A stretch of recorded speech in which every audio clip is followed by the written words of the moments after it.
Chapter 1. Nuan drifted in and out of consciousness for what felt like an eternity. Acutely aware of the passage of her life until it faded away, she could hear the sighs of doctors and nurses, as well as the choked words of gratitude from the family receiving her organs. She was an orphan, abandoned by her parents, not merely neglected, but truly forsaken due to her severe congenital heart disease. Stumbling through the orphanage until the age of 15, she bade farewell to the matron. Taking only the name Nuan with her, the matron had told her that no matter how arduous life may be, she should always keep her heart turned toward the sun, embracing warmth. Being young, Nuan could only wash dishes and serve in the dining hall. Gradually, she educated herself and secured a more manageable clerical position, until her heart condition flared up, necessitating a trip to the hospital thanks to her roommate's assistance. She had lost count of the various jobs she had undertaken lying on the hospital bed. She felt her life slipping away, until a doctor informed her that her failing heart had only a few beats left. Her mood was surprisingly calm. She had always been aware of her physical condition, living her life with a carefree spirit, working, saving money, studying, and traveling. While she had not explored the entire world, she felt content with her experiences.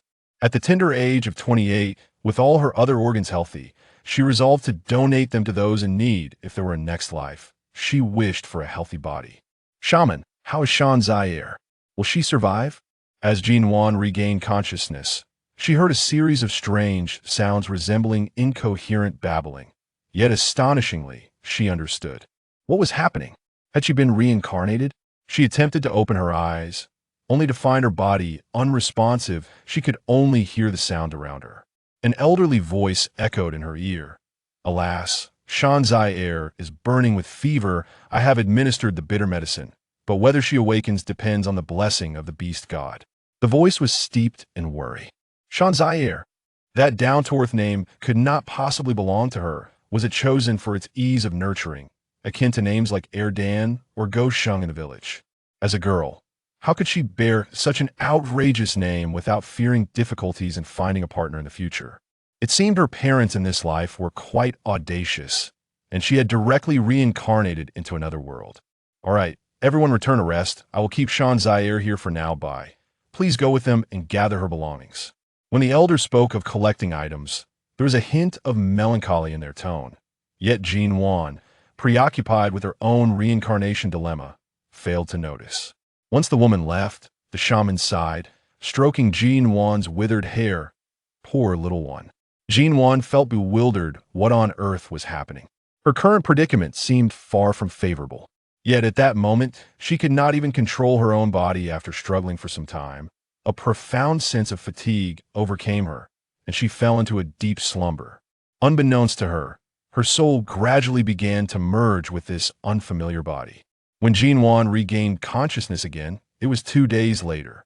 At this juncture, she still kept her eyes closed, absorbing memories that were not her own, which revealed her current circumstances. A secret thrill surged within her heart. Indeed, she had been reborn. She was now in the Beastman continent, specifically within the Inula forest. It was said that this Beastman continent was divided into 4 regions by 4 colossal mountains, and her current location, the Watson tribe, was named after the Inula mountain range. This was a wondrous world, devoid of humans, populated solely by beastman creatures capable of transforming between beast and human forms. However, females possessed the ability to bear offspring, and thus the beast god had been fair, bestowing upon them no transformation abilities upon reaching adulthood. They could only exist in human form. Nuan's current body was already 28 years old. Yet in this realm, where the average lifespan reached 300 years, she still had 2 years before reaching adulthood. She remained a mere cub. According to tribal customs, she could no longer reside in the cub den. Aside from the meager rations allocated to her daily until adulthood, the tribe would not provide her with sustenance or furs for the harsh winter. Females were a rarity in the tribe, and female cubs were treasured. Consequently, many female cubs found themselves pursued by formidable beastmen even before reaching maturity, hoping to become their partners. By the time these female cubs reached adulthood, most already had at least one partner.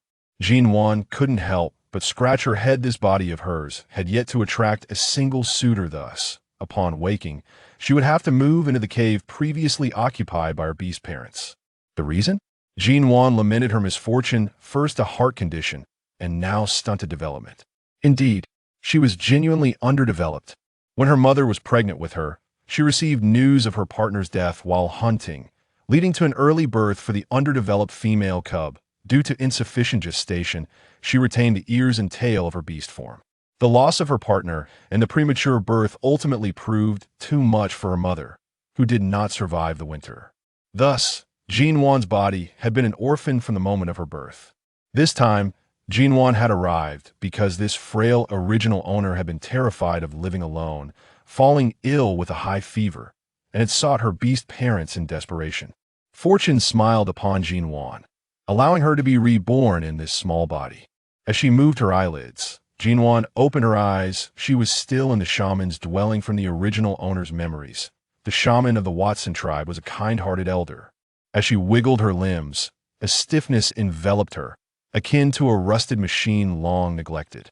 The commotion she caused caught the shaman's attention, who set down the stone mortar and approached her.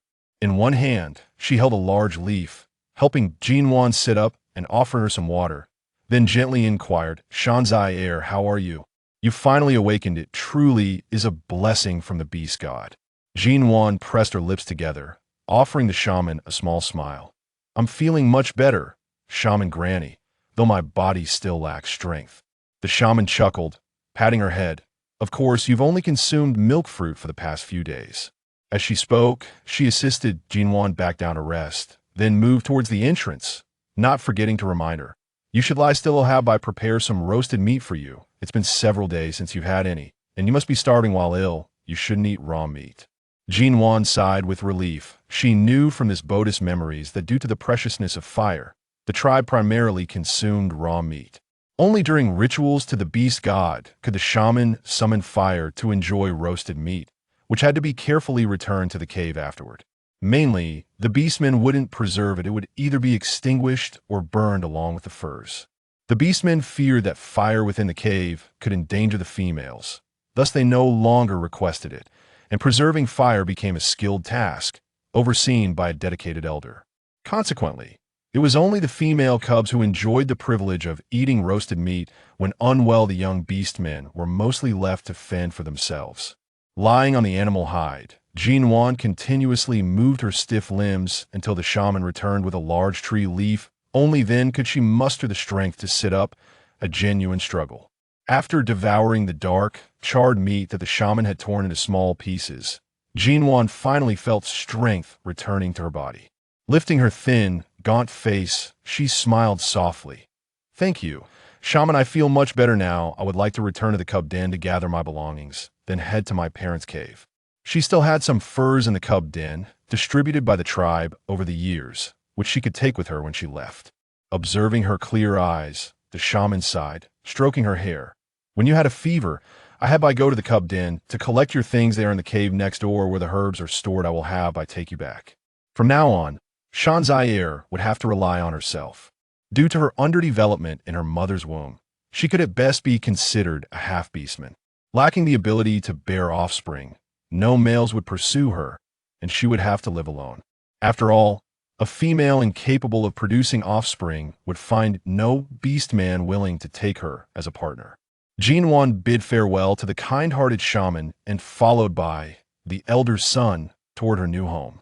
Bai was a serious beastman, and he remained silent throughout their journey, simply placing his load down upon reaching the cave before departing. Nuan surveyed her future home and could not help but express her approval of the cave, which was rather commendable. Entering through an entrance approximately the height of an orc, this cavern, measuring around 50 square meters, was devoid of any furnishings, maintaining a pristine cleanliness. To the left, a small door led to a secondary cave. Roughly half the size of the outer cavern. Deep within, there was a 2-meter-wide stone platform, likely left intentionally when the cave was excavated. The orcs here typically spread animal hides on the ground to sleep, as, at least in her recollections, none utilized beds. Though she was uncertain why her parents had preserved such a stone platform, it would serve her well as a bed. Once she laid out the animal hides she had brought, it would transform into a comfortable large bed, a considerable luxury compared to the 1-meter bed she had on Earth. In her previous life, she had worried about falling off even while turning over now. The prospect of rolling around on such a spacious bed felt utterly blissful. Exiting the small cave, Nuan ventured through another small door to a connected cavern. Upon entering, she was taken aback by the sheer size of this cavern, which was nearly 200 square meters, likely once used by her parents for food storage. The tribe operated under a semi-communal system, with hunting teams rotating daily to procure food. The spoils of the hunt were distributed among the tribe members based on their contributions, while any gains made outside communal hunting were kept individually, with females retaining ownership of their catches. This meant that Nuan, being a disabled female cub exempt from participating in collective hunts, could keep all the food she acquired and store it in this spacious cave for the harsh winter. Of course, this was contingent upon her ability to procure food. Speaking of winter, Nuan's previously parched little face contorted into a grimace. The winter here was truly unforgiving. Biting winds ravaged the land throughout the season, leaving her confined to the cave for all but a few rare days when she could venture outside. As a disabled individual with no one to pursue her, Nuan found solace in the fact that there remained more than half of the summer season, equivalent to over 3 months on Earth. The Orc continent's year comprised a rainy season, a summer, and a winter. 2 months of rain, 6 months of summer, and 4 months of winter. She had arrived at a time when the forest teemed with plump prey and ripening fruits. To survive, this defenseless little female orc must seize the opportunity to amass provisions.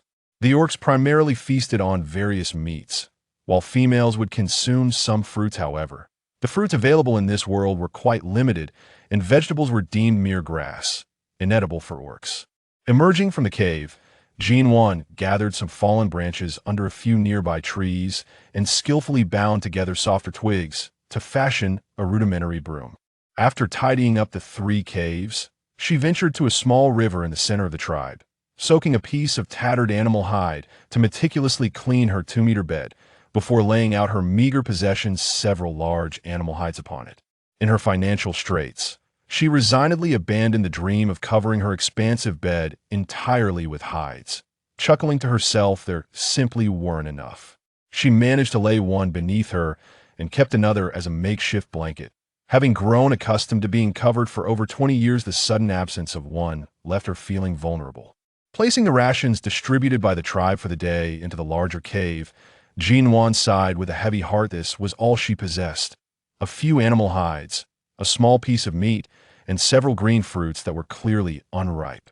Her lips twitched. It seemed her immediate task was to secure sustenance. Though she now resembled a mother tiger struggling to meet her basic needs, indeed, her current form was that of a white tiger cub, her heart remained human. She simply could not stomach the sight of raw, bloody meat. Fortunately, she had dined on roasted meat at the shaman's earlier that day. Otherwise, she would have faced the morrow as a feeble, famished mother tiger. As dusk descended outside the cave, the orcs who had returned from hunting gathered in the clearing to process their catches. The females cheerfully accepted the hides stripped from the beasts by the males and hung them in the communal cave, which would be essential for warmth during the frigid winter. The beasts in this region were colossal, their destructive power exponentially greater. Prompting the orcs to hunt in teams upon returning to the tribe, they divided the spoils, but with the size of the prey, the portions per individual were often scant. After accounting for the hides and inedible organs, many orc families merely managed to eat until satisfied, reserving some for the next day, as not every hunt yielded a successful catch. While there were some formidable orcs capable of bringing down prey alone or in small groups, such warriors were few and far between. As Nuan understood, only Uncle Shioli from the tribe and the chieftain's family could afford to eat their fill and have surplus supplies. Uncle Shioli has 3 orc offspring, 2 of whom have already reached adulthood in the past few years. Both Uncle Shioli's female and the mother of Nuan, like many females in the tribe, possess only a single male, a rarity within the community. Here, in order to survive, females often have multiple male partners. The more hunters there are, the more meat can be distributed. Not everyone possesses the formidable hunting skills of the clan leader or Uncle Shioli. Retracting her gaze, Nuan instinctively flicked her fluffy tail. With a sigh, She nestled into her small nest, covering herself with animal skins and closing her eyes, deciding it would be best to retire early, rejuvenating her spirit for the morrow's venture into the nearby grove, hoping to discover some sustenance. Being alone, she must prepare in advance, stockpiling enough food to endure the harsh winter.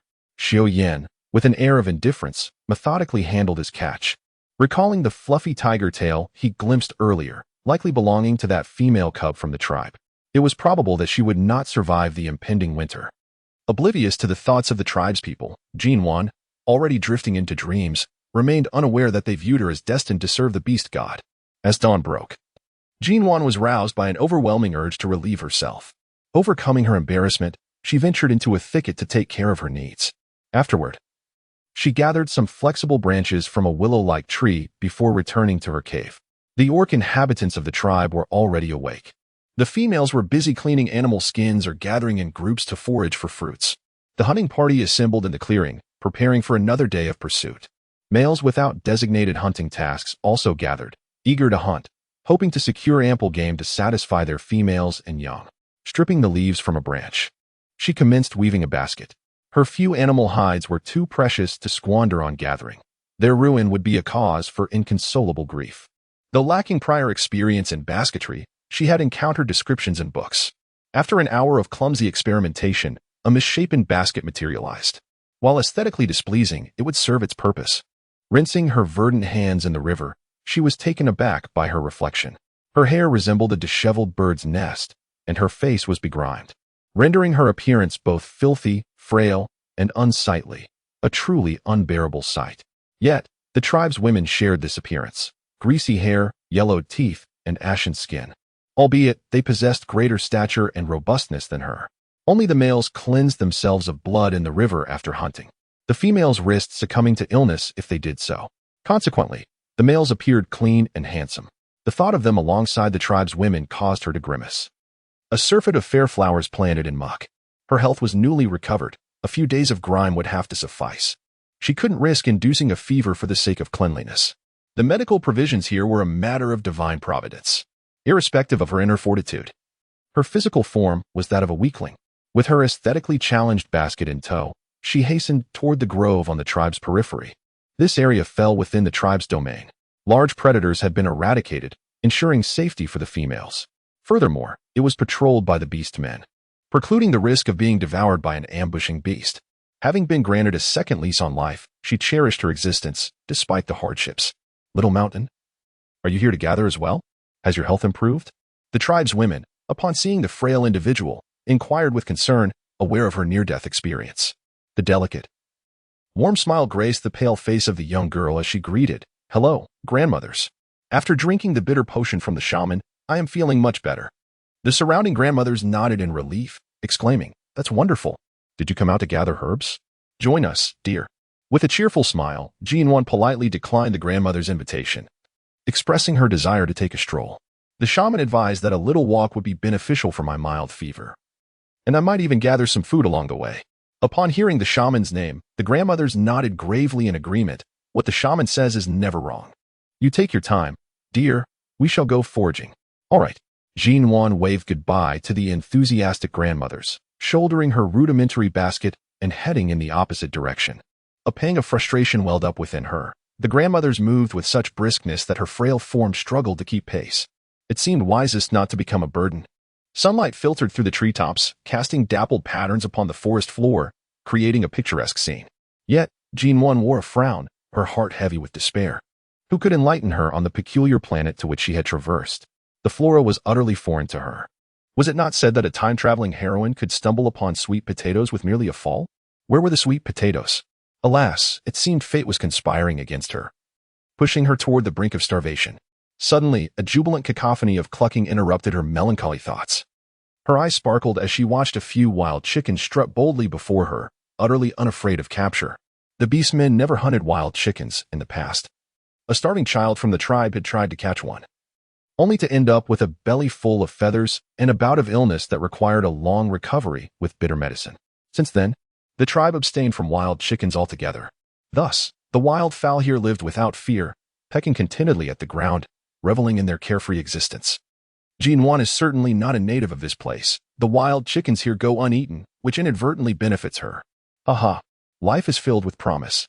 She hoisted the basket onto her back, bending at the waist and tiptoeing in a rather comical manner behind the flock. Hee, I am truly clever. What the chickens can consume, I can as well. What a diligent little chick I am, taking advantage of every opportunity. After stealthily trailing them for a while, Nuan leaned against a nearby tree, her back aching. These chickens were feasting on a type of red berry, and just the thought of its flavor made her wince. It was indeed quite sour. However, she could gather some to take home for vinegar, as Nuan deftly plucked a red fruit from the nearby shrub. She rubbed it against her animal hide and cautiously scraped a bit of skin off with her incisors before gingerly placing it in her mouth. Alas, the tartness was overwhelming. This unripe fruit was even more sour than she had remembered, making her tongue feel as if it might convulse. She gazed in admiration at the flock of chickens, marveling at their ability to withstand such acidity. Surely, their flesh must be equally tart. Nevertheless, she decided to capture a couple for a taste test, after all. Practice is the only true measure of truth. Grasping the basket behind her, Nuan approached two plump chickens that had wandered away from the group. They merely glanced at her with their gleaming black eyes before returning to peck at the low-hanging fruit.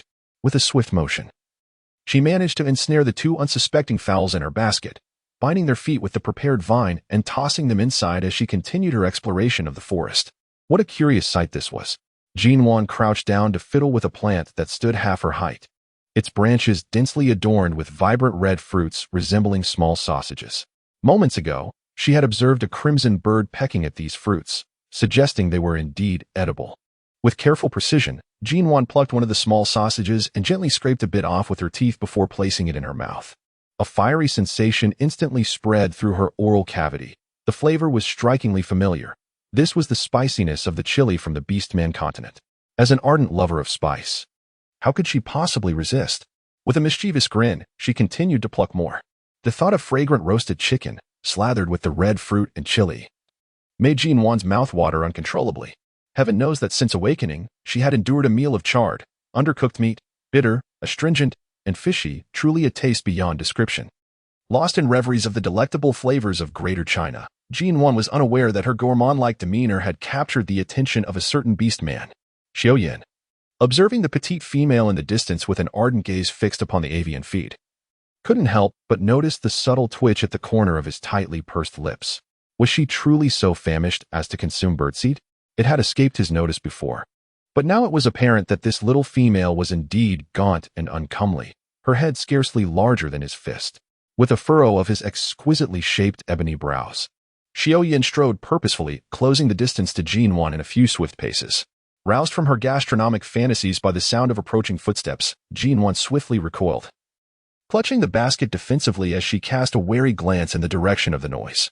Verily, she could scarcely believe her eyes. The beast man was strikingly handsome. Towering at over 2 meters, his silver hair cascaded down his muscular back. His torso was bare, save for a loincloth of the same silvery hue as his hair, fashioned from the pelt of his beast form. Cautiously raising her gaze to steal a glance at the man's features, Nuan quickly lowered her head and retreated a step, clutching at her tattered animal hide to suppress a gasp. The man's features were chiseled and profound, his lupin eyes deep and imbued with a chilling indifference. It was none other than Xiao Li's cub, Xiaoyan. A strikingly handsome and aloof beast indeed. He was a silver wolf beast man, one of the most formidable warriors in the tribe. API call failed with status code 429. Error. Code. For 29. Message. Resource has been exhausted, e.g. check quota. Status. Resource exhausted. As Nuan's delicate face contorted in distress, she never anticipated that she might encounter such a formidable and handsome orc in the future. Yet, standing before this striking beast, her own appearance seemed utterly diminished, and her cheeks burned with embarrassment. The sorrow in her heart surged, threatening to overflow like a river. At this moment, Xiaoyan felt a pang of helplessness. The sight of the little female cub's fearful and defensive demeanor prompted him to furrow his handsome brows.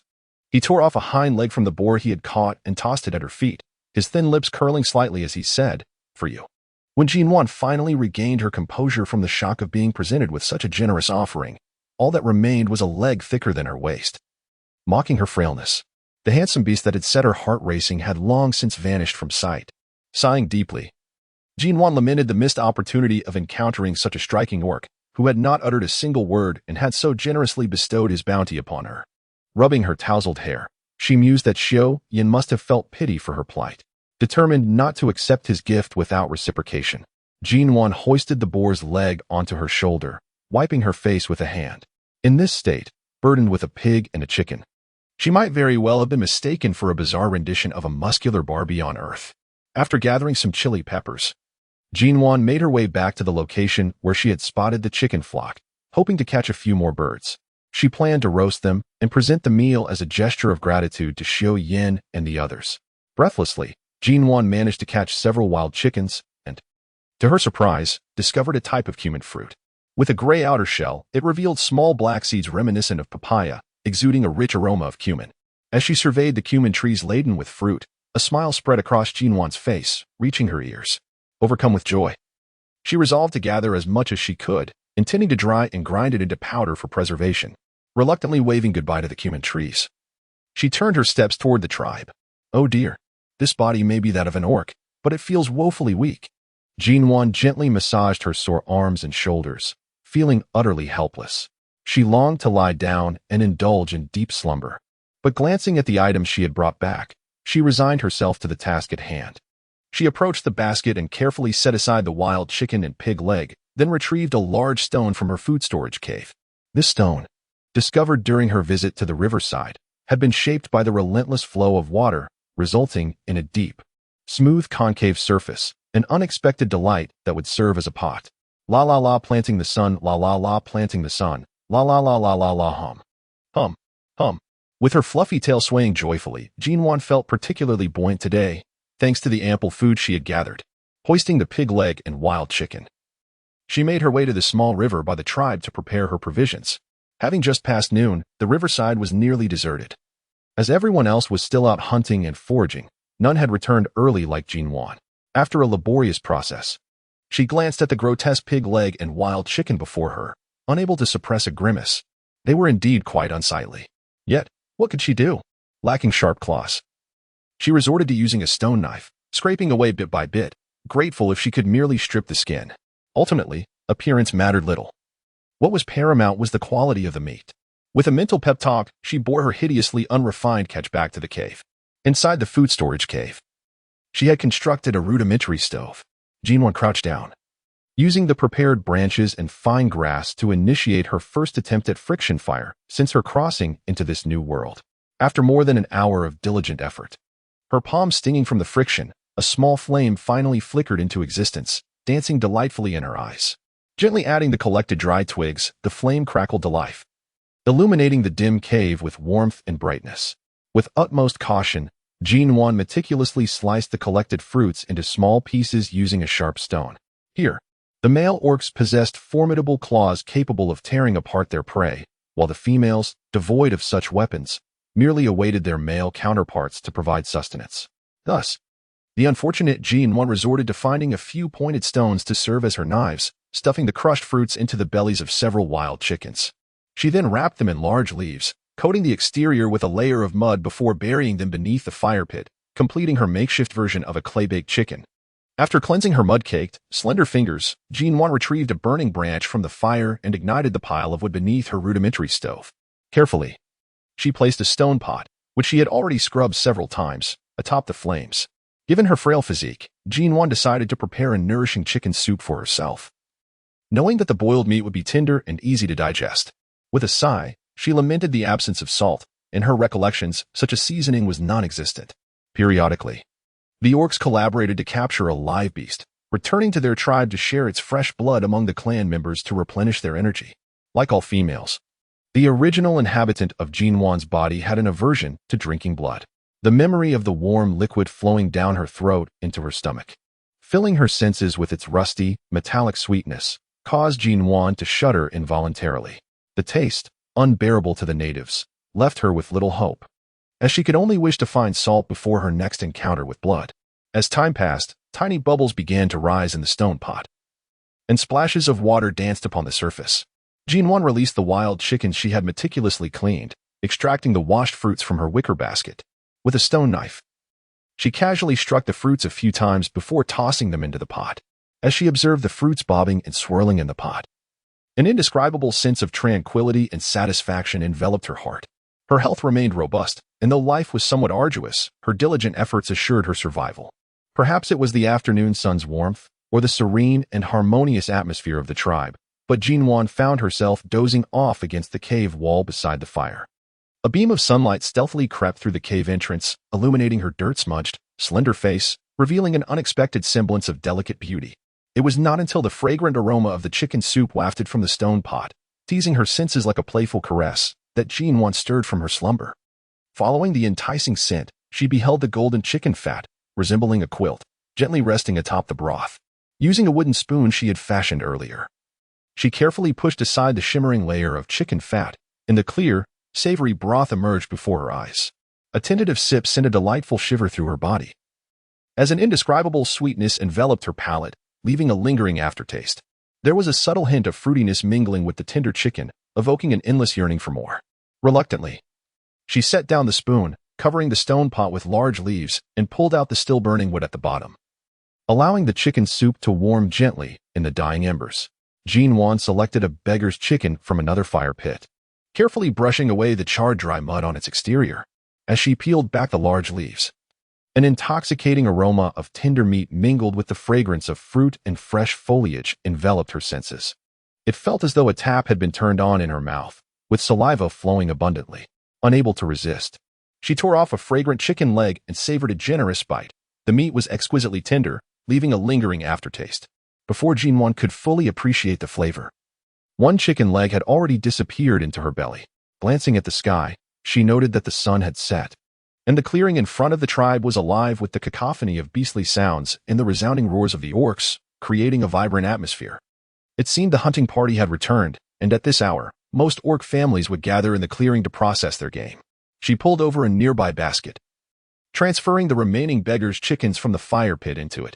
As the warmth of the season enveloped her, Nuan shouldered her basket and made her way toward a nearby cave.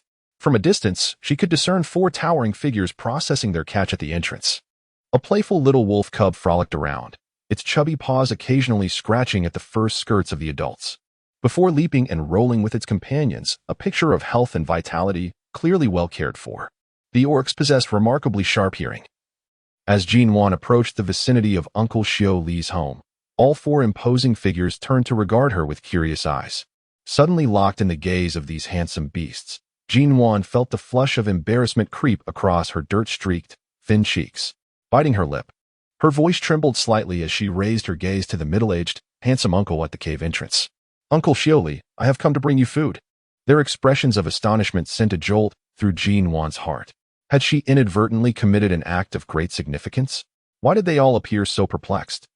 "The clucking beast is inedible. Consuming it will lead to illness," one robust orc exclaimed, eyeing the earthy lumps in her basket with trepidation.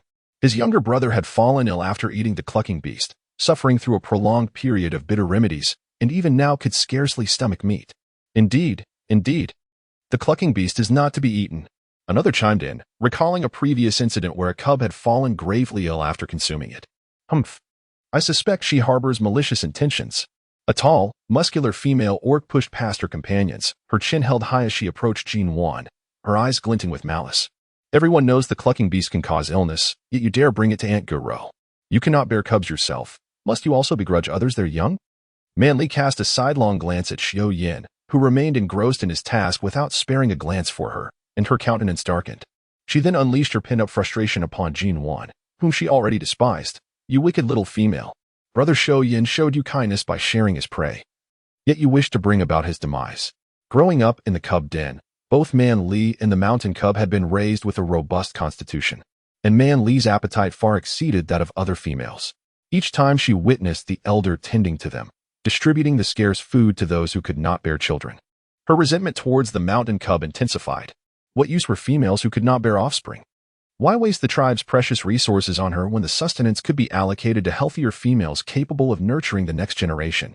Ignoring Man Li's tirade, Nuan approached her basket and retrieved one of the earthy lumps. "Aunt Ro, could you lend me a stone knife?" she requested. Although Guro was uncertain of the young female's intentions, she turned to fetch the knife from the cave. But in the next instant, Man Li's actions halted her in her tracks. With a dark glare, she stomped toward Nuan, raising her large, grimy foot to crush the lump Nuan had placed on the ground. The already fragile earth could not withstand such an assault, shattering beneath the impact.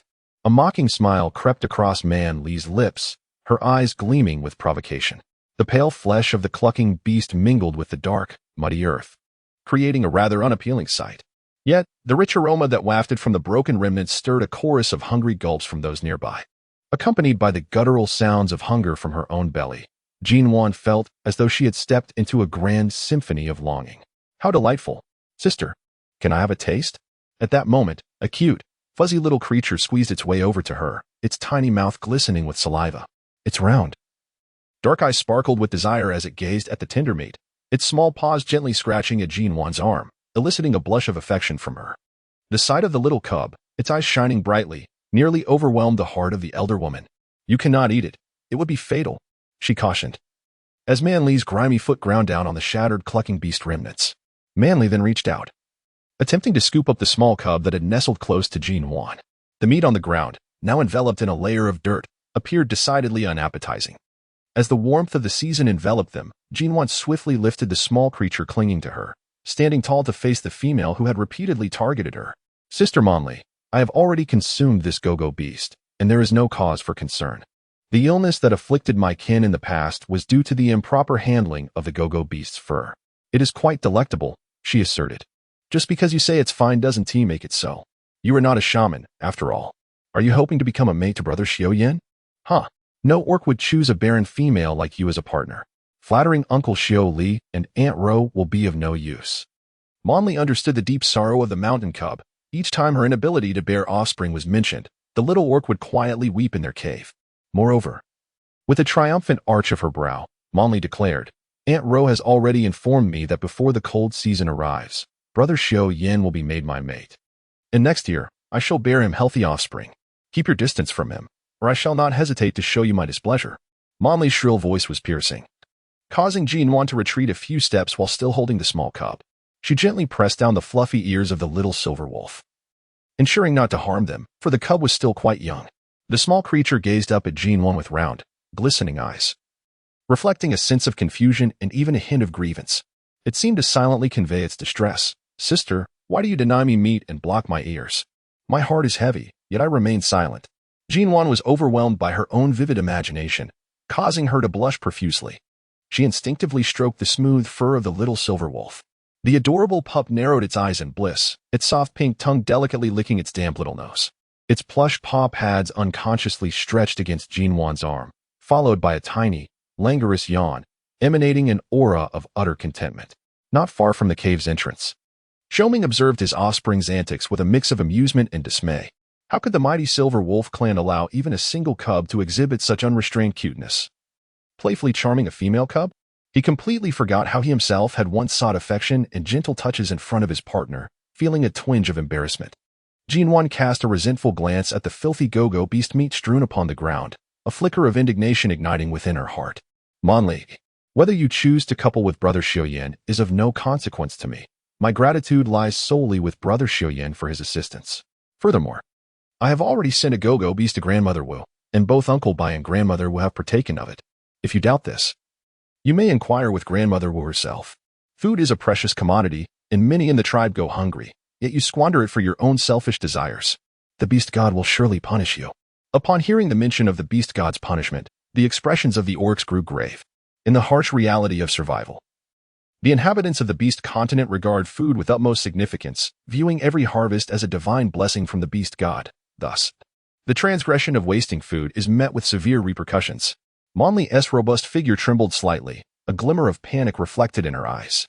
If this go-go beast were indeed edible, she would have squandered the food bestowed by the beast god before the entire tribe. Even if she had been unaware, she would still face days of punishment without sustenance. Her full lips quivered as she forced herself to maintain composure, puffing out her chest defiantly. She shot a venomous glare at the diminutive and frail Nuan nearby. The shaman and Uncle Bai are not present. Your claim regarding the go-go beast's edibility rests solely upon your word. Why should we trust you? It matters not whether you believe me.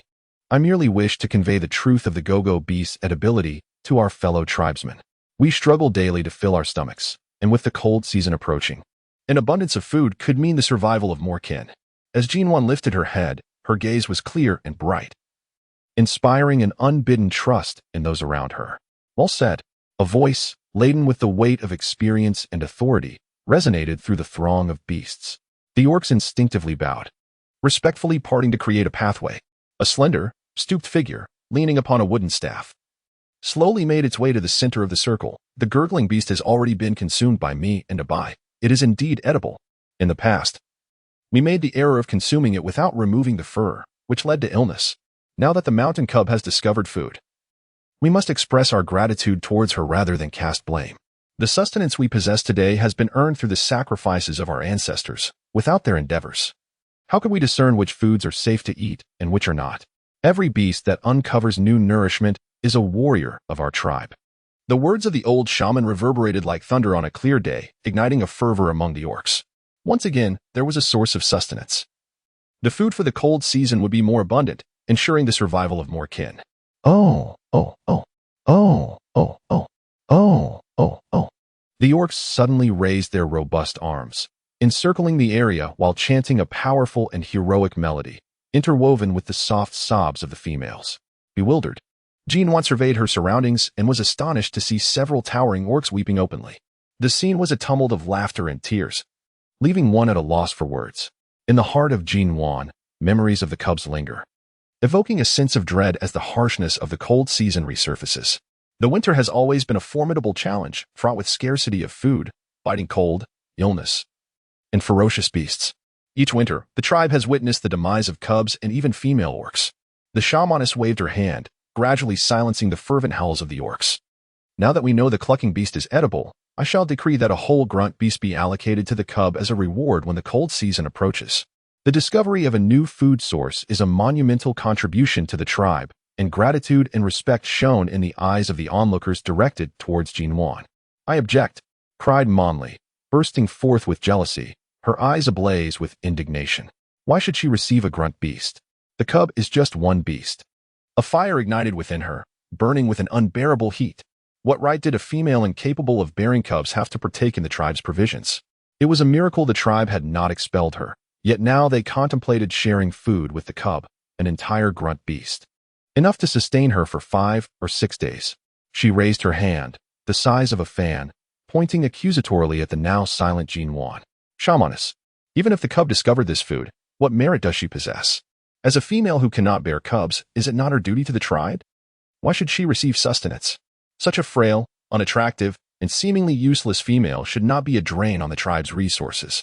The shaman turned to the quivering Monley, consumed by envy. What contributions have you made to the tribe? Have you ever ventured out to gather? Have you cleaned hides? Have you borne young? Have you discovered new food? Each of the shaman's words landed like heavy slaps upon Monley's face. The surrounding females regarded her with disdain and contempt. Despite their frailty, they ventured out daily to gather, clean hides, care for the tribe's young, and perform tasks within their capacity. In stark contrast, Monley was notorious for her laziness, preferring to languish in the cave while awaiting the return of her male companions with grilled meat, never joining other females in their endeavors. The shamaness, leaning on her staff, declared, Monley wastes the bounty of the beast god. Take her to the punishment cave and deny her food. Having spoken, she gently ruffled Nuan's hair before being assisted away by Uncle Bai, with her cries falling on deaf ears and her sharp curses directed at Nuan. Monley was led away by several towering orcs, her male companions trailing closely behind. API call failed with status code 429. Error. Code 429. Message. Resource has been exhausted, e.g. check quota. Status. Resource exhausted. Nuan took the stone knife, using its back to knock off the outer layer of mud from the beggar chicken, then peeled back the large leaves. The tender, succulent chicken appeared before the eyes of the gathered beasts. The aromatic scent wafted into their nostrils, enticing them greatly.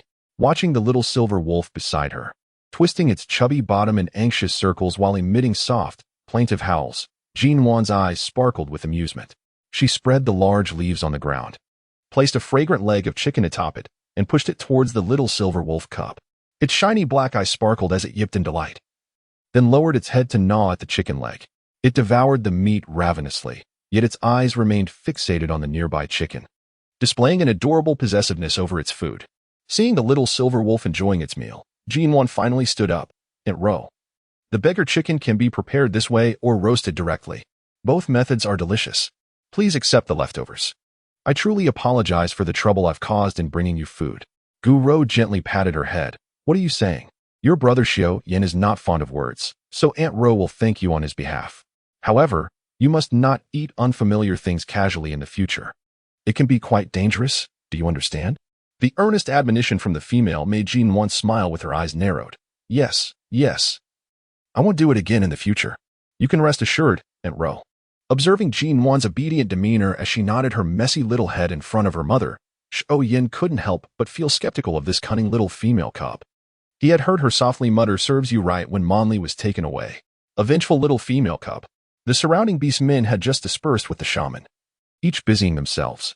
Only the chief and Aunt Naima remained, drooling as they gazed hungrily at the few muddy bundles, their eyes gleaming with delight. The beggar chicken had been given to Aunt Ro, and as for the distribution, well, that was beyond the purview of this little female cub. As the warmth of the season enveloped her, Jean Wan resolutely shouldered her unsightly basket and bid farewell to Uncle Xiao Li's family and the clan leader couple. Before departing, she affectionately cradled the food-smeared little silver wolf cub, ruffling its fur with satisfaction before making her way back to her cave. After a fierce competition, the Koga beast ultimately fell into the hands of the Guxing clan leader, who playfully winked at his mate while cradling two mud-like creatures. They exchanged a knowing glance, akin to thieves, and hurried towards their own abode. Naima, left behind, nudged Gu Rou with her elbow and whispered, Sister, what on earth attracted you to such a female as Manly? Xiao Yan is among the tribe's most valiant warriors. Isn't it akin to allowing a pig to trample upon her? Gu Rou's eyelids twitched. That analogy was indeed quite striking. It's simply that there are so few males available for Manly. I even made inquiries and found out that she has only a handful of males. Upon hearing this, Naima exhaled sharply, slapping Gu Rou's back with exasperation. You foolish child. If it weren't for today's events, you would have led Xiao Yan to ruin. Startled by her vigorous gesture, Gu Rou handed the Koga beast to her beastman and anxiously grasped Naima's hand. Sister, what do you mean by that? Naima sighed. Your little Shou-Chi fell last winter, and your family was so worried about him that you may not have realized. Last winter, Manly had 8 males. Yet how is it that only a few remain this year? Humph. Naima snorted disdainfully.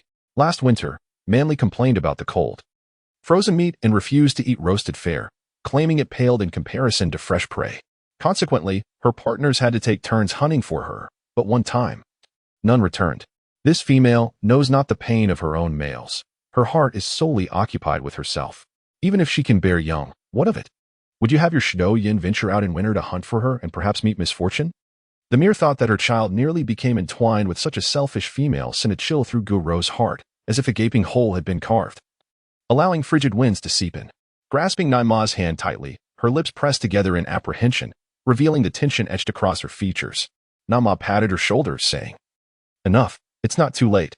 You must go to the punishment cave and clarify matters with Manly. In the future, keep your distance from this little female. She is no good beast. Gu Rou nodded, wiping away the tears that had begun to well in her eyes, filled with deep gratitude for her sister-in-law.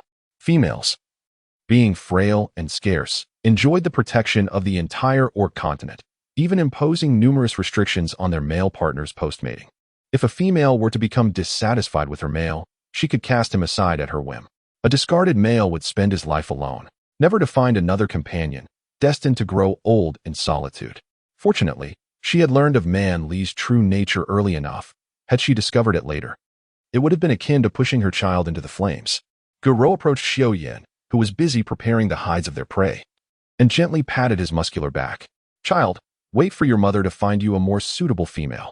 Xiao Yan paused, taken aback by her words, and then turned to face her, setting down the animal's skin. I do not want one. My partner can only be a single male. Moreover, females are so troublesome. As fragile as Koga cubs. It would be far better to share life with another beastman. Seeing the determination in her child's eyes, Gu Rou understood that no words would sway his decision. With a resigned sigh, she replied, Very well, it is your choice. As the warm season returned, Jean Wan made his way back to his cave, savoring a delightful evening meal. He languidly reclined upon the stone bed, feeling utterly content. Tomorrow, he resolved to explore the small woodland at the edge of the tribe once more. Having caught a few clucking beasts today, he had returned after discovering spicy fruits and cumin berries, foregoing further exploration. Yet, he was determined to investigate again tomorrow. for who knows what other culinary treasures he might uncover. Moreover, Nuan raised her arm to her nose and inhaled deeply. The scent enveloping her was truly remarkable, evoking memories of President Zhou's fragrant osmanthus. She needed to devise a means to procure a bathing tub, for cold water would not suffice. Perhaps she could heat some water for a bath. Otherwise, she risked being suffocated by her own aroma. Outside the cave, the night draped the entire forest in a velvety darkness, with silvery moonlight dancing like a delicate sprite upon the treetops, guiding the nocturnal creatures in their search for sustenance. The shimmering surface of the river enticed the fish to dart playfully beneath, while deep within the tranquil forest, she dared only to steal a few glances. Casting down threads of silvery light, fearful of attracting the attention of the fierce beast lurking there. Aside from the occasional whispers of the evening breeze engaging her in quiet conversation, this night was incredibly serene and beautiful. In a serene slumber, Nuan found herself enveloped in a beautiful dream, where she was graced with the presence of beloved parents, an intimate partner, and delightful children, visions she had never before possessed. A soft chuckle escaped her lips as she reveled in this enchanting reverie. The stillness of the night was punctuated by the gentle sound of the river. Its waters stirred in a melodic dance. Bathed in the shy glow of the moonlight, a tall and striking figure emerged from the river, his muscular, elongated legs glistening in the shimmering reflections as he made his way toward the tribe. The biological clock of Nuan remained remarkably punctual. As the shouts of the hunting party echoed through the tribe, she had already finished a roasted leg of the clucking beast that had been nestled in the fire. Wiping her face with a damp hide, Nuan shouldered her basket and set off towards the small grove adjacent to the tribe, her basket containing a whole, well-cooked clucking beast, her lunch. Today, she intended to venture farther, hoping to discover other easily preserved food sources to gather for the harsh winter ahead. "Little cub, over here." Before she could exit the tribe, a bright voice called out to her. The young female, of similar height to Nuan, had a round face. And upon seeing Nuan, her bright eyes curved into crescent moons, her chubby cheeks radiating vitality as she bounced with exuberance. Two tall orc males cautiously surrounded the lively young female, arms partially extended, fearful that she might inadvertently stumble in her exuberance. Nuan twitched her lips and said, "Xiaoyezi, it would be best for you to stand there obediently and wait for me to come over. Don't bounce around. It's rather perilous." The two towering orcs behind Guyi cast grateful glances at Nuan, for they found it quite challenging to manage their lively little female. "Shanzire, the cocoa beast that my father brought back yesterday was absolutely delectable. I heard from him that you prepared it. You were truly remarkable. However, there was a bit too little. Hee. Today, I would like to join you in catching some cocoa beasts. Especially since Di Feng and Song you do not have to hunt today. Would you be able to teach them how to prepare the cocoa beasts? That way, I could enjoy them at any time." Guyi leaped to Nuan's side, linking her arm with an expression full of anticipation. API call failed with status code 429. Error. Code 429. Message. Resource has been exhausted, e.g. check quota. Status. Resource exhausted. In the heart of the forest, Nuan and Guyi were flanked by two orc guardians as they traversed the path to the site where the go-go beasts had been captured the previous day. This woodland, situated near the tribe, had seen the ferocious wild beasts eradicated by the orcs, allowing the go-go beasts to thrive in a state of blissful ignorance, meandering freely before their four-legged sentinels. One particularly audacious go-go beast even took to spreading its wings and squatting down to leave a messy deposit beside Guyi, before proceeding to forage nearby with cheerful clucks. Guyi's chubby cheeks flushed crimson as she squealed, commanding the two orcs to apprehend the insolent creature that dared to provoke her. "Little leaf, while you capture the go-go beasts here, I shall gather some fruits." Nuan placed the few captured cuckoo beasts into the basket, wiping the beads of sweat from her forehead. She called out to Guyi, who was energetically running about in pursuit of the creatures. With his flushed face brimming with excitement, Guyi responded with a cheerful shout. Before resuming his enthusiastic chase after the cuckoo beasts, Nuan picked up a wooden stick nearby and ventured into a direction she had not explored the previous day. The grass in the small grove was not particularly tall, and red sour berries and spicy fruits were scattered throughout, adding vibrant splashes of color. Having gathered a handful of spices, Nuan also scavenged a few fallen cumin fruits beneath the cumin tree. A gentle breeze stirred, rustling the leaves in a rhythmic cadence. As a familiar, peculiar aroma wafted into Nuan's nostrils, prompting her to inhale deeply. This scent, her eyes gleamed with recognition. Was it not the fragrance of durian? Nuan followed the scent, venturing forward.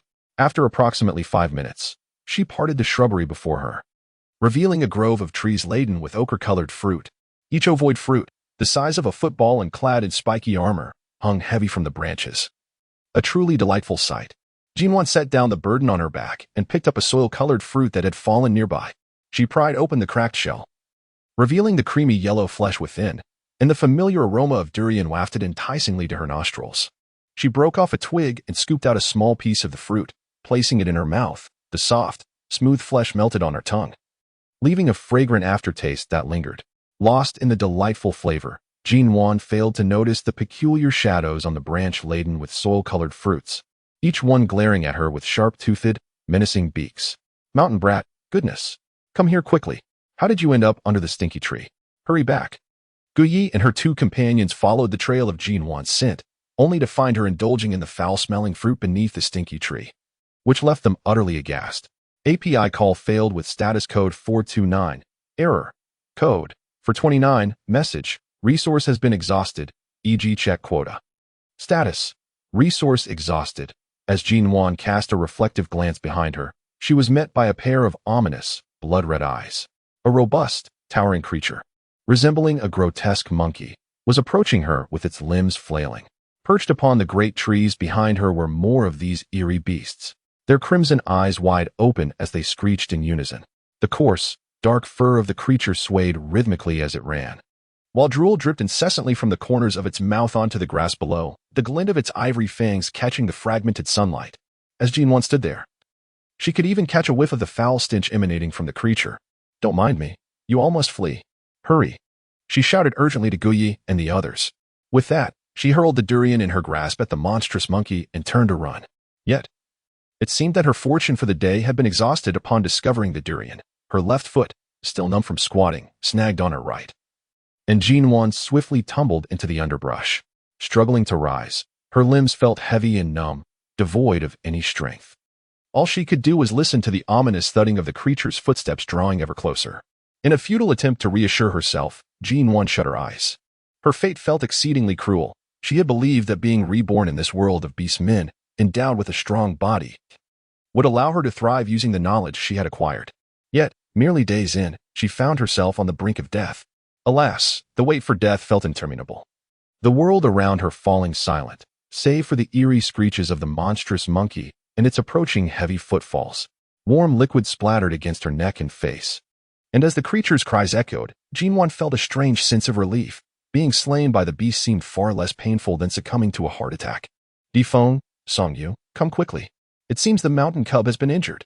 The monstrous monkey had been vanquished, yet Nuan lay motionless on the ground, prompting Guyi to urgently summon his companions for assistance. API call failed with status code 429. Error. Code. For 29. Message. Resource has been exhausted, e.g. check quota. Status. Resource exhausted. Seasonal warmth nuzzled her cheek against her companion, saying, It's all right. I'm fine now. Please stop crying.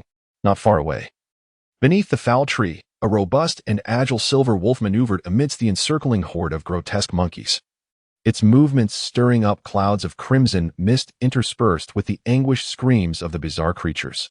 The fallen Fong beasts multiplied, their eerie howls crescendoing into an increasingly piercing pitch that throbbed painfully against the eardrums. Hurry, we must take them away. These Fong beasts are summoning their kin. Came Xiao Yan's cold voice from the midst of the Fong beast throng, laced with gravity. Subsequently, two formidable tigers, with his assistants, leapt out of the Fong beast encirclement, rushing toward Nuan and Guyi, lowering their bodies in a protective stance. Guyi skillfully climbed onto one of the tiger's backs, crouching down to press against its powerful frame, gripping the dense fur beneath her tightly. Nuan struggled to rise, yet her body was devoid of strength.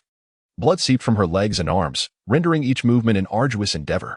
In the distance, the faint howls of the carnivorous beasts echoed, signaling the approach of a horde. The great tiger, Songyu, anxiously circled Nuan, but her weakened state prevented her from standing. She felt utterly useless. The overwhelming fatigue caused her eyes to mist with unshed tears as she bit her lip, desperately summoning her strength. However, her hands pressed against the ground felt as if they were sinking into a sponge, offering no support. Why had she lost all sensation? A piercing wolf howl erupted from Xiao Yan as he transformed back into his beastly form, his claw piercing the chest of a nearby carnivorous beast, allowing blood to stain his arm. Seizing the moment when the beast was momentarily stunned by the howl, he darted from the pack, his long legs moving with a swiftness that rivaled his beast form. The fur on his beastly arms receded, revealing powerful hands that lifted Nuan, still struggling on the ground, and flung her over his shoulder. "Let us go." His voice was cold and deep. The pain in her abdomen and the shame of being a burden finally brought tears to Nuan's eyes. She hung limply over Xiaoyan's shoulder, her tears falling like rain as he ran, splattering onto the retreating underbrush. Nuan was unaware of how long they had been running. The surrounding scenery felt utterly unfamiliar. Yet, the three orcs sprinting alongside her appeared quite at home in this place.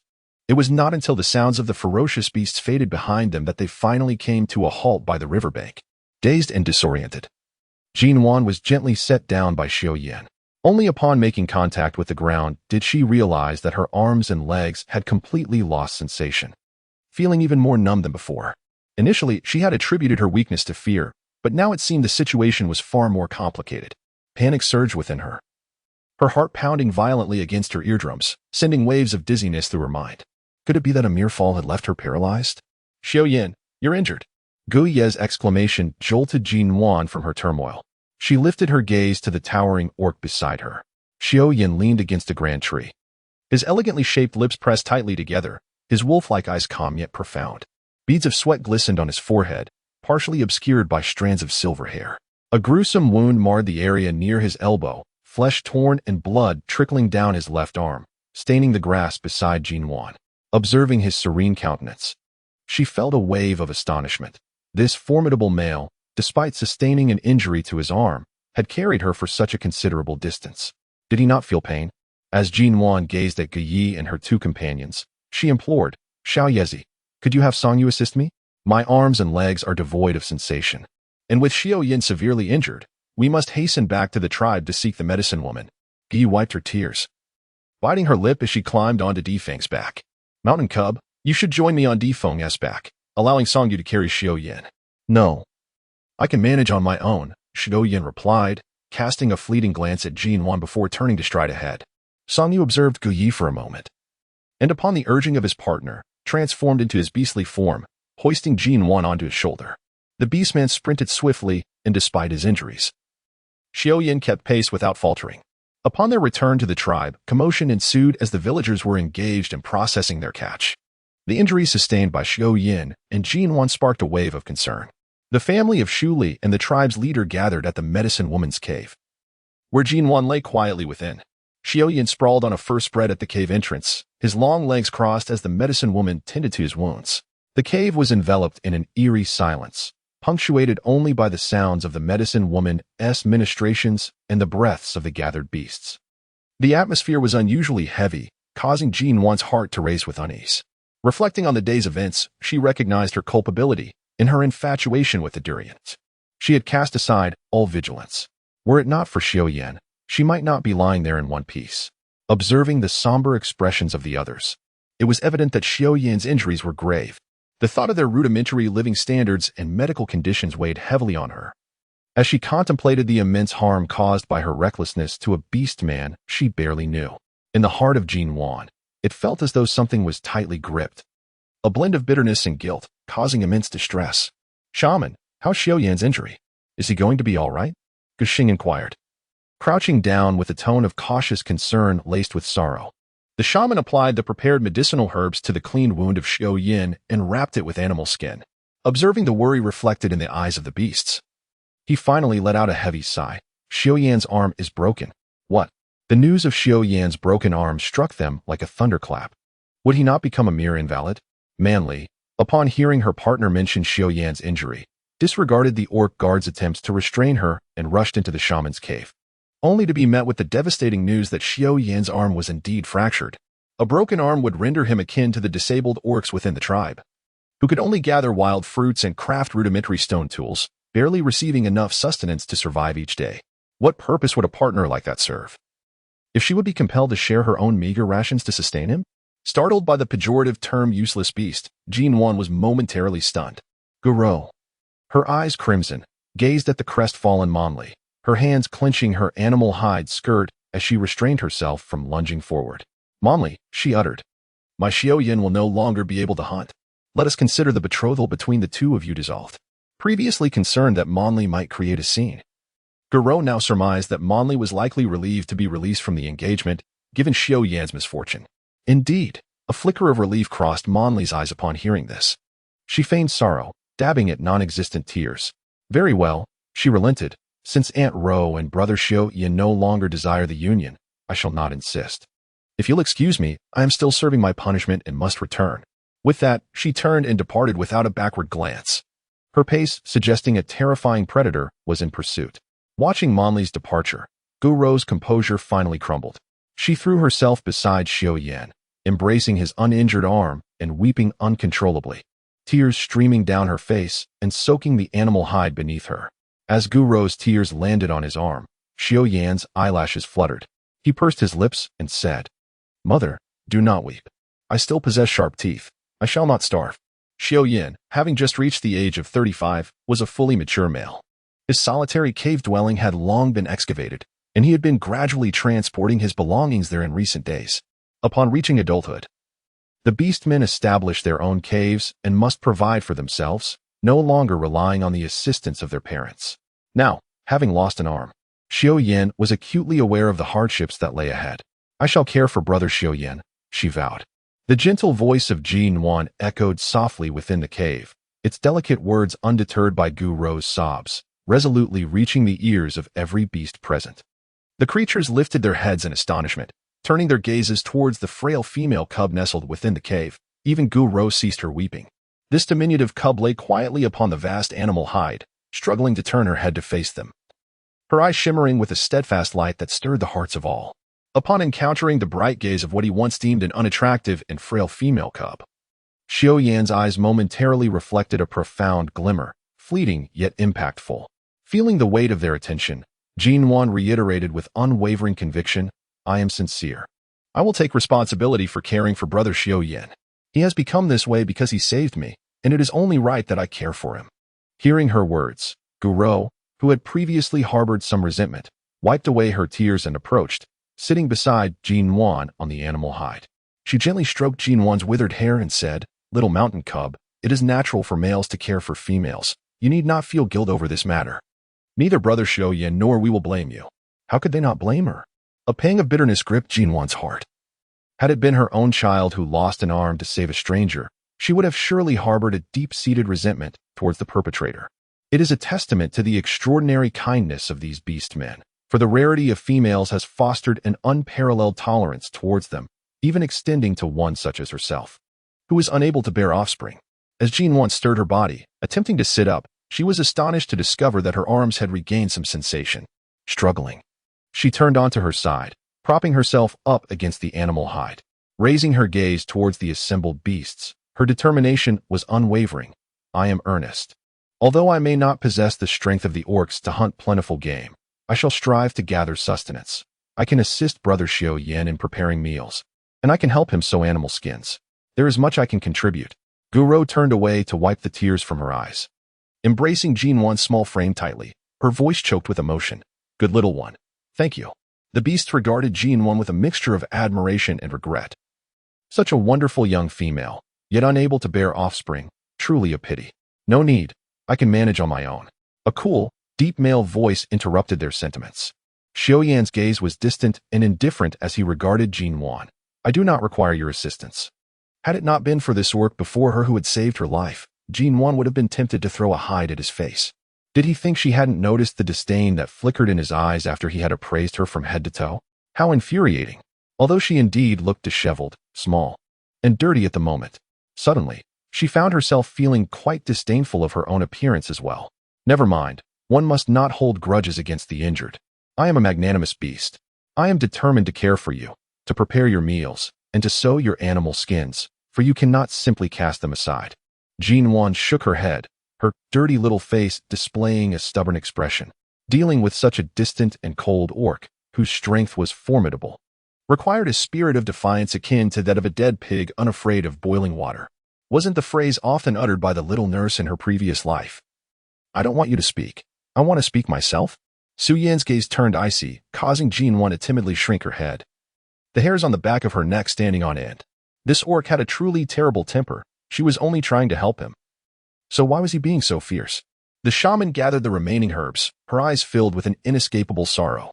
The previous evening, she had received a revelation from the beast god. This year's beast tide would be even more severe than last year's.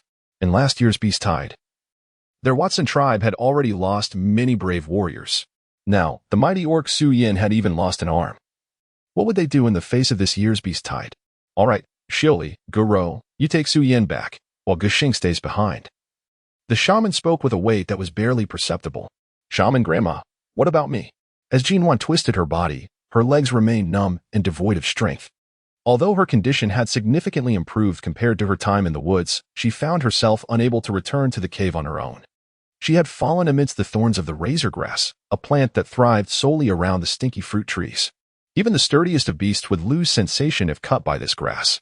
Only the razor beasts, which frequently inhabit the vicinity of the stinky fruit trees, are untroubled by such vegetation. Therefore, you must be cautious. When you encounter a stinky fruit tree in the future, refrain from rushing towards it, for it poses a great danger. Every year, numerous beasts fall victim to the razor grass, incapacitated and subsequently slain by the razor beasts. API call failed with status code 429, error, code, for 29, message, resource has been exhausted, e.g. check quota. Status, resource exhausted. Nuan lay on her spacious bed, staring vacantly at the cave ceiling. She felt utterly useless in the novel she had read. The heroines of time-traveling tales were always remarkable. Yet here she was, merely a hindrance, and now she had inadvertently caused Xiao Yin to lose an arm. In this place, where survival depended on male hunters, Xiao Yin, having lost an arm, was nearly as disadvantaged as herself, who could not bear offspring. No, perhaps he was worse off. At least she was still a female. Sighing, Nuan's mind drifted into a restless slumber. By the shimmering river, a tall and stoic figure sat quietly upon a large stone at the water's edge. Xiao Yin raised his right hand to touch his left arm, and a fleeting shadow of melancholy crossed the depths of his dark, profound eyes. The evening breeze rustled through the forest, the leaves swaying in a harmonious response. Rising from the stone, the sorrow in his gaze was swiftly replaced by determination. What did it matter that he had lost an arm? He was a formidable silver wolf beastman. He still possessed sharp claws and teeth. His right hand clenched into a tight fist, muscles taut. His tall and powerful physique radiating strength. A sudden thought crossed his mind, and a hint of mockery flickered in his eyes. The corners of his lips curling ever so slightly, only to vanish in an instant. The gentle evening breeze carried away that cold, imposing figure, dissolving into the vastness of the night. The laughter and chatter from the tribe heralded the dawn of a new day. As the gentle warmth of the season enveloped her, Nuan slowly opened her eyes. The sunlight outside the cave had already cast its golden rays upon the cavern walls, heralding yet another splendid and clear day. Cautiously, she stirred her limbs. Aside from a slight tingling sensation, her strength had begun to return. API call failed with status code 429, error, code, 429. Message, resource has been exhausted, e.g. check quota.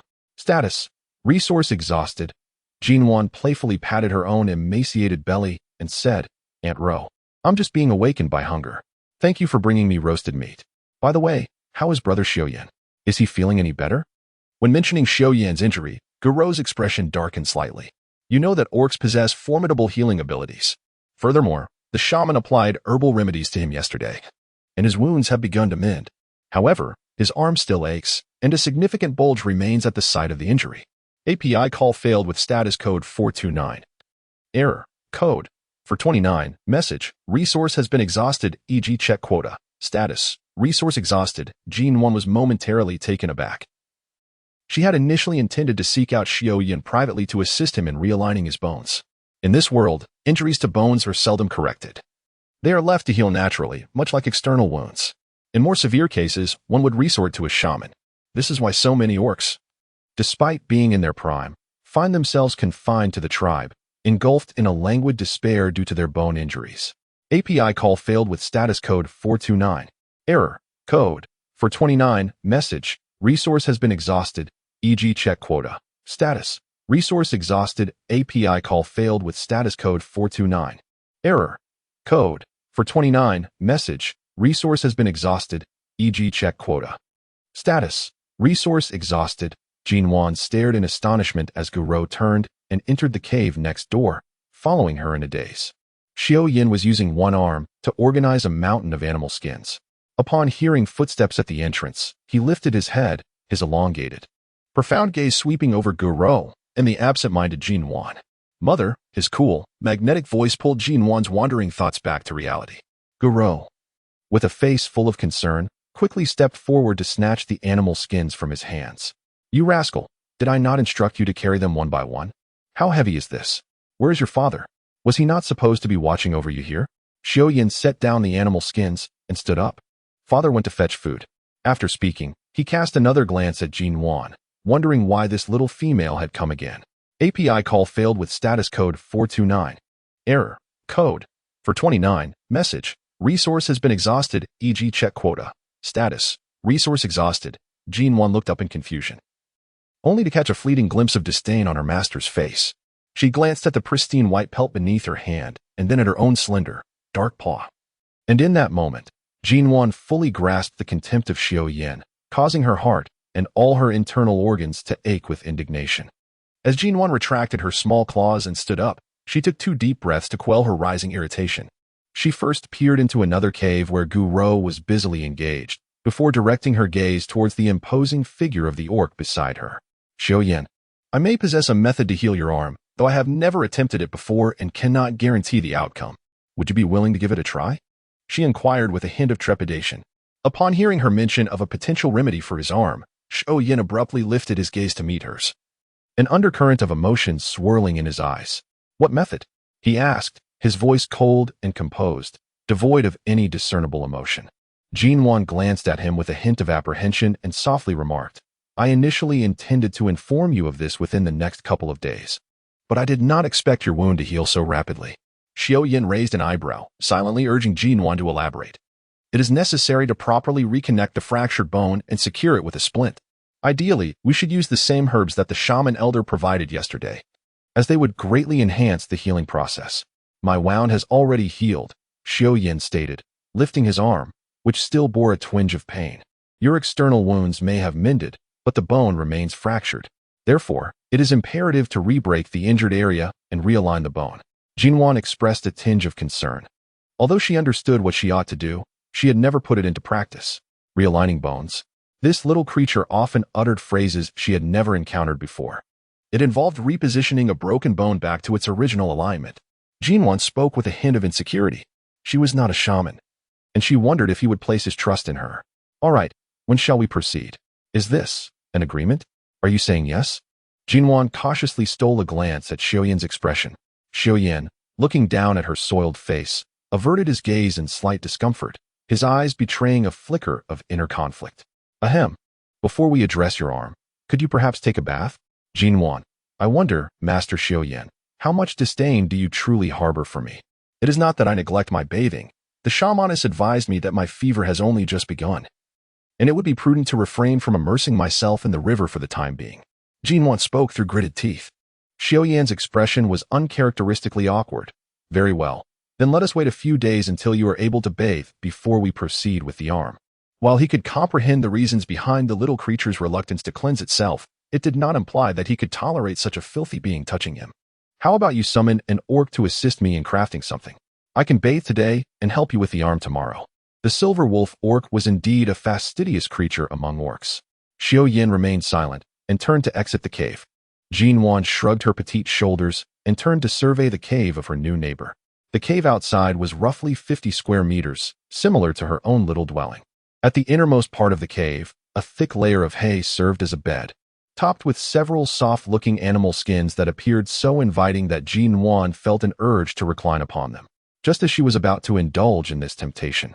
The sound of footsteps echoed from outside the cave. Following the noise, she saw Xiao Yin striding into the cave, accompanied by a tall male with golden hair. As soon as Lyre stepped inside, his eyes scanned Nuan from head to toe, resembling a radar detector, before turning to glance at his companion with an indescribable expression. Lyre remarked, Brother, I didn't expect your taste to be so unique. Xiao Yin shot him a chilling glare, prompting Lyre to shrink back slightly under Nuan's amused gaze. With a wide grin showcasing his bright white teeth, he offered a sycophantic smile. The robust beast man, even more muscular than Xiao Yin, adopted a submissive demeanor, akin to a disgruntled spouse. Nuan's eyes sparkled with intrigue. Had she inadvertently stumbled upon some unspoken nuances between these two beastmen? Truly, it was a case of seeing the world through a lens of unexpected interpretations. Ignoring Nuan's peculiar gaze, Xiaoyan lifted his chin slightly towards Lyre, saying, "What do you wish to do? Let him go." Nuan's eyes sparkled with excitement, and her pallid little face instantly radiated with vibrancy. She opened her arms wide and cautiously expressed her desire. "I wish for a wooden barrel that is as wide as this, reaching up to my chest." Su Yin and Lyre exchanged a glance, their faces reflecting a sense of bewilderment. "What is a wooden barrel?" Nuan emo hollow out the center of the trunk, but ensure to leave a base. It should not be too thin, as I intend to fill it with water. Lyre twitched the corner of his mouth. "Is that all?" Nuan pondered for a moment. "It should be lower, perhaps about 1 meter."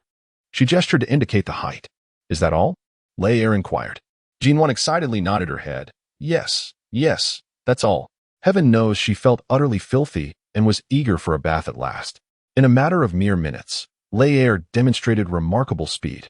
Before long, Nuan beheld a magnificent golden lion approaching, gallantly carrying 2 large wooden barrels bound together with vines, while its mouth clutched a smaller barrel.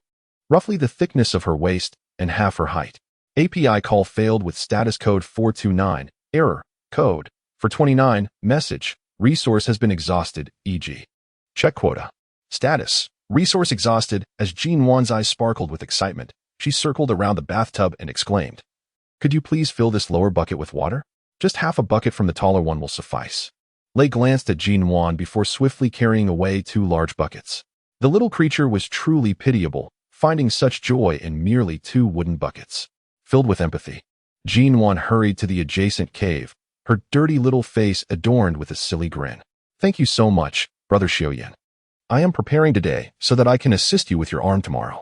Xiaoyan, with an expression of indifference, simply replied, As Nuan continued to chatter, she remarked, "I shall head over first then. Farewell, Brother Xiaoyan." With a cold, indifferent expression, he replied, Upon returning to the cave, Nuan ignited her small stove and set the remaining water in the stone pot to boil. Lyre, having fetched water, placed 2 large buckets in the spot Nuan had designated, crouching down to observe the peculiar object that had been ignited. Just as Nuan entered the food storage cave with a clean piece of beast hide, she noticed the tall, golden-haired beast man intently focused on her small earthen stove, his rear end raised in concentration. Hearing Nuan's footsteps, Lyre turned around, his face displaying astonishment, and pointed at the stone pot and the earthen stove, inquiring, "What is this thing?" Nuan smiled and said, "This is used for boiling water, and it can also be utilized for cooking food. Enclosing it like this ensures that the fire won't ignite anything else." Upon hearing this, Lyre's eyes sparkled with excitement. This little female is truly clever. "I shall create one for myself at home so that I can indulge in roasted meat every day. I must take my leave now." Watching Lyre rush off energetically, Nuan couldn't help but shake her head with amusement. As Nuan lifted the small wooden tub, crafted from scraps by Lyre, she transferred water from the lower tub into the higher one. Her desire for a grand bathing tub was overshadowed by her own height, not to mention the inconvenience of entering and exiting a tub that towered over her chest. The task of heating water alone was quite laborious. Thus, she resolved to use this modest tub, slightly over 1 meter high. After boiling water back and forth 7 or 8 times, Nuan assessed the water level. Deeming it sufficient, she then lowered the beast skin curtain at the entrance, carefully shedding the grimy beast skin she wore before gingerly stepping into the tub. Warm water enveloped her body as she reclined against the tub's wall, releasing a long sigh of contentment. It was indeed a delightful experience. After soaking for a while, she reached for a small piece of beast skin draped over the side of the tub and began to scrub herself meticulously. Watching the once clear water gradually cloud with impurities, Nuan felt a few involuntary twitches at the corners of her eyes. It was truly filthy, exceedingly so. When the beast skin grazed her cheek, and she noticed the rolling dark substances floating atop the water, Nuan felt as though her composure was on the verge of shattering. She had always believed the original owner's skin bore this color. After all, the females of the Watson tribe typically had such dull, grayish complexions. Little did she realize that the mysterious substances on the water's surface had dealt her a heavy blow. This was the result of neglecting to wash her face. No wonder she felt discomfort each morning despite wiping her face with beast skin. It was clear that her efforts had been insufficient.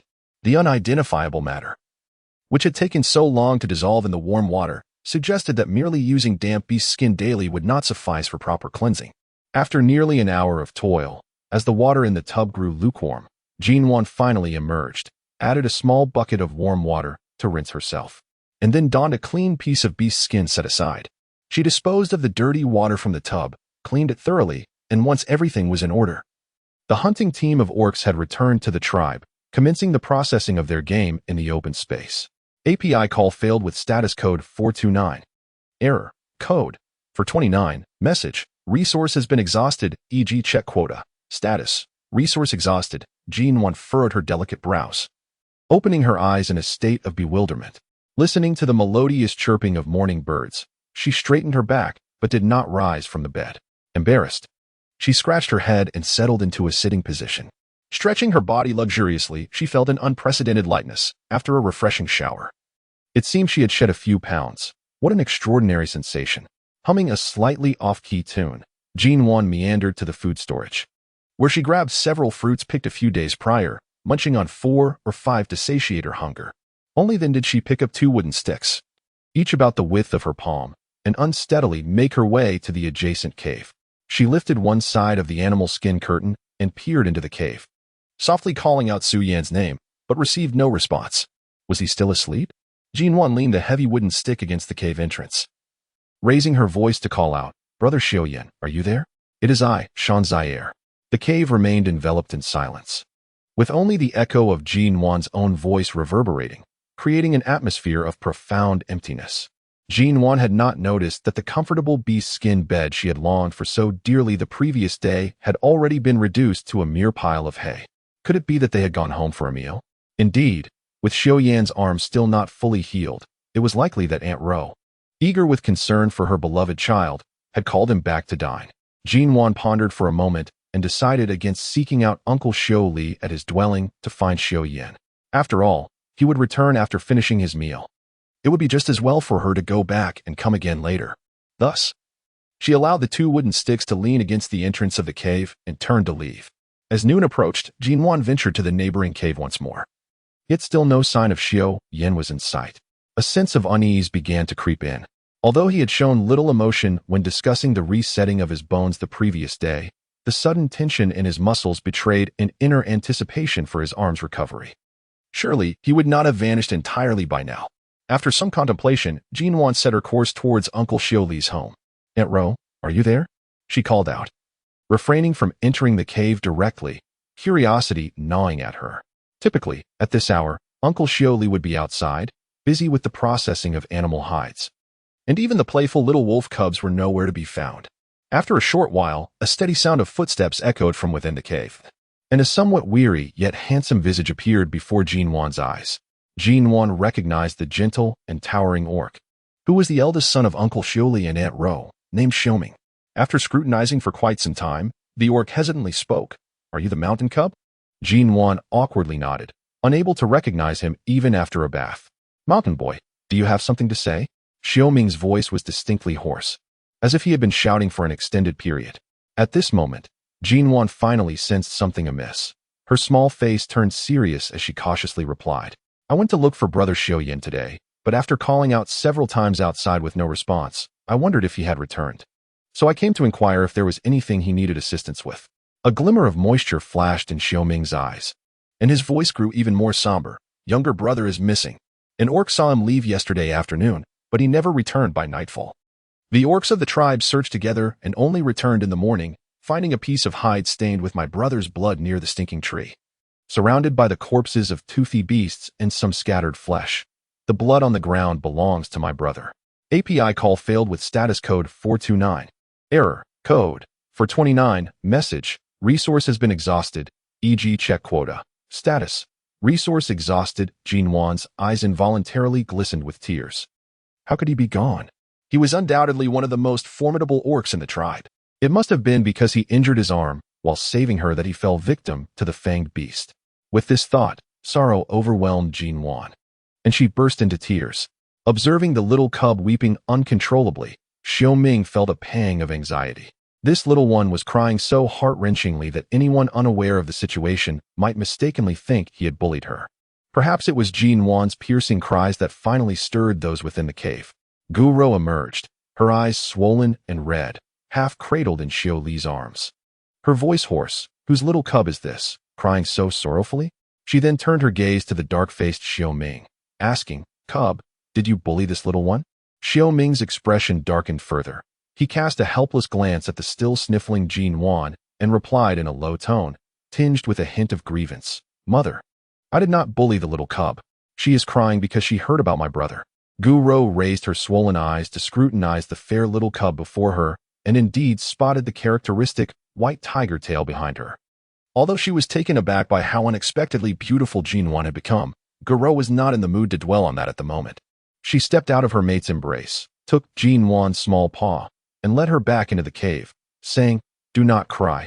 Your tears make Aunt Ro even sadder."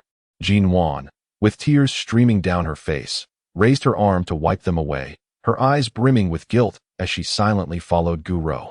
Guro gently guided Nuan to sit on the animal hide and affectionately patted her little head. "Dear, I understand what you are feeling, but I wish to convey that this matter does not pertain to you. Xiao Xiao encountered a pack of ferocious beasts. Even without injuries, escape would have been exceedingly difficult. You need not bear this guilt. Focus on living your own life well. The cold season is approaching, so make sure to gather provisions while you can. If you require any assistance, do not hesitate to seek me out." The slender little paws of Nuan were tightly clenched, her large eyes brimming with tears as she silently nodded. Rising to her feet, she bid farewell to Guro, Uncle Xiao Li, and Xiao Ming, her steps heavy as she made her way back to her cave. Deep down, she understood that Aunt Guro's words were meant to console her. Had Xiao Yin not been injured, he would undoubtedly have managed to escape. Even if he sustained some wounds, preserving his life would have been assured. She knew that this incident would pierce her heart like a thorn, an indelible mark for a lifetime. In the afternoon, Nuan crafted a frame from the branches she had gathered, one that was far more beautiful and sturdy than the one she had left behind by the stinky fruit tree. With her new basket slung over her back, she glanced at the sun hanging high in the sky and proceeded step by step towards the small grove not far from the tribe. Life must go on, after all. Previously, Nuan had always been alone in the grove, but now she often encountered several females accompanied by their partners, all seeking to catch the cooing beasts. After exchanging greetings, she ventured deeper into the grass with her basket. With more people hunting, the cooing beasts were no longer as foolishly stationary. Upon spotting Nuan, they flapped their wings and took flight, fleeing into the distance. API call failed with status code 429, error, code, for 29, message, resource has been exhausted, e.g. check quota. Status, resource exhausted. As Nuan stood there, her mind instantly conjured images of slippery snakes, causing a chill to run down her spine. Little did anyone know that she harbored a profound fear of soft-bodied creatures. From the tiniest, squirmy worms to the larger serpents, the mere sight of them left her weak-kneed. Gripping the wooden stick tightly in her hand, she faced the rustling in the grass, her body tense and alert. The moment a snake dared to show its head, she would wield that stick to send it flying. The rustling sound grew ever closer, and finally, as the grass parted, a small black shape emerged before Nuan. Trembling, she raised her stick to strike at the dark figure. However, her fear rendered her grip weak, and the stick slipped from her control, descending in a perfect arc of free fall onto the little black spot. To her surprise, the anticipated soft-bodied creature did not dart away. Instead, a slightly irritated yet endearing owl echoed in her ears. In disbelief, Nuan rubbed her ears, questioning whether that was indeed the sound of a baby animal. Goodness! Which beast man was so careless as to allow their young to roam freely in the woods, risking being snatched away by ferocious predators? Confirming it was not a snake, Nuan's courage surged, if only a little. She bent down to retrieve the fallen stick, cautiously parting the grass before her. What she beheld next made her heart relax, swiftly followed by waves of affection. There, a chubby little lion cub, its entire body stained crimson with blood, looked up at her with a pitiful expression. It pressed a plump paw against its small nose, which had been struck by the wooden stick, its dark eyes brimming with tears as it raised its round little head, gazing at her with an utterly forlorn look. As Nuan knelt down to gently caress the small lion cub's soft fur, stained with blood, she murmured, "Little cub, I am truly sorry. Sister did not mean to hurt you." Are you a little one from the tribe? Where are you injured? Shall I take you back to find the shaman grandmother? The cub, with a pitiful demeanor, lowered its small head. In the shadows of its dark eyes, a flicker of human-like embarrassment flashed by. After scrutinizing Nuan for a moment with its round little face, it extended its chubby paw, which was covering its nose, towards her, emitting two soft whimpers. As if urging her to lift it up, its tiny gaze revealing a hint of disdain. Such a proud yet adorably soft cub was utterly charming. Nuan skillfully avoided the other chubby paw that hung to the side. As she slipped her left hand around its small chest and cradled its pudgy bottom with her right, bringing the little plump lion cub into her embrace. However, she soon realized that its chubby body was trembling incessantly, accompanied by pitiful whines of pain, the tiny voice sounding utterly sorrowful. As Nuan busily lowered her head to inspect, she discovered that the little cub's hind legs were mangled and hanging limply. She swiftly repositioned her hands, now cradling the soft belly beneath the tiny derriere. Observing the little lion cub's despondent demeanor as she held it, Nuan gently kissed the cub's dirty little head and whispered soothingly, "Be brave, my dear. Just a little longer, and we will reach the tribe. The shaman will take care of you." The little lion cub let out a couple of soft whimpers, its round head resting on her arm, and it wearily closed its dark little eyes. API call failed with status code 429. Error. Code. For 29. Message. Resource has been exhausted, e.g. check quota. Status. Resource exhausted. API call failed with status code 429. Error. Code. For 29. Message. Resource has been exhausted, e.g. check quota. Status. Resource exhausted. Nuan cast a sympathetic glance at the pitiful little chubby bundle before swiftly turning and dashing towards the chieftain's home. The small lion cub in the arms of the shaman, Alma, lifted its dark, glistening eyes to observe her gradually receding figure, its gaze reflecting an unexpected depth of complexity that belied its diminutive size. The chieftain's family was currently engaged in the processing of the day's hunt. Upon seeing Nuan approach, drenched in perspiration, they all paused their tasks and turned their attention towards her. Nuan was deeply concerned about the injury of the young lion cub and turned directly to Gushing Uncle Chief. "Today I found a severely injured lion cub in the small woods. I could not identify its owner and took it to the shaman grandmother. She asked me to request your presence." Gushing's expression grew serious. His bloodstained hands wiped briefly against his fur skirt as he stepped towards the shaman's cave. As Nuan bid farewell to Nai Ma and the chief's young one, she trotted along behind the chief, recounting the events of her discovery of the small lion cub. The two beasts moved swiftly, and upon reaching the cave of the healer, Granny Wu, she had just finished cleaning the cub's wounds. Granny Wu sighed deeply, her tone laden with gravity. "This little one is gravely injured. The front limbs bear scars from a previous encounter, while the hind legs have sustained injuries in recent days. If I am not mistaken, it appears to have been wounded by a toothy beast." Nuan knelt beside the animal hide, where a chubby little lion cub lay sprawled like a small meat pie. Its hind paws, with wounds turned outward, still oozed blood despite having been cleaned. The little cub did not whimper in pain. Instead, it gazed intently with its round, dark eyes at the newly arrived chieftain of the Gexing tribe. Its uninjured front paws reached out toward the chieftain, exuding an irresistible charm. Upon seeing the cub, Gushing's eyes widened in astonishment. This little lion cub was indeed a member of their Golden Lion clan.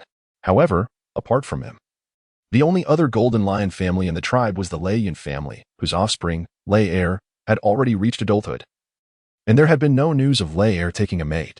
After pondering for a moment, Gushing stepped out of the cave and let out a mighty roar that echoed toward the east of the tribe. Soon, Nuan observed two robust golden lions sprinting toward them.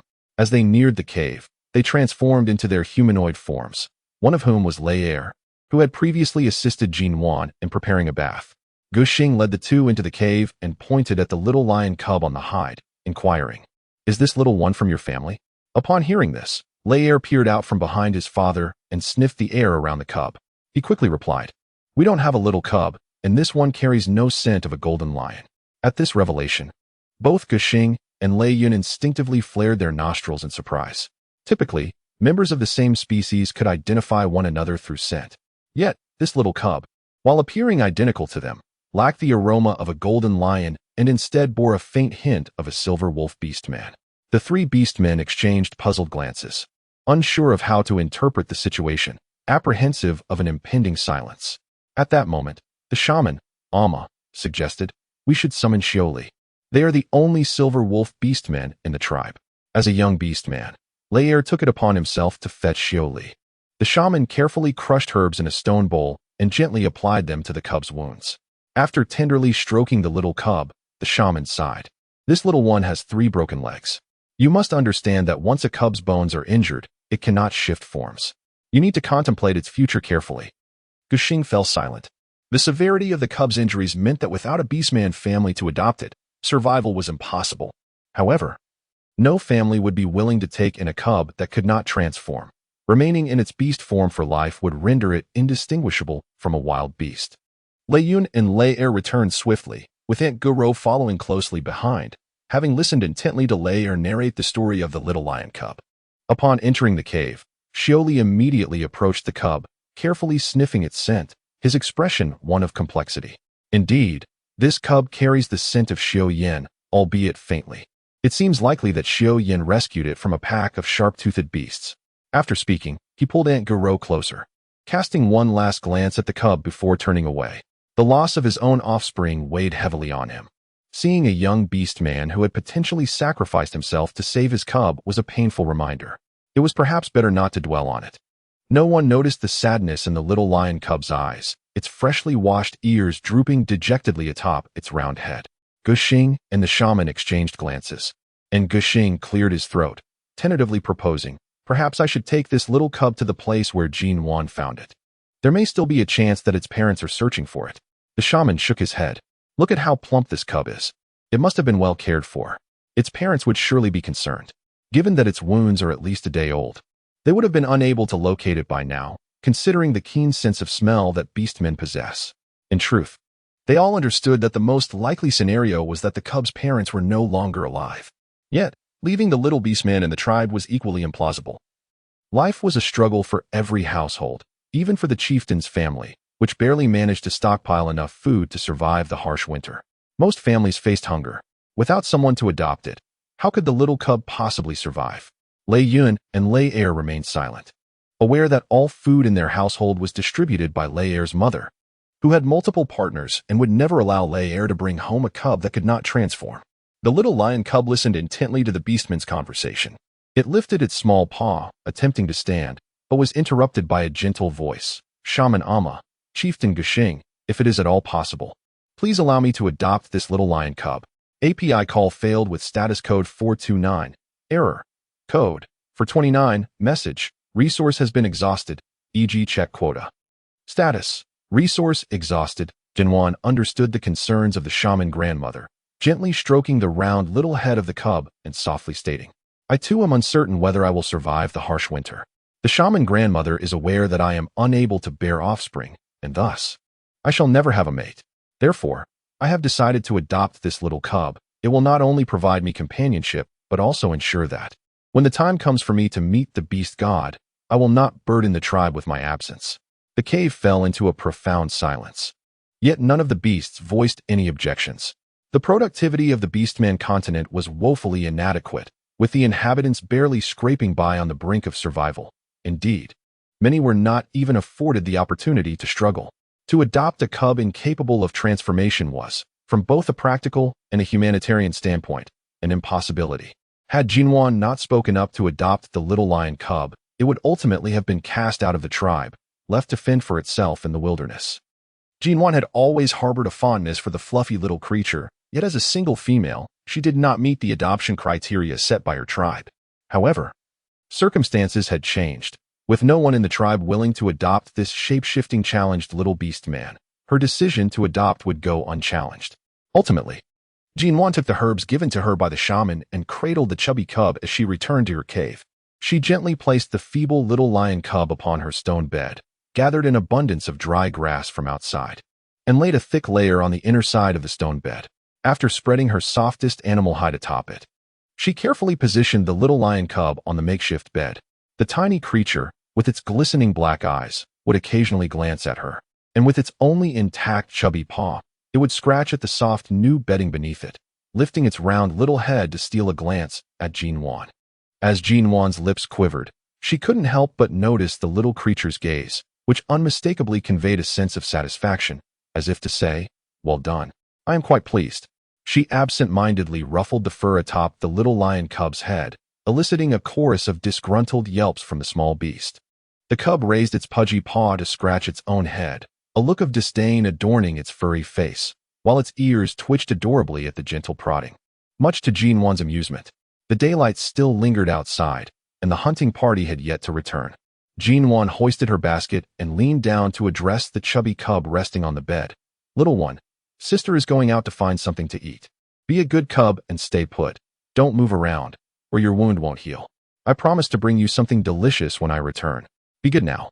The plump little lion cub lifted its dark, glistening eyes to meet hers before resting its head on its uninjured paw, lazily letting out a few yelps to signify its understanding. Seeing the cub close its eyes to sleep, Nuan finally dropped the animal hide curtain at the entrance and hastened towards the small grove. In truth, ever since Nuan was rescued by Xiao Yan, a bold idea had taken root in her mind. The toothy grass that had left her body numb for an entire day could be considered a natural anesthetic, devoid of any side effects.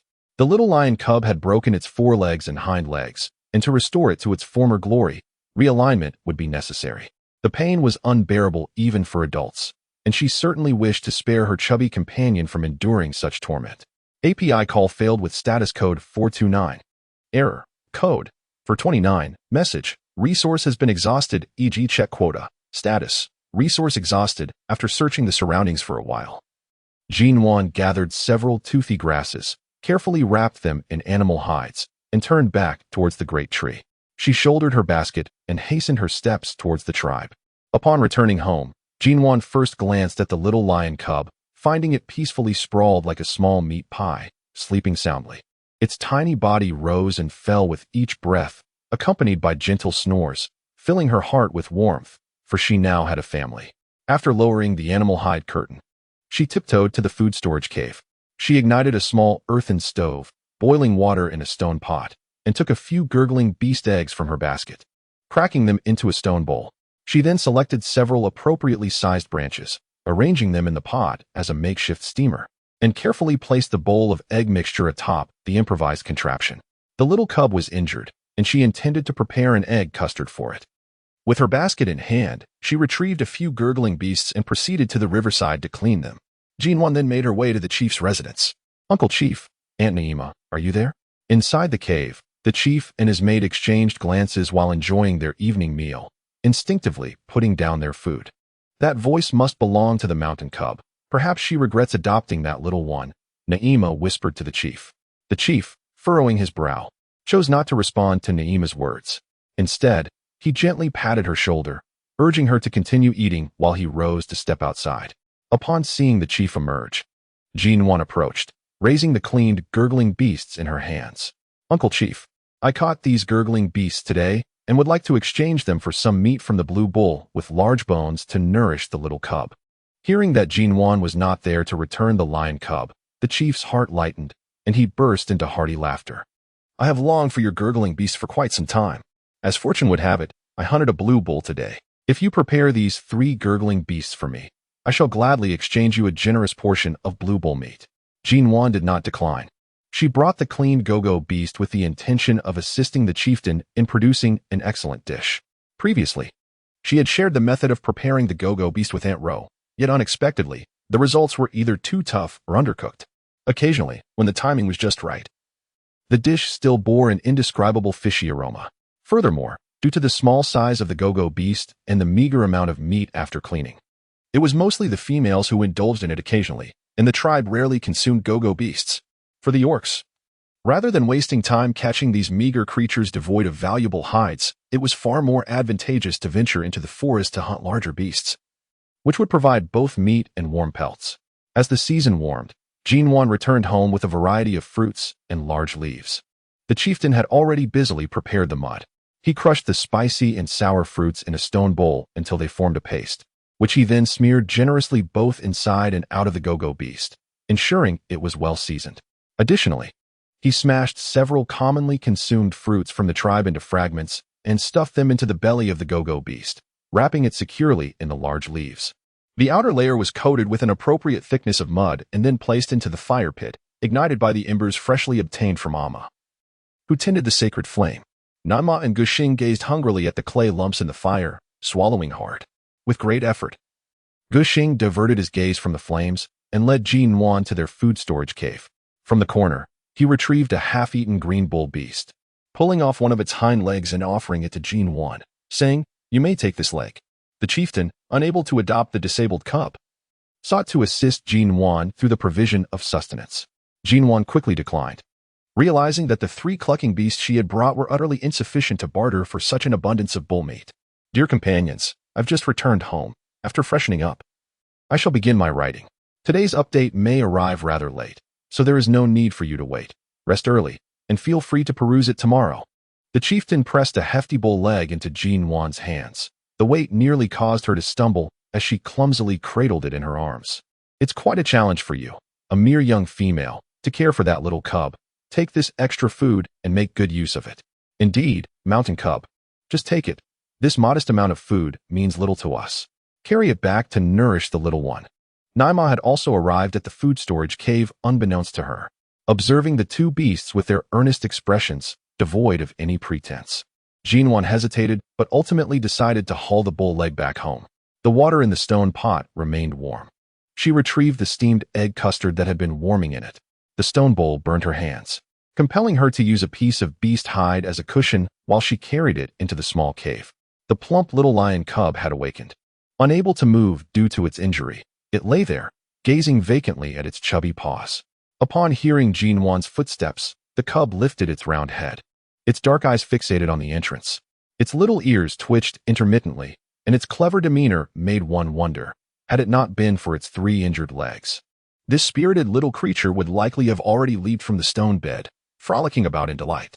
As Nuan lifted the animal skin curtain while holding a bowl of egg custard, she was met with a pair of deep, dark, round eyes that softened her heart. "Little cub, are you hungry?" she cooed. "Sister has prepared something delicious for you. Would you like to have a taste?" Without waiting for a response from the small lion cub, she scooped a spoonful of the custard with her rudely fashioned wooden spoon and brought it to the little creature's mouth. The cub twitched its nose, its eyes sparkling with delight. The food prepared by this young female was indeed delectable. The last meal of the clucking beast had been exquisite, albeit too scant. With a measured restraint, it opened its small mouth, allowing Nuan to feed it spoonful by spoonful. The cub's eyes shone even brighter as it savored the tender, smooth custard, imbued with a unique aroma. Though it was not filling, the flavor was utterly delightful. It craved more. Gazing at the now empty stone bowl, the little lion cub raised its shiny black eyes to Nuan and tapped its plump belly with one of its chubby paws, indicating its desire for more. As Nuan lightly chuckled, she affectionately tapped the little creature's nose, saying, "You little rascal, you are quite the picky eater." The roasted meat prepared by the shaman grandmother remained untouched by the little one. Yet, contemplating the dark and half-cooked meat, Nuan shivered. She had no desire to eat it either. "You stay here obediently. Your sister is preparing the leg of a green bovine beast, and soon we shall indulge in some proper meat." The little lion cub extended its delicate pink tongue to lick the crumbs at the corner of its mouth, still yearning for the dish known as egg custard. However, with the beast sheltering beneath the eaves, it was best not to be finicky. The little lion cub nodded, feeling a touch of grievance. Nuan gently stroked his round little head, then picked up the stone bowl and walked outside. "Oh, is that you, mountain cub? I heard you adopted a disabled little one." The moment Nuan lowered the animal skin curtain, she was met with this loathsome voice.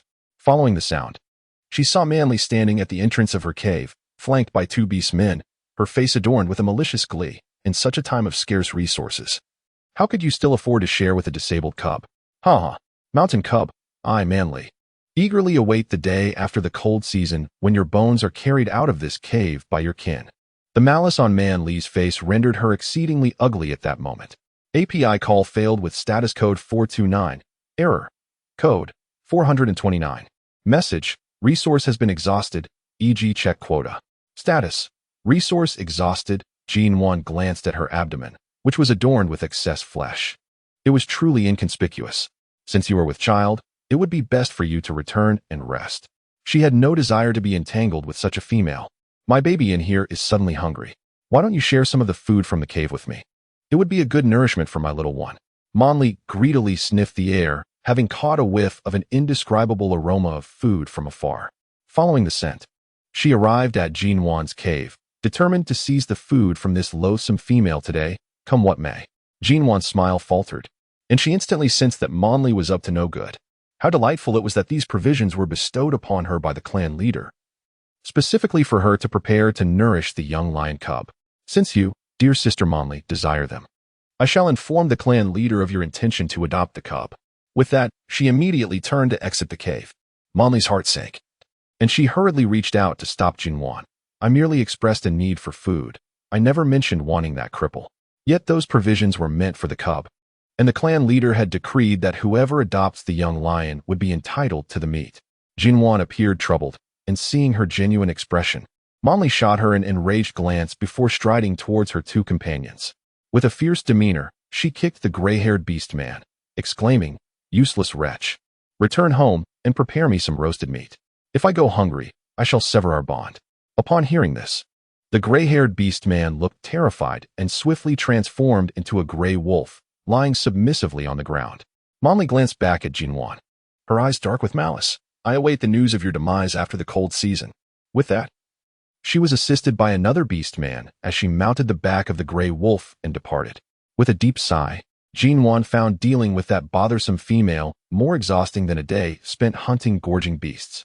Xiao, the little lion cub, wore around solemn expression as he attentively listened to the dialogue of the two females outside the cave. A sense of gloom and anxiety welled up within him. That afternoon, he had ventured out to gather medicinal herbs, only to be ambushed by a pack of fierce tooth beasts. In the end, despite sustaining injuries to his hind legs, he managed to tear the leader of the beasts in two. The pack fled, but he lost consciousness, and upon awakening, he discovered that he had transformed into a golden lion cub. His hind legs were a bloody mess, throbbing with pain. He crawled into the grass to find the healing herb, rubbing it against his legs, which provided some relief. Then, dragging his small body toward the grove of the tribe, he was unexpectedly rescued by that filthy little female cub, who, to her credit, was much cleaner now. Touching his little nose, a flicker of disdain crossed Xiao's eyes. That little female cub was truly foolish, and his nose still ached. The enticing aroma of stewed meat wafted through the animal skin curtain, dancing tantalizingly before the little lion cub's nose. A series of hungry gurgles emanated from his plump belly, and a faint blush crept across Xiao's golden-furred face as he awkwardly covered his unseemly belly with his chubby paws, feeling quite embarrassed.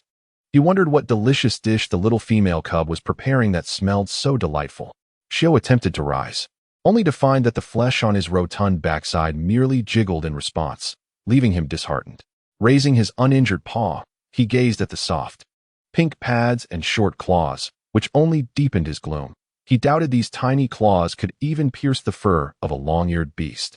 Was it possible that the once mighty silver wolf beast man would have to rely on a little female cub for sustenance in the future? If he recovered, what a disgrace that would be. As Nuan entered, carrying the tenderly stewed meat of the green bull beast, she noticed the round little cub, whose face was marred by an expression of discontent. Amused by the sight, she assumed he was merely fussing due to hunger. "Little cub, cease your sulking. Sister has prepared a delicious meal for you. It is quite fragrant. Come, let me feed you," she said, patting the cub's plump bottom before dragging his small nest to the edge of the stone bed. Xiao Yan, the diminutive creature, froze momentarily, taken aback by the boldness of this little female. How dare she just now slap the rear of a formidable silver wolf beast man? Stunned, Xiao Yan's dark eyes fixated on Nuan, his small face flushing anew. How utterly vexing, this audacious little female. How could you so casually strike a beastman's behind? He lamented, his exasperated cries echoing in Nuan's ears, sounding more like complaints about her sluggishness in serving food. Quickly, she retrieved a piece of the succulent green bull beast meat from the stone pot, carefully blowing on it until it cooled slightly before offering it to the glaring little lion cub. "Come, little one, open wide for your meat." Xiao Yan, feeling ignored after calling out for so long, realized that she had mistaken his cries for self-entertainment. With a huff of indignation, he reluctantly accepted the fragrant morsel, his tongue deftly curling around it as he began to savor the taste, the glimmer in his eyes brightening as his initial disdain faded. "Delicious, delicious. I want more," he exclaimed, his belly swelling like a ball after consuming a substantial portion of the meat from the stone pot. As Nuan gently massaged the little cub's belly, she carried the remaining meat outside, all the while under the cub's forlorn gaze. The little creature had an insatiable appetite, consuming a quantity comparable to that of an adult orc, while the other younglings in the tribe barely managed half of what he devoured. Thus, little female cub, do you now find my voracity distasteful? The little lion cub seemed to lament. The fire in the small stove had yet to extinguish completely, flickering lazily.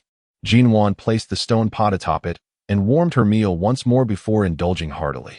The stewed beast meat was delectable, tender and succulent as it entered her stomach, unlike the tougher roasted meat.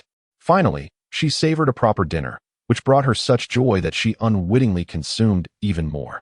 Gazing at the now empty stone pot, she pondered, was this truly all her doing? Although she hesitated to admit she was a glutton, the spotless pot in her belly, which felt as though it might burst, told her otherwise. Cub, hurry to the open space in the tribe. The shaman has an announcement to make. Nuan, still reflecting on her considerable appetite, was startled by the sudden boisterous call.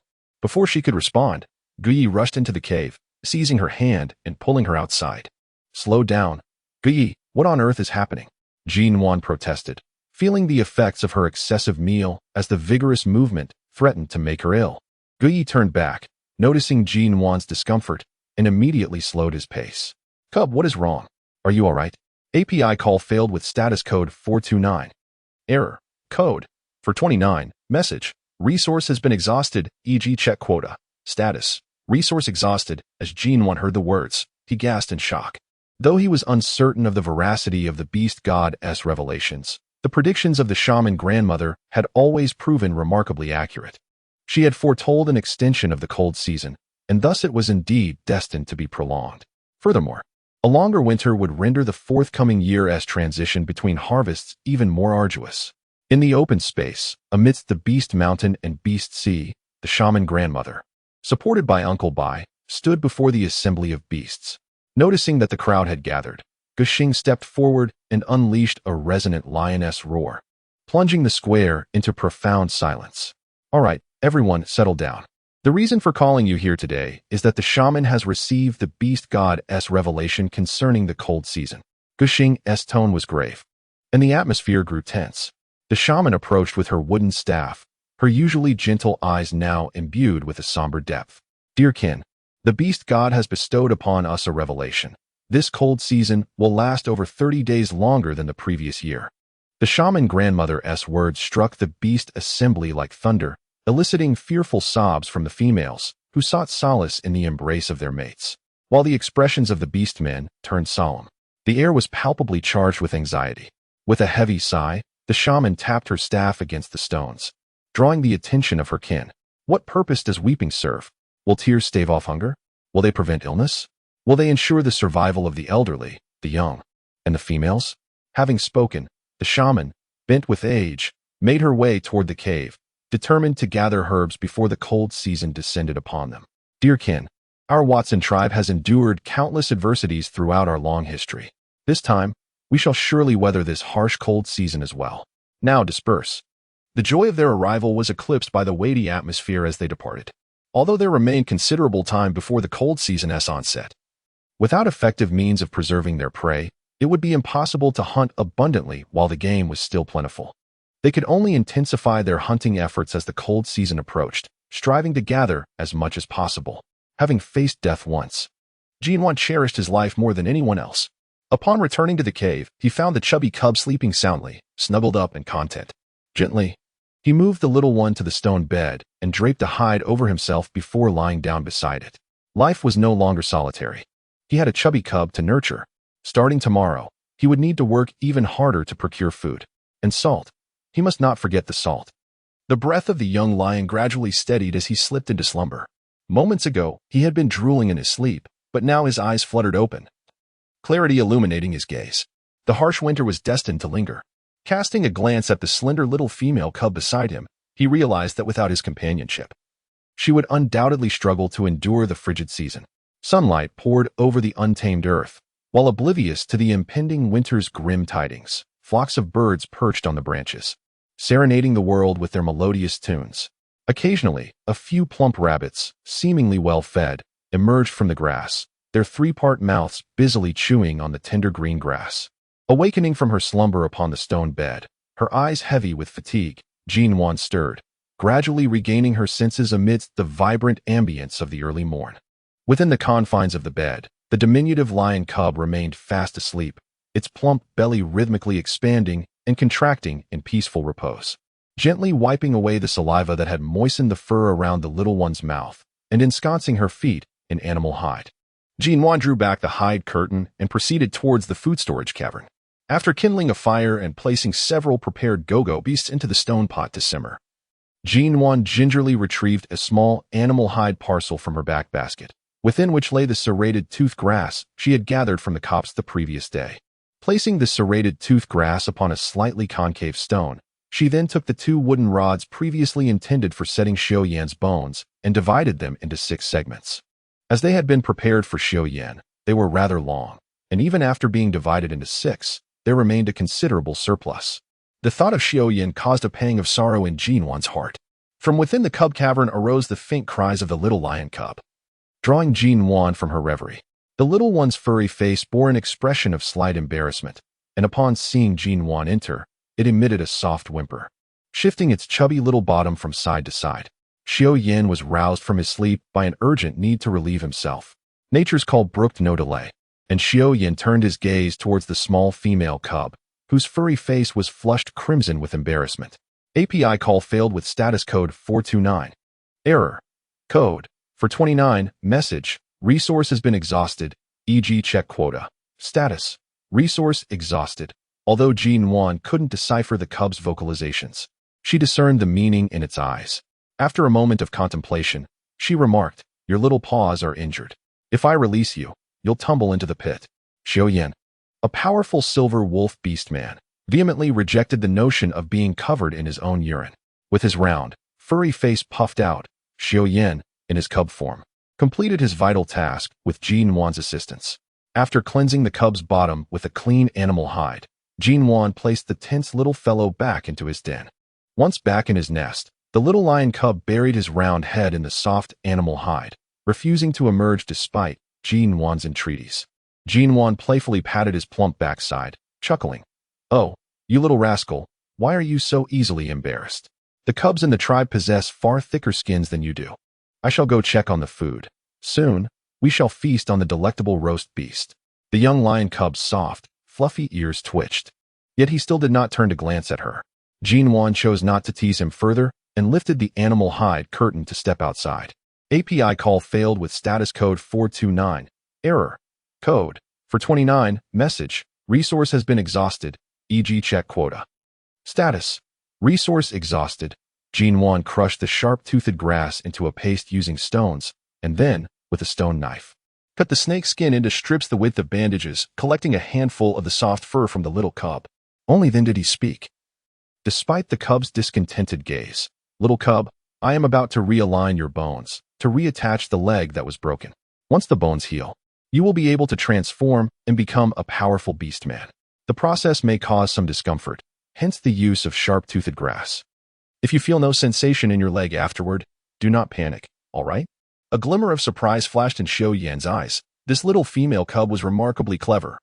Having thought to use sharp-toothed grass to alleviate the pain, he let out a couple of yelps and nodded his head, gently stroking his round little head.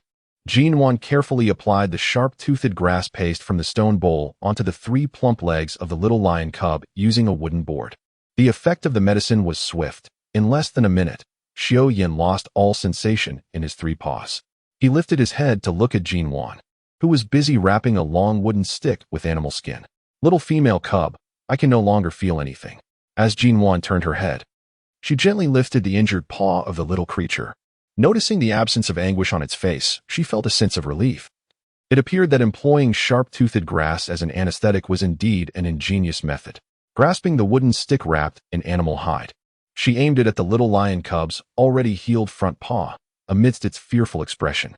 Upon hearing the crisp sound of its plump paw, a sharp pain echoed. Yet the cub felt no discomfort. However, gazing at the stick entwined with animal hide in the little female cub's grasp, he sensed that he would forever harbor a shadow of fear towards such objects. Sweating profusely, Nuan lowered the makeshift weapon, her legs somewhat trembling. The little paw, now slightly plump, gingerly touched the cub's front paw, where the fractured area had rebroken. She had not dared to exert too much force, suggesting that the injury had not been sustained for long. Nuan carefully aligned the severed bones of the little creature. Applying a paste of herbs from another stone bowl onto its plump leg, he secured it with 2 wooden planks, then wrapped it tightly with snake skin. Due to his inexperience, the entire process stretched into nearly noon. The chubby little head of the cub rested on its pudgy paws, drooling in slumber, while Nuan was drenched in sweat from anxiety. He gently poked the small nose of the lion cub, then tidied up the remaining items and returned them to the food storage hole. He retrieved the still warm, gurgling beast from the stone pot, wrapped it in large leaves, and placed it beside the cub's nest in the little cave. As the warmth of the season enveloped him, Nuan slung a basket over his shoulder and made his way toward the small grove. Alas, those wretched toothy beasts have finally departed. Indeed, even the formidable beastmen like Xiaoyan. Wait, Shanzai, are you also here to capture the clucking beasts? Guyi approached, followed closely by Feng, who had transformed into his beast form, adorned with a bounty of clucking beasts. API call failed with status code 429, error, code 429. Message, resource has been exhausted, e.g. check quota. Status, resource exhausted. As the warmth of the season enveloped her, Nuan found herself perplexed. Can the foul fruit truly harden? Guyi nodded her little head affirmatively. Indeed, after the foul fruit ripens, it swiftly becomes hard. In the past, there were even little ones who would collect them to bring back to the tribe for amusement. However, upon peeling away the outer skin, one discovers that the flesh has turned firm, and when struck with a stone, it crumbles into a fine, soil-like substance. Yet, surprisingly, it lacks the repugnant odor, instead emanating a pleasantly sweet aroma. I had secretly tasted a bit. It felt like a sticky mass in my mouth, utterly unpalatable. And I was caught by my father and received a good thrashing. Speaking of being spanked by my own father, Guya's little mouth puckered up as if it could hang a go-go beast. A fine, soil-like substance, sweet and sticky? This hardened flesh of the foul fruit sounds remarkably akin to flour. Nuan felt a surge of energy, her eyes sparkling with excitement. Guyi suddenly experienced a foreboding sensation, swiftly grasping Nuan's arm. Shanzai, you aren't planning to gather stinky fruits to bring back, are you? Let me tell you, while consuming those fruits is harmless, they are truly unpalatable. You should collect more of those giggling beasts instead. Their meat is delectable. I senti it. Indeed, it is splendidly fragrant. However, without salt, it cannot be preserved. API call failed with status code 429, error, code 429, message, resource has been exhausted, e.g. check quota. Status, resource exhausted. As Nuan contemplated the aroma of the stinky fruit, she wasted no time and hastened towards the grove where it grew. Unlike her previous visit, the familiar scent of durian was absent. Had she not remembered the distinctly elevated thicket, she might have struggled to locate it. Picking up a stinky fruit that had fallen into the grass, she turned it over several times, searching for a crevice to pry it open and examine the flesh inside. Yet she found not a single opening. Even the fruits she gathered from elsewhere exhibited no gaps, and those still hanging from the trees appeared to have closed themselves up for winter, with not a hint of a fissure. This was puzzling. Although her last encounter had been fraught with peril, she distinctly recalled that these stinky fruits had, to some extent, always possessed openings. Why were there none now? After placing 2 into her basket, Nuan resolved to return and sample them. If this hardened stinky fruit truly resembled flour, it would indeed be a significant find. Carrying the 2 stinky fruits, which perhaps could serve as a staple akin to flour, Nuan had little inclination to linger in the thicket. After considerable effort, she finally managed to catch 2 of the clucking beasts. Observing the flurry of feathers around her, a wave of melancholy washed over her. The clucking beasts had become far more astute due to the relentless hunting by their kin, no longer as Navi as before.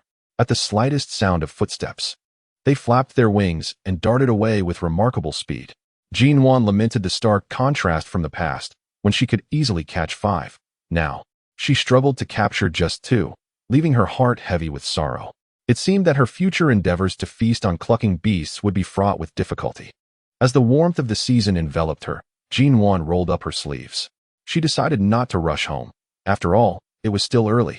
She aimed to capture as many go-go beasts as possible, storing any surplus in her food cave, transforming them into a different kind of reserve food, and a source of meat at that. Oh dear, Pigda, Why are there so many go-go beasts in the Watson tribe? The scent is overwhelming. While engrossed in catching go-go beasts, Nuan suddenly heard faint voices in the distance. She quickly secured the wriggling go-go beast with a vine and tossed it into her basket on her back, then hurriedly concealed herself in the bushes beside a cumin tree. Sprinkling a few cumin seeds on herself, the rich aroma of cumin enveloped her, masking her own scent. What peculiar things inhabit the Watson tribe's territory? This odor is quite pungent. Nearby, two grotesque male figures, their bodies covered in thick fur and excess fat, wave their large hands at their noses. Clearly tormented by the overpowering cumin scent. Enough complaining.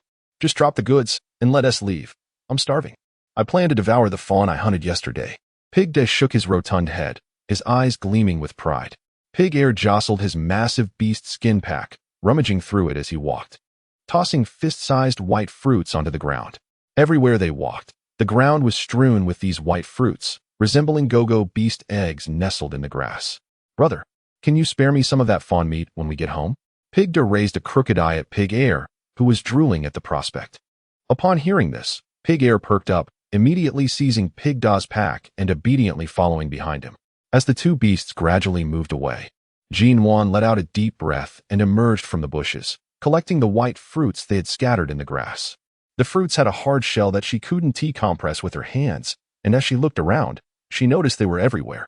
From the conversation she overheard, it seemed these two were not tribe members, yet they were stealthily scattering such fruits in the tribe's territory. A sense of unease lingered in Nuan's heart. After contemplating, she picked up a few more white fruits from the surrounding grass and placed them in her basket, hastening her way back to the tribe. Having arrived in this world not long ago, and being a sheltered young female who rarely ventured outside the tribe, she found herself bewildered by many aspects of her new surroundings. The shaman had been particularly busy lately due to the cold season. She had requested 5 beasts from the chief to gather herbs, and the daily task of drying them was almost breaking her back. Shaman! Shaman! Gushing hurriedly approached the shaman's cave, clutching a white fruit in his hand. Noticing his panicked expression, the shaman felt a jolt of alarm and quickly stepped forward, asking, "What has happened?" The chief should not appear so flustered. Although her words were reprimanding, an undercurrent of concern was evident in her tone.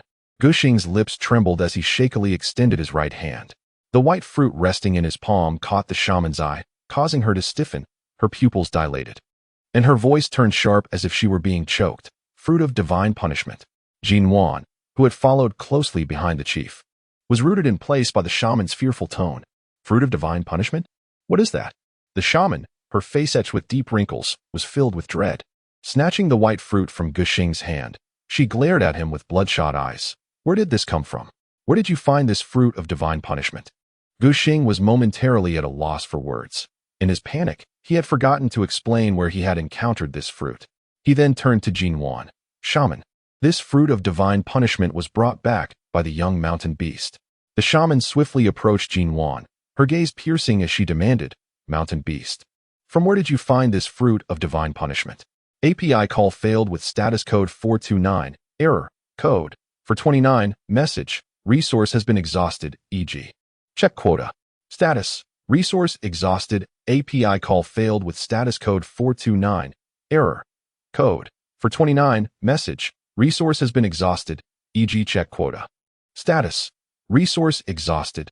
Nuan hurriedly explained, Grandma Shaman, Chief, this fruit of divine punishment was not gathered by me. Upon hearing this, the shaman and the chief exchanged skeptical glances.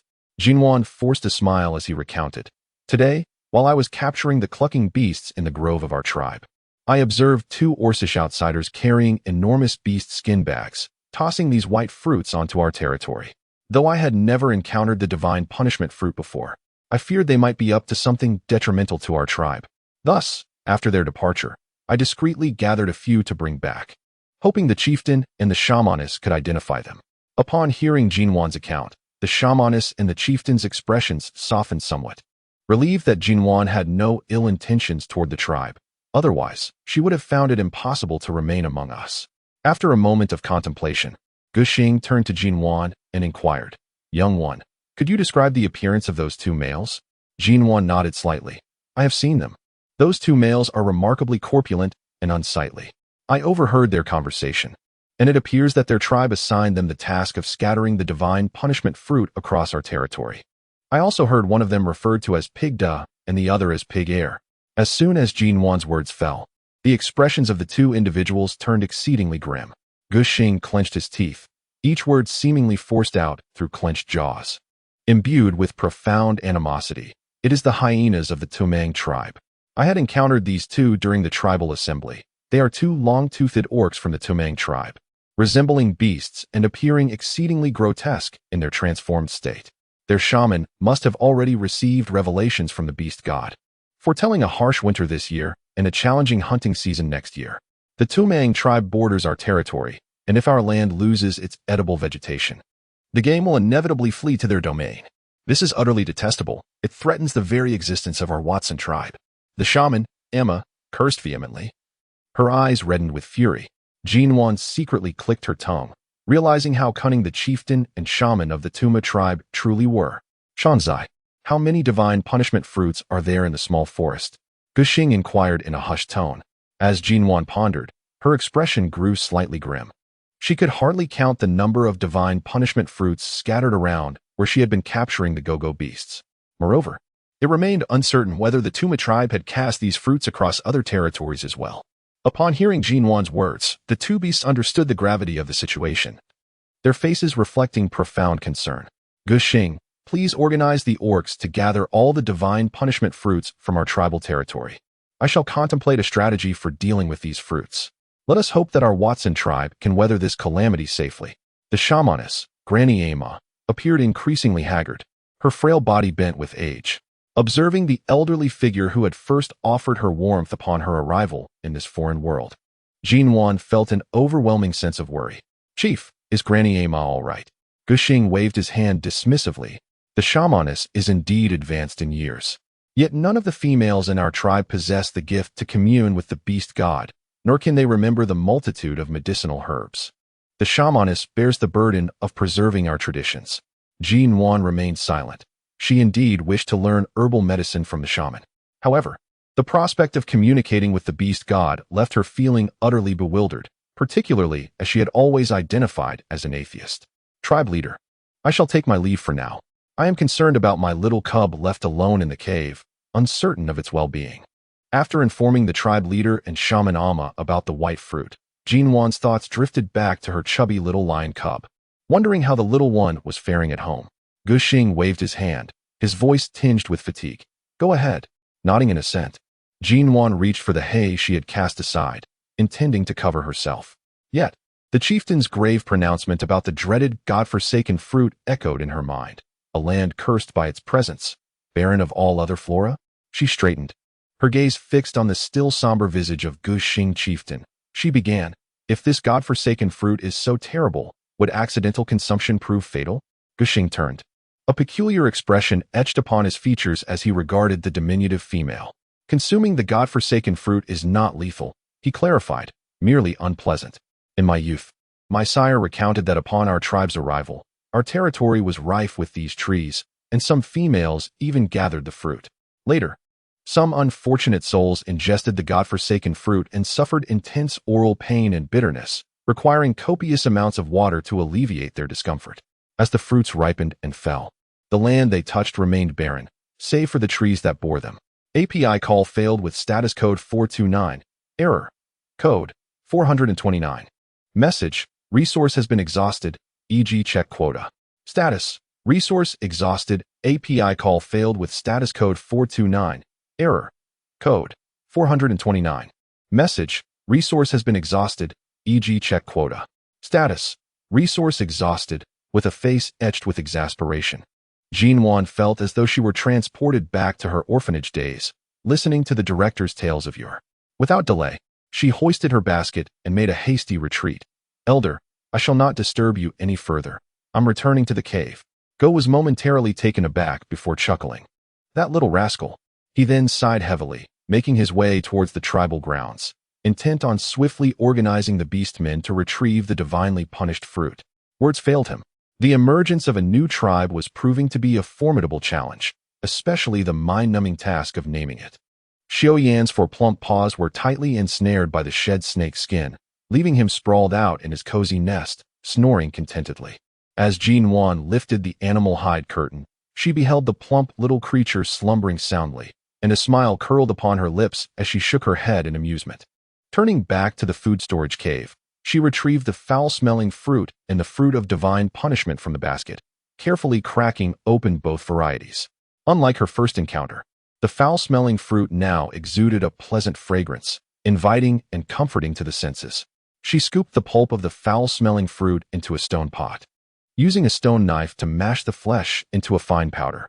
Once she deemed it sufficiently refined, Nuan rose to fetch a stone bowl, drawing a cup of water from a wooden barrel. With great care, she kneaded the powdered pulp into a cohesive ball, though the texture remained a mystery. The consistency felt remarkably akin to that of flour. Placing the dough into the stone pot and covering it with large leaves, Nuan then picked up a divine punishment fruit, cleansing it in the stone bowl. Tentatively, she licked the surface of the fruit, discovering it to be devoid of flavor. Grasping the stone knife set aside, she gently tapped a small incision into the divine punishment fruit, and a delicate, pure white substance surged forth eagerly from the crevice. As Nuan's mind momentarily fogged, she instinctively clenched her fist, watching the white, granular substance trickle through her fingers and scatter onto the ground below. In disbelief, she brought her hand, still clutching the divine punishment fruit, to her mouth, extending her tongue to taste a small amount. The pure, briny flavor that flooded her senses caused her to leap with joy. Salt. It was indeed salt, and remarkably pure at that. The Orc continent was astonishing, where salt grew upon trees. Taking a large, clean leaf, Nuan cracked open all the divine punishment fruits in her basket, collecting the salt until the leaf was brimming. Once she carefully set the leaf aside, she dashed to the riverbank with unprecedented speed to prepare 3 clucking beasts. With great effort, she used a stone knife to butcher one of the clucking beasts, frying the meat in a stone pot to extract its oil, then adding a suitable amount of water to let it simmer.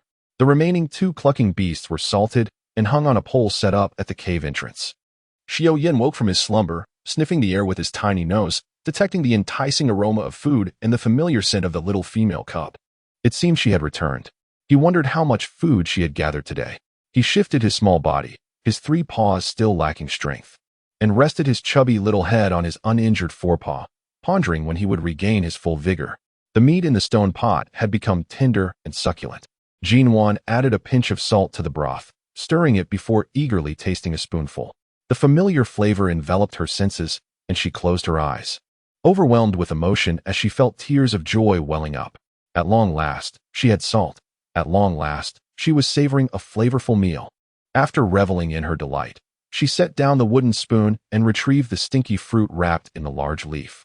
She pressed it into a flat cake, slicing it into thin strips, and deftly stretched them into long, round noodles. Soon, she held a delicate, elongated noodle in her hands. She tossed the noodles into the pot, stirring them briefly to prevent sticking, and quickly added the remaining strips. Before long, a steaming pot of noodles was ready. Watching the noodles swirl in the stone pot, Nuan could barely contain her anticipation, swallowing hard as she estimated they must be done. She picked up a noodle with her chopsticks and slurped it into her mouth. After a few chews, her eyes sparkled. The noodles made from the stinky fruit were utterly delicious. Perhaps it was because she had made them thicker, but they had a delightful chewiness. This proved that the stinky fruit could indeed be transformed into delectable food, and Nuan felt a surge of excitement. The stinky fruit was abundant this season, and without the threat of ferocious beasts with sharp teeth, gathering it was a breeze, truly the finest sustenance to endure the harsh winter. Scooping some noodles into a stone bowl along with a portion of clucking beast meat and broth, Nuan made her way into the small cave. The little lion cub had already caught the tantalizing scent of the food. With ears perked high, he heard the approaching footsteps of the little female cub and quickly wiped the drool from his mouth with his chubby paw, then returned to resting solemnly on his paws. Yet, the constant twitching of his ears and the quivering of his little nose betrayed his eager anticipation. Seeing the lion cub's comically despondent demeanor, Nuan's heart softened. She placed the stone bowl on the side of the stone bed and gently patted the cub's round little head. "Little one, come and enjoy your evening meal." The little creature truly had an impressive appetite. When she left, the clucking beast she had set beside him had been devoured to the bone, leaving behind only 2 greasy large leaves as evidence of their existence. Xiao Yin shook his head. a hint of annoyance flashing in his gaze as he glanced at Nuan. Why did this little female cub always insist on touching him? However, any trace of disdain vanished when he saw the bowl of fragrant noodles she brought over. The delicious dish, cleverly named noodles, was eagerly fed to him by the little female cub using 2 wooden sticks. The noodles, soaked in rich broth, were utterly delightful. Xiao Yin expressed his fondness for these noodles with the voracious appetite of a young beast, relishing every bite, which was abundantly clear.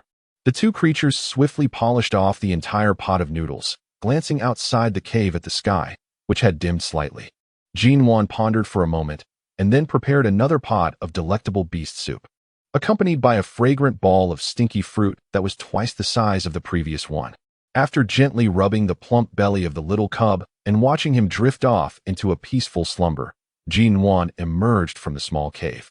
The noodles were swiftly placed in the boiling water, having prepared them once before. Her increasingly adept hands ensured that the aromatic strands soon found their way into the stone pot. Seizing the moment before the noodles were fully cooked, Nuan hurriedly made her way to the caves of the chieftain and the shaman, inviting both esteemed figures to her humble abode. Gexing and the shaman, cradling their stone bowls, gazed in astonishment at the steaming, fragrant dish before them, their eyes widening in disbelief. Little mountain cub, what manner of food is this? The shaman, having lived through numerous beast years, had never encountered such a dish.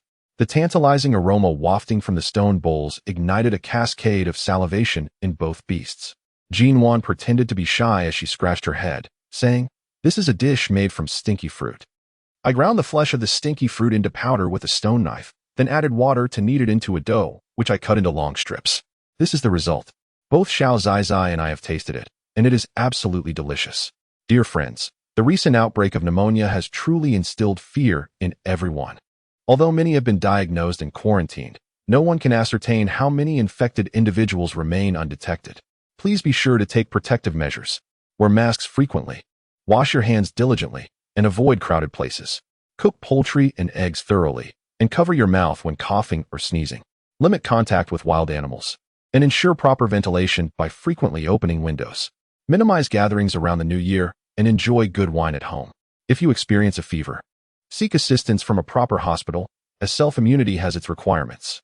I sincerely hope all my friends remain healthy. Without further ado, I must wear my mask and head out. My friends, I apologize for the inconvenience today. I am about to leave for the airport to pick someone up. If I return and write, it may be until the wee hours. Once I finish, I will post it. It will be quite late, so please do not wait. Check it tomorrow. My deepest apologies. Bows. As for the stinky fruit, the shaman and Guxing exchanged glances, scrutinizing the elongated strips of food in the stone bowl. Neither its shape nor flavor bore any resemblance to the original stinky fruit. Observing their hesitation, Nuan chuckled. Using chopsticks, she picked up a noodle from her stone bowl and slurped it into her mouth. The slightly chewy noodle, with its sweet flavor combined with the rich aroma of the go-go beast broth, was so delightful it felt as though one could swallow their own tongue. Seeing Nuan devour the dish with such gusto, the 2 beasts could not help but swallow in unison, clearly enticed by its apparent deliciousness. The shaman clumsily grasped 2 small sticks together, awkwardly inserting them into the stone bowl to lift a smooth, round noodle. Her unsteady hands trembled as the noodle kept slipping away, causing her to sweat profusely. Guxing attempted several times before ultimately abandoning the troublesome sticks, opting to use his hands to fish a noodle from the bowl and bring it to his mouth. The smooth, chewy noodle, imbued with the rich aroma of the go-go beast broth, dazzled Guxing's senses. With a swift motion, he devoured an entire bowl of noodles in an instant. Little mountain cub, bring me another bowl of this delightful noodle. It is truly exquisite. I have never tasted anything so delectable, Guxing exclaimed, wiping his mouth and extending his now empty stone bowl forward. Nuan humorously accepted the stone bowl he handed over, filling it to the brim with noodles and the meat of the giggling beast before returning it to him. It was not until the chieftain of the Guxing clan devoured 3 large bowls of noodles that the elder shaman finally mastered the use of chopsticks. 3 substantial stone bowls were arranged on the ground of the food storage cave. Both Guxing and the shaman gazed at the upright Nuan with excitement, inquiring, "Mountain cub, can this foul fruit be transformed into other dishes?" Nodding, Nuan replied, "It should be possible. I just gathered it today and haven't had the chance to explore other culinary methods. However, it is at least proven that the hardened foul fruit is edible and quite delicious. though we do not yet know how long it can be stored. Excellent. Haha.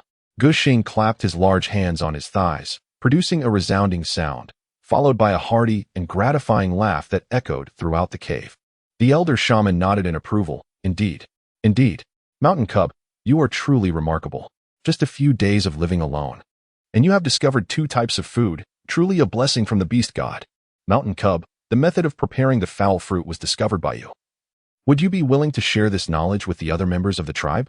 After his laughter subsided, Gushing regarded Nuan with utmost seriousness. Meeting the eager gazes of the 2 elders, Nuan nodded without hesitation, inviting them to taste the noodles and intending to reveal the method of preparing the foul fruit. As a mere female cub of the Watson tribe, she had grown up safely thanks to the collective efforts of her kin in hunting and gathering.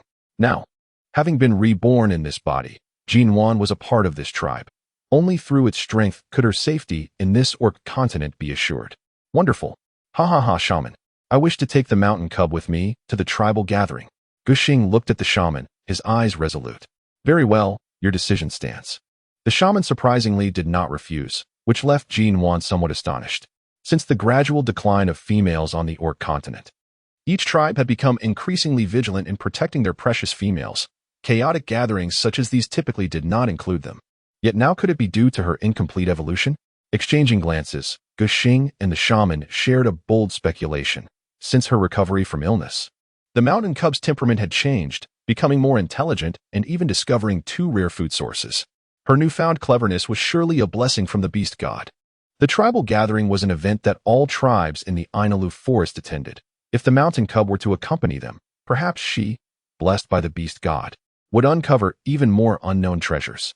With this thought, the eyes of Gushing and the shaman shone with anticipation as they looked towards Nuan. Nuan felt a sense of discomfort as those 2 sparkling eyes fixated upon her, shifting uneasily as a chill crept down her spine. Ahem. Well, it is getting late. So the chieftain and I shall take our leave. Young mountain cub, you should also retire early.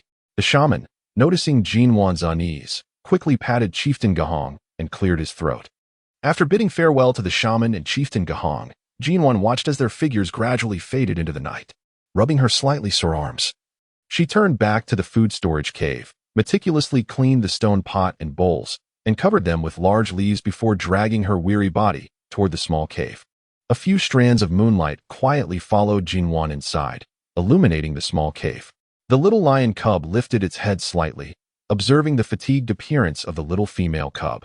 As a swirl of complex emotions began to stir within, Nuan was astonished to find that the little creature, who had been peacefully slumbering moments ago, was now gazing at her with round, glistening eyes. Its soft, childlike voice, still tinged with the remnants of sleep, murmured, "Wow, wow." She gently lowered the animal skin curtain, plunging the cave into darkness.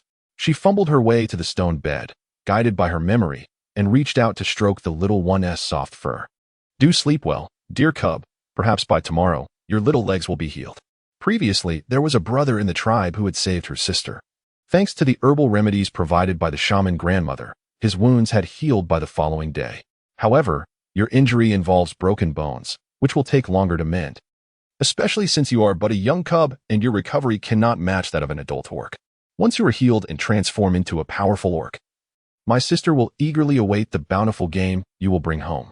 The little cub rested its plump head atop its pudgy paws, listening attentively to the gentle murmurings of the young female beside it, who spoke at length until her words faded into silence. The rhythmic sounds of breathing around them gradually became calm and regular. Xiao Yin lifted her head to glance at the slender little female beside her. The disdain in her eyes had lessened considerably. Ow, wishing to respond, momentarily forgot that she was still in the stage of a cub who could not speak. Listening to her own soft, mewling sounds, Xiao Yin felt a wave of embarrassment wash over her rounded, furry face. With a sulky huff, she returned to her paws, internally acknowledging that, in light of this little female's kindness in saving her and tending to her broken arm and leg, as well as providing her with delicious food, she might as well begrudgingly care for her once she was well again. As the morning sun filtered through the cool mist, it danced and twirled gracefully to the accompaniment of birdsong, playfully rousing the still sleeping creatures and the orcs within the tribe, heralding the start of a new day of toil. Nuan was awakened by the soft, fluffy sensation against her face. The little lion cub's furry head loomed large before her. Upon noticing her wakefulness, the adorable creature let out an excited yelp, its chubby body bouncing several times, creating a delightful ripple of softness across its form.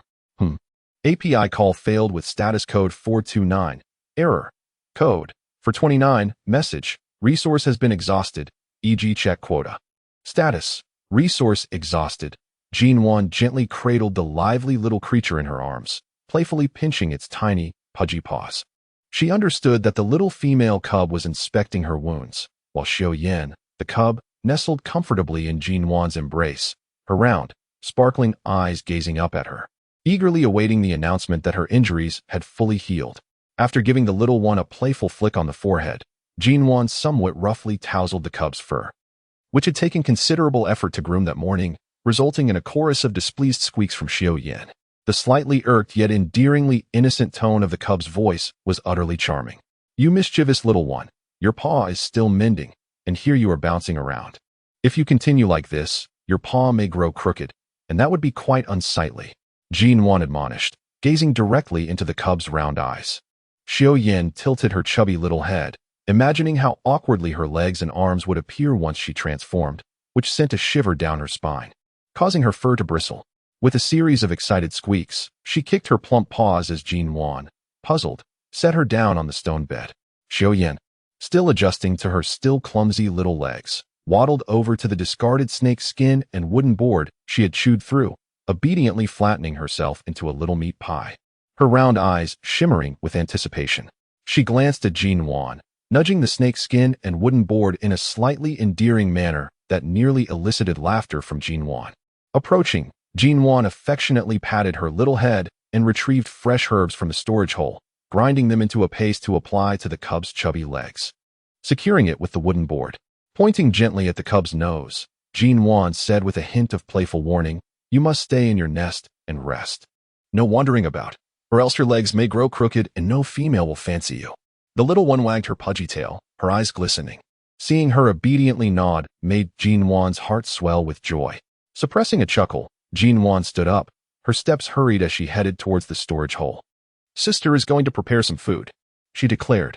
How could such a plump little lion be so adorable and delightful to cuddle? After preparing delicious gourd beast noodle soup and roasting 2 fragrant gourd beasts, Nuan shared a large pot of noodles with the little cub, whose joy was palpable. Her tail wagging incessantly, wrapping the 2 roasted gourd beasts in large leaves and placing them beside the cub's nest, Nuan, just like the day before, slung her basket over her shoulder and ventured into the small woodland. Her goal for the day was clear, to gather as many stinky fruits as possible. The chief of the Guxing tribe would announce the edibility of the stinky fruits during the afternoon meal, giving Nuan the entire day to collect the fruits, the consumption method of which she alone knew. With limited space in her basket, she also tied 2 vines around her neck for additional carrying capacity. As the day drew to a close, the sun lazily emitted its final rays, illuminating the bustling orcs in the lively clearing of the tribe. After a day of labor, Nuan felt a swell of pride as she gazed at the small pile of divine punishment fruits and the small hill of stinky fruits in her storage hole. I am quite capable, she thought to herself. Mountain cub, are you there? Came the crisp voice of Guyi from outside the cave. Nuan rubbed her aching shoulders and rose to step outside. Xiaoyezi, I'm in the food storage cave. Is there something you need? As she emerged from the cave, slightly dusty, Guyi's eyes brightened, and she hurried over to grasp Nuan's hand, her small mouth pouting as if she could hang 2 stinky fruits from it. Shanzaier, my father told me that you secretly treated them to a feast yesterday. When he mentioned it, he swallowed several times, and I heard the sound. Why didn't you call me? She patted Guyi's chubby arm. Yesterday, the shaman grandmother also came. Upon hearing about the shaman, Guyi's little legs felt weak. Due to being born in the cold season, she had always been frail as a cub, suffering from various ailments. Thus, she had often been subjected to the bitter tonics from the shaman grandmother, leaving indelible scars on her fragile spirit. Consequently, she never approached the shaman, always keeping her distance, much to the shaman's dismay. With a nervous chuckle, Guyi said, my father sent me to call you to the clearing. He said there is something very important to announce today. When they reached the clearing, all the tribe members, except Monli, had already gathered. Today, we are here for a significant announcement. Guxing paused and waved to Nuan. Shanzaier, come here. With her cheeks slightly flushed, Nuan stood beside the tribe leader, facing the curious gazes of the beasts. Gushing took a deep breath, his tone somewhat excited. You must be wondering why I called Shanzair up here. A few days ago, she discovered a method to consume the cuckoo beasts, which provides us with an additional food source during the cold season. Yesterday, Shanzair called the shaman and me over, as she found yet another new food. After a brief pause, Gushing raised his voice with enthusiasm. Do you know what this new food is? It's the stinky fruit. Indeed, Shanzair has crafted a delicious noodle dish using the stinky fruit. Both the shaman and I have tasted it, and it is truly exquisite. Moreover, Shanzair has agreed to teach everyone how to make noodles with the stinky fruit. It was not Nuan's imagination. She could distinctly feel the change in the way the beasts regarded her, no longer merely gratitude, but also a hint of respect. The shaman grandmother approached, leaning on her wooden staff, and took Nuan's slender paw in her hand. I have decided to take Shanzair as my disciple and train her to become a competent shaman. The tribe's beasts never questioned the shaman's decisions, and the females wore expressions of delight. As for the complexities of herbal medicine and communicating with the revered beast god, they preferred to be protected by the tribe while gathering fruits nearby. Thus, apart from Nuan's initial surprise, the decision was made happily. Shaman grandmother, I cannot communicate with the beast god. For an atheist, this was indeed a daunting proposition for Nuan. The shaman grandmother patted the fur beside her. Sit down. Once Nuan settled on the fur, the shaman took out a tattered, yellowed hide from her pouch, tenderly stroking it. Shanzair, do you know that long ago, there was a divine envoy in our tribe who communicated with the beast god? She taught us how to interpret the beast god's revelations. However, her health was poor, and after spending 3 cold seasons here, she succumbed to illness, leaving behind this hide adorned with mystical symbols, claiming that the next divine envoy would be able to understand it. Yet, to this day, no beast has managed to decipher the contents of this hide. Taking the hide handed to her by the shaman grandmother, Nuan carefully unfurled it, and the symbols described by the shaman left her astonished. These were not mere symbols. They were indeed the characters of Huagua. This was a letter left for future generations. The divine envoy hailed from W province in Huagua, a second-year university student who, unlike Nuan, had not been reborn in a native body. She had loving parents and friends in Huagua, but her pessimistic outlook, combined with the harshness of the primitive environment, led to her untimely demise before she could endure 3 years. She had taught the beasts here to use fire and predict seasons and weather through natural phenomena. Now, however, only the shamans possessed these skills. The females, due to their dwindling numbers, were coddled and reluctant to engage in arduous study, while the beasts preferred to chase prey rather than sit in caves memorizing complex herbs. Thus, the position of the shaman in the tribe grew increasingly significant, even surpassing that of the tribe leader at times. Having read the letter, Nuan felt a profound sense of relief. As long as it was not truly about communicating with the beast god, she was more than willing to learn about predicting the weather and seasons. Shaman, the beasts have gathered all the divine punishment fruits from our territory. Gushing entered the cave, his face somewhat grim. The shaman grandmother rose from the hide. Is it a lot? They piled up more than half the clearing. Where did this pack of hyenas find so many divine punishment fruits? Gushing harbored a deep disdain for the Touang tribe, whose beasts had often raided smaller tribes, sometimes even plundering their Watson tribe during harsher cold seasons. Gushing's father had perished in a fierce battle against the Touang tribe, suffering fatal wounds. Shaman, why don't we send some beasts to throw these divine punishment fruits back into the Touang tribe's territory? The shaman grandmother shook her head. If the Touang tribe sends beasts to our territory to cast divine punishment fruits, there will certainly be beasts patrolling the edges of their territory. We will not have the opportunity. After a moment of contemplation, Nuan rose to her feet. Shaman Granny, tribal chief, I have discerned a method to handle the fruit of divine retribution. What method? The tribal chief and Shaman Amma's previous gloom dissipated, their eyes sparkling with anticipation, causing Nuan to feel a twinge of unease. Perhaps these 2 cunning old foxes had been waiting for her to arrive all along. Noticing Nuan's involuntary blush, Chief Gushing chuckled heartily. When we visited your cave for noodles last night, we observed you had opened a fruit of divine retribution.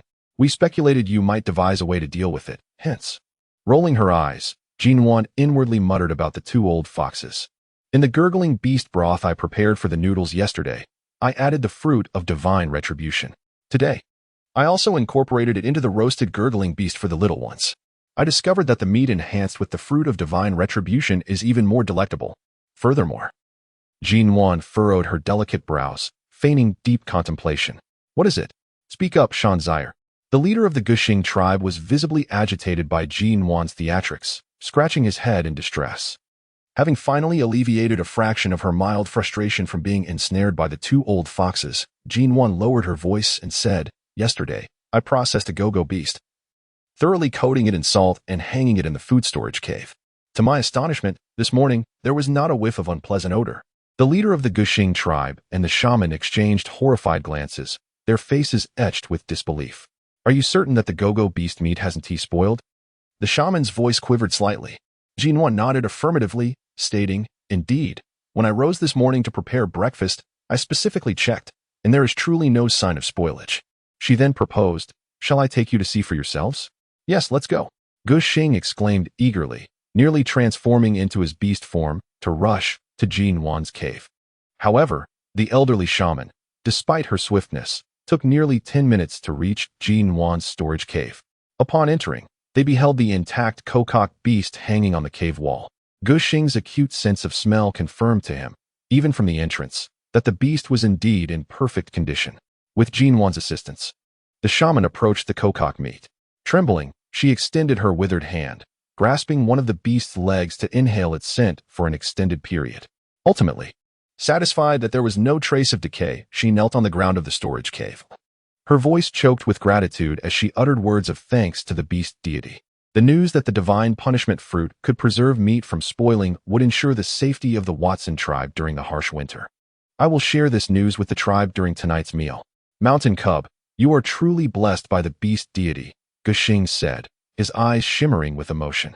The shaman, regaining her composure, quickly interjected, "Do not disclose this to too many tribe members just yet." Wiping her tear-streaked face, she instructed, "Gushing, summon a few strong and discreet beastmen to my cave. They must quietly set out to gather the divine punishment fruit without alarming the watchers from the Touang tribe." "What? You want me to collect the divine punishment fruit?" Monley, reclining on a thick bed of straw and furs, gnawed on a fresh piece of blood-soaked green ox meat, blood dripping onto the furs. 6 beastmen stood or squatted in the cave, one of whom, a robust and indifferent figure, stood at the entrance, gazing at her with an impassive expression.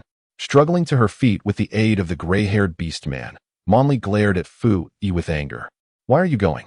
You are my partner. Shouldn't you consult me first?" she challenged. "This winter will be even harsher. If you don't hunt, will I and our cub starve?" "I refuse," she declared, throwing the piece of beast meat to the ground with a sharp, piercing sound. "We are not yet mates," Fu-Yi replied flatly, devoid of any emotion. "Your parents have taken an entire yellow goat from me. You belong to me now. My word is final." Fu-Yi's declaration only further ignited Monley's fury. She charged at him, raising her bloodied hand, her sharp nails leaving 3 crimson scratches across his youthful face, causing it to swell instantly. "This is the shaman and the chief's decision. I want to go too," the boy replied, seemingly unaffected by the pain, maintaining an expression of calm. Monley glared at the face she once adored, now devoid of warmth. Her eyes narrowed. "Ah, you fear that after this winter, you will have to mate with me. But your parents have already traded you to me.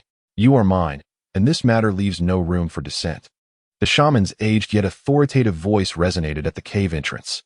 Monley and her companions immediately straightened, bowing their heads respectfully towards the slightly stooped figure of the shaman. "The tribe will provide you with 2 yellow goats as compensation for Fu-Yi's freedom. From now on, he shall have no further ties to you." The old shaman's gaze was icy, her sternness akin to a sharp stick pinning Monley in place. "But Monley protested, her heart filled with resentment. Even towards the shaman she had always revered. "There is no but. Fu-Yi will come with me," the shaman stated decisively. Turning to leave with Fu-Yi and the ever-discreet Nuan, Monley understood that once the shaman had made her decision, she had lost any right to oppose it. API call failed with status code 429. Error. Code. For 29. Message. Resource has been exhausted, e.g. check quota. Status. Resource exhausted. API call failed with status code 429. Error. Code. For 29. Message. Resource has been exhausted, e.g. check quota. Status. Resource exhausted. Nuan held a torch and lifted the animal skin curtain, coming face to face with the round, watery eyes of the small lion cub, which were filled with a sense of grievance and accusation. Upon seeing Nuan enter, the weak little cub emitted a feeble whimper, instantly stirring a profound sense of guilt within Nuan.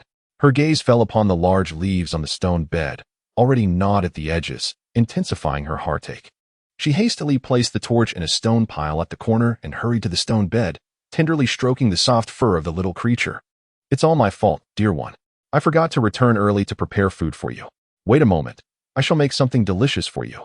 After comforting the almost starving cub, Nuan swiftly moved toward the food storage cave. She crushed the meat of the clucking beast into morsels and set them aside in a stone bowl, interspersing them with cumin fruits, spicy fruits, and sour fruits for added flavor and color. Skillfully, she kneaded the dough for the smelly fruits, wrapping it in large leaves to let it rise. Steam began to waft from the stone pot, dancing gracefully in the cool night breeze, reminiscent of a celestial maiden performing a delicate ballet in the heavens. Yet, consumed with thoughts of the little cub, Nuan had no inclination to appreciate the beauty around her. She poured the marinated morsels into the pot, where the bright red meat was enveloped in hot water, soon transforming into plump, fragrant morsels that rolled and tumbled in the pot. With deft hands, she rolled and pulled the dough, and soon a pot of aromatic noodles was presented before the eagerly awaiting little lion cub. The small creature slurped and chewed the noodles Nuan fed him, his tiny paws, unencumbered by any wrapping, eagerly pawing at the stone bed, as if he wished to lift the stone pot and pour the noodles directly into his mouth. Watching his anxious demeanor, Nuan found herself stifling laughter. Mindful of the cub's pride, she refrained from laughing out loud, though it was a struggle. While the atmosphere here was warm and harmonious, akin to a gentle spring, the cave of Monli felt like a winter snowstorm. After the shaman and Nuan left with Fu-yi, Monli's resentment only deepened. The turmoil within her felt like claws tearing at her insides, a mix of pain and itch that refused to settle. Listening to the steady breaths of her companions, a shadow flickered in Monli's eyes. Cautiously, she rose, took the animal skin draped over her, and quietly made her way outside the cave. Once outside, she paused to listen for a moment, ensuring no sounds followed her before stealthily heading toward the small grove by the tribe. As soon as Monli's figure vanished into the night, the orcs inside the cave opened their eyes, and the atmosphere grew tense. Since emerging from the penalty cave, Monli often ventured out at night, returning only as dawn broke, and the perceptive orcs were well aware of this. "Should we follow her?" A low, hoarse voice emerged from a corner, as a somewhat thin figure sat up in the darkness. The others fell silent. "Let her go, sleep. Pretend you don't know. Otherwise, we might go hungry tomorrow." The speaker lay close to Monli, indicating he was someone she valued, yet his voice carried an undercurrent of coldness. His words dissuaded the others from venturing out to find Monli. What purpose could she have out at night? With her temperament, if interrupted, they might very well face hunger for several days. "Let us all sleep. We need to hunt tomorrow." Eventually, the unease in the cave settled into tranquility. The night breeze brushed against Monli's exposed calves, her heart racing in the thick darkness, as moonlight cast dappled shadows through the trees. The great trees swayed, their branches rustling, while the bushes in the darkness occasionally crackled, as if fierce beasts lurked within. "What brings you here?" A somewhat effeminate voice whispered in Monli's ear. The warm breath of the orc brushed against the fine hairs by her ear, causing her to shiver involuntarily. The familiar voice relaxed her tense body.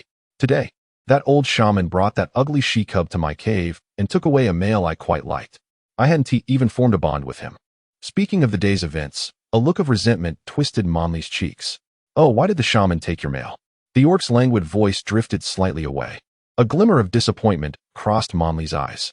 "They said it was to gather the fruits of divine punishment. I truly don't understand what the chieftain and the shaman are thinking. They send our orcs to collect things that other tribes reject. Are they not afraid of our tribe's demise?" Turning to the sturdy orc beside her, the moonlight illuminated his gentle face, causing Monli to swallow hard, her gaze brimming with infatuation. "Canyon, when will you take me to your tribe? I wish to bond with you and bear many little ones." With urgency, Monli grasped the orc's arm, her eyes sparkling with tenderness. Were the members of Watson tried to witness such a display, they would undoubtedly be taken aback. Canyon's body tensed slightly at the female's touch.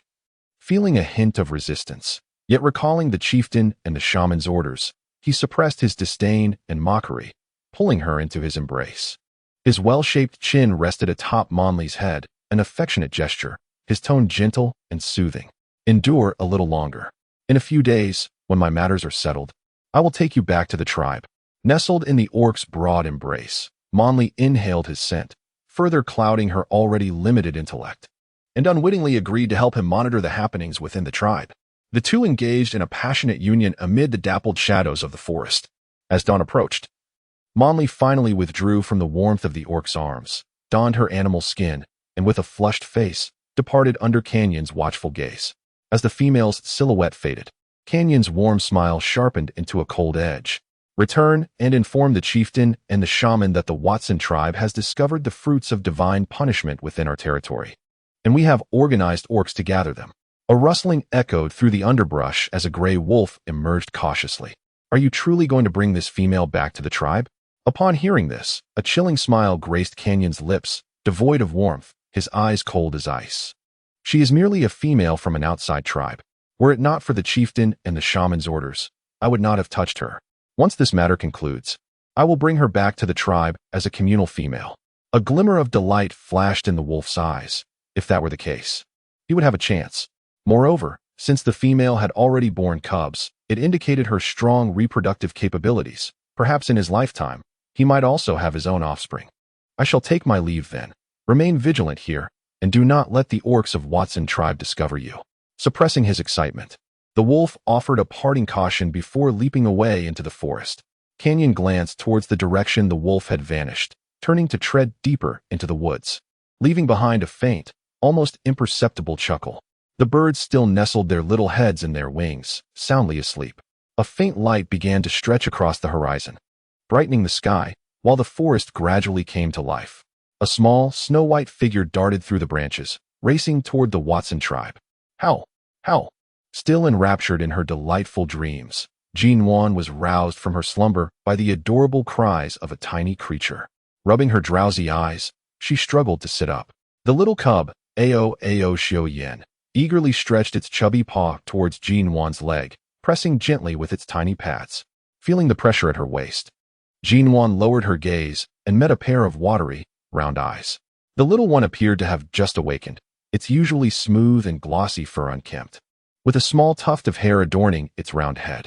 Upon noticing Nuan's gaze, it quickly lifted its injured paw, eyes sparkling with anticipation, conveying a silent plea. Surely, I am better now. Please remove this bandage. Nuan gently cradled the small creature's round head in her hands, vigorously rubbing it for a moment before touching the little one's injured leg. A smile reminiscent of a cunning wolf grandmother crept across her face as she said, "Little one, just think how unsightly that crooked leg looks." She then swayed toward the food storage cave, leaving behind the small creature's disheartened whimper, which elicited a broad smile from Nuan, her joy harmonizing with the early sun, weaving a scene of warmth and beauty. The shaman sat upon the animal hides in the cave, sunlight streaming in from the entrance and casting a beam of light upon the ground. The elderly shaman raised her weathered face toward the beam, and the sunlight seemed to smooth the wrinkles etched upon her skin. Suddenly, a white figure darted into the cave, transforming into a tall, robust beast man. Have you been out? The shaman's tone was somewhat frigid, tinged with a deeply buried disappointment. Yes. Today that beast man named Yagu came as well. She left just as dawn was breaking. Yagu has a relative, a gray wolf beast man, who has already returned to deliver news. From their words, it is evident they are indeed from the Touang tribe. Moreover, Yagu implied they have business to attend to here, but they did not disclose the specifics. The towering beast man appeared entirely mismatched with the petite and charming creature. Yet no beastman would ever underestimate the lightning ferret beastmen. Their unparalleled speed and sharp claws rendered their combat prowess equal to that of any ferocious beastman. The shaman pondered for a moment and then instructed, "Fui, please bring the little mountain cub here." Fui nodded but did not shift into beast form. Instead, he swiftly ran out on his long, agile legs. All right. Stay home and eat the cockatoo beast left on the bed if you get hungry. I'll be out gathering and will return in the afternoon." The small cub, looking quite dejected, lay in its cozy nook, its small tufts of fur drooping listlessly. Owl, came a soft, feeble sound, lacking any vigor. Having indulged in affectionate play with the diminutive, defenseless cub, Xiao Yin, Kale bid adieu to the grotto. As the echoes of the little female's footsteps faded into the distance, Xiao Yan, with a touch of vexation, raised his uninjured paw to smooth the disheveled fur on his round head. "Shanzai, art thou there?" A clear, masculine voice resonated from beyond the cave's entrance, causing Xiao Yan's grooming paws to pause. A strange male? With a profound gaze, he peered towards the entrance veiled by animal hide. "Enter." The beast tongue uttered by the cub's form was undeniably infantile, prompting Xiao Yan to bare his teeth in displeasure. The footsteps outside were light, yet distinctly audible to the keen ears of the beastman. The animal hide was drawn aside, revealing a fair-faced beastman who entered Xiao Yan's line of sight. "Greetings? What brings thee here?" Casting a glance upon the rumored, disabled cub adopted by Shanzai, Fu Yi's eyes only betrayed a fleeting glint as they passed over the 3 plump legs bound by snake molts and wooden splints, before returning to their placid state. "Cub, the medicine woman requires Shanzai's presence. Dost thou know her whereabouts?" Xiao, the pseudo-cub, Yin, did not miss the glint in his eyes. Raising his uninjured paw, he gestured towards the copse. "She hath gone to gather herbs in the thicket." Fu Yi nodded to the cub, replaced the animal hide, and departed, making his way towards the medicine woman's grotto. "If my eyes did not deceive me, Shanzai has gone to gather herbs so early?" The medicine woman furrowed her brow slightly. Indeed, she had already been gone for some time when I arrived. He cast a glance at the medicine woman, a hint of internal conflict flickering within his gaze, before finally voicing, "I espied the lion cub she adopted within Shanzai's dwelling." The medicine woman raised her head, a pang of tenderness in her eyes as she recalled the cub with 3 broken legs. "How fares the little one? Is he well?" She recalled the chubby cub that had been brought to her, and wondered at his present condition. Fu Yi nodded. "The cub is well, plump even. I observed that his 3 paws were secured with wooden splints and animal hide, as if Shanzai had rendered him aid." Upon hearing this, the medicine woman sprang from her animal hide seat with unprecedented agility. "What sayest thou?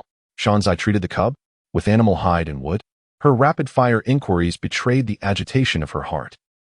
I witnessed it clearly." "Excellent. Accompany me thither at once." With these words, she strode towards the cave's entrance. Fu Yi's eyes lit up, and he eagerly followed. As they neared the cave's exit, the medicine woman abruptly halted. "Shanzai is out gathering herbs, leaving only the cub in the grotto. We shall glean little from a mere visit. It would be wiser to tarry until Shanzai's return, that we may directly inquire of her. Let us not go now, Fu Yi. Return to thy duties, and we shall revisit the matter in the evening." She then turned and slowly ambled back into the cave to tend to her herbs. Medicine woman. A rare expression of urgency crossed the usually composed face of Fu Yi. The medicine woman did not turn, but her aged voice carried to Fu Yi's ears. "I am aware of thy desire for Shanzai to employ this method to heal thy uncle's wounds. But even if this method could truly mend the severed limbs of beastmen, I am unable. We must await Shanzai's return." With that, she entered the cave to organize her herbs. Fu Yi lingered outside the cave for a time before finally turning and hurrying away from the tribe. "Elo, ego. Cluck, cluck, cluck." As Nuan approached the edge of the copse, she beheld a group of fuzzy cubs frolicking upon the grass, each one round and fluffy. They pounced, scratched, and chased after the clucking beasts in groups of 3 to 5, sending the creatures scattering with frantic wing beats and feathers flying in disarray. An old woman sat beneath a towering tree, watching over the cubs. "Shanzai, thou comest to gather herbs." A benevolent smile graced the old woman's wrinkled face as she greeted Nuan warmly, having adjusted the basket on her back. Nuan's youthful countenance blossomed into a gentle smile. "Indeed," she chirped, "our supply of giggle beasts and stinkberries at home is dwindling. I've come to capture a few giggle beasts and gather some stinkberries to replenish our stores." The elder waved her on. "Hurry along then. The beastmen are foraging in the stinkberry grove. It's quite safe. Go on, off you go." After bidding farewell to the elder, Nuan gathered half a basket of giggle beast eggs and captured 3 giggle beasts before making her way toward the stinkberry grove. Through the towering shrubbery, the beastmen had carved a smooth trail. A steady stream of beastmen and females traversed this path, journeying between the grove and the tribe. Tribesfolk greeted Nuan with warm smiles and nods, their kindness palpable. "Mountain cub, over here, over here." Seeing Nuan, Gu Yi was overjoyed, dashing and leaping toward her with unrestrained enthusiasm. However, a towering, golden-haired beastman seized her around the waist, hoisting her into the air. She could only squawk and kick her legs, her small figure a picture of indignant frustration. Witnessing her helpless plight, Nuan couldn't help but erupt in laughter. Ha ha. Little Yi, you resemble a trussed-up giggle beast. The mocking laughter of Nuan reached Guye's ears, immediately locking onto her with a resentful gaze from her small eyes. Her plump arms and legs dangled helplessly from the orc's embrace, resembling a large rag doll. Observing her pitiful demeanor, the orc couldn't help but chuckle. When Nuan approached, he gently set her down.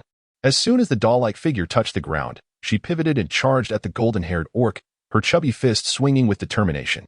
Each thud of her small fists against his body resounded with a rhythmic bang, bang, bang, making Nuan wince. The young orc, playing along, emitted exaggerated cries of anguish as Guyi unleashed her playful assault, finally finding relief in her antics. With a scrunched-up nose, she huffed and strode over to Nuan, her lips pouting in indignation. You little mountain brat, you didn't help me when I was being bullied by my brother. My brother? Nuan's fluffy ears perked up in curiosity. When had Guyi acquired a brother? Yes, my brother went out to train last year and just returned yesterday. Despite having just playfully assaulted her brother, Guye's demeanor suggested a close bond with the orc. Upon hearing his mention, the orc broke into a bright smile, his golden hair shining like a warm sun. Mountain brat, do you remember me? I am Gutai, your brother. API call failed with status code 429. Error. Code 429. Message. Resource has been exhausted, e.g. check quota. Status. Resource exhausted. API call failed with status code 429. Error. Code 429. Message. Resource has been exhausted, e.g. check quota. Status. Resource exhausted. Nuan gently brushed off the plump paw that was poking at her arm, her expression one of exasperation. Xiao Yezi, you are well aware of my circumstances.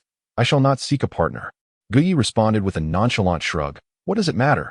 It's merely that one cannot bear offspring.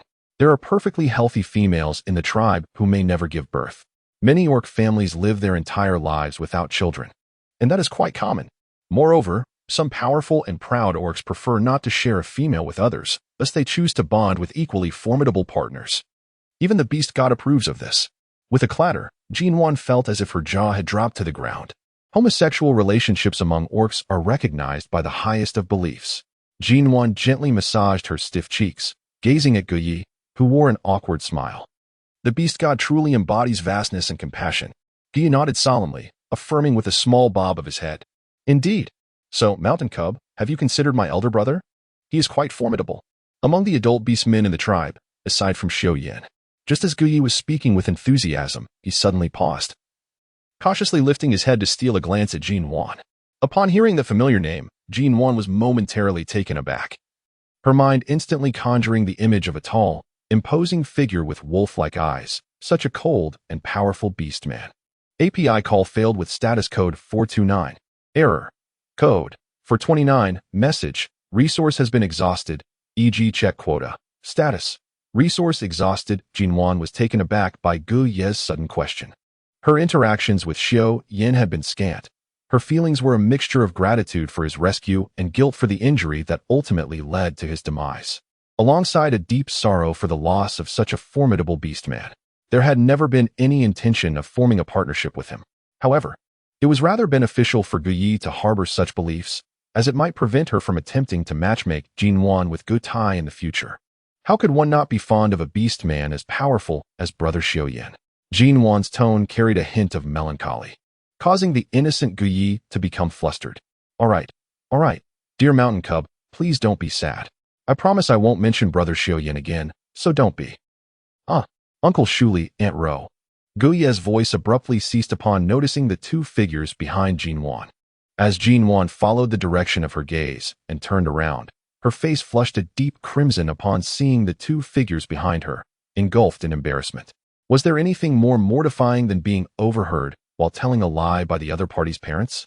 Observing Nuan's flustered demeanor, Guro softened her expression and gently patted her on the head, assuring her, Little Mountain Cub, you are so remarkable now, having contributed so much to the tribe. If Xiaoyan were aware of the extraordinary little cub he saved, he would surely be delighted.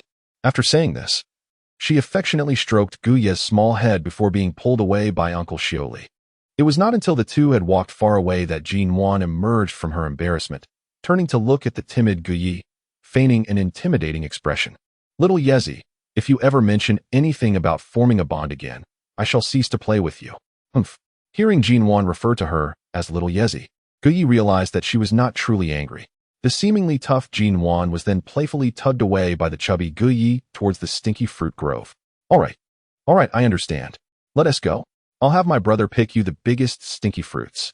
The warmth radiating from Guyi's embrace caused Nuan to involuntarily soften her furrowed brows, a gentle warmth flowing through her heart. In her previous life, due to health issues, she had few friends. Her close companion from the orphanage had long since established her own family, and they seldom met. It had been quite some time since she had felt such pure and fervent friendship. In an instant, her eyes began to well with emotion. Gazing at the animated figures ahead, a bright smile blossomed on Nuan's lips. Having a friend was truly wonderful. Unbeknownst to her, not far off, a golden-haired beastman was captivated by her radiant smile. Brother, little mountain cub wants to gather some stinky fruits. Could you help her find a few that are big and good? Guyi, who had just playfully beaten up her brother moments earlier, seemed to have completely forgotten her transgressions and naturally began assigning him tasks. Seeing his sister's cheerful demeanor and the smiling Nuan behind her, Gutai felt a rush of warmth to his cheeks, a glimmer of light flashing in his eyes as he called out enthusiastically, "All right, wait for me." Handing over the stinky fruits he had already gathered to his beastman companion, Gutai leaped down, exclaiming, "Let us go. I'll take you to the deeper trees to gather. We haven't been there yet, so feel free to choose what you like." API call failed with status code 429. Error. Code. For 29. Message. Resource has been exhausted, e.g. check quota. Status. Resource exhausted. API call failed with status code 429. Error. Code. For 29. Message. Resource has been exhausted, e.g. check quota. Status. Resource exhausted. Nuan and Guyi nodded obediently. Nuan took off the basket from her back and set it aside. As she bent down to retrieve some fruits to enjoy, she noticed Guyi staring longingly at her basket, her eyes gleaming with desire. Amused by the sight of Guyi nearly drooling over her basket, Nuan quickly pulled her friend aside and chuckled. "What's this? Do you fancy my basket?" Guyi's eyes sparkled as she eagerly nodded. "Of course. You have no idea how many females and beast men in the tribe covet a basket like yours."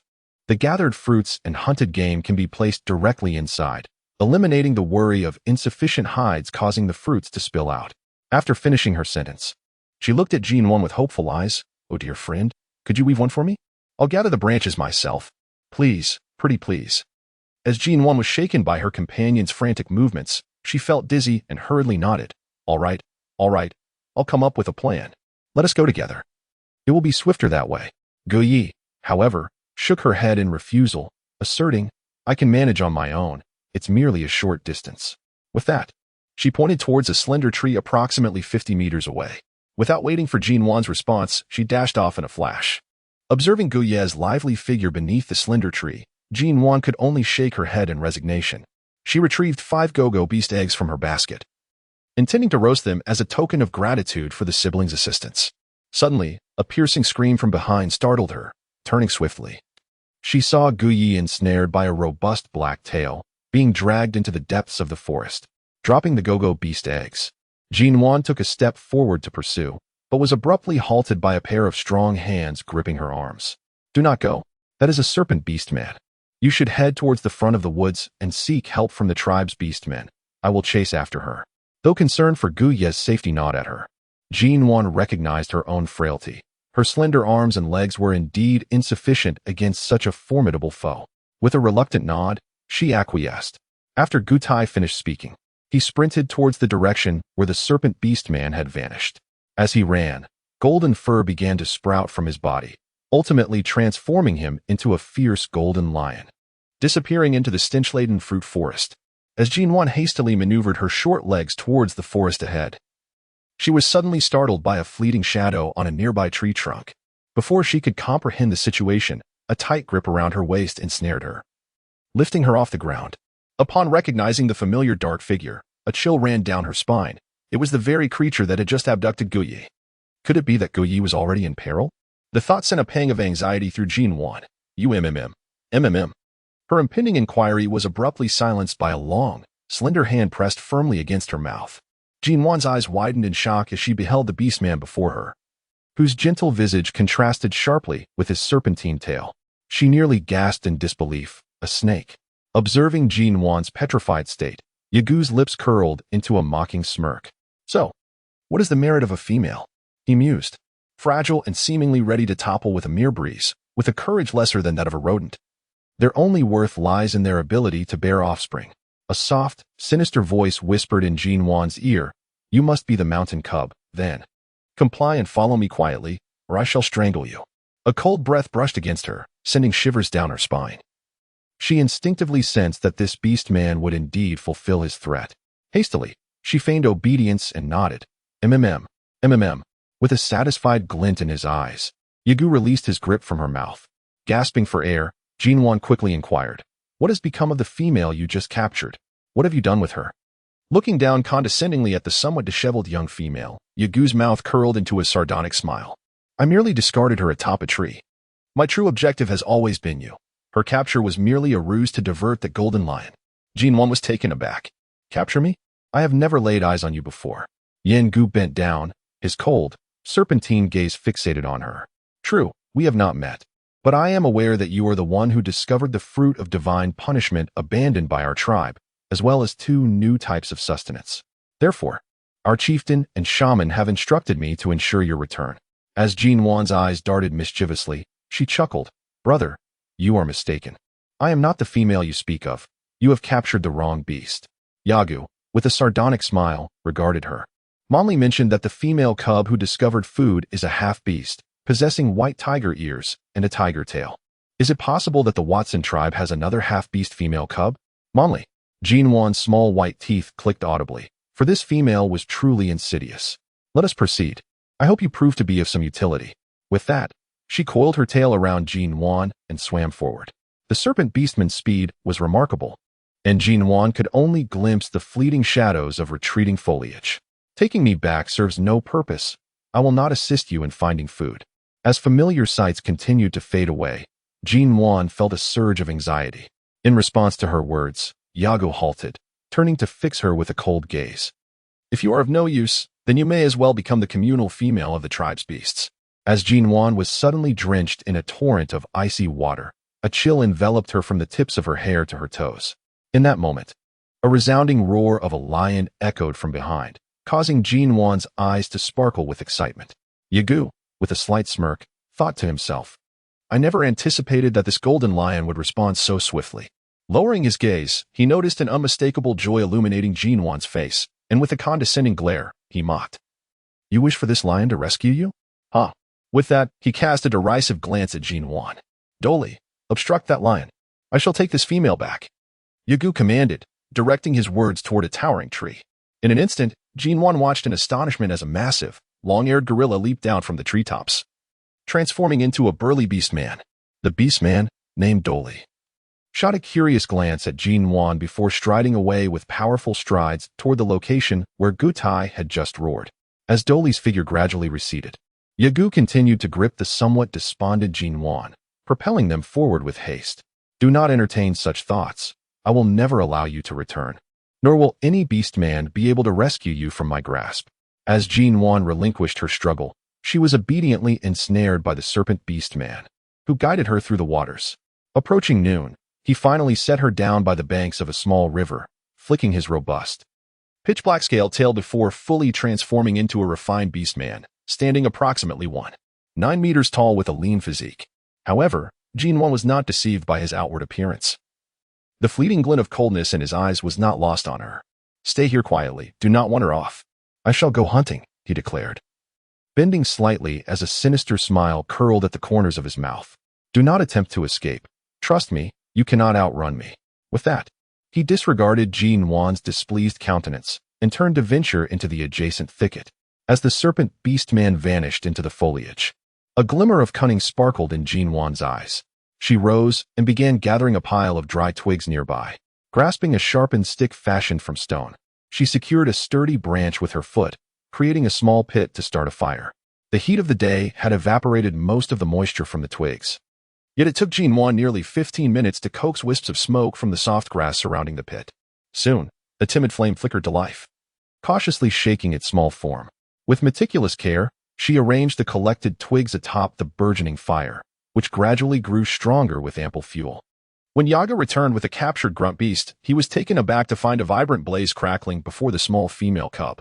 His pupils dilated in alarm as he hastily discarded his prey, his legs transforming into a robust serpent tail, swiftly retreating to a safe distance. Why is there fire here? He pondered gravely. The presence of fire was both precious and fearsome. It could provide warmth for the beast men during the winter. Yet it also had the capacity to claim countless lives. Nuan struggled slightly, her tone devoid of any panic. Do not worry. This flame was ignited by me. Please set me down. What? Yagu's heart was filled with astonishment. Did this little female cub just claim that she conjured this fire? Despite the confusion in her heart, Yagu nonetheless released Nuan and reverted to her original form. As Nuan returned to the campfire, she added a few more logs to the flames.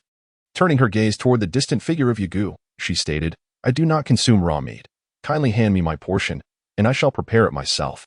Despite the lingering trepidation toward the fire in his eyes, Yagu nodded, hoisting the discarded humming beast and making his way to the riverbank. If you wish to partake in roasted meat as well, you may retrieve your share, but do not take too much, for I cannot manage a great quantity. Nuan informed Yagu as she rose to her feet. A flicker of surprise crossed Yagu's features at the sudden shift in the demeanor of this young female cub, igniting a spark of wariness within him. Understood, he replied, his voice low and measured, as he discreetly lowered his head to tend to the prey. I shall gather some cumin fruits. Mashing them into a paste to brush on the meat will enhance its flavor. Earlier, while collecting firewood, she had spotted a cumin tree not far to her right. In a matter of moments, Nuan placed the gathered cumin fruits on a clean stone slab, crushing them into a paste. During this process, she opened a small flap in the leather pouch at her waist and sprinkled in a handful of green powder. Once she had prepared the meat, Yagu approached, carrying the cleaned humming beast, and set it down on the large leaves that Nuan had arranged, a meter from the fire. With a swift motion of his right hand, 5 sharp claws emerged at his fingertips. As he gestured, the massive humming beast was deftly cleaved into appropriately sized chunks of meat. Nuan stood by, utterly astonished, pondering the origins of a serpent's formidable claws. Were they a result of mutation? With a subtle twitch of her lips, she expressed her reverence for this extraordinary world. Taking a piece of tender meat from the large leaf, she skewered it onto a wooden stick, resting it upon a makeshift frame. The flames danced energetically, and the vivid red meat emitted a sizzling sound as its fat ignited, droplets cascading onto the fire below, releasing an enticing aroma that beckoned creatures from afar. Once the meat achieved a golden brown hue, glistening with oil, Nuan removed it from the rack and, using the large leaf, brushed on a mixture of ground cumin and fruit paste, ensuring every inch was coated before reinstating it over the flames. Now, the already fragrant roast was further enhanced by the cumin paste, imparting an unusual and intense aroma. Nuan frequently utilizes cumin fruit in her culinary endeavors. Although she finds it delectable, she has developed a certain resilience to its alluring aroma. In contrast, Yagu's eyes gleamed with delight as he gazed at the sizzling meat over the fire, his Adam's apple bobbing up and down, the sound of his swallowing echoing incessantly, which elicited silent amusement from Nuan. With a twinkle in her eye, she extended the roasted meat in her hand towards Yagu, saying, You may have this first. I will roast another piece shortly. Yagu, without hesitation, accepted the offering, disregarding the searing heat, and with a hearty bite, he tore off a substantial chunk, blowing on it fervently, unwilling to relinquish it despite the burning sensation that made him grimace. After finally swallowing the morsel, he eagerly resumed his feast with fervor. Nuan let out a soft sound of surprise, having just witnessed a frighteningly cold demeanor, only to discover that beneath it all lay a ravenous appetite. Distractedly rotating the skewer of roasted meat in her hand, she cast furtive glances at the serpent beast man, a flicker of anxiety crossing her mind. Could it be that the portion was too small? Suddenly, a heavy thud echoed through the air, and a glimmer of joy illuminated Nuan's eyes. Forgetting all about the roasted meat, she promptly rose and turned her gaze towards the direction of the serpent beast man. Indeed, the beast man, who had been voraciously devouring his meal just moments ago, now lay on the ground, his eyes wide with shock, his right hand still clutching a piece of meat that had been devoured almost halfway. As Nuan approached him, her expression was laced with a sinister smile. What have you done? He demanded, his glare sharp and accusatory.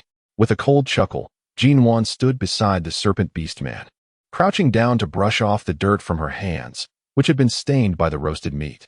Why, I simply treated you to something delightful. Isn't the roasted meat exquisite? The serpent beastman's expression turned dark. Did you add something to the meat? With a slight laugh, Nuan rose to her feet and, with her small feet clad in animal skin, delivered a few forceful kicks to the beastman's abdomen.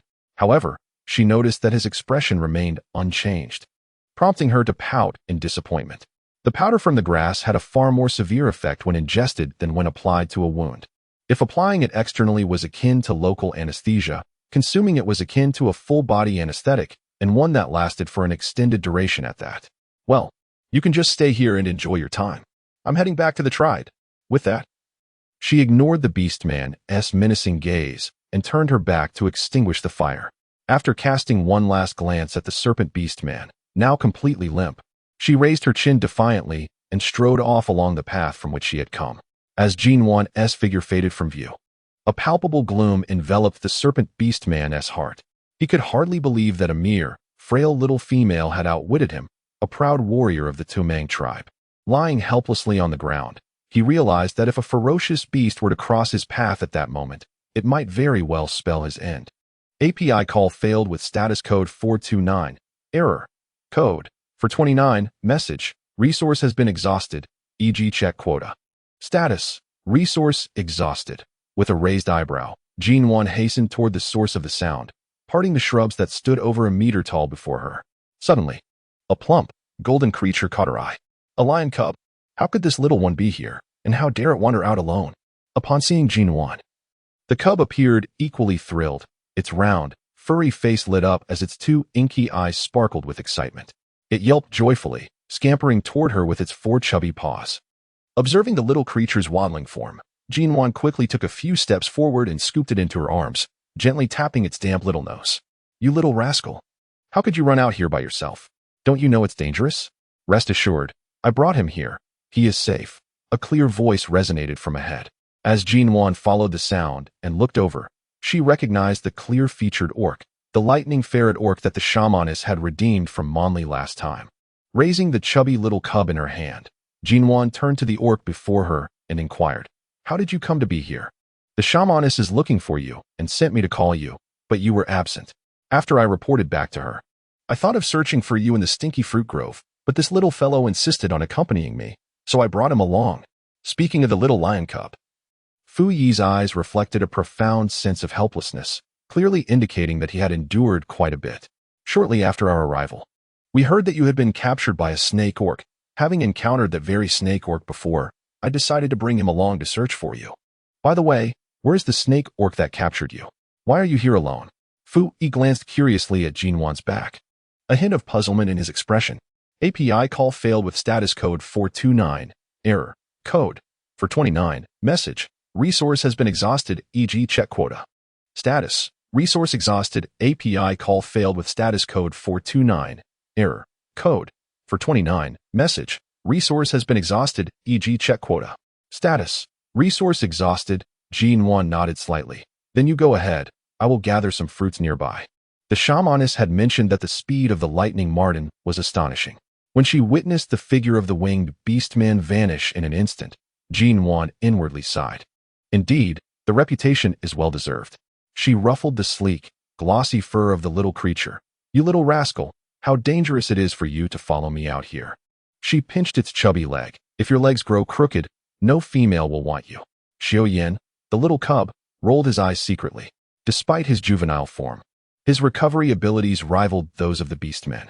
Although he couldn't fully recover, he certainly wouldn't end up with crooked legs as suggested by the little female cub.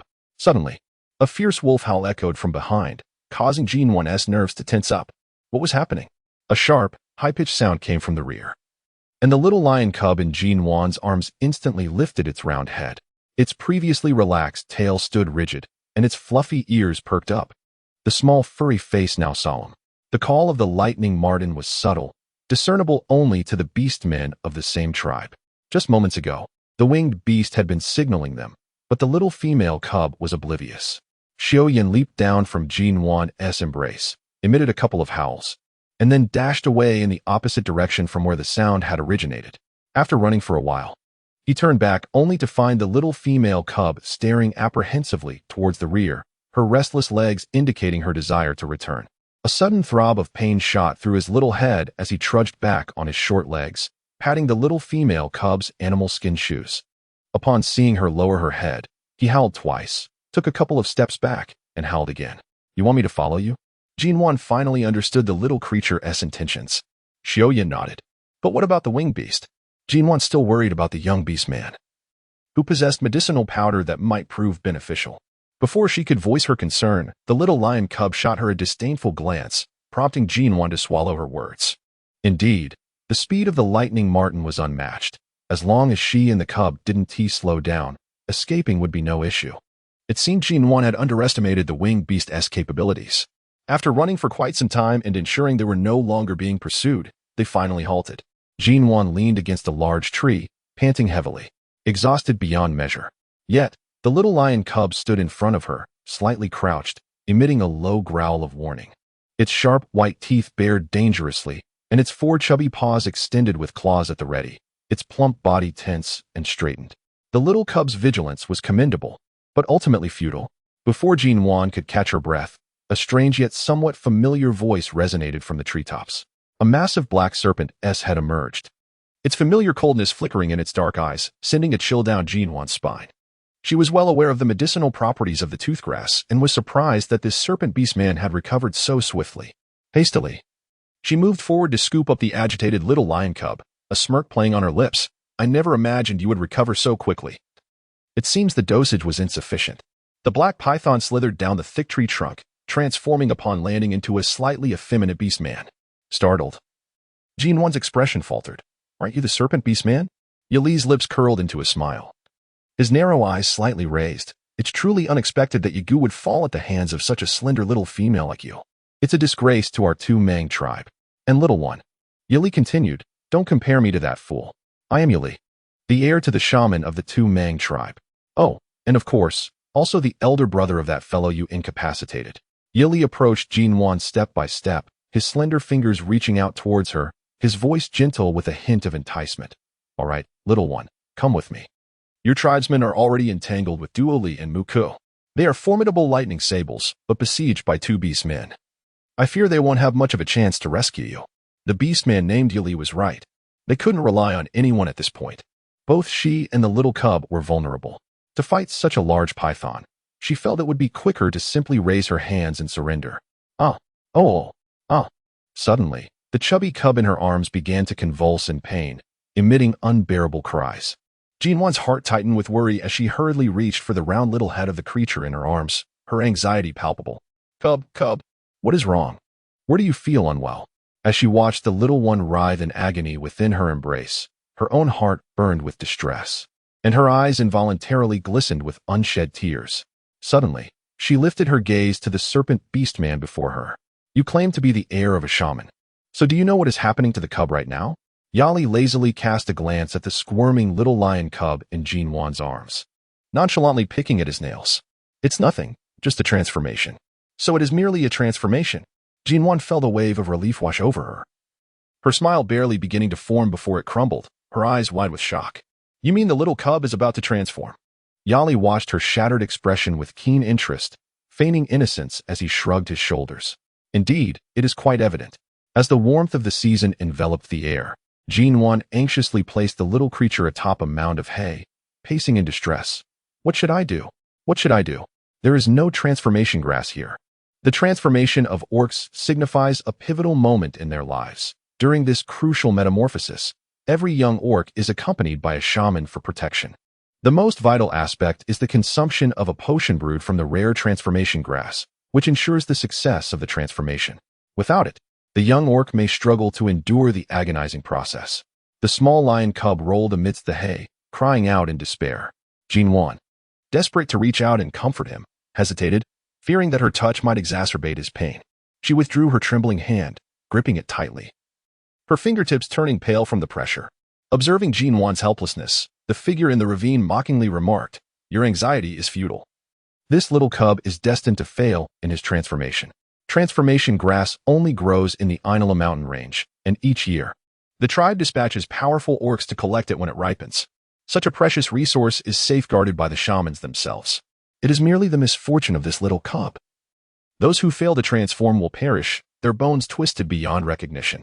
With that, the figure's slender legs vanished, replaced by a robust serpent's tail adorned with black scales, which coiled around Nuan. Cruelty glinted in his elongated eyes as he declared, "Let him fend for himself. Do not waste my time over a mere cub." Ignoring Nuan's protests, he swiftly propelled himself forward with his serpent tail. The golden little figure rolling in the grass grew increasingly distant, and the cub's cries faded into the background. Nuan's eyes reddened as her frail paws beat against the constraining serpent tail, her voice rising in desperation. "Let me go. You repugnant creature, I want to return to the cub," she cried. "Ah, release me." Nuan spread her arms wide by her mouth, shouting at the advancing beast man, her legs kicking about in a whimsical manner. The usually mild-tempered Yali was taken aback by the piercing sound of this little female, a headache pounding in his head as he paused in his tracks, his expression darkening. Suddenly, he bent down, his muscular arms gripping Nuan's neck as he lifted her effortlessly. Nuan felt as though her airway was constricted, her throat aching and breathless, the suffocating sensation causing her complexion to flush a deep crimson. Her nails grazed the orc's arm, leaving behind a series of white scratches, a testament to the hardness of its skin. Her vision began to blur, fading into darkness, and Nuan wryly curved her lips. It seemed this time she was truly destined to perish. Suddenly, a lion's roar reverberated through the forest behind her, a golden shadow leaping over Nuan's head, trailing a path of vivid red blood in its wake. As the warmth of the season enveloped her, she felt her neck loosen, and her body began to descend. A golden figure sprang forth to catch her, and after a brief sprint backwards, gently laid her down on the ground, careful not to disturb her near-unconscious state. Nuan exerted every ounce of strength to keep her eyes wide open, warning, "Gatai, be careful, the cub." Before she could finish her sentence, she succumbed to unconsciousness. The majestic golden lion, poised to charge forward, faltered upon hearing the murmurs of the little female cub behind. It cast a slightly aggrieved glance back at Nuan, its deep black eyes glimmering with a familiar disdain that Nuan would undoubtedly recognize. The lion emitted a low growl, as if expressing its complaints, flicking its tail in irritation. Then, it turned its gaze towards the serpent beast man, who was cautiously observing with arms crossed. A chilling glint of murderous intent flickered in the lion's eyes. The roar of the golden lion resonated with an imposing authority, causing the cliff-dwelling figure, plagued by the agony of a severed limb, to tremble involuntarily. With a hint of tension, it forced a stiff smile, questioning, "Are you the little lion cub from earlier? You've actually transformed successfully?" The towering golden lion exhaled forcefully through its nostrils, its chin held high with an air of superiority that incited a spark of indignation within the revered witch doctor of the Touang tribe. As fear dissipated, a sinister glint took hold in its eyes, and patches of black serpentine scales began to emerge on its visage. Its mouth elongated grotesquely, as if split by a serpent's maw, proclaiming, "You dare provoke me, mere cub? I shall swallow you whole." The massive serpent lunged forward like an arrow loosed from a bow, transforming into a shadow that shot towards the lion. With narrowed eyes, the lion sprang into action, evading the serpent's venomous fangs. It swiped its right paw, scattering a flurry of black scales as the serpent crashed to the ground, writhing in agony. Blood streamed from the exposed areas of its back, trickling down its body and staining the earth beneath with a dark hue. The lion's right paw curled slightly, a deep seriousness emerging in its gaze as it contemplated the serpent's scales, lowering its body to prepare for another strike. It surged forward like a dazzling beam of golden light. The golden lion's fur shimmered brilliantly under the sun, illuminating the open space and causing the serpent to squint its eyes against the brightness. Suddenly, the serpent's pupils constricted sharply, and its robust tail whipped to the left. The excruciating pain in its neck compelled it to rear back and let out a piercing cry, while simultaneously tightening its grip with its tail. The lion clamped down on the serpent's neck, its sharp fangs piercing through the tough scales and sinking into flesh, sensing the serpent's muscles convulsing in agony. Meanwhile, the serpent's tail coiled tighter around the lion, the sound of creaking bones echoing ominously in the air. With a fierce grip, the lion elicited another pained roar from the serpent, which retaliated with a desperate thrashing of its tail, as though seeking to drag the lion down with it. Feeling the strain on its own bones, the lion's eyes gleamed with cunning. In an instant, it transformed into a plump little cub, much to the serpent's astonishment. The chubby cub wriggled free from the serpent's constricting grasp, its stout legs propelling it far away without pause. Once it reached a safe distance beyond the serpent's reach, It turned around, its round, dark eyes filled with disdain as it regarded the massive serpent sprawled on the ground. The rotund little cub squatted beside Nuan. Its voice tinged with mockery, a woo. The serpent's eyes glowed crimson, its throat constricted with suppressed rage as it dared not move, fixating its furious gaze on the taunting cub with its swaying tail. Such a plump little creature, it thought. It could devour 10 of them at once. You've just transformed and already resorted to your adult form. Surely, you're in more pain than I am. Before the serpent could finish its thought, the chubby cub sprang into action, bounding toward the still slumbering little female cub, extending its soft, pink paws to poke playfully at her. Its agility suggested that the earlier battle had merely been a warm-up exercise. API call failed with status code 429. Error. Code 429. Message. Resource has been exhausted, e.g. check quota. Status. Resource exhausted. API call failed with status code 429. Error. Code 429. Message. Resource has been exhausted, e.g. check quota. Status. Resource exhausted. As Nuan gently embraced him, she tenderly stroked his tousled fur, soothingly saying, There, little one, do not weep. Your sister shall never abandon you again. Be good. This is precisely what I meant. Ah, you fail to comprehend my heart at all. A poor evaluation. Helplessly, Xiao, reverting to his juvenile form, remained speechless, merely protesting with a couple of plaintive cries. He raised a chubby paw, pointing towards the feeble serpentine beast lying ahead. Alo Wu. Following the direction of the little one's pudgy paw, a chill ran down Nuan's spine, and her previously weakened body suddenly surged with vigor, allowing her to rise from the ground with a determined effort. She scanned her surroundings, yet failed to locate the golden silhouette she had glimpsed before losing consciousness. Hadn't Brother Gatai just been here? Where could he have vanished to? Perhaps he went to rescue Fui? Lowering her gaze to the plump little creature in her arms, she asked, Did you see Brother Gatai? The magnificent lion who just saved us? Xiaoyan's rotund body stiffened, and his round little face puffed up, appearing even more spherical. He glared at Nuan in annoyance, kicked his chubby legs, and leapt from her embrace. After taking a few steps back, he turned, his bright little eyes glimmering with a hint of disdain as he regarded the still-standing little female cub, Ao. Noticing Nuan following, he began to prance ahead, wiggling his portly little rear in a playful manner. As Nuan glanced back at the enormous python lying on the ground, its ebony scales glimmered with a chilling radiance under the sunlight. The ominous serpent's eyes were fixed intently upon them, an eerie spectacle that sent shivers down Nuan's spine. Oh, this foolish female creature, she mused. The orc's resilience was formidable. Despite the serpent's grievous injuries, it would soon regain its faculties. How could it dawdle instead of seizing the opportunity to flee? Such foolishness was exasperating. Upon hearing the urgent calls of the little lion cub, Nuan withdrew her gaze and turned to follow, hoping to put as much distance as possible between themselves and the wounded serpent. She had no desire to be ensnared by its tail again. The figures of the two beasts vanished into the thicket, while the watchful eyes from the cliff grew increasingly somber. This golden lion cub had managed to transform without the aid of transformation grass, indicating that the Watson tribe would soon gain another formidable orc.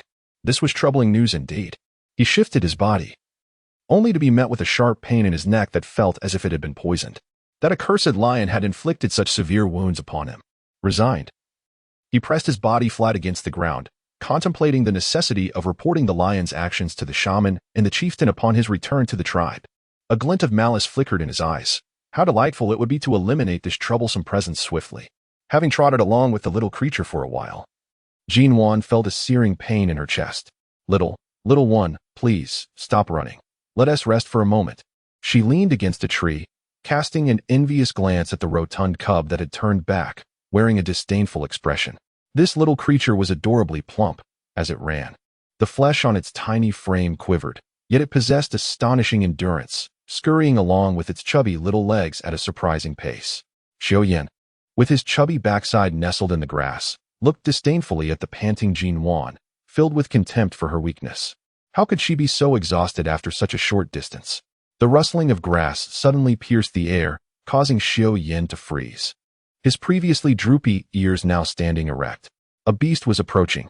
The flash of golden fur made Nuan instinctively shield her eyes, momentarily blinded. Mountain cubs, at last. I found you. Gao Tai's voice rang with excitement and joy in her ears. API call failed with status code 429. Error. Code 429. Message. Resource has been exhausted, e.g. check quota. Status. Resource exhausted. Jean stood upright, perplexed, and exclaimed, "The little cub transformed. I was taken away by a cliff, only to be rescued by an adult golden lion. I thought it was you." Gutai shook his head, replying, "It wasn't me. I have only just arrived here." Suddenly, his gaze shifted, resting on the small cub squatting between the two, and his expression drastically changed. "Are you saying this little one has transformed?" Nuan was taken aback by his reaction, and she nodded foolishly, saying, "Indeed, when I was captured, the little creature was transforming." As she spoke, Nuan began to sense something amiss. Gutea had just arrived, and the one who rescued her was a golden lion beastman. Her gaze shifted downward, and Nuan stared blankly at the chubby little cub on the ground. So, the one who had saved her was actually this little creature. Nuan rushed to the little creature, kneeling on the grass, and cautiously extended a paw to gently stroke the round little head. "Little one, have you successfully transformed?" The pain coursing through Xiao Yan's nerves left him slightly weary as he glanced at the two beasts with foolish expressions. His soft voice carried an indescribable weakness. "Ow." In an instant, the plump little creature collapsed softly onto the grass before Nuan's terrified gaze. Witnessing the lively little guide, who had just moments ago been full of energy, now lying there on the brink of life, Nuan's eyes instantly brimmed with tears, and anxious droplets streamed down her cheeks. Gutai stepped forward to pick up the little creature, examining its body with a grave expression. The little one did not use the transformation grass, which was inherently perilous. Now, due to the excessive exertion of its matured form's power, it is somewhat drained. It was injured during the battle at the cliff you mentioned earlier. We must return it to the tribe swiftly. API call failed with status code 429. Error. Code 429. Message. Resource has been exhausted, e.g. check quota. Status. Resource exhausted. With a tremor in her voice, Nuan spoke. Without uttering superfluous words, Gutai surged forward, instantly reverting to his bestial form. The majestic lion lowered his body slightly, beckoning. "Ascend. I have already apprised the tribe's beastmen. They will retrieve Fu Yi and return directly." Fu Yi initially intended to abscond with Yigu, yet the Touang tribe had anticipated his arrival. Two suddenly appearing leopards plunged him into a fierce battle, his injuries mounting relentlessly. Fu Yi's gaze swept over the limp Yigu by the stream, a flicker of regret in his eyes. He had hoped to bring this male back and expose Manly, the female who betrayed the tribe. But now, with a flash, he transformed into a bolt of white light, leaping onto a nearby tree, instantly becoming a pure white ferret. The two leopard beastmen exchanged a glance, their eyes betraying a sense of helplessness. The ferret beastman possessed astonishing speed. Had he not been so intent on taking Yigu, the two of them would never have been able to wound him so severely. "Haha, Fui, we have arrived." Distant roars echoed, causing Fu Yi's eyes to light up. He halted his intended escape, his gaze turning playful as he surveyed the two beasts beneath the tree. As expected, a flicker of panic crossed the leopard beastmen's faces. Duo Li retreated slowly, his movements directed toward the riverbank where Yigu lay. Muka moved to intercept him, effectively blocking Fu Yi's path. Fu Yi's eyes narrowed, realizing their intent to seize Yigu. The diminutive ferret transformed into a streak of white, appearing behind Duo Li, interposing himself between them and Yigu. In that fleeting moment, three beastmen from the Wisan tribe emerged from the jungle. Jifeng, Songyu, and Nanxing had been dispatched by their respective females to search for Shan Zaire, all three being tiger beastmen, renowned for their formidable combat prowess. The two leopard beastmen were swiftly subdued. "Is this the snake beastman who abducted Shan Zaire?" Jifeng inquired, nudging the limp, lamb-like Yigu with his foot. Fui lifted Yigu, nodding in affirmation. "Yes, I have tracked him here. Shan Zaire was drugged in his food, rendering him completely powerless. He can be taken back to the medicine woman and the chief for judgment. The divine punishment fruit on tribal lands is also connected to them." Upon hearing this, the beastmen's eyes instantly darkened, their gazes toward Yigu laced with animosity. Taking Yigu from Fu Yi's grasp, Jifeng transformed into his beast form. "Let us hasten back to the tribe. This place is too close to the Touang tribe, making it perilous." The beast transformed and raced toward the Wisan tribe. Only the two desolate leopard beastmen's corpses remained, awaiting consumption by wild beasts should no one from the Touang tribe pass by. The night air was cool as Nuan and the others finally returned to the Wisan tribe. Inside the medicine woman's cave, the plump cub lay peacefully on the animal hide, his small chest rising and falling gently. His 4 chubby paws twitched occasionally, betraying the pain he was enduring. The medicine woman placed the transformation herb and a red herb into a stone pot, brewing them into a potion. She instructed Nuan to pry open the little one's mouth and administer it. The little cub has just transformed, and using his adult beast form is detrimental to his body. He was also injured during the battle with Yuli. The black rock python's constricting embrace wounded him.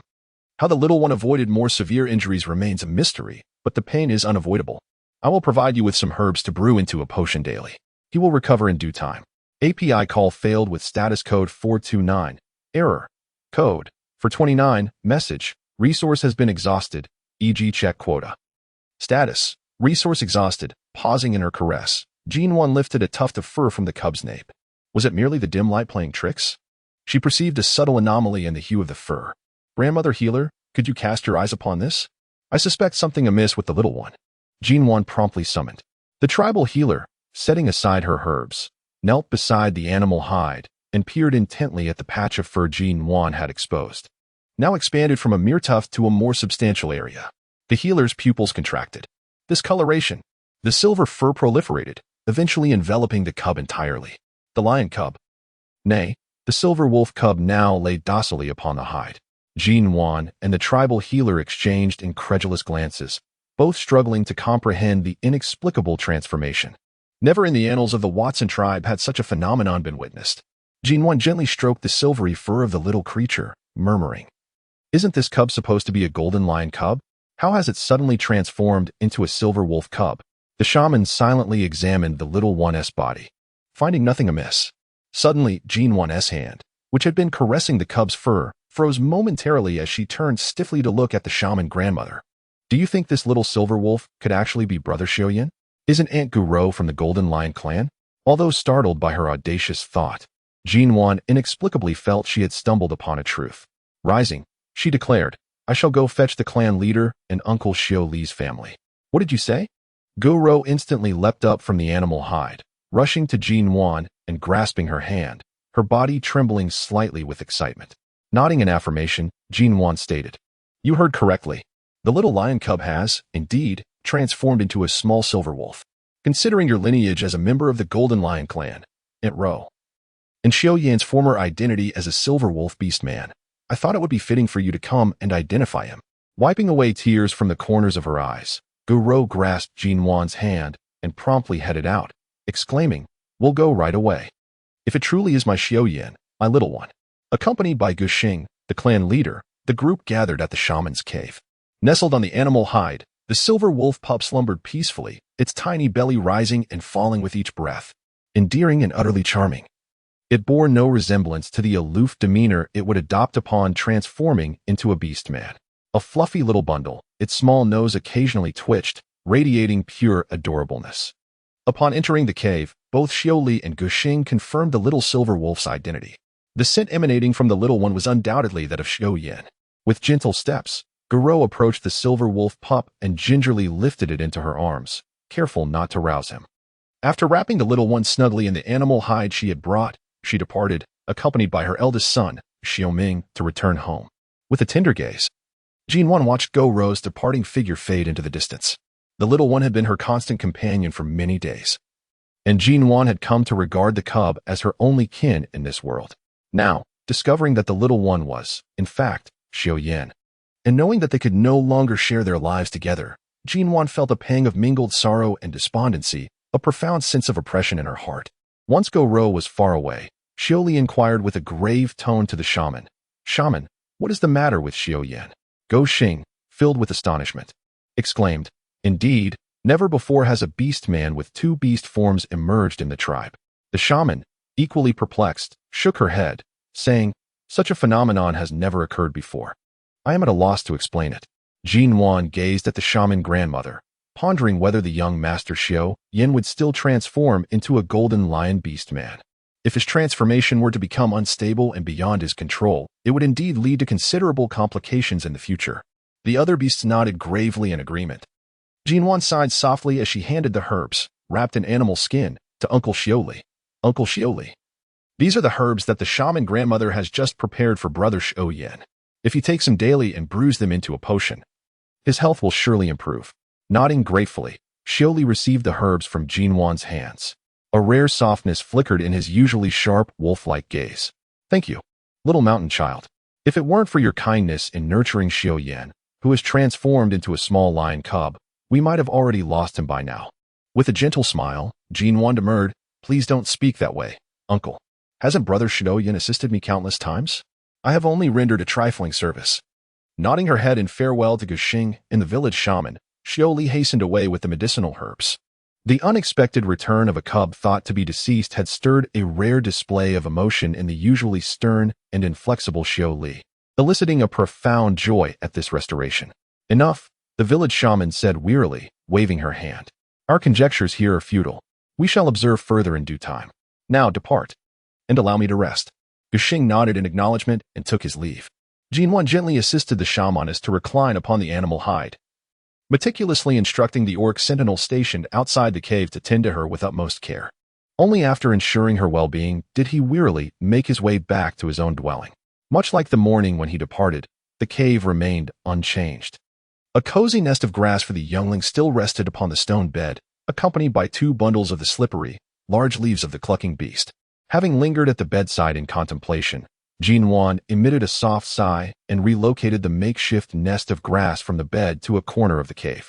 With brisk efficiency, she arranged her bedding, and upon reclining, released a sigh of profound relief.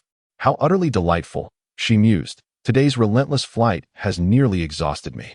Henceforth, she resolved, upon encountering a snake shaman, she would endeavor to maintain as great a distance as possible, eschewing any further interaction.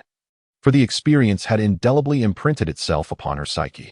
That night, Nuan drifted into slumber, her dreams a tapestry woven with reminiscence and lingering trepidation.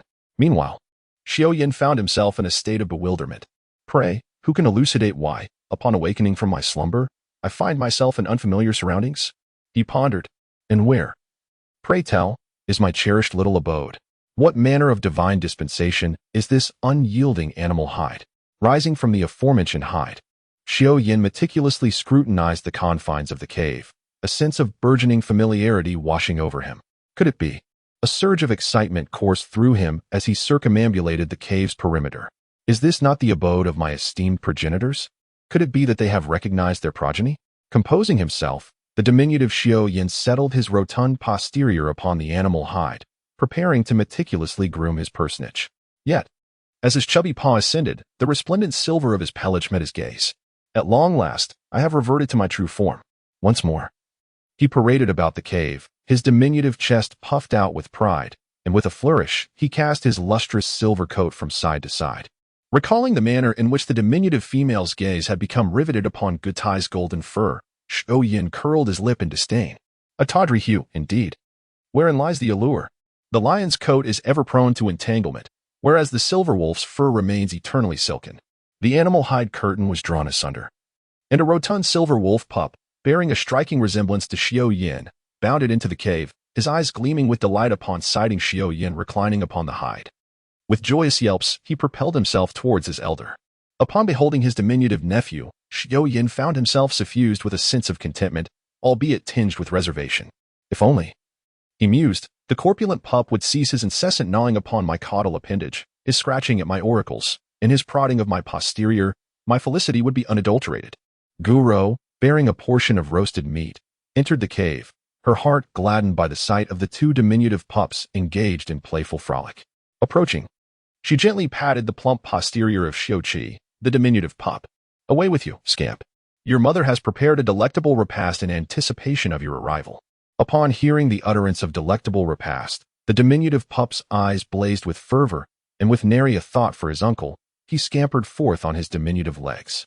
Xiaoyan exhaled a sigh of profound relief, collapsing upon the animal hide in a state of utter exhaustion. Attending to the whims of the young proves far more arduous than the hunt itself, he lamented, placing the roasted meat upon a broad leaf. Guro stroked Xiaoyan's round cranium. You scamp, you nearly frightened your mother to death, she exclaimed, her voice thick with emotion, betraying the lingering apprehension that gripped her heart. Xiaoyan sat upright, raising his round head and emitting a plaintive cry, seeking to assuage his mother's distress. Guro stroked him tenderly, then nudged the roasted meat towards him. Partake, I implore you. This was prepared with especial care. Consume it whilst it remains warm, for anon. You shall be obliged to imbibe the bitter draught. Gazing upon the blackened roast, Yen paused, then lowered his head and began to gnaw upon it. A sudden pang of longing for the delectable repasts prepared by the diminutive female washed over him. Alas, he mused, it seems that such culinary delights shall forever remain beyond my reach. Meanwhile, elsewhere, beholding the copious quantity of dumpling soup, Nuan was momentarily taken aback. Having inadvertently prepared an excessive amount, momentarily forgetting that the chubby cub had transformed back into Prince Xiaoyan and returned home.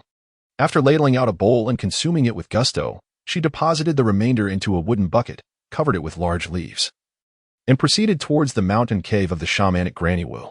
Xiaoyan, having partaken of his meal, was escorted by his mother to Granny Wu's mountain cave.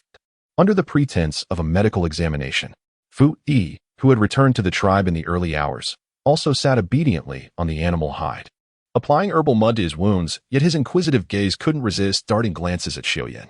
Granny Wu, raising her arm, flicked Fu Yi on the forehead. Admonishingly, what are you looking at? That is Xiaoyan, the little lion cub you brought over yesterday. You little rascal. Why would you bring a cub in that kind of situation yesterday? Didn't you know it was dangerous? Fu Yi's eyes widened in astonishment.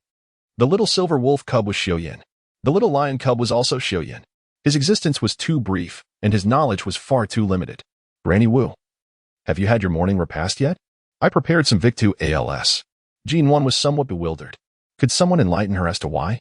Upon entering the mountain cave, so early in the morning, she was being stared at by 4 eyes. Upon catching sight of the wooden bucket in Nuan's hands, Granny Wu's eyes instantly lit up. Despite having consumed 4 sweet fruits early in the morning, Granny Wu resorted to a fabrication. These youngsters arrived early this morning and haven't had time to eat their morning meal yet.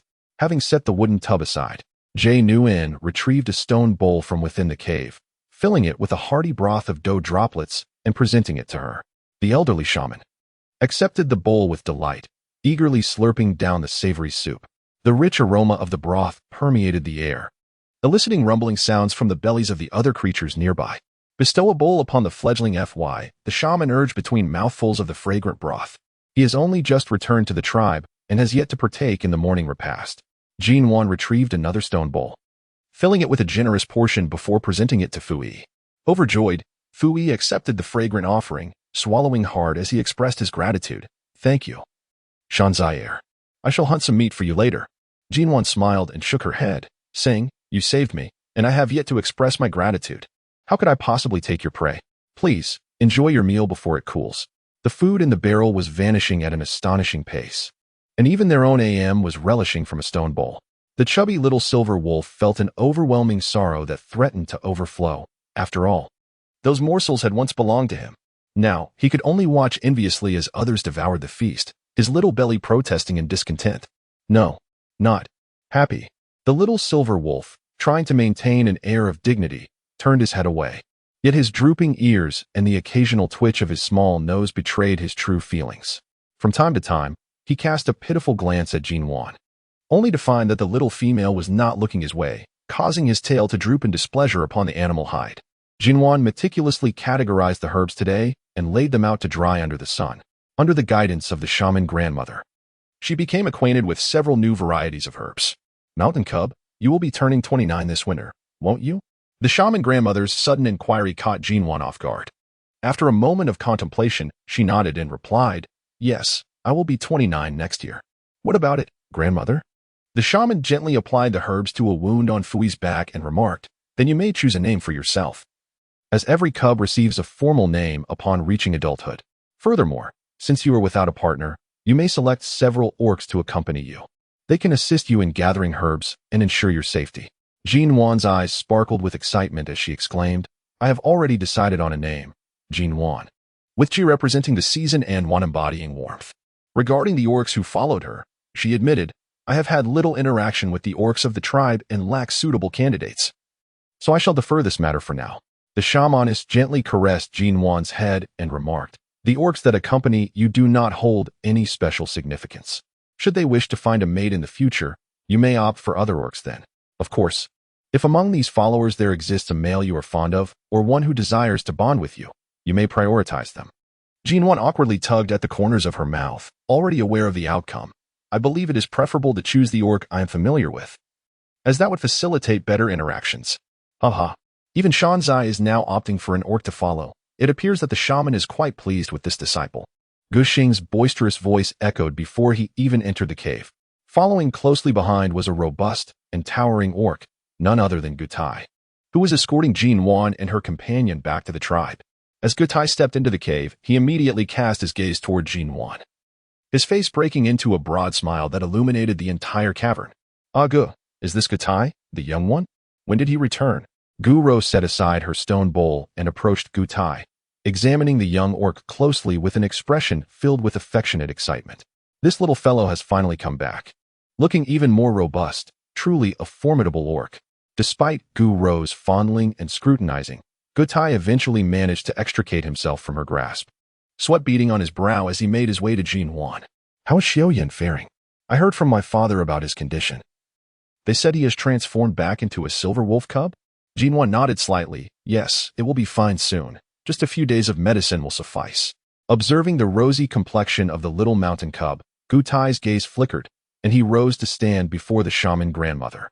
Grandmother, I wish to become a follower of the mountain cub. What? Both Gu and the shaman were taken aback, their eyes widening in astonishment. Before casting a peculiar glance at the seemingly unfazed Guxing, the clan leader, stroking his beard, Guxing exhibited a nonchalant demeanor, casually waving his hand. Do as you please. Your aunt and I have no say in your affairs. The crowd was momentarily dumbfounded, judging by Gutai's earlier behavior. It was evident that his intentions transcended mere admiration for the mountain cub. He likely aimed to draw closer to the cub, aspiring to become his true companion. Gutai's face radiated joy.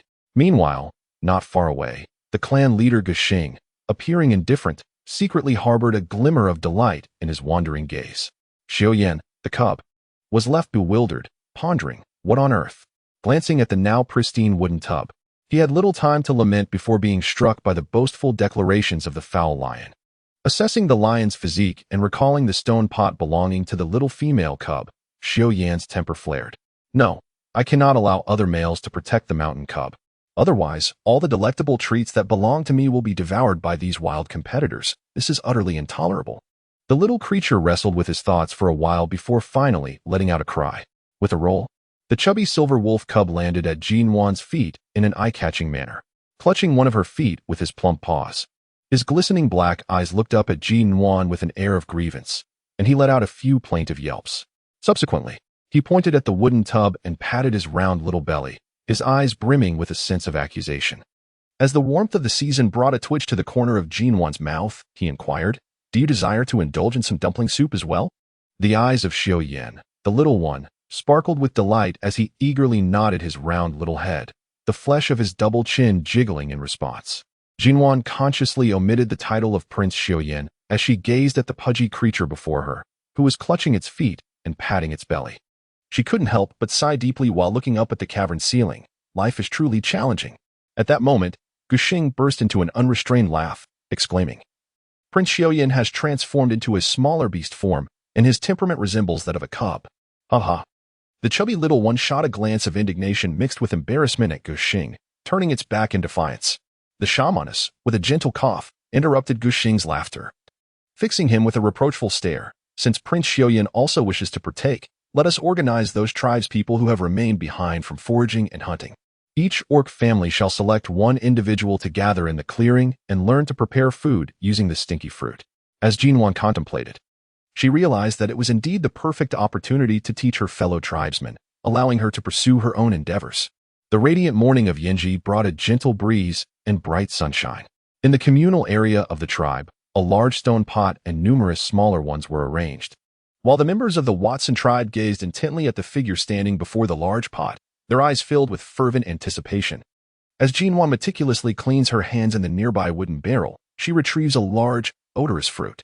Behold, she proclaims, first, we must peel open the skin of the stinky fruit to extract its flesh. The flesh, a pale yellow hue, emanates a subtle, sweet fragrance.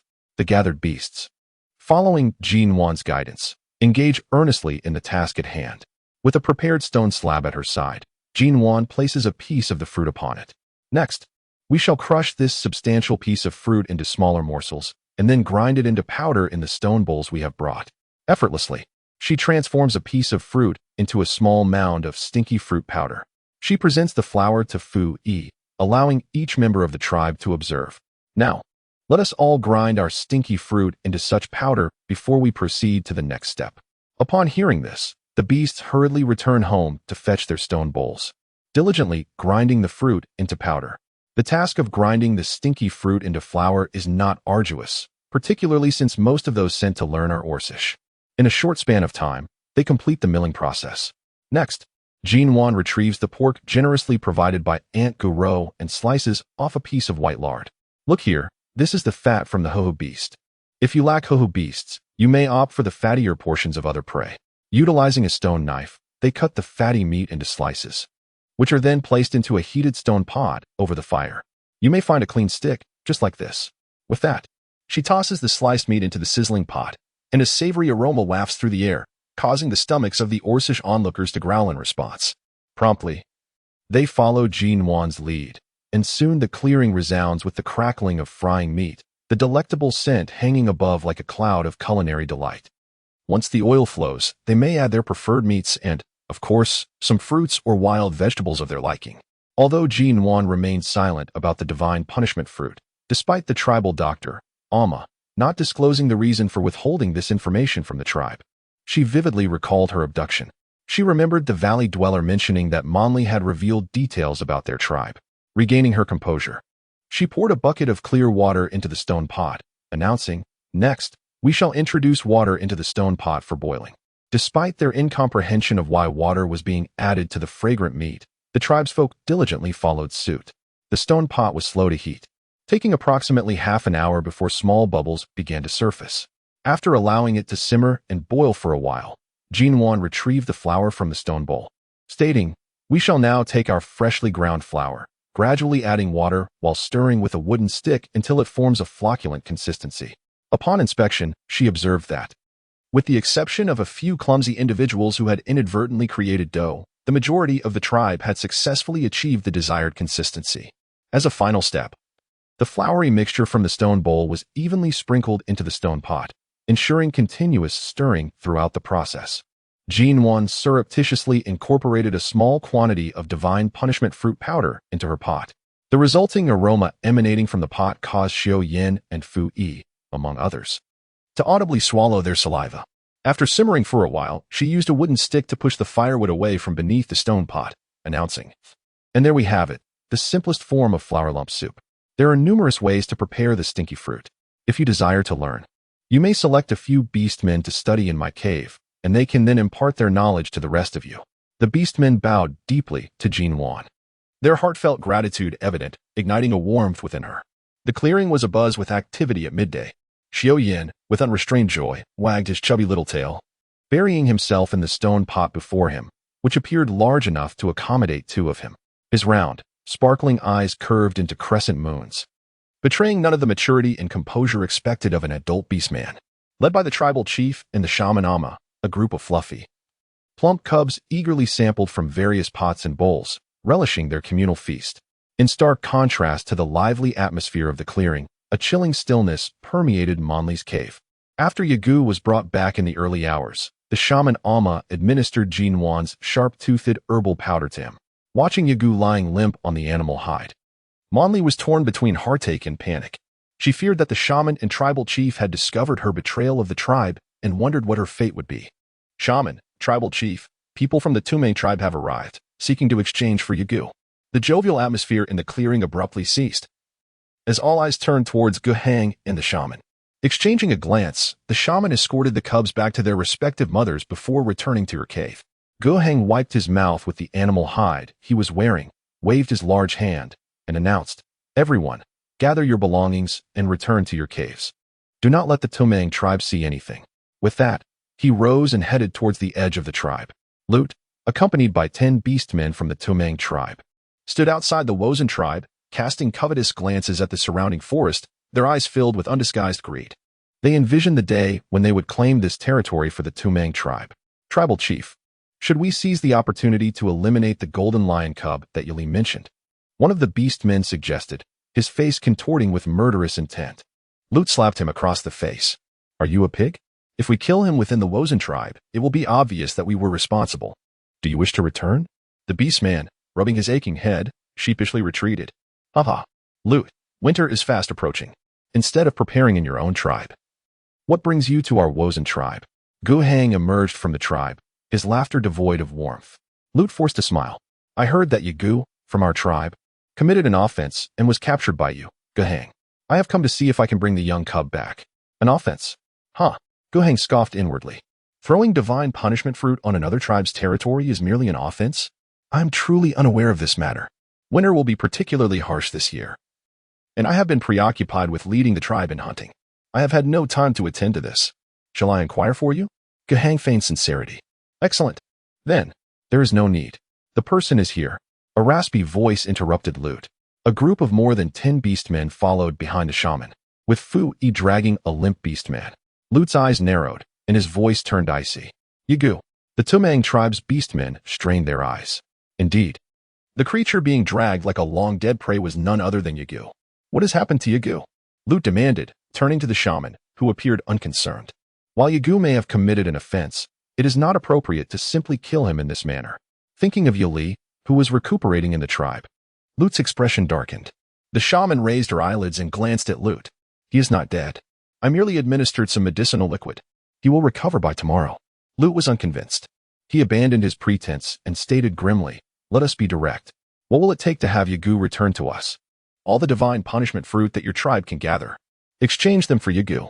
A glint of cunning flashed in the shaman's ancient eyes. Loot's face fell. What do you want the divine punishment fruit for? That is not your concern. Exchange the divine punishment fruit for Yagu within 5 days.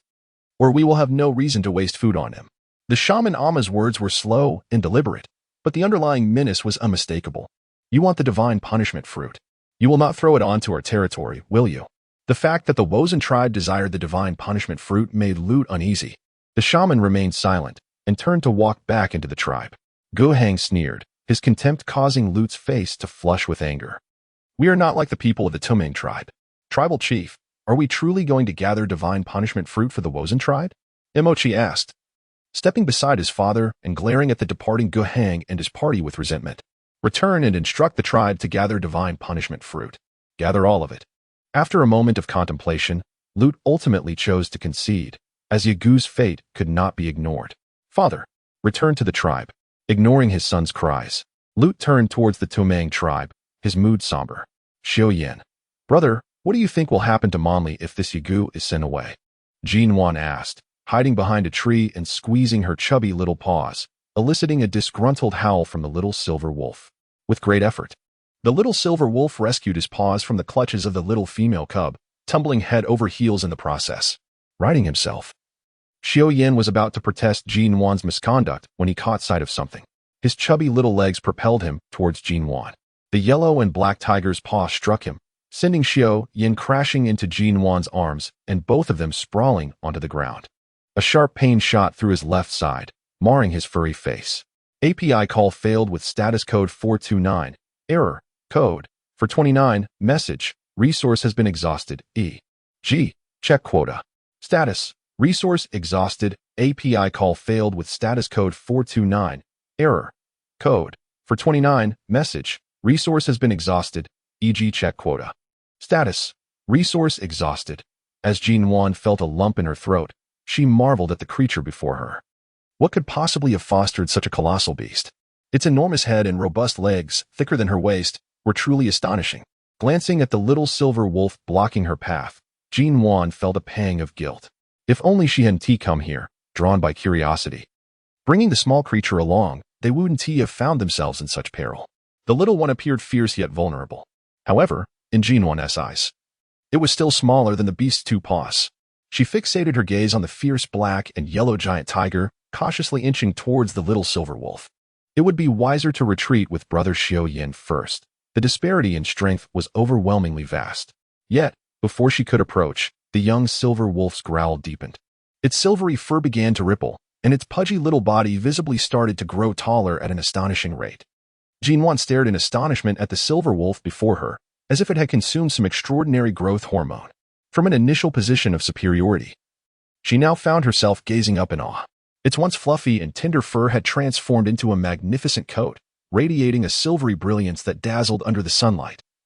While the gentle breeze caressed it like rolling waves of snow, both frigid and regal, the wolf's profound gaze, coupled with its sharp, snow-white fangs and powerful limbs, presented an image of strength and majesty. It lifted its elongated neck and emitted a low, resonant howl filled with chilling menace, as if imbued with an endless cold that compelled Mo-chi to take a step back involuntarily. Xiaoyan lazily raised a sharp claw, nonchalantly stepping over a dirt mound the size of a basketball, advancing toward the large black and yellow tiger that had just ambushed Nuan. The icy intensity of his wolfish eyes sent a shiver through Mo-chi, causing every hair on his body to stand on end. As the season warmed, Nuan gazed with wide eyes at the small mound of earth that had been flattened by Xiaoyan's foot. The destructive power of that sesame oil. Gulp. She recalled the reckless moments when she had playfully squeezed Xiaoyan's flesh, patted his bottom, and ruffled his fur. Nuan swallowed hard, feeling a chill creeping up his back. He secretly rejoiced at not having fur. Otherwise, he would have been as explosive as that large tiger. He merely wished to greet the little female cub.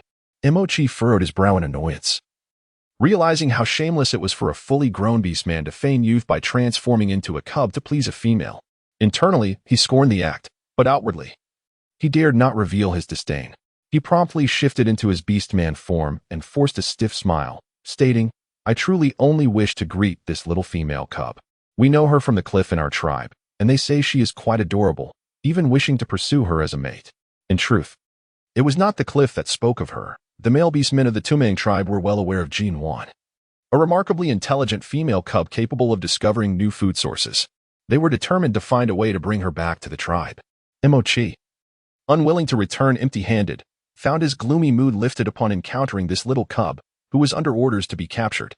A frail little female cub, with a plump silver wolf pup cradled in her arms, presented an irresistible opportunity. Mo-chi intended to use minimal force to knock the little female cub unconscious and take her away, but he did not anticipate the meddling of the silver wolf, whose form towered over him. He felt a surge of resentment. Upon hearing Mo-chi's words, Xiaoyan halted, his noble wolf head tilting in a somewhat endearing manner, as if pondering the truth of Mo-chi's statement. Mo-chi felt a moment of joy, a glimmer of contempt flashing in his eyes. This silver wolf beastman, despite his imposing demeanor, was surprisingly gullible. Yet, in the next instant, he experienced excruciating pain on one side of his body, and before he knew it, he was propelled across the ground for several meters, crashing into a tree before finally coming to a stop. Meanwhile, the seemingly innocent silver wolf leisurely retracted his fluffy, powerful tail, flaunting it with a few flicks. The depths of his wolf eyes held no trace of innocence. Instead, they gazed at Mo-chi with a chilling, detached demeanor that sent a wave of pain through the other half of his body. Nuan's lips twitched as she witnessed the silver wolf's transformation from poise to cunning in an instant. With such overwhelming strength and a scheming disposition, she resolved to cling tightly to this formidable ally for centuries to come. Moving gracefully, she approached the now-numbed Mo-chi, the large wolf head slightly bowed, his deep, piercing gaze locking onto the frantic eyes of his opponent.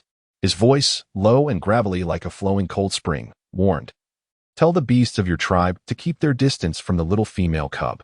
Should there be a next time, you shall meet the beast god." With that, he turned and strode towards Nuan. As she gazed at the striking silver wolf approaching with elegance, her eyes sparkled with admiration for his powerful physique, and a flattering smile involuntarily crept upon her lips, accompanied by an awkward chuckle. The depths of the wolf's eyes glimmered with a hint of amusement, a sly smile crossing his lips as he feigned weakness, collapsing onto the ground and fixing his deep gaze upon Nuan, presenting an utterly pitiful appearance. As Nuan moved her claws, an inner howl of longing arose. "How delightful, I wish to scratch." Yet, she refrained. Observing the mix of affection and hesitation in the eyes of the little female cub, the cunning silver wolf let out a couple of calls, resonating with a deep, magnetic timbre, a stark contrast to the soft, tender sounds of infancy. The white tips of Nuan's ears quivered. Oh dear. The fur upon them seemed to stand on end. Startled, she took 2 steps back, exclaiming, "Who dares approach? Be gone at once." The little female cub proved quite a challenge. Even the tails of beautiful beasts were of no help. The silver wolf's gaze flickered, and feeling somewhat uncomfortable, it began to roll about, gradually transforming back into a plump little cub. The chubby cub lay feebly on the ground, its pudgy little paws struggling occasionally, yet it could not rise. With round, glistening eyes, it gazed pitifully at the little female cub nearby, emitting soft, plaintive sounds, accompanied by the sight of the rotund little creature. Nuan completely forgot about the imposing and majestic silver wolf. In an instant, she dashed to the side of the plump cub, scooping it into her arms with a voice full of affection and concern. "What is the matter? What troubles you? Is it the strain of assuming your beastly form? Hold on. I shall take you to find the witch doctor at once." The chubby cub nuzzled its round head against Nuan's chest, letting out a couple of delighted yips, closing its eyes in bliss as it nestled in her embrace. As the warmth of the season enveloped the air, Nuan swiftly turned and dashed towards the shaman Ama's cave. In that fleeting moment, the silver wolf seized the opportunity to peek its round head from her embrace, its glistening eyes gleaming with a hint of ferocity and caution as it gazed at the disheveled figure slouching against a nearby tree. After watching those two figures vanish into the Watson tribe, Emochi could no longer suppress the surge of blood that erupted from his lips. He had lost to such a shameless silver wolf, one that pranced about to please a female, displaying its endearing antics without an ounce of modesty. Meanwhile, our precious Xiao Yin lay weakly in Nuan's arms, relishing the affectionate cuddles, gentle strokes of fur, and tender chin scratches. If only a bowl of delectable beast meat noodles could grace his palate, life would be utterly perfect. Aunt Guro, I am truly sorry. It was my curiosity that led me to rush out and inadvertently cause Xiao Yin to be injured again, Nuan lamented, guilt weighing heavily on her heart as she observed Guro's anxious expression, her eyes glistening with unshed tears. "Xiaoro, come and help me fetch some herbs." Guro gently patted Nuan's head, intending to speak, but was interrupted by the shaman, who sighed and moved away. "Aunt, has my Xiao Yin been hurt again?" Guro's heart was heavy with concern for her little one. The shaman glanced at the cave with an odd expression, pulling Guro's animal skin further away. Then, with a reassuring pat on her arm, a smile crept across the shaman's face. "Fear not. Your Xiao Yin is quite well. His previous injuries have nearly healed." Guro looked puzzled. "But just now," Nuan said. The shaman chuckled heartily, leaning closer to Guro, his demeanor turning almost mischievous. "That was your Xiao Yin's way of hinting to Nuan. In my humble opinion, he has taken a liking to her and wishes to bond." "What?" Guro gasped, a blend of surprise and delight washing over her. That obstinate temperament of Xiao Yin's had frightened off several potential suitors, and ever since the incident with Manly, she had refrained from meddling in his affairs. Little did she expect to hear such wonderful news. Though Nuan may not bear children, she is still a female. And most importantly, given the current circumstances, she could very well become the next shaman of the tribe. With that thought, Guro's brow furrowed in concern, and she whispered to the shaman, "Do you think Nuan might reject my Xiao Yin, considering his gruff demeanor and unyielding nature?" The shaman cast a knowing glance towards the cave and patted Guro's shoulder. "Rest assured, your little one is nestled in Nuan's embrace, seeking affection and gentle strokes." With a chuckle, he made his way into the cave. Upon noticing the shaman and Guro's entrance, Nuan paused her gentle grooming, her expression tinged with worry. The chubby little cub stretched out a paw to replace Nuan's hand on its chin, howling for her to continue the delightful scratch. Observing her cub's antics, Guro felt a flush of embarrassment rise to her cheeks, and she coughed awkwardly. With a sheepish smile, she addressed Nuan, "Dear Nuan, Xiao Yin's injury hasn't fully healed, and now he has hurt again. I'm not adept at preparing food with fire. Could I trouble you to care for him for a while? Once he recovers, I will ensure he returns to the cave." The chubby cub, indulging in chin scratches, perked up at Guro's words, its eyes shining with delight. It eagerly pawed at Guro's animal skin, only to receive a dismissive glance. Disheartened, the little creature burrowed deeper into Nuan's embrace, relishing the warmth of her affectionate strokes. Guro, unable to bear the sight, averted her gaze. "Then I shall take my leave. My little Shochi is still out gathering and has yet to return. I will tend to him, so I must rely on you." Nuan, for Xiao Yin. Nuan promptly nodded, assuring, "Rest assured, I will take good care of Xiao Yin, your brother." Guro, in a bit of a hurry, nodded without even glancing at the chubby little creature in Nuan's arms, turning to exit the cave. Completely unaware of being considered a burden by his own mother, Xiao Yin was comfortably purring as he enjoyed being stroked. After taking the herbs prepared by the shaman grandmother, Nuan carefully cradled the chubby cub and returned to the cave.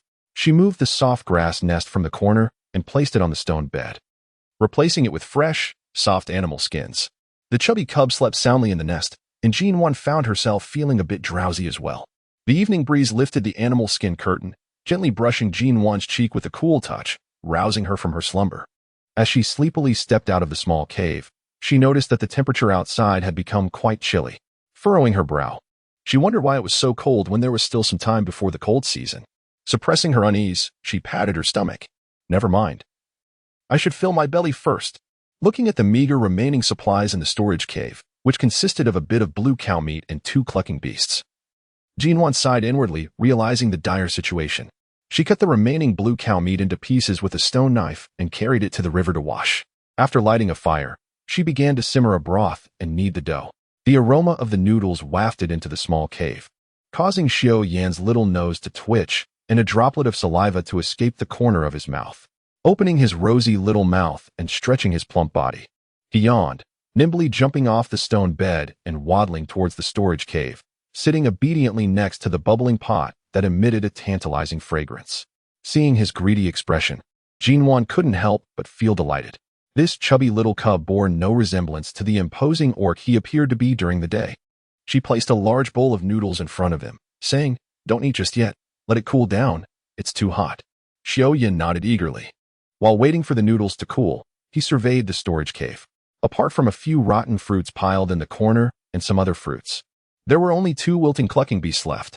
Scrunching his little furry face, it was clear that hunting needed to be prioritized. He would have to remind the little female cub to preserve some with the divine punishment fruit for the cold season. By the way, when did she say she would spend the cold season with you? After devouring a meal, Nuan tidied up the stone pot and bowl before stumbling back to the small cave, cradling the chubby cub to catch some rest. The breathing of the little female cub gradually became steady. Xiao Yan opened his eyes and lightly leaped over Nuan, landing beneath the stone bed. In the dim light, the plump little cub transformed into a tall, imposing orc, his silver hair shimmering under the moonlight as if draped in lunar radiance. He gently covered Nuan with the sliding animal skin and quietly lifted the curtain to exit the cave. The next moment, he transformed into a massive silver wolf, disappearing into the vast night. Was that just Xiao Yan? Nuan wondered. Where could he be going at this hour? A patrolling orc spotted the unmistakable silver silhouette and raised an eyebrow in curiosity. Perhaps he went out hunting because he was hungry. Why worry? Just keep patrolling. Those hyenas from the Touang tribe have been quite unruly lately. The 2 beasts whispered to each other as they gradually moved away. The forest at night was far more perilous than during the day, with numerous large predators prowling in search of prey. Once Xiao Yan transformed back into the silver wolf, he felt a surge of power within him, twice that of his previous strength, which emboldened him to hunt openly under the night sky. Spotting a deceased tiger beast at his feet, Xiao Yan's dark eyes sparkled with delight. The little female cub often complained about the inadequacy of her large stone bed. This tiger was sufficiently large, and since it was unscathed, it was perfect for skinning to make her a proper bed. Tiger beast, silver wolf, I feel unwell. Nuan awoke amidst the commotion, stretching comfortably and lifting the animal skin curtain to step outside. With a thud, it seemed as if her jaw had dropped to the ground. Who could explain the multitude of orcs surrounding her cave?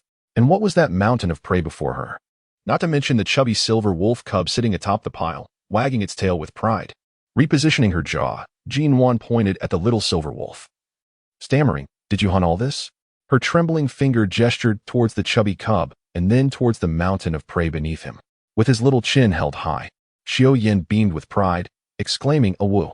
As the warmth of the season enveloped him, Nuan's excitement surged. He circled around the mountain of prey, a tiger beast, a wolf beast, and a large stag before casting a surprised glance at Xiao Yan. Could it be that this little fellow had hunted all these creatures from the forest? Not a single one was a duplicate. Gently placing the cub down, he asked, "Shall we call Uncle Xiaoli to help you carry these spoils home?" Xiao Yan paused his paw licking, his round, pudgy head drooping against Nuan's arm as he let out a plaintive whine and shook his little head. "Nuan, these are all trophies that Brother Xiao Yan has brought back for you. Why would you send them to Uncle Xiaoli?" Guyi chimed in, drooling over the large stag. However, Nuan felt a twinge of discomfort at the thought of accepting so much prey from others. Xiao Yan was already an adult. The game he hunted was rightfully his own. Now that he resided with Nuan, these should be seen as a token of gratitude for her care. It wouldn't he do to let such a young female bear the burden of looking after him alone. Aunt Naima had already heard from Guro about Xiao Yan's questionable intentions towards Nuan and thus supported Xiao Yan's perspective. Indeed, if it were just her catching the gurgling beasts and gathering fruits, it would scarcely suffice for their daily needs, let alone the winter provisions. Resolving not to be overly coy, Nuan recognized the impracticality of processing such a vast amount of prey, though a hint of worry lingered in her heart. Nuan consciously kept her thoughts to herself. Many males in the tribe subsisted on the remnants left by females. She chose not to exacerbate any animosity. Having successfully displayed her strength before the little female, Xiao Yan could no longer lazily nestle in Nuan's embrace. With a quick kick of his short legs, he leaped down, transforming before Nuan's astonished gaze into a tall, imposing beast man with cascading silver hair. His thin lips parted. His voice cool and deep yet edged with a subtle warmth. "I shall handle the prey. You prepare something to eat. I'm hungry." With that, he effortlessly hoisted a massive piece of prey in each hand, resembling a person carrying small pets, and strode toward the riverbank in the open field. Nuan nodded vacantly, turning to walk towards the cave. Guye's eyes sparkled with curiosity as he nonchalantly followed her inside. He scampered over to Nuan's side and playfully poked her in the side with his chubby little hand. "Nuan, are you and Brother Xiao Yan?" Startled by Guye's mischievous laughter, Nuan's face flushed with a rosy hue. She hastily clarified, "It's not what you think. Yesterday, Brother Xiao Yan got hurt while trying to save me, so I've been taking care of him these past few days. There's nothing else to it, so don't overthink." Inside the cave, the two beasts busily prepared food while Xiao Yan found his path obstructed by Gutai near the riverbank. "Do you also wish to pursue Nuan?" Gutai inquired, his brow slightly furrowed as he regarded the formidable and robust orc before him. Xiao Yan lifted his wolf-like gaze, a subtle smile playing on his lips. "Indeed, let us compete fairly. I shall not concede." With that, Gutai transformed into a majestic lion, gracefully brushing past Xiao Yan. Xiao Yan's deep wolf eyes lowered, his long, thick lashes curling slightly as a soft chuckle escaped his lips, carried away by the gentle breeze, barely audible. Underneath the warmth of the season, it seemed as if sharp thorns had sprouted beneath Nuan's posterior.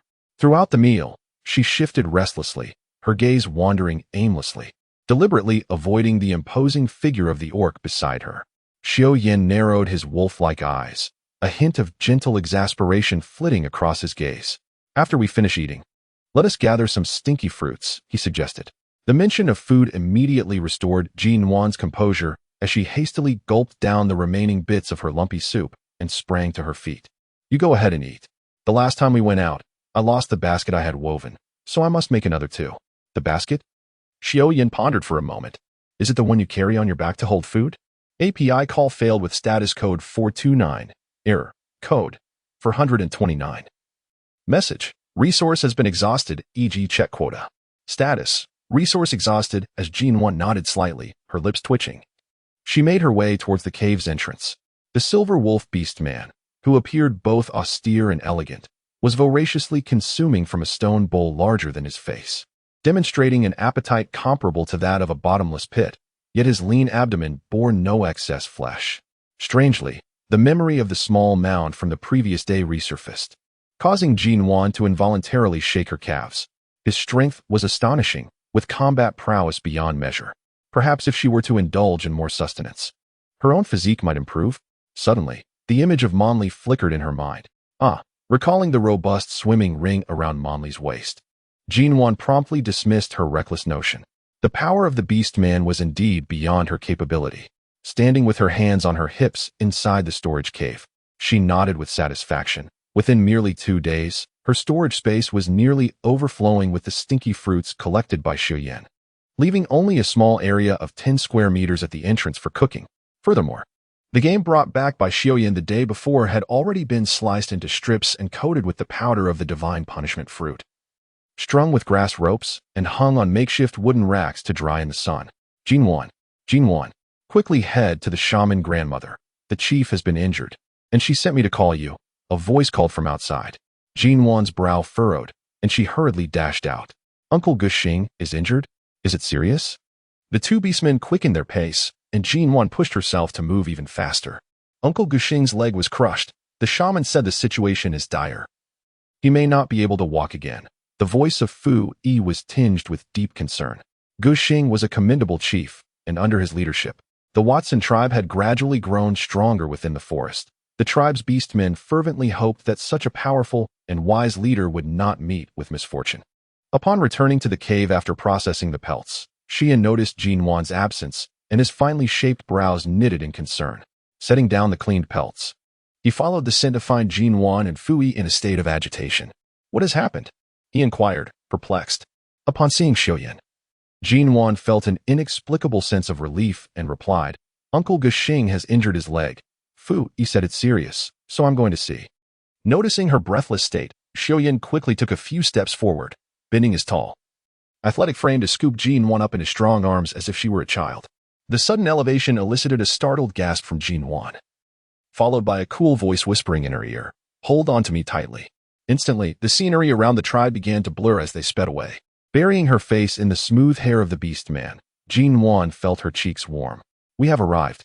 The moment she was set down, a twinge of regret washed over her, yet before she could ponder further, she was enveloped by the sobbing form of Guyi. "Wu Nuan, you must save my father, Wu."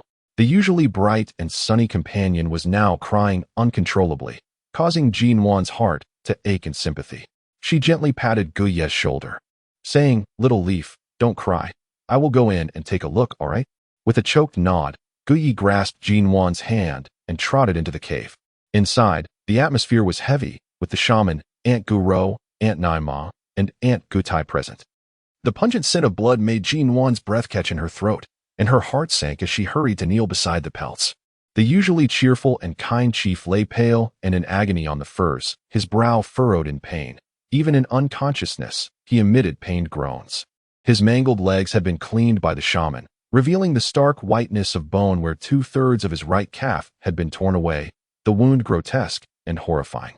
Nuan's face turned pale, and her hands began to tremble slightly. As Xiaoyan entered the cave and noticed her wan complexion, he felt a twinge of concern. He approached her side and leaned closer, whispering softly into her ear, "My injury was also healed by you. Do not worry. Uncle Guxing's wound may appear frightening, but it is not as severe as my last one." API call failed with status code 429. Error. Code 429. Message. Resource has been exhausted, e.g. check quota. Status. Resource exhausted. Nuan nodded, saying it is of no concern. "I just examined Uncle Guxing's injury. It is merely a slight fracture.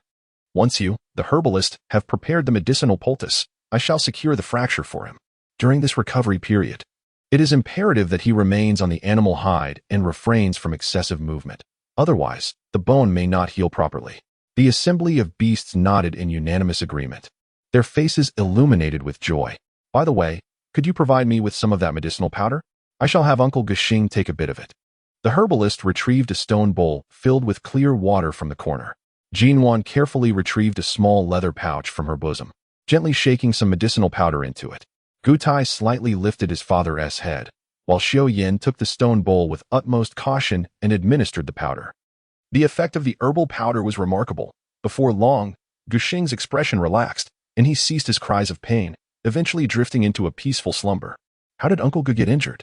Nuan inquired, her curiosity piqued. Observing her partner's injury stabilize, Naima finally exhaled a sigh of relief and explained. "The side cave at home collapsed. Your uncle was trapped beneath it while trying to save me." A shiver ran through Nuan, her eyes widening in shock. The cave collapsed. As the warmth of the season enveloped him, Nuan found himself somewhat bewildered. Can caves truly collapse?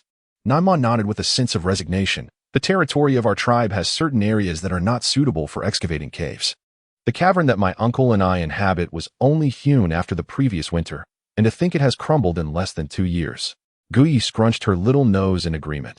"The cave I reside in also met a similar fate. It was excavated just last year when Feng and I became partners, yet it collapsed last month. Hence, I am currently staying at my parents' home, as the new cave has yet to be completed." Nuan's gaze grew increasingly horrified. This was intolerable. The cave could collapse at any moment, and the safety of her dwelling was utterly compromised. She realized she needed to devise a plan to construct a house without a partner. If her cave were to collapse one day, who would come to her rescue? That would simply mean her demise. Seeing that Nuan was clearly terrified, Xiaoyan cast a cool glance at Guyi, who responded with a mischievous giggle. "Your cave is still quite sturdy. It has withstood the test of nearly 50 years. Moreover, Should anything arise, I shall protect you. Xiao Yan's deep voice resonated in Jinwan's ears, snapping her back to reality. With a wry smile, Jinwan felt no comfort at all. Having stood for 50 years, it could very well cave in the next moment. As for protection, Xiao Yan would eventually return to his own cave, making it impossible for him to safeguard her at all times. Thus, after much contemplation, she concluded that building a solid house was the only viable solution. As the warmth of the season enveloped her, Jinwan's delicate face betrayed a flicker of determination. The construction of a house had been placed firmly on the agenda. After leaving behind some medicinal powder made from sharp-toothed grass for the shaman grandmother, Jinwan wandered out of the cave, her mind somewhat preoccupied. She sifted through the scant memories of her previous life multiple times, ultimately letting out a disappointed sigh. In this world, there were no crafted vessels, let alone bricks and tiles. The inhabitants relied solely on stone pots and bowls. Without these essential materials, how could one possibly construct a home? What could she be pondering? The usually optimistic and cheerful little creature wore a furrowed brow, a sight that tugged at the heartstrings of the beast, who wished to do something to alleviate her distress. API call failed with status code 429.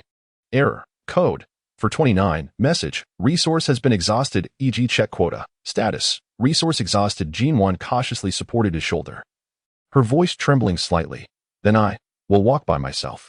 Before she could finish her stammering, Xiaoyan swiftly dashed towards the west side of the tribe. A light chuckle reaching Jinwan's ears. This way, will be quicker.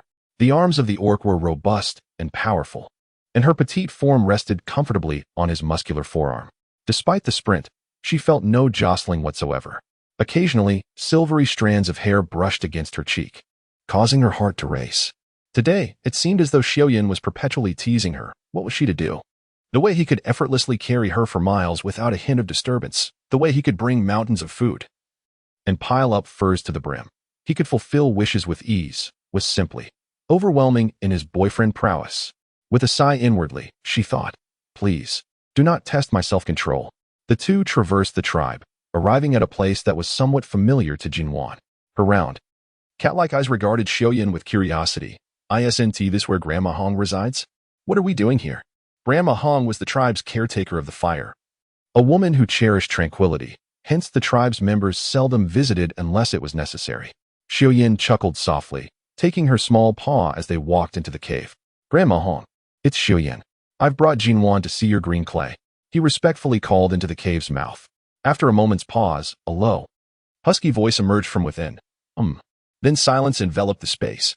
Xiaoyan cautiously led Jinwan into a small cave on the left side, where a green fire pit burned steadily, and an elderly woman sat quietly, occasionally adding a log to the flames. The two approached the fire pit quietly, and Xiaoyan gently touched the green walls surrounding the fire, whispering, Look, is this the kind of soil you mentioned? Upon hearing Xiaoyan's words, Jinwan's eyes brightened, and she instinctively reached out her small paw to touch it. However, it was suddenly enveloped by a long, dry hand. Confused, she lifted her head to gaze at Xiaoyan, her round cat eyes slightly widening, and her fluffy ears perked up, causing Xiaoyan's heart to flutter as if it had been gently scratched. He did not release her soft paw, leaning down with a soft chuckle. Do you not want your little paw anymore? Upon realizing the implication of his words, Jinwan offered an awkward chuckle, retracting her small paw from his large grasp. Her gaze, tinged with desire, fell upon the verdant clay encircling the fire pit. Moments ago, she had assumed it to be hewn from a solid block of stone.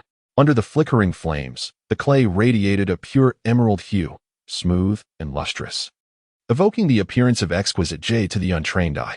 After their encounter with the clay, Xiaoyan and Jinwan bid farewell to the elderly matriarch and exited the cave. Jinwan clutched a warm piece of the clay.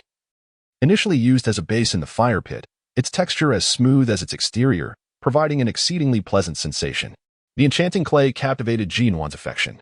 The tiny creature's ears quivered slightly atop her head, and her round feline eyes curved into two lovely crescents, reflecting her joy. Her fluffy tail swayed playfully behind her, exuding an adorable charm that made one yearn to embrace her and indulgent playful affection. Observing her delight, Xiaoyan inquired, Do you like it? As the warm season enveloped her, she smiled and nodded her little head, exclaiming, Yes, indeed, it is truly beautiful. With that, her tiny hands grasped the clay firmly, twisting it with all her might. It is quite sturdy. It should suffice for crafting bricks and tiles. Her delicate little paws flushed slightly from the exertion. And with a slight furrow of his brows, Nuan took the piece of clay from her hands, transforming his right hand into a sharp claw, and brought it down with precision.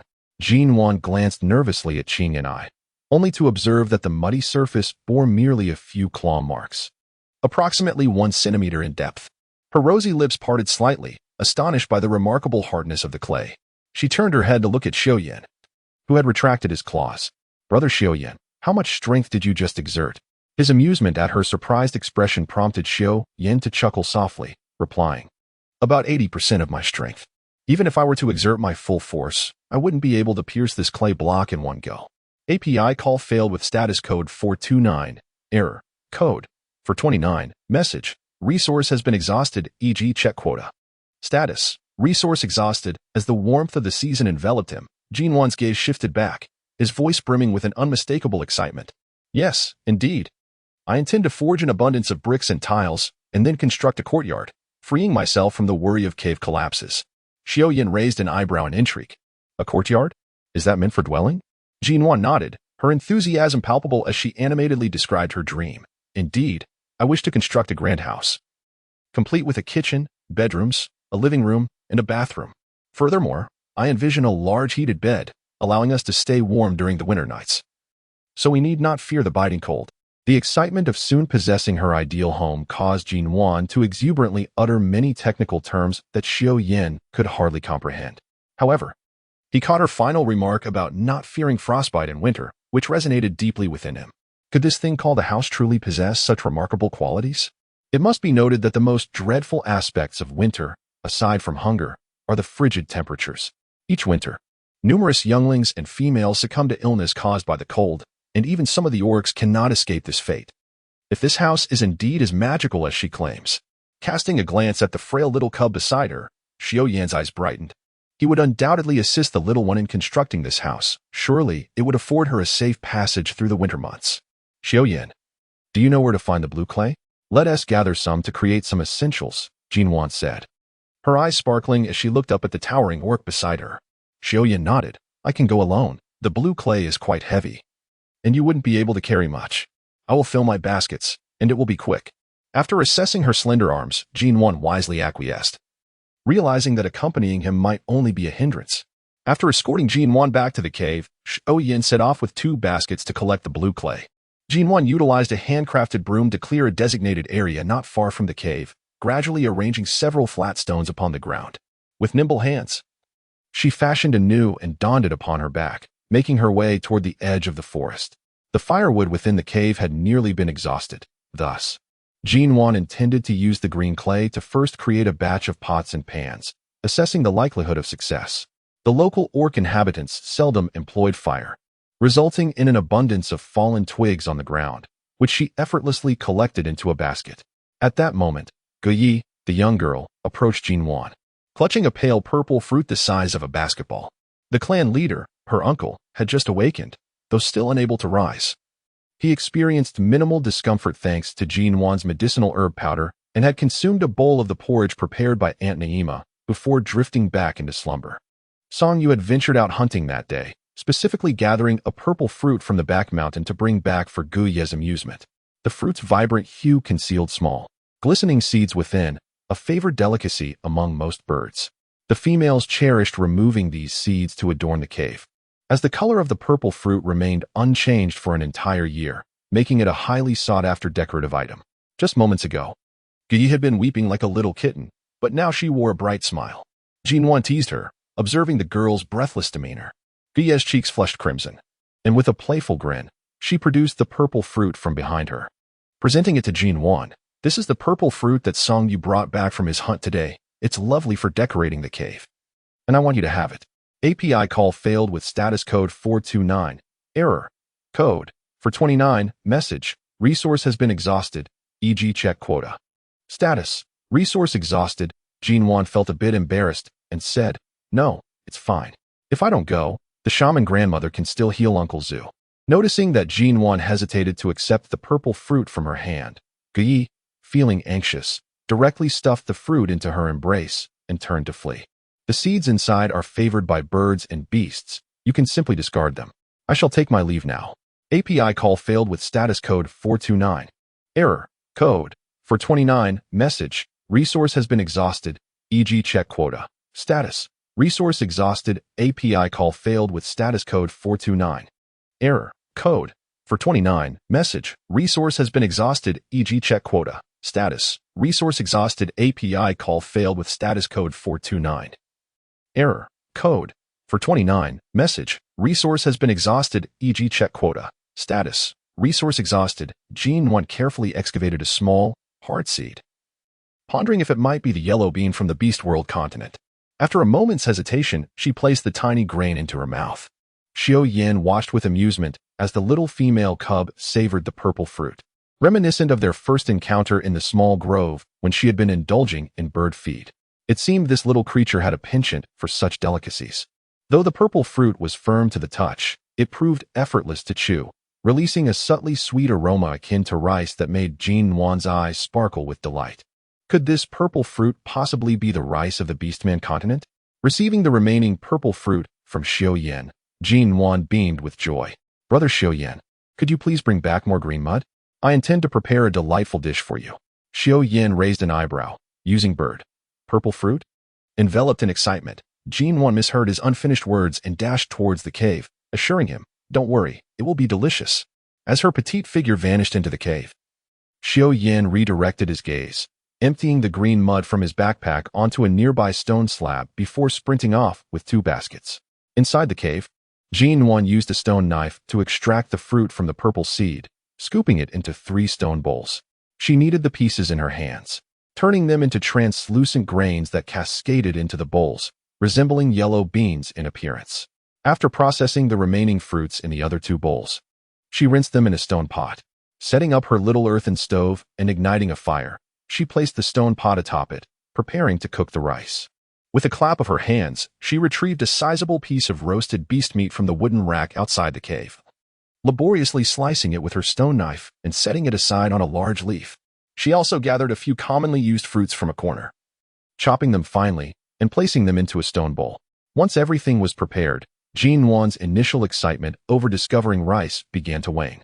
Suddenly remembering the basket of firewood she had left outside the cave, she turned to retrieve it, only to find the basket empty at the cave entrance, while a pile of firewood lay quietly nearby on the stone slab. Hoisting the basket onto her back, a smile crept onto Nuan's lips as she realized how thoughtful Xiao had been. The wait for the purple fruit rice to cook was agonizing. Each time she returned with firewood, she circled the cave, filled with anticipation and anxiety. Finally, on her 3rd trip, as she approached the cave entrance, a delightful aroma of cooked rice wafted toward her, illuminating her eyes. It worked. Lifting the layers of large leaves covering the stone pot, her eager gaze fell upon the pot, which was brimming with plump, translucent purple fruit rice that had expanded significantly from the small amount she had initially placed inside. Cautiously, she picked up a bit of the hot rice with her chopsticks, blowing on it to cool it down before savoring it. The soft, fragrant texture made her eyes squint with satisfaction. It was simply delightful, and she longed for the taste of rice. Transferring the purple fruit rice into a wooden bucket and covering it with 3 layers of large leaves, she sighed at the inconvenience of not having proper cooking utensils. After painstakingly cleaning the stone pot and placing it back on the little stove, she grabbed the sliced beast meat and added it to the pot. The enticing aroma of the meat wafted through the air, making Nuan swallow hard. The meat here truly smelled divine, devoid of any unpleasant odor. As the meat sizzled to a golden brown, she tossed in the prepared fruits for seasoning, their spicy fragrance intoxicating both her and the imposing beastman standing at the cave entrance, who narrowed his eyes in delight. Xiao poured the green mud he had brought back onto the small clearing, then transformed into his beast form to wash in the nearby stream. Upon returning to the cave, he was greeted by the tantalizing scent of the cooked meat, causing his throat to involuntarily swallow several times. As Nuan prepared to cover the stone pot with leaves while waiting for Xiao to join her, she noticed him at the cave entrance, his gaze fixed hungrily on the sizzling meat. "Brother Xiao, the food is ready. Come in and eat." Without removing the pot, she simply shifted the firewood aside to prevent the meat from burning. She ladled generous portions of purple fruit rice into 2 stone bowls, placing one before Xiao on a large leaf. Unable to contain her excitement, she scooped some meat onto her bowl of purple fruit rice. The rice absorbed the savory juices of the meat, becoming moist, distinct, and chewy, imbued with a rich flavor. accompanied by a crispy, spicy meat slice. The warm morsel was a comforting delight as it slid down her throat. After devouring a generous bowl of the purple fruit rice paired with spicy meat, Nuan sighed contentedly. Suddenly, a pitiful little voice interrupted her reverie. Looking up, she saw not the stern beastman she expected, but a chubby silver wolf cub with its front paws resting on the leaf holding the bowl of rice. Its hind legs propping it up as it frantically wiggled its ample behind, its little tail almost wagging off. With round, pleading eyes, it gazed at Nuan. Its silver fur damp with saliva, and its little nose twitching incessantly. It was less a wolf and more a greedy pup yearning for a taste of meat. As Nuan awkwardly touched her nose, she realized that she had just indulged in a delightful meal. Completely oblivious to when Brother Xiaoyan had transformed into a chubby cub, he had savored the food so blissfully, undoubtedly tempted by its allure. Brother Xiaoyan, have you reverted again? Or are you still unable to freely control your transformations? Nuan gently inquired, grasping a stone bowl resting on a large leaf. The plump cub responded with a soft whine, nodding his chubby little chin, causing his soft flesh to quiver slightly. His round little head hung dejectedly over his two pudgy paws, and the sight of his forlorn expression tugged at Nuan's heartstrings. It's all right, let me feed you. Since you can't eat now, I'll prepare something special for you once you transform back into your beastly form. With that, she rose to fetch the special wooden spoon designated for feeding the chubby cub, unbeknownst to Nuan as she turned. The previously pitiful cub now wore a sly smile on his plump, furry face, his dark, glimmering eyes sparkling with mischief and satisfaction. When she returned with the wooden spoon, he feigned dejection, listlessly wagging his tail. Nuan poured the savory meat juices over the purple fruit rice and offered a spoonful to the chubby cub. Only then did he lift his two plump front paws, his rounded bottom settling on the large leaf as he opened his rosy mouth and eagerly took a bite. Instantly, his round, glistening eyes closed in bliss, and the previously sluggish wagging of his tail transformed into a joyful sway. Under Nuan's nurturing care, he finished the remaining purple fruit rice and stir-fried meat slices. The little silver wolf cub then picked up a clean, large leaf and lazily sprawled out in a sunlit spot at the cave entrance. As Nuan finished tidying up the pots and bowls, she couldn't help but be amused by the sight of the little silver wolf. She knelt down and gently stroked its smooth fur on the back, saying, "Let me bring your little nest out from inside." The little silver wolf, feeling comfortable, wiggled its chubby legs and then, quite unexpectedly, flipped over, exposing its round, plump belly, its pudgy paws playfully patting its own tummy. With its round, glistening eyes, it gazed at Nuan, making a soft, pleading sound, a woo. "Rub my belly." The adorably spoiled little wolf cub made Nuan's heart flutter, and she instinctively reached out her hand, softly massaging its belly. Xiaoyan squinted his eyes in delight. Emitting a gentle purring sound from his throat, his small form radiated pure contentment. Perhaps the belly rub was too delightful, for the silver wolf cub soon fell asleep, its round belly rising and falling adorably, a picture of innocence and charm. Nuan emerged from the cave, draping a small piece of animal hide over his shoulders. He then treaded lightly towards the freshly cleared open space. The azure clay, likely retrieved from the water by Xiaoyan, was still in a moist state, perfectly suitable for molding. He took 2 fist-sized lumps of the clay and placed them upon a stone slab, rolling them into elongated shapes with his hands. Gradually, he coiled the clay from the bottom upwards to form a bowl shape, smoothing and refining it with gentle strokes. Thus, a simple yet successful clay bowl was born. Season Warm utilized the same method of clay strips to craft a clay pot, a lid, and several bowls. She laid a layer of firewood at the bottom, then carefully placed the clay forms inside, surrounding them with another pile of kindling before igniting the fire.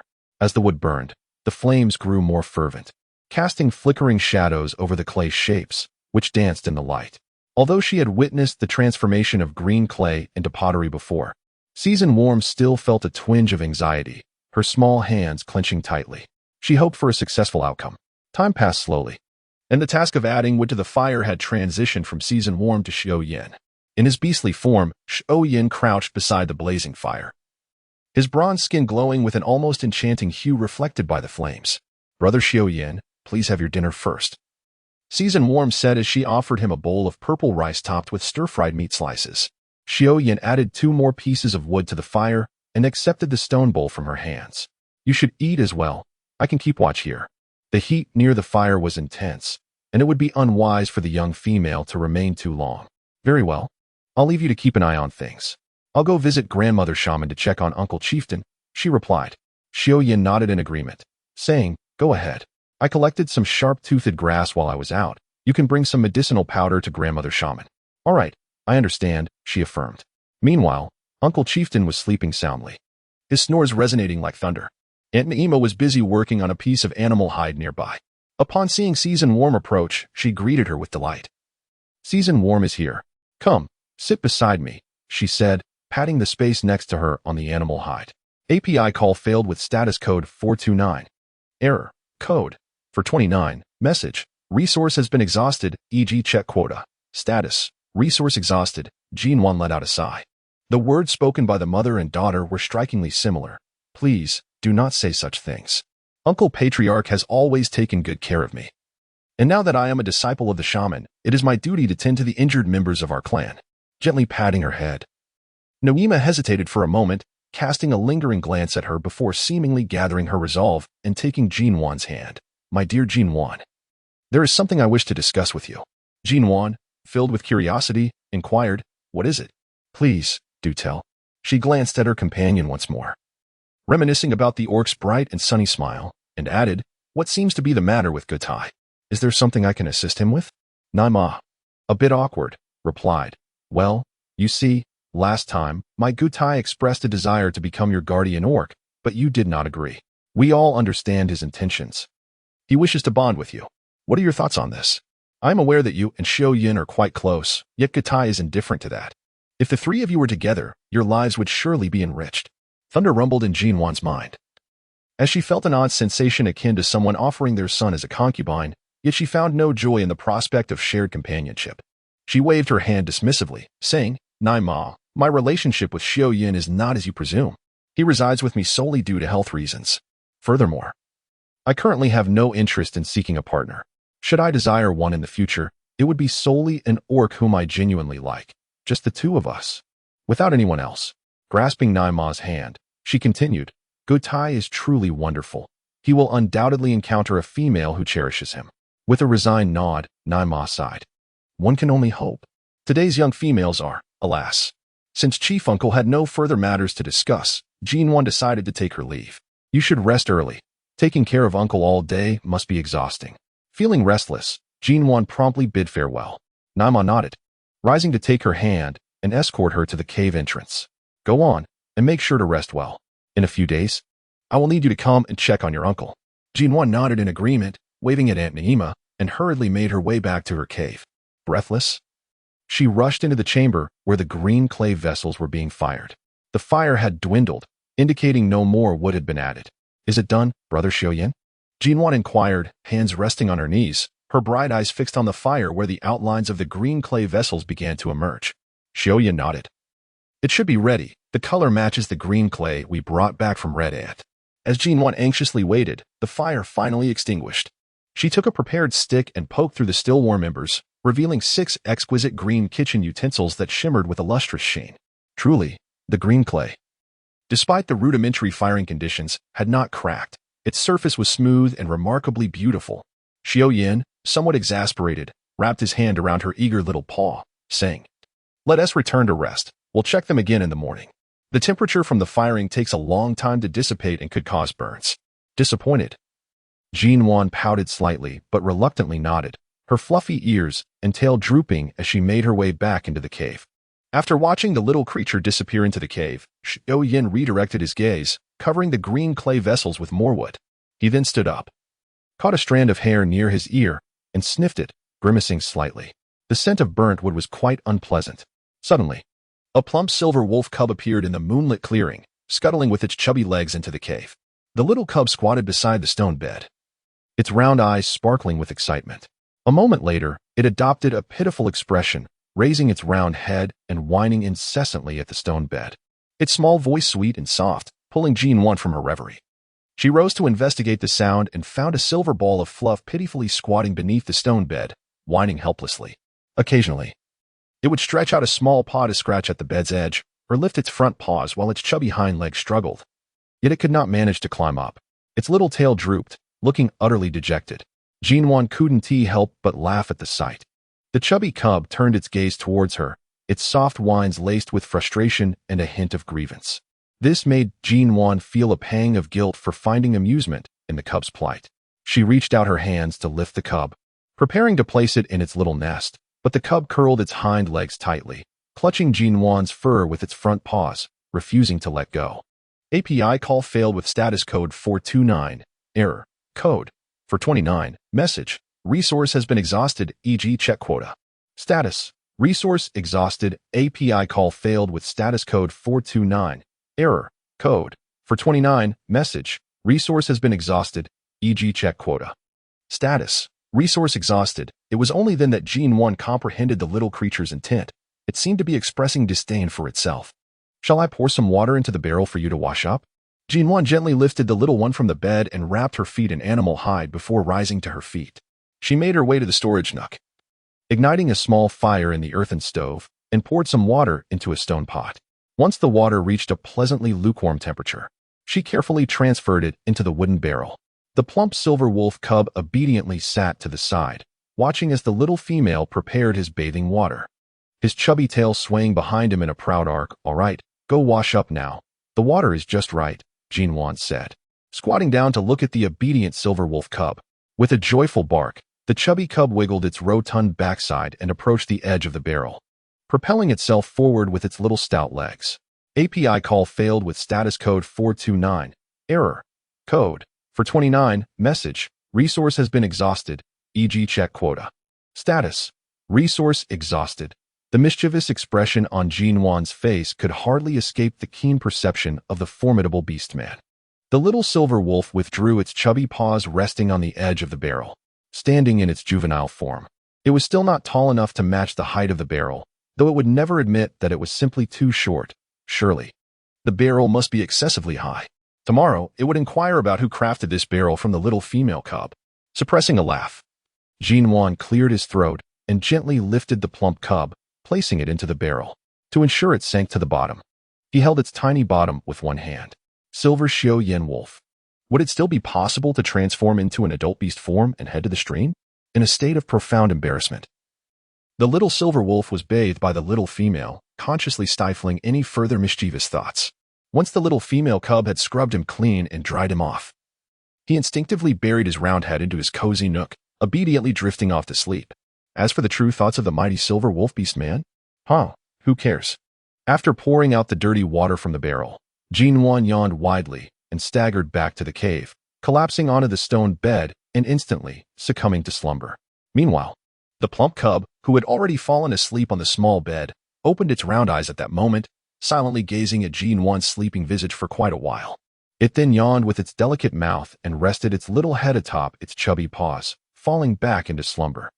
A pair of unknown yellow birds alighted not far from Nuan's cave, pecking at the ground and occasionally lifting their heads to chirp together, as if discussing the delightful flavors of today's breakfast. Upon closer inspection, one could find some purple fruit grains scattered on the ground, remnants from where Nuan had discarded the dishwater yesterday. Awakened by the birds' chirping, Nuan rubbed his slightly sore eyes, noticing the absence of the plump cub in the little nook beside him. Eagerly, he stepped out of the cave towards the small clearing. Brushing aside the firewood he had piled up yesterday, 6 pieces of smooth, glossy green kitchenware appeared before Nuan's eyes. How exquisite! This world is truly wondrous. He had never imagined that this green clay could so effortlessly produce porcelain, and without a single crack, no less. Is this porcelain? Xiao carried a robust, grunting beast behind Nuan, and blood dripped steadily from a wound on the beast's neck, pooling into a small crimson puddle at Xiao feet.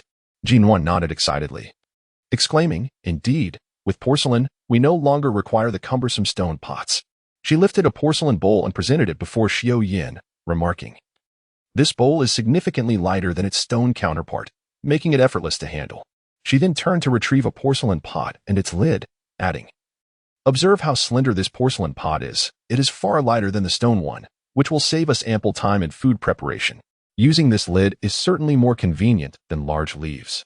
With an infectious enthusiasm, she picked up a plate, saying, "In the future, when we prepare purple fruit rice, we can place the stir-fried meat slices in this plate. Isn't that remarkably convenient?" Her eyes sparkled like tiny stars, radiating brightness. Xiao smiled gently, extending his long, slender fingers to pat her fluffy little head, but he withdrew upon noticing the bloodstains from the hum-hum beast on his hands. Setting the slain beast aside, he slightly furrowed his brows at the lingering sin of blood. Nuan, you are truly impressive. Let us first stow these porcelain items in the cave. Upon my return, I encountered the beastmen from the Touang tribe. They were carrying numerous divine punishment fruits, likely here to barter for goods from the Cliff Valley. Would you care to take a look? API call failed with status code 429. Error. Code.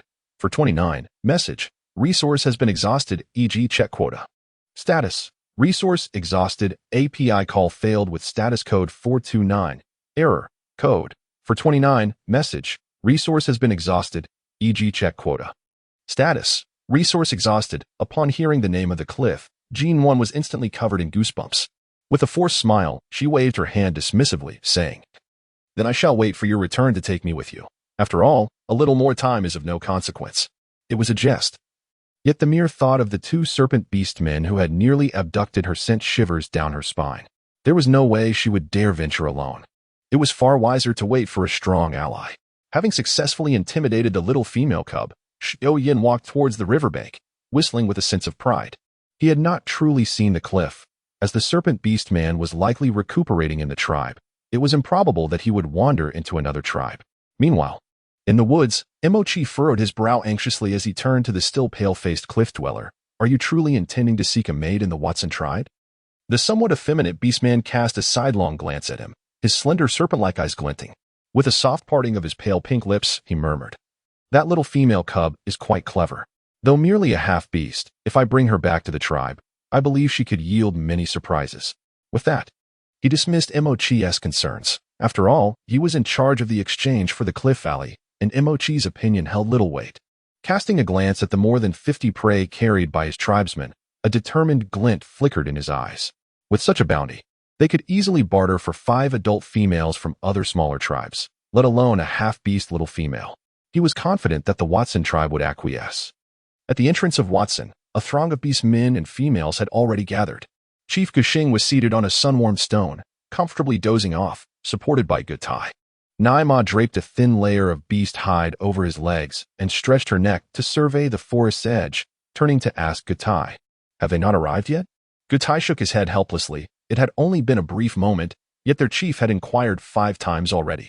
Suddenly, a beastman called out in a hushed tone, "They are coming." All eyes turned in unison to see a group of unfamiliar beastmen approaching.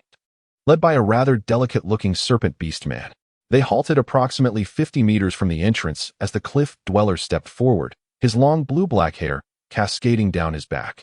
His fair complexion and poised demeanor indicated a prominent status within the Touang tribe, causing the young females left behind to gaze at him with admiration. Seemingly pleased with their reaction, the cliff dweller smiled slightly and addressed Chief Gushing. "Chief Gushing, we have brought all the fruits of divine retribution from our tribe's territory." With a gesture, he summoned a group of beastmen bearing wrapped packages to step forward and lay the bundles between the two tribes before retreating back into their ranks. The cliff dweller spread his hands. "The items for exchange are all here. I wonder if I may now take the Cliff Valley?" Gushing, with deep-set eyes, scrutinized the imposing young beastman before signaling to Gutai, then nodded. "Yes, you will see him shortly. I have not encountered you before. Are you Lut's offspring?" The cliff dweller shook his head. "I am not the chief's offspring. I am the disciple of the shaman Benny, and I am to be the next shaman of the Touang tribe." Although he did not vocalize it, the ambition in his eyes was unmistakable. Seemingly oblivious to his ambition, Gushing nodded calmly. "I see. Father, the Cliff Valley has been brought," Gutai announced, lifting the beast man he was dragging. Gushing glanced at him with mild amusement. "Let them handle it." Gutai nodded and stepped into the center, raising his arm to toss the Cliff Valley onto the ground. The cliff dweller raised an eyebrow in calm curiosity. Noticing his lack of action, Mochi approached with 2 beastmen to lift the limp figure of the Cliff Valley. Seeing him in such a feeble state, the cliff dweller turned to Gushing. "Chief Gushing, could you perhaps relieve my brother from this potion?" Gushing waved his hand dismissively. "Rest assured, this merely renders him temporarily weak. The effects of his potion will wear off by this afternoon. Who knows?" Mochi was about to argue when the cliff dweller interjected, his tone utterly devoid of emotion. "Mochi, go tend to the Cliff Valley." Mochi shot a fierce glare at the beastmen of the Watson tribe, angrily retreating to the back. The cliff dweller took a few steps forward, a smile curving his lips. "Chief Gushing, I have developed an affection for one of your females from the Watson tribe. I hope you will consent to allow her to accompany me to the Touang tribe. Naturally, I have brought ample game as compensation. At this, the beastmen from the Touang tribe presented their bounty. The considerable heap of prey formed a small mountain, causing the young females of the Watson tribe to widen their eyes in astonishment. Such provisions could sustain a female throughout the entire harsh winter, with plenty to spare. They exchanged glances, pondering which female might be favored by this formidable and handsome beastman. It seemed entirely plausible that he could claim one as mate. At this moment, Nuan and Yin arrived at the entrance, coincidentally overhearing this conversation from the cliff. A sense of foreboding subtly lingered in Nuan's heart, while beside her, Yin cast a dark glare at the loathsome serpent beastman in the distance. She had merely spoken in jest, yet to her surprise, the serpent beastman had actually arrived. Oh, who is the female? Gushing inquired with a hint of astonishment. If she is willing, I certainly have no objections. How absurd. If he dares to leave, I shall break his legs. The orcs of the Watson tribe were taken aback by Gushing's words, each one positioning themselves protectively in front of their female, resolutely refusing to budge despite their scratching and clawing, their expressions rife with vigilance as they gazed into the abyss. Gushing's proclamation elicited a glimmer of delight within the depths of the chasm. As it surveyed the orcs of the Watson tribe, suddenly its eyes lit up, a grin spreading across its face as it pointed towards a certain direction. It is her. Upon realizing that he had not pointed towards their own female, the orcs of the Watson tribe instantly breathed a sigh of relief. They then exchanged glances filled with a mix of schadenfreude towards the esteemed female, contemplating the misfortune of her mate. However, the scene before them evoked a peculiar expression on their faces, as they cast bewildered looks towards the delighted beastman in front of the Touang tribe. Although there were indeed males who formed pairs within the tribe, this particular one, stealing a glance at the silver-haired, aloof figure that was being indicated, they thought, how could one possibly dare to claim such a powerful silver wolf beastman? Are they willing to throw their lives away? Gushing followed the direction of the chasm's finger, and upon seeing that cool and upright figure, his visage darkened instantly, rage bubbling within him. Ah, this cunning little rascal! To think that he would attempt to exchange our formidable silver wolf beastman for such a meager offering. As if we were mere dead beasts. This is absolutely intolerable. He promptly slapped Yin's thigh and declared loudly, absolutely not. Yin is a powerful beastman of our tribe. He cannot be traded for such paltry game. However, sensing the strangeness of his own words, he added, such meager game is not worth the exchange. No, that is not right. Just no exchange at all, regardless of the amount. The chasm responded. Tribe leader Gushing, you have misunderstood. I do not wish to trade for the silver wolf beastman. Rather, I desire the female cub behind him. Nanny? Gushing turned to look, and indeed, Nuan's fluffy little head peeked out from behind Yin, grinning widely as she revealed her small white teeth upon spotting him. So, what the chasm truly desired was Nuan. What more is there to discuss? He waved his hand dismissively. Impossible. No amount of game is worth the exchange. You may return. The chasm's smile faded. Tribe leader Gushing, you just stated that as long as the female agrees, it would be acceptable. To backtrack now would be rather unbecoming. Gushing's face stiffened. Could he retract that statement? Shifting his posture, he turned back to gaze longingly at Nuan. Receiving the pleading yet imposing look from her uncle, the tribe leader, Nuan awkwardly shook her head, clinging tightly to Yin's arm as she declared loudly, I do not agree. I will not go. She was not foolish. The chasm had attempted to capture her last time, and now proposed an exchange, clearly with ulterior motives. The chasm frowned, gesturing towards the mountain of meat ahead. This is merely a small portion of my food. Should you accompany me, I shall present you with even more game. Ha! Get lost, came the sharp retort from the silver wolf beastman. The tall, imposing silver-haired beastman radiated a formidable aura, far surpassing the strength of the golden lion with whom he had previously battled in the forest. The chasm frowned at him. I am inquiring about the little female cub. It has nothing to do with you. Yin raised an eyebrow, his deep wolf eyes coldly glancing at him. She is my female. The implication was unmistakable. She is mine. And you stand no chance. Be gone. As the warm season enveloped the land, Nuan found herself perplexed.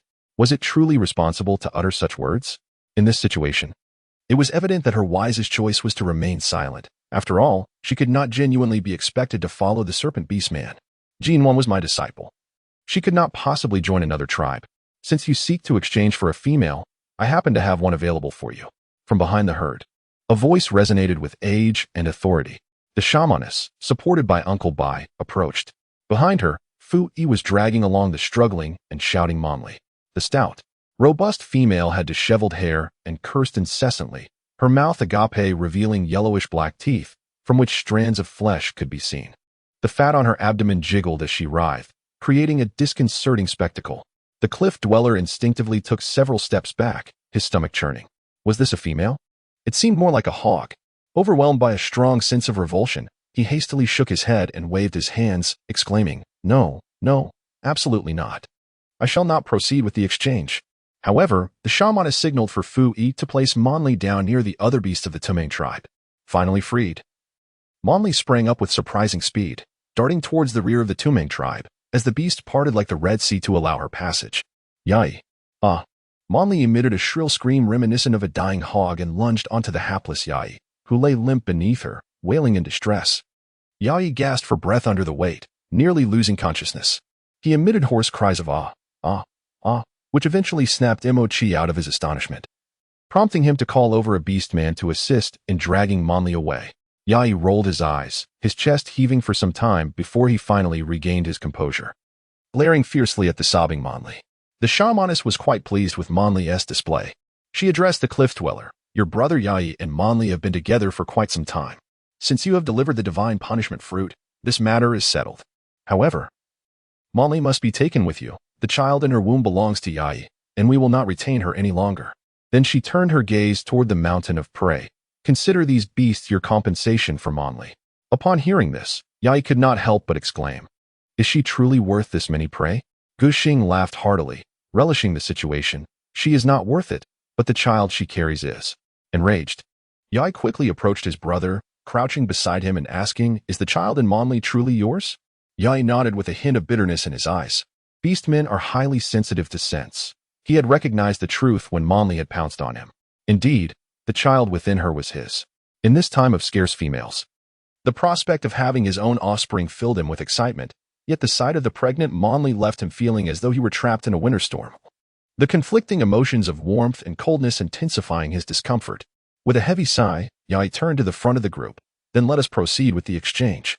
Guxing laughed heartily, waving to the beastmen of the Watson tribe, who rushed forward with enthusiasm. In no time, the previously teeming ground was devoid of prey and divine punishment fruits as a gentle breeze swept through, leaving not a trace of dust in its wake.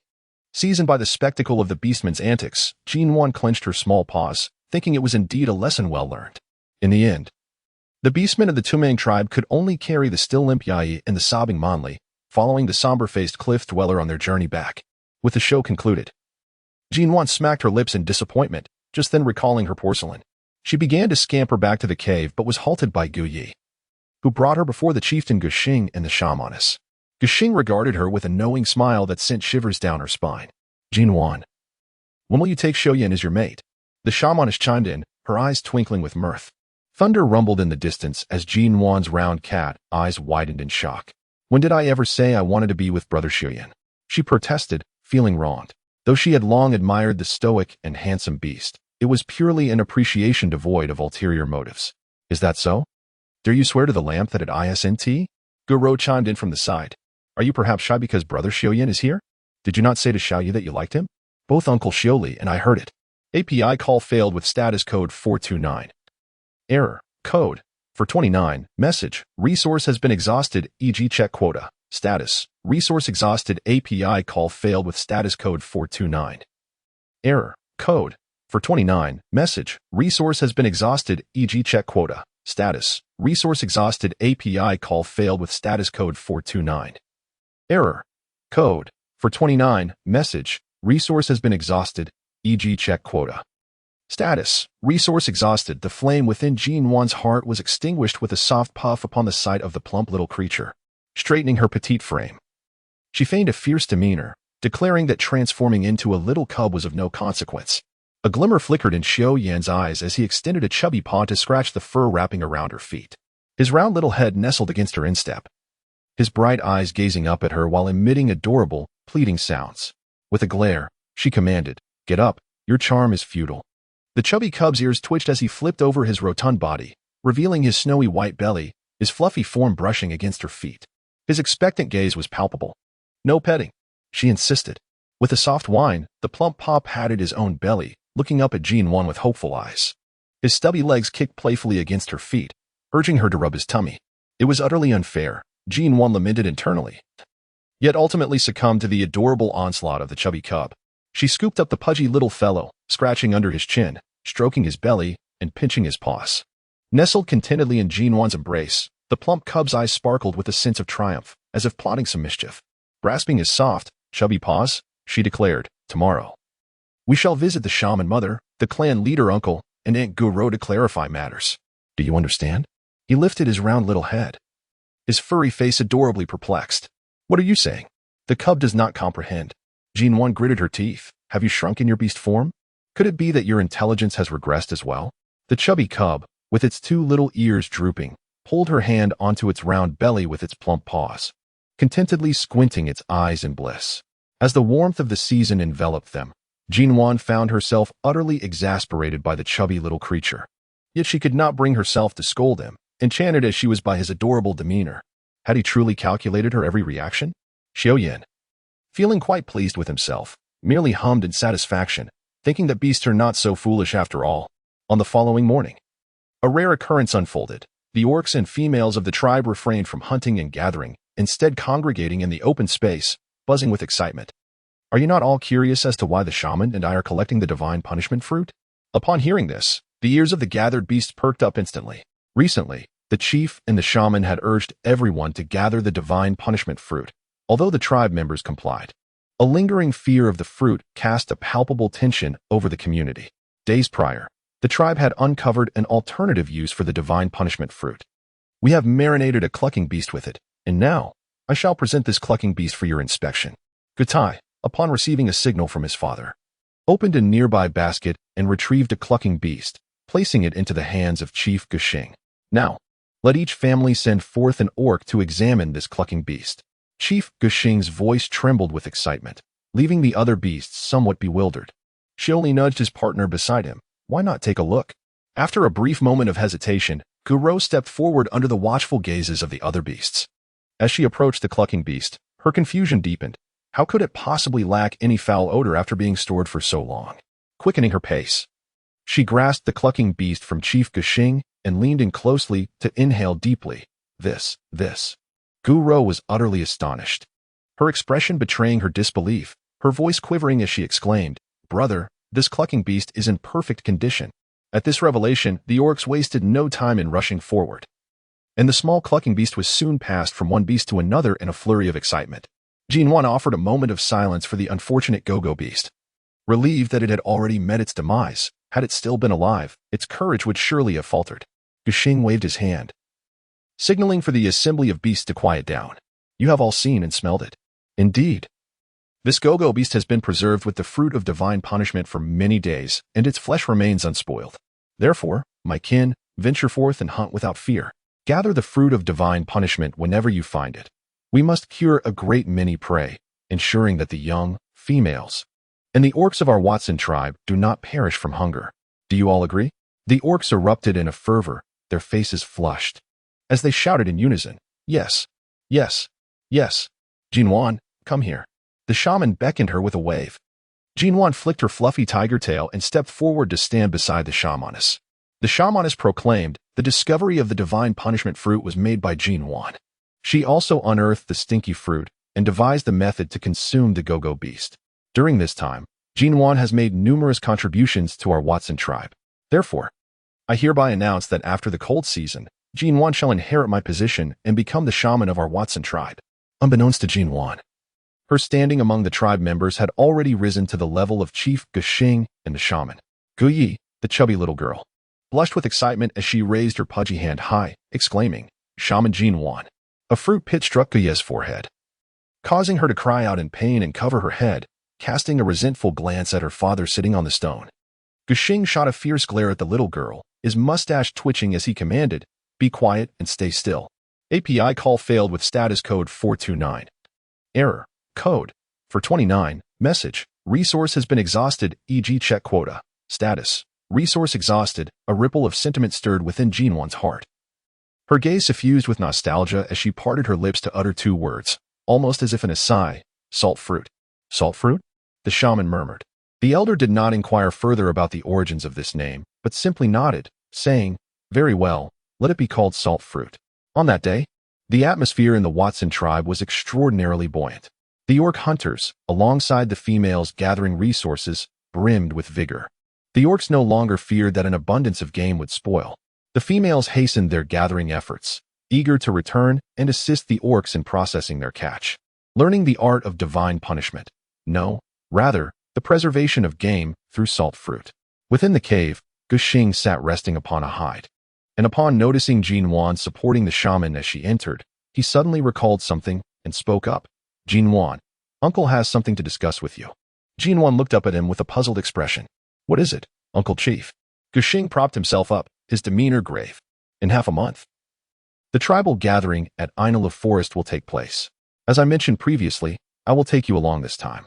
Therefore, you should take this opportunity to prepare some items you may wish to trade for your own needs." With her eyes sparkling with excitement, Nuan realized that despite her lengthy stay in this world, she had never ventured beyond its confines. Accompanying the tribe to the gathering seemed to present an excellent opportunity. She nodded her head with a hint of eagerness, exclaiming, "All right, I understand." Curiously, she inquired, "By the way, Uncle, what items are most favored at the gathering?" Guxing chuckled. "Of course, it's animal hides and food. However, food is cumbersome to carry. We usually hunt only after we cross the Inala Mountains. So you should prepare more animal hides." Nuan pondered for a moment before raising her head and inquiring, "What if I were to prepare some easily preserved food to take along?" The shaman quickly responded, "Easily preserved food? Are you referring to the stinky fruit?" Nuan nodded, acknowledging that the food was crafted from the stinky fruit, yet assured that no beast would discern its origin. A sense of relief washed over Guxing and the shaman. It was preferable that the knowledge of the stinky fruit's culinary potential remained confined to their tribe. Unbeknownst to them, in the distant Touang tribe, Manly had already divulged the secret of transforming the stinky fruit into sustenance to Yali and Yagu. Although she was uncertain of the precise method, she was aware that the fruit could be extracted and boiled in water. The shaman and chief of the Touang tribe did not regard this revelation with much gravity. To them, prey constituted the primary source of nourishment, relegating the stinky fruit to the same status as the fruits gathered by the females. Thus, the responsibility of collecting the stinky fruit was entrusted to Yagu. By the way, Nuan, during this gathering, you might consider bringing back a few slave beasts. It's rather inconvenient for you to live alone, the shaman remarked with a hint of exasperation. API call failed with status code 429. Error. Code 429. Message. Resource has been exhausted, e.g. check quota. Status. Resource exhausted. Nuan was profoundly astonished. Beast of servitude? If she understood correctly, it must refer to a slave. Has the existence of slavery already emerged on this continent? Guxing clapped the animal hide, his brow raised with excitement. Indeed, this time, let us trade for a few beast slaves. They can assist you when things get overwhelming. For someone who once lived in the 21st century, the concept of slavery always evoked a sense of discomfort within her. After searching her memories for quite some time, Nuan still found no information regarding the term slave beast. With a hint of helplessness, she turned to the patriarch of the Guxing clan and inquired, "Uncle, what exactly is a slave beast?" Guxing paused momentarily, then, with a touch of resignation, replied to Nuan. "A slave beast refers to the offspring of the weaker beastmen. They exchange their children with us, the fierce beast clan, in the hope that they might find sustenance and survive within our tribe." Nuan nodded, realizing that this was merely a means of survival through dependence. Even the formidable beastmen struggled to find enough to eat, let alone the weaker variants among them, who often became the preferred prey of the forest predators. Consequently, these frail beastmen excelled at concealing themselves. In the food storage cave, Nuan placed the remaining purple fruit into a ceramic pot, adding ample clean water before igniting the small earthen stove to simmer it slowly. She retrieved a salted go-go beast, slicing the breast meat into small chunks, which she marinated in 2 ceramic bowls alongside various seasoned fruits. The rice porridge bubbled gently, exuding a sweet and fragrant aroma. During the waiting period, Nuan crafted 2 woven baskets, an essential tool that had proven far more practical than leather pouches. As the porridge neared completion, Xiao Yan returned from outside, shouldering 2 robust green oxen, while his left hand grasped a small calf that bleated in panic. The little creature appeared utterly terrified by the ferocious silver wolf beast men. its tiny hooves stiffening in fright, round eyes glistening with tears as it emitted pitiful cries. Nuan poured the marinated meat into the porcelain pot to continue simmering before rising to exit the cave. With a hint of surprise, she pointed at the mooing calf, exclaiming, "You brought back a live one." Xiaoyan dropped the two green bull beasts onto the ground and swung his arm, which held the calf, back and forth. The poor little creature, with tear-filled eyes resembling a dried piece of meat, swayed with his movements. "It's for drinking its blood. The other beastmen have already partaken. And you too must replenish your energy, lest you find yourself lacking strength." Nuan suddenly felt a sharp pain in her head. Realizing how she had forgotten about this matter, she quickly waved her hand, declaring, "I do not require any. I am brimming with energy." Xiaoyan experienced a slight headache, aware that the females in the tribe were generally averse to consuming blood. Yet, this was the sole means to prevent physical weakness. Why were these little ones so uncooperative? The silver wolf beastman, rarely adopting a serious expression, fixed his gaze upon Nuan and insisted, "No, it is imperative that you drink." Nuan wore a serious expression and said, "I truly do not need to drink anymore. In fact, I have been feeling somewhat weak for the past few days. However, ever since I began using salt fruits in my meals, that weakness has vanished. Therefore, we can simply consume salt fruits from now on," eliminating the need for the orcs to risk their lives in pursuit of live prey. Xiaoyan fixed his gaze on Nuan for a considerable time before responding. "Very well, I shall trust you this once. I will also refrain from drinking blood this time and will partake in the meals prepared with salt fruits." With that, he picked up the prey from the ground and strode towards the riverbank. "Come back quickly. Dinner will be ready soon," she called out. The tall figure of the orc paused momentarily before hastening his steps, disappearing from Nuan's sight, leaving behind only a cool, deep carried playfully by the gentle breeze to her ears. Nuan stifled a laugh for a moment, and when she looked up, she met a pair of glistening, watery eyes. The little calf stood there obediently, its big, shimmering eyes gazing at Nuan, instantly softening her heart. She approached and gently patted the calf, which had only just reached her waist, saying, "Do not be afraid, we mean you no harm. However, the unfortunate reality is that your parents' bodies are currently being skinned and cleaned by your family's hefty cub," making this assurance rather hollow. It was evident that the little calf was terrified by the ferocious silver wolf beastman. Upon encountering the warm-hearted Nuan, its frightened spirit was immediately soothed. After cleaning the prey and attending to his own needs, Xiaoyan returned to the cave, only to find the once trembling calf now nestled at Nuan's side, contentedly munching on tender grass, its big, glimmering eyes filled with affection as they looked towards the little female cub nearby. The little female cub, holding a porcelain bowl, was leisurely eating her meal, occasionally reaching out to stroke the calf's head, her eyes brimming with fondness. "How dare you compete for my affection?" The deep, wolf-like eyes narrowed slightly, shooting icy daggers. The calf suddenly felt a chill run down its back, standing up and cautiously moving closer to Nuan. It then curled back down, shaking its soft little ears and pouting its mouth as it nibbled on a tuft of fragrant grass. Xiaoyan remarked, "Foolish beast, I shall devour you." He stepped into the cave with a heavier gait, took a clean piece of beast skin, and sat beside the small stove. He selflessly served himself a large bowl of thick, savory meat porridge, the enticing aroma causing the corners of the silver wolf's eyes to curve in delight. Seemingly nonchalantly, he glanced at the little calf beside Nuan, saying, "Since you no longer drink blood, I suppose I shall prepare this calf for tomorrow. Its meat is quite tender, perfect for roasting for you."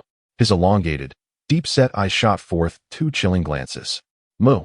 The little calf seemed to sense the beastman's frosty intent, its little head shooting up in alarm, causing the freshly nibbled grass to fall from its mouth. A startled, youthful cry startled Nuan, who was savoring the delicious meat porridge, nearly toppling her porcelain bowl. "Do not be afraid. He is merely jesting and will not harm you. Be good."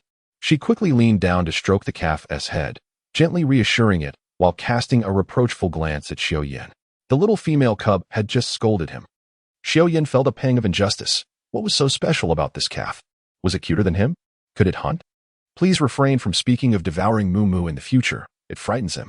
Nuan comforted the little calf and then turned to speak softly to Xiaoyan. "Oh, look, I've even thought of a name." Xiaoyan's deep wolf-like eyes fixed intently on her, flickering with a hint of emotion brewing within. Unfortunately, Nuan, absorbed in her care for the calf, failed to notice, and she looked up at the silent Xiaoyan, asking, "Is that all right?" He nodded in silence, his long, sturdy arm lifting the stone bowl to take a large gulp of meat porridge. How peculiar. The food that had been so delicious moments ago now tasted rather sour. By the way, Xiao, let us keep Moo. Look how obedient he is. When he grows up, he can help me carry many things that I cannot manage. Nuan patted the calf's head, her tone filled with joy at the prospect of gaining an extra pair of hands at home. Xiaoyan's hand holding the porcelain bowl trembled slightly, the bones of the beast he had just crunched reduced to powder between his teeth. His deep wolf-like eyes cast a surreptitious glance at the leisurely grazing calf, then turned to Nuan, who looked at the calf with such affection, filled with resentment. A sense of petty grievance bubbled within him. Was I not enough? Was my strength insufficient? Why must there be this bothersome original beast cub? Setting down the stone bowl, he rolled his eyes, and in an instant, a plump little silver wolf appeared on the beast's skin. It licked its chubby paws, raised its pudgy rear, and shook its fur. As Nuan turned around, she beheld the chubby silver wolf cub, its small rolls of fat undulating in waves with every movement of its body. Laughter threatened to erupt from her throat, nearly causing her to choke on her last morsel of porridge. Swallowing the final bite, Nuan suppressed her amusement and addressed the little silver wolf. Cub, it seems you ought to consider shedding a few pounds. You have become as plump as a ripe fruit. The pudgy silver wolf cub twitched its fluffy little ears, its small furry face displaying a look of disbelief as it gazed at the smiling little female cub. Oh woo. Xiaoyan felt a profound sadness welling up within him, as if a river of sorrow was about to overflow. The small rolls of fat that had just been swaying now appeared devoid of energy, and his droopy little ears hung forlornly by his head. The entire creature seemed enveloped in a deep sense of despondency, turning his plump little body. His rotund rear faced Nuan, as he lay pitifully on the animal's skin beside the small earthen stove. Nuan awkwardly touched his nose, then rose to crouch beside the chubby little creature, gently caressing its small body. I was wrong. Please don't be angry, all right? The little one wrinkled its tiny nose and shifted slightly, still presenting its plump backside to Nuan. Ah, it seems this little fellow has quite the temper. I was merely complimenting you. Why take offense? Nuan moved to the other side. The chubby little one raised its head, its gaze filled with disdain. Wan, just because my body has shrunk doesn't mean I've lost my wits. You clearly said I was too fat, treating me like a fool. Humph. API call failed with status code 429. Error. Code. For 29. Message. Resource has been exhausted, e.g. check quota. Status. Resource exhausted. Seasonal warmth radiated from Nuan's sincere expression. Really, truly. Look at my earnest little eyes. The adorable little creature's eyes sparkled, round and glistening like the moon in the night sky. With its two chubby paws propped up, head held high, and chest puffed out, it gazed contentedly at Nuan, letting out a playful, "Oh well, all right, in light of your apparent sincerity, I shall forgive you." Having successfully appeased the little one, Nuan swiftly tidied up the dishes and, in the adjacent cave of Xiaoyan, prepared a cozy nest of hay for the little calf. Cradling the pudgy silver wolf, she returned to her small cave, hoping the little darling would soon drift off to sleep, for it was quite a handful. Nestled comfortably in the soft embrace of the little creature, Xiaoyan's eyes, now blissfully closed, perfectly reflected the satisfaction of the little one. Sitting upon a large stone in the clearing, Gusheng's piercing lion-like eyes squinted into slits, a smile gracing his face as the pungent fruits piled like small mountains transformed, through the efforts of the beastmen, into barrels of foul powder. Once sealed with large leaves, the powder was continuously transported into the tribe's communal storage cave. Following the incident with Manly, the females had shed their usual languor. There was much to be done within the tribe, under the organization of Aunt Naimai, aside from those expecting young. All the females gathered in the clearing to assist the beastmen with the processing of their hunt. One by one, the salt fruits were opened with the beastmen's sharp claws, and as each large leaf filled with pristine white salt powder, the females took them away to cure the prey. The preparations for the winter season proceeded in an orderly fashion. Observing the vast storage cave gradually filling with an array of food, the shaman, Ama, could not help but feel tears welling in her aged eyes. Since her earliest memories, the tribe's storage cave had never been full. Even half full was a rare occurrence, for there was so little food that could be preserved. Nuan, would you care to join us in gathering some purple fruits? Guyi, the plump girl, burst into the cave like a cannonball, pulling Nuan away from her pile of meat. Raising her hands, dusted with salt, Nuan's face bore a look of exasperation. I say, little ant, could you perhaps take it a bit slower? Giggling at Nuan's soiled hands, Guyi playfully stuck out her tongue. Hee, let us go? The purple fruits are about to fall. If they drop to the ground, they LL split open and will no longer beautify the cave. Upon hearing this, Nuan slapped her forehead, leaving a greasy imprint that appeared quite comical. How could she have forgotten something as significant as the purple fruit? Truly, her mind resembled that of a silly creature. Guy grasped her greasy hand and exclaimed, "What are you doing? Why are you hitting yourself?" In her urgency, Nuan scarcely had time to address her question, hastily inquiring, "Where are Chief Guxing and the shaman Ma?" Although Guy typically exhibited a carefree demeanor, she possessed an acute sense of urgency. Noticing the evident distress on Nuan's face, she promptly replied, "My father is in the clearing of the tribe, while the shaman Ma is in the food storage cave." Nuan grasped her hand and said, "Xiao Yezi, please summon the clan leader and the shaman to my cave. I have significant matters to discuss with them." Guyi nodded earnestly, then hurriedly ran out, leaping onto her partners back to call for them. API call failed with status code 429, error, code, for 29, message, resource has been exhausted, e.g. check quota. Status, resource exhausted, API call failed with status code 429, error, code, for 29, message, resource has been exhausted, e.g. check quota. Status, resource exhausted, API call failed with status code 429, error, code, for 29, message, resource has been exhausted, e.g. check quota. Status, resource exhausted, API call failed with status code 429, error, code, for 29, message, resource has been exhausted, e.g. check quota. Status, resource exhausted, API call failed with status code 429, error, code, for 29, message, resource has been exhausted, e.g. check quota. Status, resource exhausted, with a warm smile, Nuan nodded, "Indeed, last time you mentioned that birds and beasts would consume it. I thought it must be non-toxic, so I decided to boil it." To my surprise, the dish turned out to be truly delectable and quite filling. These past few days, I have been preoccupied with curing meats. Had it not been for Xiao Yezi mentioning today that the purple fruits were on the verge of falling, I might have forgotten such an important matter altogether. The clan leader, Guxing, was visibly exhilarated, his aged face flushed with excitement. He widened his eyes and commanded the two orcs nearby, who were drooling while gazing at the porcelain pot, "You two, go fetch Lei Yun and Lei Air for me. They happen to be in the tribe today, tending to the spoils of the hunt." Reluctantly, the two orcs tore their gaze away, tears streaming down their faces as they scurried off under the clan leader's disdainful glare. The shaman, Ma, with her weathered visage, beamed with satisfaction as she regarded Nuan. Truly, the beast god had blessed them. With such a shaman under divine protection, how could the tribe not flourish? Yet, she wondered if she would still be around to witness that day. "Father, let Songyu join us as well. The purple fruits he brought back are for Nuan." Guyi, brimming with enthusiasm, tugged at her father's arm. Guxing shot her a disapproving glance and waved his hand dismissively. "Go, go, go. Tell him to follow Lei Yun shortly." "All right, father. You're the best. I'll go call Songyu right away."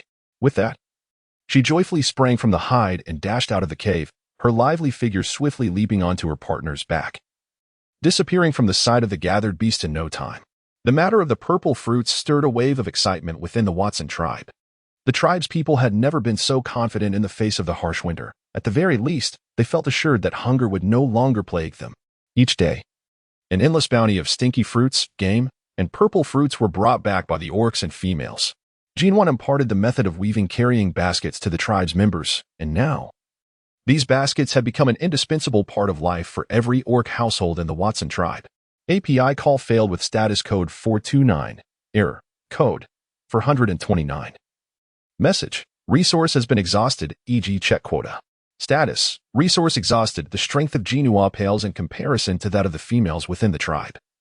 It appears that the deficiencies of the premature offspring manifest not only in their half-beastly appearance but also in their physical constitution, which falls significantly short of that of normal orcs. Nuan, what are you doing? Why are you sprinkling salt on the tubers? Guyi has now become Nuan's devoted companion, practically residing in her cave, save for the daily ritual of returning for meals and rest. Although Xiao Yin has protested on multiple occasions, each time he has been disregarded by the unabashed Guyi. The ongoing battle of wits between Xiao Yin and Guyi has brought a sense of relief to Mo, who lives next door. Finally, the silver wolf's attention has shifted to other beasts, sparing Mo from the daily dread of not witnessing the dawn of a new day. Such a life of anxiety has left the poor cow in sorrow. Even the tender grass fails to soothe the wounds deep within Mo's heart. And now, Observing the lively chatter of Guyu surrounding Nuan, Momo's big, watery eyes brim with delight at the expanse of the fierce silver wool fork. As it leisurely sways its tail, savoring the fresh, delectable grass in its mouth, life could not be more splendid. I wish to try curing the tubers with salt, to see if they can be preserved for an extended period like pickled meat. In this way, we could still enjoy the tubers during the cold season, Nuan mused. Her hands coated in salt as she reminisced about the pickling methods she had overheard during her conversations with the ants.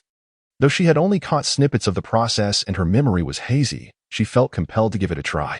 Little Leaf, could you please check if the batch of porcelain I fired yesterday has cooled down in the small clearing outside?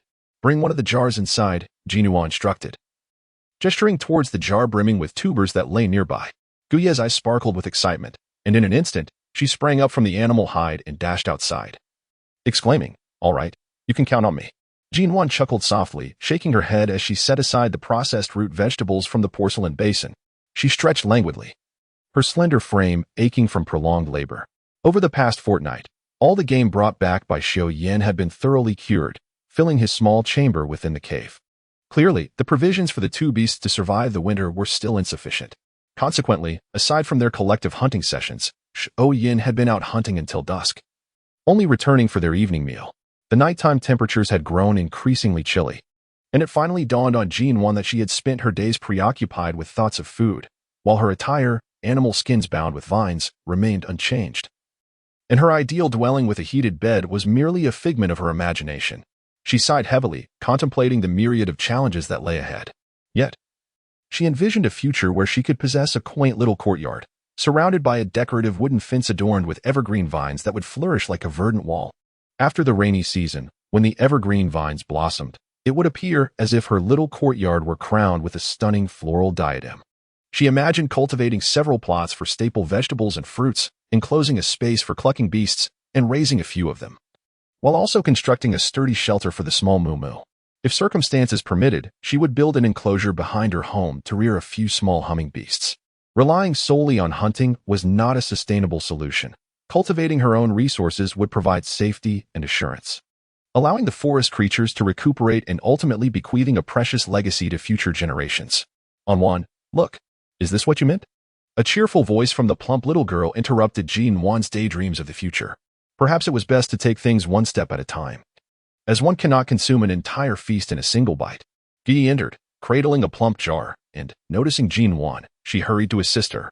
Together, they maneuvered the jar of pickled vegetables into the storage cave. After helping Nuan prepare the root vegetables for pickling, Guyu collapsed onto the animal hides, panting heavily. Nuan, you are truly remarkable. I never realized you possessed such a wealth of knowledge. Nuan chuckled softly, remarking, "It was merely a coincidence that we crossed paths. You are indeed clever. You discovered the method of consuming the purple fruit. In the past, we would use the delectable purple rice to adorn the cave and feed the birds and beasts." The sight of that little chubby face wrinkling in distress was quite amusing. With a warm smile, she added, "Well then, today I shall prepare a delightful meal for you, as a token of my gratitude for your assistance." She gently tousled her hair, which had become somewhat disheveled from her efforts. Upon hearing this, Guyu's eyes sparkled momentarily, but then he pouted in disappointment, saying, "That won't do. Today Feng is making stir-fried meat slices and specifically requested that I return home for dinner." The smile at the corner of Nuan's lips froze, caught off guard by the unexpected barrage of dog food. Outside a cave hidden from the two females, a tall figure stealthily lurked, a glint of mischievous cunning unmistakably etched upon his handsome visage. In his heart, Xiao Yan let out a triumphant snort. "All those who dared contend for the little female cub shall be disposed of." With a buoyant melody of self-satisfaction playing in his mind, he merrily carried his prey towards the riverbank. Yes, tomorrow he would continue to seek collaboration with Feng and the others. Suddenly, the tranquil afternoon in the tribe was shattered by a terrified scream. Nuan sprang to her feet from the animal hide, hurriedly rinsing the green mud from her hands in a wooden bucket, and dashed towards the open space of the tribe. Along the way, she encountered Guyu, whose face was streaked with tears. The young girl, usually rosy-cheeked, appeared pallid, her eyes brimming with fear and trepidation. Upon seeing Nuan, she burst into a wail, collapsing into her embrace, crying uncontrollably, her body trembling from fright. Nuan gently patted her back in a comforting manner, her voice soft. "What troubles you? I just heard a female's cry. Has something occurred?" "The bug," Disease. Guyi sobbed, leaving Jinwan utterly perplexed. Songyu sighed beside them. It's Laer's younger sister. By Land's bug disease has erupted. Just now. While we were curing meat in the open, she suddenly screamed and rolled on the ground, and then bugs began to crawl out from her mouth, nose, and ears. Xiao Yizi was also frightened. Guyi lifted her head from Jinwan's embrace. Wu and Nuan, I dread the outbreak of the bug disease. It is too terrifying. Outbreak. It sounds as if there is an incubation period. Holding Guyi's hand, Jinwan asked with urgency, do you also have the bug disease? Guyi nodded. All the females in the tribe are afflicted, and many of the orcs as well. The number of females in the tribe has dwindled so drastically due to the fatalities caused by the bug disease. Wu and Nuan, I am so frightened. Jinwan was taken aback. Does this mean she too suffers from the same affliction? She entrusted Guyi to Songyu, saying, Songyu, please escort Xiaoyu back home. I will go examine the clearing. Songyu nodded, scooping up the sobbing Guyi, who was hiccuping uncontrollably, and dashed towards their cave. As they drew nearer to the clearing, the chilling wails became increasingly distinct. Two towering orcs anxiously paced in circles, clutching their hair and weeping profusely. Confronted with the terrifying plague of insects, they felt utterly helpless. Their forebears had endured similar torment, helplessly witnessing their beloved partners succumb to agonizing deaths. Shaman Granny. What is the situation? Jinwan inquired as she approached the shaman and the chief of the Guxing tribe. The surrounding tribespeople gazed with reddened eyes at the writhing figure in the clearing, the atmosphere heavy with despair and sorrow. Another female was on the brink of death, and the shaman's heart sank as she weakly shook her head. Navigating cautiously through the throng of beasts, Jinwan finally beheld the tormented female figure on the ground. Surrounded by writhing white worms entangled in a grotesque dance, a few of the creatures were probing curiously from her nostrils and ears. And Bai Lan's expression was rendered ghastly and horrifying by her suffering. As Jinwan's gaze sharpened, she thought, is this a roundworm? How could there be so many? Moreover, these roundworms seem exceptionally formidable. Suddenly, a realization struck her, prompting her to dash toward the small stream at the edge of the tribe. She recalled that there were several large pumpkins ripening by the riverbank, which she had refrained from picking in hopes of collecting their seeds for planting in the tribe next year.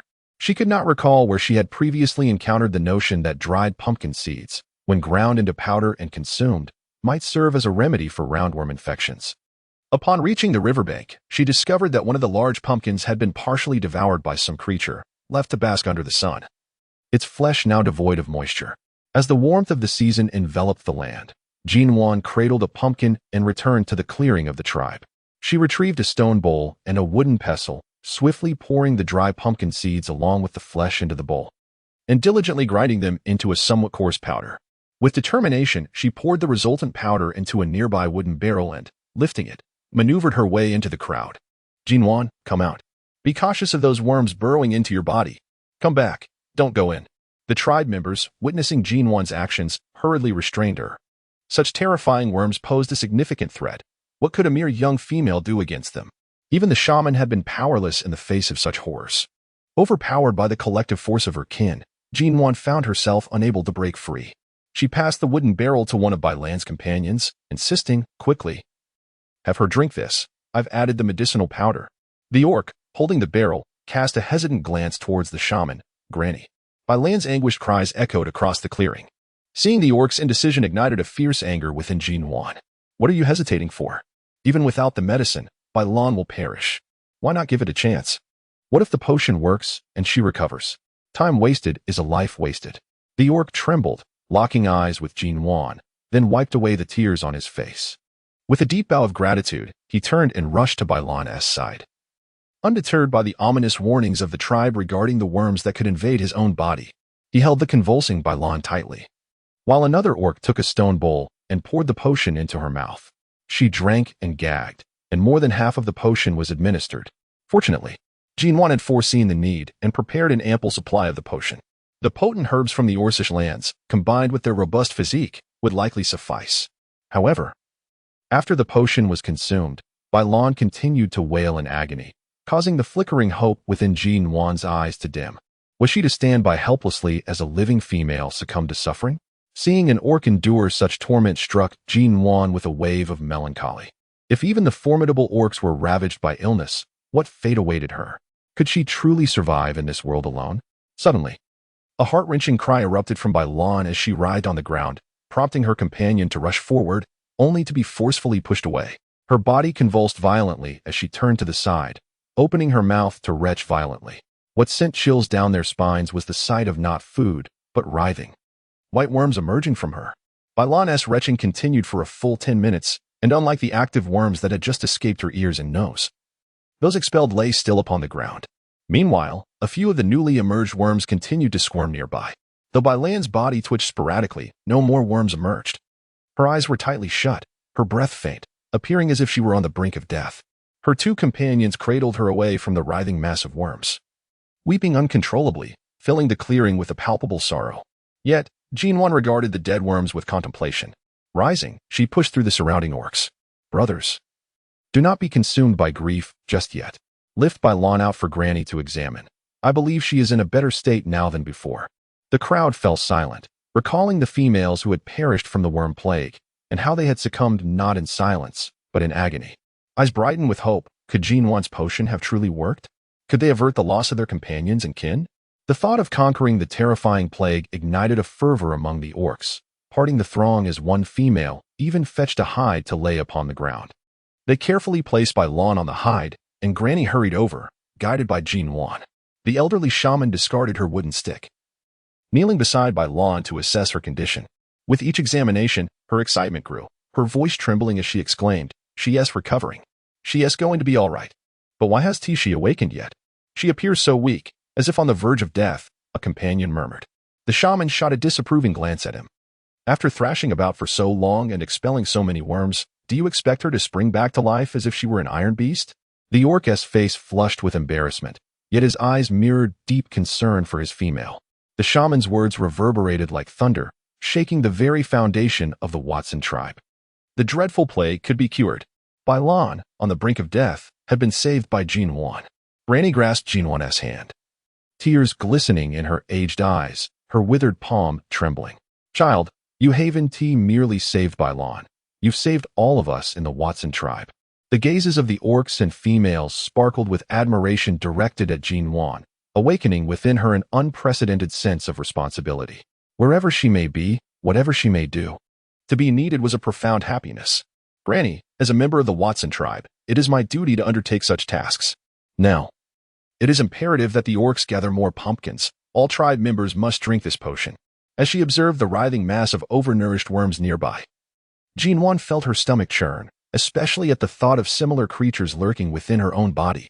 Granny wiped her tears away. "Very well, Nuan. You shall take responsibility for this matter." Nuan nodded and turned to Gushing, saying, "Elder, the medicinal herbs for treating the insect disease are located by the stream where we clean our game, near the large boulder. You should instruct the orcs to carry them back." The tribe members listened intently. Even the young cubs cradled in their parents' arms gazed with wide, innocent eyes, nodding along with their parents in earnestness. The orcs swiftly transported all the remaining pumpkins from the riverbank, which amounted to only 4. Once the pumpkins were placed on the stone, Nuan called out, "Everyone, come and familiarize yourselves with the pumpkins. Remember the appearance of this herb. When you go hunting or gathering, bring any you find back. Afterward, I will teach you how to process this herb. And we will strive to ensure that every tribe member consumes this potion before the harsh winter arrives." The orcs approached eagerly, treating the 4 pumpkins as if they were precious artifacts, carefully examining them. In the cliffside, during this tribe gathering, you and the elders should procure more herbs and animal hides, and if you encounter fierce beasts, trade for some as well. The shaman, Bay and I, fiddled with the fresh herbs in his hands, a slight frown creasing his brow, as the impending cold season filled the old orc with apprehension. Sitting respectfully on the animal hide, Eli displayed none of the cold arrogance seen before outsiders. Instead, his slender, pale fingers meticulously selected and categorized the herbs, attentively listening to the shaman's instructions. "I understand, shaman." Furthermore, Bainey's eyes flickered with a hint of cruelty. "If that fool attempts to exchange tribal goods for weak beast females again, you know what to do." Reflecting on the infatuated chieftain, Eli's eyes brimmed with disdain. "Rest assured, I am aware." Bay and I harbored a steady confidence in this young man, hoping Lut would demonstrate some wisdom during the upcoming tribe gathering. The Inalu forest gradually buzzed with activity as various tribes set forth from all directions, converging upon the Inalu mountain range for the annual tribal assembly. Each tribe aspired to arrive early to secure a prime location. The Watson tribe's elder remarked, "You cannot attend the tribe gathering 2 times in a row. You have already participated last time. This opportunity should be given to other orcs." Nuan gently stroked the soft fur of the little silver wolf cub, softly comforting it. The plump cub let out a plaintive whimper, burying its small head into Nuan's fragrant and soft embrace. Unbeknownst to Nuan, there was no sense of grievance or despondency in the cub's round eyes. Instead, they sparkled with cunning and calculation. Meanwhile, in the cave, as he assisted in caring for his younger sister, Air felt an unsettling chill creep down his spine. He touched the back of his neck and murmured softly, "Why do I suddenly feel so cold?" Outside the cave, where the warmth of the season prevails, woven grass mats are spread out, adorned with sun-dried pumpkin seeds. The expansive mats serve as a playground for several plump little cubs who frolic and tumble about with unrestrained joy. Whenever a bird or beast ascends to pilfer a seed, these chubby little creatures scamper forward, their short legs churning as they emit playful yelps, occasionally managing to catch 1 or 2, thereby contributing a delightful addition to the household meal. With the vigilant cubs on guard, Nuan feels a sense of ease, allowing her to devote herself to processing the freshly gathered pumpkins. "Nuan, are you there?" A familiar voice, belonging to her long-missed friend, echoes from outside the cave. Nuan swiftly sets aside her pumpkin work and strides out. "Xiaoyezi, it's been several days since your last visit." Her words brim with longing for her dear companion. Guyi chuckles, wrapping her arm around Nuan's. "I tried the potion you distributed a few days ago. It resulted in an alarming number of insects, which frightened me terribly. I had to drink it several more times to ensure there were none left before I dared to venture out." A flicker of dread still lingers in her eyes at the memory of the insect plague. Meanwhile, in the cozy nook, Xiaoyan, who had been harboring mischief, springs to life at the sound of Guyi's voice. With remarkable agility, his 4 pudgy paws execute a perfect leap from the stone bed, landing gracefully. "That annoying Guyi is here again to steal my little female cub," he thinks, eager to demonstrate the prowess of his kind. As Nuan converses with Guyi, she suddenly feels a weight on her leg. Looking down, she discovers a pudgy silver wolf cub, reminiscent of a koala from a past life, clinging tightly with its 4 chubby legs. Its round, sparkling eyes gaze up at her, while its little mouth opens in a continuous chorus of playful yelps. Guyi, intrigued by the affectionate cub clinging to Nuan's leg, inquires, "Nuan, is this the Xiaoqi cub?" Nuan let out a soft laugh. "This is brother Xiaoyan. Last time he was injured, he transformed into a little lion cub. After reverting to his silver wolf form, he has been somewhat unstable, having to change back to his juvenile state several times a day. Thus, he must continue to take the potion for a while longer until his beast form stabilizes." Guyi's eyes instantly sparkled. Brother Xiaoyan's cub form is so adorable, even chubbier than brother Xiaoqi. With a soft pft, Xiaoyan felt as though an arrow had pierced his heart.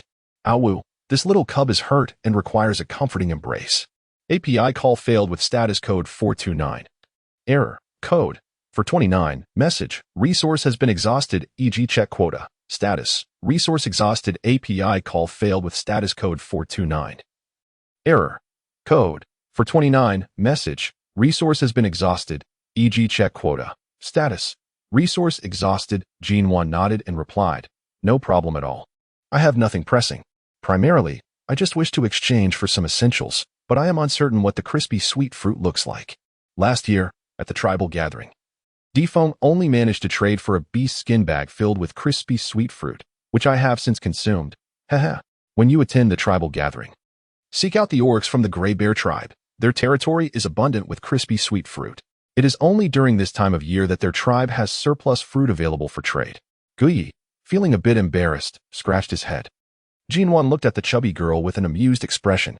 Guyi felt a bit embarrassed under her gaze, chuckling awkwardly a couple of times before dashing out of the cave, saying, Nuan, I'm off now. Don't forget to bring me the crispy sweet fruits." As Nuan chuckled softly, she set down the chubby little cub in her arms. "All right, go play by yourself. I shall continue crafting a few porcelain pieces." Remarkably, Xiaoyan did not cling to her any longer. Instead, he obediently yipped and scampered away on his short little legs. Oblivious to the calculating glint that flickered in the round, bright eyes of the little silver wolf cub as he turned, Nuan remained unaware. Xiaoyan stealthily made his way to the back mountain. During the last hunt, he had slain a formidable tiger beast and, to his surprise, discovered a rare fruit-bearing tree in its den. Upon escaping the tribe, the chubby cub grew rapidly in the wind, soon transforming into a strikingly gallant silver wolf. With a few deft flashes, he vanished into the depths of the lush forest. Meanwhile, Guyi was leisurely reclining in her cave, savoring the sweet, delectable fruits. The mere thought of this year's winter season bringing forth crisp, sweet fruits made her mouth water. The supply of these fruits within the tribe's territory was scant, often devoured by the detestable grunting beasts before they could gather them, unless fortune smiled upon them. Otherwise, the only way to obtain the crisp, sweet fruits would be through exchanges at the tribe's gatherings. Their rarity stemmed from their long shelf life. A female could trade for them during the tribe's assembly and store them in the ground, allowing sustenance throughout the entire winter season. In the absence of fresh fruits during the winter, these crisp, sweet fruits were a coveted delicacy for the females. Suddenly, a tender cub's call reached Guye's ears, prompting her to sit up. She spotted a silver wolf cub peeking curiously at the entrance of her cave, its mischievous demeanor utterly adorable. Guye had a particular fondness for fluffy little cubs, and upon seeing this plump, endearing creature, she could hardly restrain her affectionate impulses. Springing from her fur rug, she rushed to the cave entrance, her smile reminiscent of a playful elder enticing a cub. "Come in, little one. I have delicious fruits for you." Xiao Yin observed Guye's foolishness and felt a slight ache in his eyes. He turned away, retrieving a small leather pouch. And after rummaging through it with his tiny paw, he finally produced a vibrant red fruit. He gazed expectantly at Guye. "Here, eat this. Once you do, you won't have to constantly compete with him for the little female this winter." Guye's face lit up with delight. The little cub was simply too charming. Sharing his own fruit with her, grasping the bright red fruit, she turned and brought out a bounty from her cave. "These are my fruits. Please enjoy them too." Thus, the carefree Guye, blissfully unaware, consumed a precious fruit that she could not even recognize, all under the cunning guise of the mischievous Xiao Yin. With his plan successfully executed, Xiao Yin flicked his tail and swiftly dashed away, leaving Guye blissfully lost in her delightful reverie. "Grandma Shaman, are you there?" "It is Nuan." The elderly voice of the shaman echoed from within the cave. "Yes, come in." Nuan held a small basket in her hand, specially prepared for the shamaness grandma. Inside the basket were several meat buns she had endeavored to make. Setting the basket aside, she took out the warm meat buns and said, "Grandma, please try these. I made them using stinky fruit powder." The shamaness grandma, aged and with diminished teeth and digestive abilities, found Nuan's buns to be delightfully thin and fluffy, with finely minced meat filling that allowed the juices to seep into the dough. With a steaming bite, the broth and aroma gradually burst forth, the succulent meat filling mingling with rich juices, accompanied by the sweet and fragrant dough that tantalized the taste buds. The shamaness grandma devoured 10 meat buns in one go and also finished the jar of thick, creamy purple fruit porridge that Nuan had brought. Satisfied, she wiped her mouth and couldn't help but exclaim, "I truly am getting old. In the past, I could have eaten even more of these buns.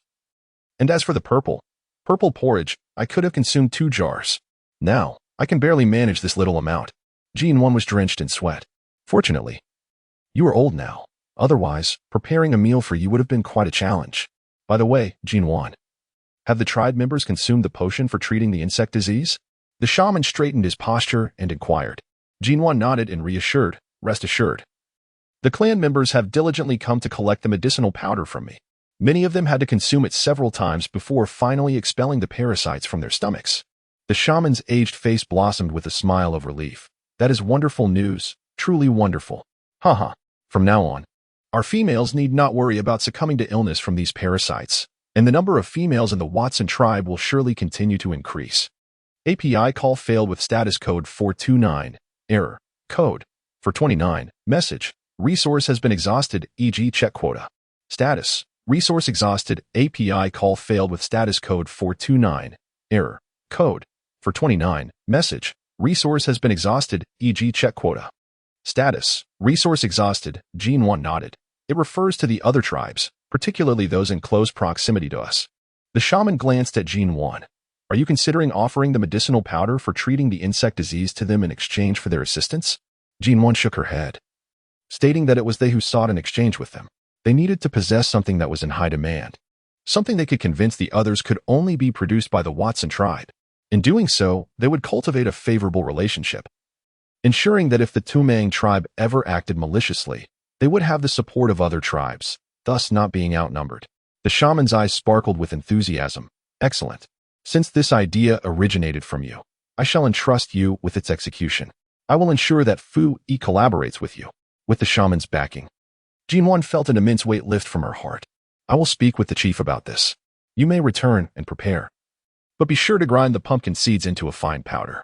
By the way, the shaman continued, turning to retrieve a plump beast hide pouch from within the cave. Inside this pouch is odorless grass, given the keen sense of smell possessed by the beastmen. Grinding this grass into powder and mixing it in will impart a subtle fragrance to the medicinal powder for treating insect ailments, thus masking the scent of the pumpkin. As Jinwan received the package wrapped in animal hides, her eyes brimmed with admiration. Indeed, the wisdom of the seasoned shaman, Amma, was profound. The clearing before the Watson tribe was alive with vibrant activity. Jinwan hung the package on the back of a towering silver wolf beside her, her expression tinged with helplessness. Xiao Yan's gaze remained tranquil, yet the incessant swaying of his large tail behind him betrayed his good spirits. Meanwhile, on the other side, a battered and bruised liar gnawed on a piece of animal hide, sobbing quietly as he concealed himself within a cave, feeling immensely wronged. That wretched Xiao Yan had threatened him to relinquish his spot at the tribe's gathering, which he found utterly despicable. Shaman, I shall set forth with the tribe today. I have arranged for the hunting and patrol. I must trouble you to oversee the remaining matters, Guxing stated, standing at the forefront of the group as he bid farewell to Naima and the shaman. The shaman nodded. Do not worry. Be cautious on your journey. And once you reach the gathering place, remain vigilant against the beasts of the Touang tribe. Protect Jinwan well. With a solemn gaze, Chief Guxing reassured, rest assured. We shall take our leave now. Naima, keep a close watch on the little girl Guyi. Otherwise, she may cause trouble again. Guyi, you are truly my dear father. So dear. Very well. Orcs, we set forth, Chief Guxing declared, sweeping his hand with grandeur as he transformed into his beast form and dashed into the forest, a torrent of beasts surging forth behind him, galloping towards the horizon. As the tribe's animal herd vanished at the forest's edge, the shaman turned back towards the tribe. In the clearing, the remaining tribespeople continued to methodically handle the various foodstuffs gathered from their hunts. Under the organization of Gutai, the hunting party embarked on their quest, while Aunt Nima, suppressing her reluctance, began to gather the females for foraging. The orcs moved swiftly, undeterred by the heavy burdens of animal hides and other trade goods upon their backs. Jinwan perched upon the back of Xiao Yan, as the scenery around them swiftly receded with the orcs' gallop. Though it was midday, only flecks of sunlight filtered through the depths of the forest, where towering trees cast a dense shadow. Occasionally, clusters of mushrooms would appear, but they were fleeting glimpses. Xiao Yan, how long until we reach the tribal gathering? Jinwan inquired, lying atop Xiao Yan's back, draped in a white animal hide for warmth. A deep, resonant voice replied, cool yet magnetic, it will take approximately 4 days to arrive. We will spend 5 days at the gathering, then must hastily return to prepare for the winter season. Thus, the round trip would nearly consume half a month. One could only hope to procure some valuable goods in return. Along the journey, the orcs dedicated themselves to the road, only pausing for meals and taking turns to rest at night. On the 3rd day, Jinwan, drowsily resting on Xiao Yan's back, sensed a shift in the surrounding light, and, upon opening her eyes, tears involuntarily streamed down her cheeks. The sun hung high in the sky, its blinding rays cascading down upon them. They had emerged from the forest and stood upon an expansive plain. A shimmering river bisected the landscape, where lush grasses flourished, and herds of green cattle and yellow antelopes blended into the scenery. In the distance, the rustling reeds echoed with the calls of unknown waterfowl. Occasionally, a large gurgling beast would be trailed by a group of fluffy little creatures, strutting proudly through the grass before vanishing into another thicket. API call failed with status code 429, error, code 429, message, resource has been exhausted, e.g. check quota, status, resource exhausted, Jinwan nodded. Her house had yet to be constructed, and the tribe had never cultivated its own food. Thus, should she propose a migration to this place, the tribe's people would likely deem her insane. Once the tribe's agriculture and livestock were sufficiently developed and their homes erected, then she might appropriately suggest relocating here. A vast expanse of land could belong entirely to the Watson tribe. What a delightful thought. Now, let us rest for a while. After crossing the Ainalu River, we shall reach the tribal assembly grounds. Young ones, remember this well. When we old ones are no longer around, it will be your duty to lead your kin to the gatherings. This was a phrase that Chief Guxing repeated every time. Yet no orc ever found his words tedious. Such was the nature of the tribe's heritage, passed down from generation to generation. Haha, I knew it. From afar, I could hear Chief Gushing's voice. Indeed, it is you, Watson tried. Suddenly, a loud burst of laughter echoed through the forest, and a large tiger, striped in black and yellow, leaped from the depths of the thicket, followed by numerous large beasts emerging one after another. Loot? Gushing's demeanor shifted upon seeing the great tiger, his tone distinctly unfriendly. Well, Gushing, since our tribes have crossed paths, let us proceed together. It would be beneficial to look out for one another, wouldn't it? Loot's narrowed tiger eyes glinted with a hint of cruelty. You know, crossing the Inalu River is no simple feat. If we collaborate, perhaps we can spare a few orc lives. Spare a few orc lives? With a heart full of uncertainty, Ji warmly leaned forward, whispering into Xiaoyan's ear, Brother Xiaoyan, is crossing the river truly perilous? Xiaoyan's wolf-like gaze darkened as memories of the orcs lost during last year's tribal gathering flooded back, causing a dull ache in his heart. The Inalu River harbors two types of monstrous fish, he began. One variety is elongated and possesses remarkably tough skin, impervious even to the claws of orcs, though they appear infrequently. The other type, while diminutive, attacks in swarms. During the last tribal gathering, one orc perished while attempting to shield others transporting animal hides. In a matter of moments, he was devoured, leaving not even a fragment of bone behind. API call failed with status code 429. Error. Code 429. Message. Resource has been exhausted, e.g. check quota. Status. Resource exhausted. API call failed with status code 429. Error. Code 429. Message. Resource has been exhausted, e.g. check quota. Status. Resource exhausted. Nuan need not look back. The slightly cold voice is one she shall never forget. It belongs to the serpent beast man who nearly abducted her, the heir of the shaman from the Touang tribe. Yili, sensing Nuan's body stiffen, Xiaoyan flicked his wolf tail, enveloping her in its protective embrace. The massive wolf head rose high, concealing the form of Nuan, who lay upon his back. Xiaoyan, dear cub, with your tail raised. You still cannot hide your dairy. The cold light in the wolf's eyes was piercing, exuding a palpable aura of murderous intent.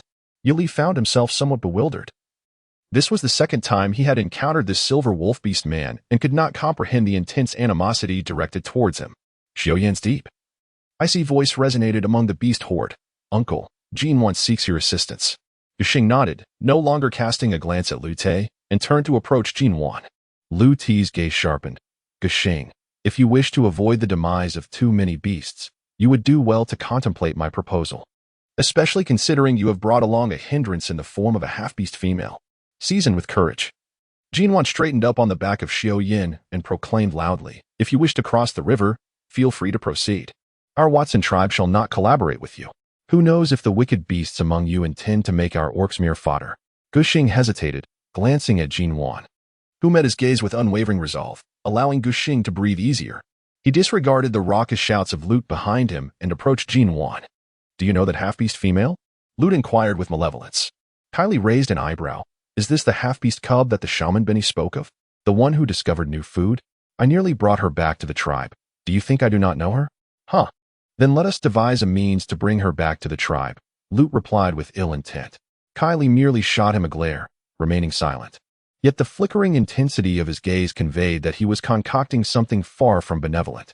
Nuan, do you possess any ideas on how we might cross the Inalu River? Gushing's eyes glimmered with hope. Nuan gently touched her head and murmured, Uncle Gushing, I still haven't thought of a solution. A fleeting glimmer of disappointment crossed Gushing's eyes as he forced a smile, replying, It's all right. This is how it goes every year. Uncle, she continued, even though I cannot devise a plan at the moment, it does not mean that I am incapable of thinking of one. Moreover, she glanced at the distant resting Touang tribe. The beasts from the Touang tribe are quite treacherous. Who knows if they intend for our tribe's beasts to distract those monstrous fish?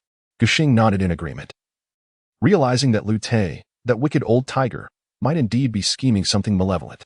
We must not be deceived. We cannot allow our beasts to be foolish. Oh, but were you not almost persuaded just now? What do you think, Gushing? Have you considered it? Join us, and we can confront the monstrous fish together. Lu Te's face was alight with smugness. The terrifying nature of the monstrous fish was well known among the beastmen. Each tribe attending the assembly would bring along a dozen or so elderly or disabled beastmen, specifically to divert the fish in the river. The young female had just mentioned that there was no safe way to cross the Inalu River, and without collaborating with the Touang tribe. Scanning the beastmen of the Watson tribe, he noted that they had brought only 3 elderly beastmen. Even if they attempted to cross, they would not return. Enough of this chatter. Even if we do not participate in this tribal assembly, we shall not ally with you. Go away. Gushing waved his hand dismissively. Though his expression remained grave, he had finally abandoned the notion of collaborating with those hyenas. Well, since you refuse to join us, I shall eagerly await the news of your tribe losing more beastmen. Ha ha ha. We're leaving. Infuriated by Gushing's words, Lute decided to abandon any schemes against the Watson tribe. Without further delay, he waved his hand and led the Touang tribe's beastmen towards the riverbank. The Inula River was not far off, merely a 5-minute walk. Nuan and the beastmen of the Watson tribe halted at the riverbank, watching as the beastmen of the Touang tribe slowly entered the water. The river was deep, and the Touang tribe's beastmen utilized their innate dog paddle technique to advance as swiftly as possible. Among them were several who had participated in multiple tribal assemblies. They were acutely aware of the monstrous fish lurking within the Inula River, each one tensed, swiftly propelling their limbs as they swam towards the opposite bank. However, it was evident that the native creatures in the river had no intention of letting these unwitting morsels escape. Conversations arose among the Touang tribe's beasts. Why are there so many dead trees in this river? I have no idea. It is indeed strange that they have come to us. It must be from upstream. Never mind that. Hurry across to the other side. Nuan widened her eyes, gazing at the numerous floating logs that had converged upon the river's surface from all directions. Knowing what they truly were, Nuan could never believe they were mere driftwood. Those were crocodiles. The length and width that protruded from the water foretold the terrifying size of these creatures. Even the orcs in their formidable beast forms from the tribe would likely be inadequate in comparison. The monstrous fish have arrived, Nuan murmured. Xiaoyan and Gushing turned their gaze towards her, inquiring, how do you know? The season of warmth rendered Nuan's complexion pale as he pointed towards the river's surface, where withered logs were converging towards the Touang tribe's orc assembly. Those are not merely driftwood washed down from upstream. They are monstrous fish, only a part of which is visible above the water. Do you not see how they are gathering around the orcs? Gexing and Xiaoyan were taken aback by his words and hurriedly gazed towards the river. Indeed, upon closer inspection, those were not logs at all. From a higher vantage point, one could faintly discern the bodies undulating beneath the surface. Hesitating for a moment, Gexing shouted towards the river. Swim quickly. The logs upon the surface are monstrous fish. You are already encircled by them. Initially, the orcs of the Touang tribe were bewildered, exchanging glances before bursting into laughter under Lut's leadership. An orc at the edge of the group touched the rough surface of a nearby log, laughing heartily as he addressed Gexing. Chieftain Gexing, you claim these are monstrous fish? Have you ever seen such obedient creatures that do not prey upon beasts? Before he could finish his sentence, the log, which had been so docile under his touch, suddenly rose from the water. In the eyes of the terrified onlookers, it opened a maw larger than an orc's arm, its sharp teeth glinting ominously in the sunlight. Without hesitation, it clamped down on the orc who had just been boasting, dragging him beneath the surface before he could even emit a scream, leaving behind a trail of crimson staining the river as it flowed away. Simultaneously, the surrounding logs launched an assault on the orcs of the Touang tribe. In an instant, the river was filled with anguished cries, transforming the once clear waters into a river of blood, the pungent scent of iron permeating the air. Hurry, swim faster. Lut, hidden amongst the orc throng, shouted hoarsely, paying no mind to the tribesmen being seized by the crocodiles nearby as he fervently swam towards the opposite bank. As a member of the serpent folk, he possessed a natural advantage and had already reached the other side, standing there with a grim expression, prepared to assist his kin as they crossed. This is truly monstrous fish. Gexing swallowed hard, his throat dry. Oh my, this is terrifying. Though he had participated in numerous tribal gatherings, he had only encountered such creatures twice before. This was the first time he stood at the riverbank witnessing these monstrous fish attacking orcs. Their teeth were simply formidable. They crunched through the orcs with alarming ease. Nuan's face turned pale as she gazed at the harrowing scene unfolding in the river, her heart racing uncontrollably. Suddenly, the ferocious fish that had been attacking ceased their onslaught, swiftly retreating from the Touang tribe's orcs. Both the orcs of the Touang tribe and those of the Watson tribe on the shore breathed a collective sigh of relief. It seemed the monstrous fish had feasted enough and departed. Lute floated in the river with a grim expression, A third of the orcs in their tribe had fallen victim to these abominable creatures. Several were left maimed, lacking the capacity to mount any defense. With the fish having vacated, it appeared that the Watson tribe could cross the river without fear of assault from these detestable beings. Realization struck him with fury. Gexing, that old scoundrel, had devised a cunning plan to rid himself of the threat. Gexing, no wonder you refrained from crossing. Your scheme was to allow the orcs of the Touang tribe to satiate these fish, ensuring your passage would be unimpeded. You shameless wretch. Consumed by indignation, Lut unleashed a torrent of curses upon Gexing. Any lingering sympathy he may have harbored for the Touang tribe's leader evaporated in an instant, replaced by a malicious glee. Ha! With a cowardly leader like you, the Touang tribe is doomed to perish sooner or later. As the two orcs reveled in their bitter exchange, Nuan suddenly paled. A dreadful realization piercing through her. Her voice, laced with terror, broke as she cried out, "Swim! Swim to the opposite shore! Hurry, more monstrous fish are coming!" Her sharp feminine voice echoed ominously. The Touang tribe's orcs, having been bitten by the snake once, feared the rope for a decade. They disregarded the truth and flailed their limbs, propelling themselves toward the distant bank. Just as they neared the shore, a chorus of anguished screams erupted from behind the beastly horde, chilling the very marrow of their bones. The orcs of the Watson tribe first glimpsed the dark torrents in the river, soon followed by the sight of countless olive-green fish backs, their crimson bellies glistening. Armed with rows of razor-sharp teeth, leaping from the water to assail the Touang tribe's orcs in a frenzy. What followed was a sight that rendered the orcs, despite basking in the blazing sun, cold with dread. An orc, already wounded in one arm, found himself ensnared by the monstrous fish. In mere moments, the fish dispersed, yet the orc vanished without a trace, not even a bone remaining. Almost immediately, the ravenous fish surged toward their next target. It was always these monstrous fish that they encountered. Gexing pointed toward the black torrent in the river, his expression darkening. As the season warms, a lingering trepidation remains in the heart. Crocodiles. Piranhas. Moreover, their size is evidently on a different scale compared to those found on Earth, and their lethality is exponentially magnified. API call failed with status code 429. Error. Code 429. Message. Resource has been exhausted, e.g. check quota. Status. Resource exhausted. Nuan nodded. Yes. I have named these two types of fish. Nuan, forgive me for my exaggeration. Upon returning, I can share this with our kin and the young ones, so they remember these fearsome creatures. Guxing nodded in response. With so many strange, flesh-eating fish in the river, how shall we cross? On the opposite bank. After the demise of several more orcs, the remaining members of the Touang tribe finally managed to reach the shore. The tail of one of them had also sustained injuries, with numerous wounds visibly marring its surface. With a somber expression, he retrieved herbs from a hide-wrapped bundle to tend to the injured orcs, his heart heavy with despair. They had not even reached the tribal gathering place, and already they had lost so many of their kin. The river was thick with the stench of blood. Far too many orcs had perished, and the scent lingered heavily in the air. Schools of flesh-eating fish gathered in throngs, eagerly leaping towards the shore of the Touang tribe, only to be met with the wrath of the orcs stationed there, who crushed them beneath their feet. Chief, does our tribe have any flying orcs?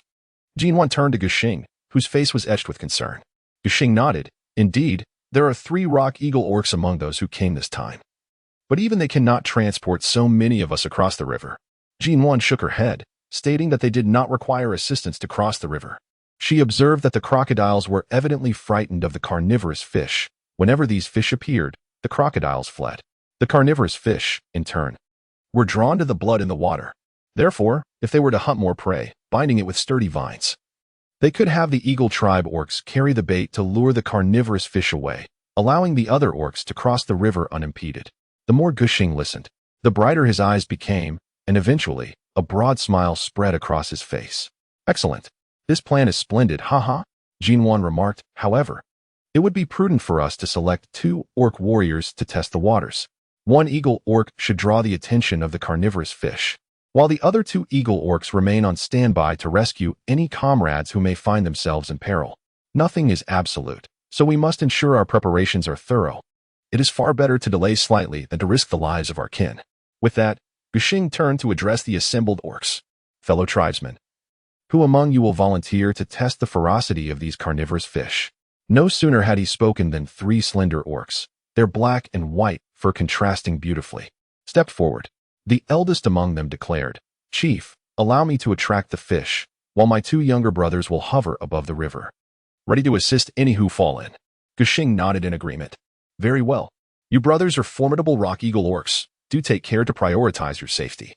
Eagle Yin acknowledged this with a nod, but at that moment, Xiaoyan interjected, "Uncle Chief, I shall enter the river."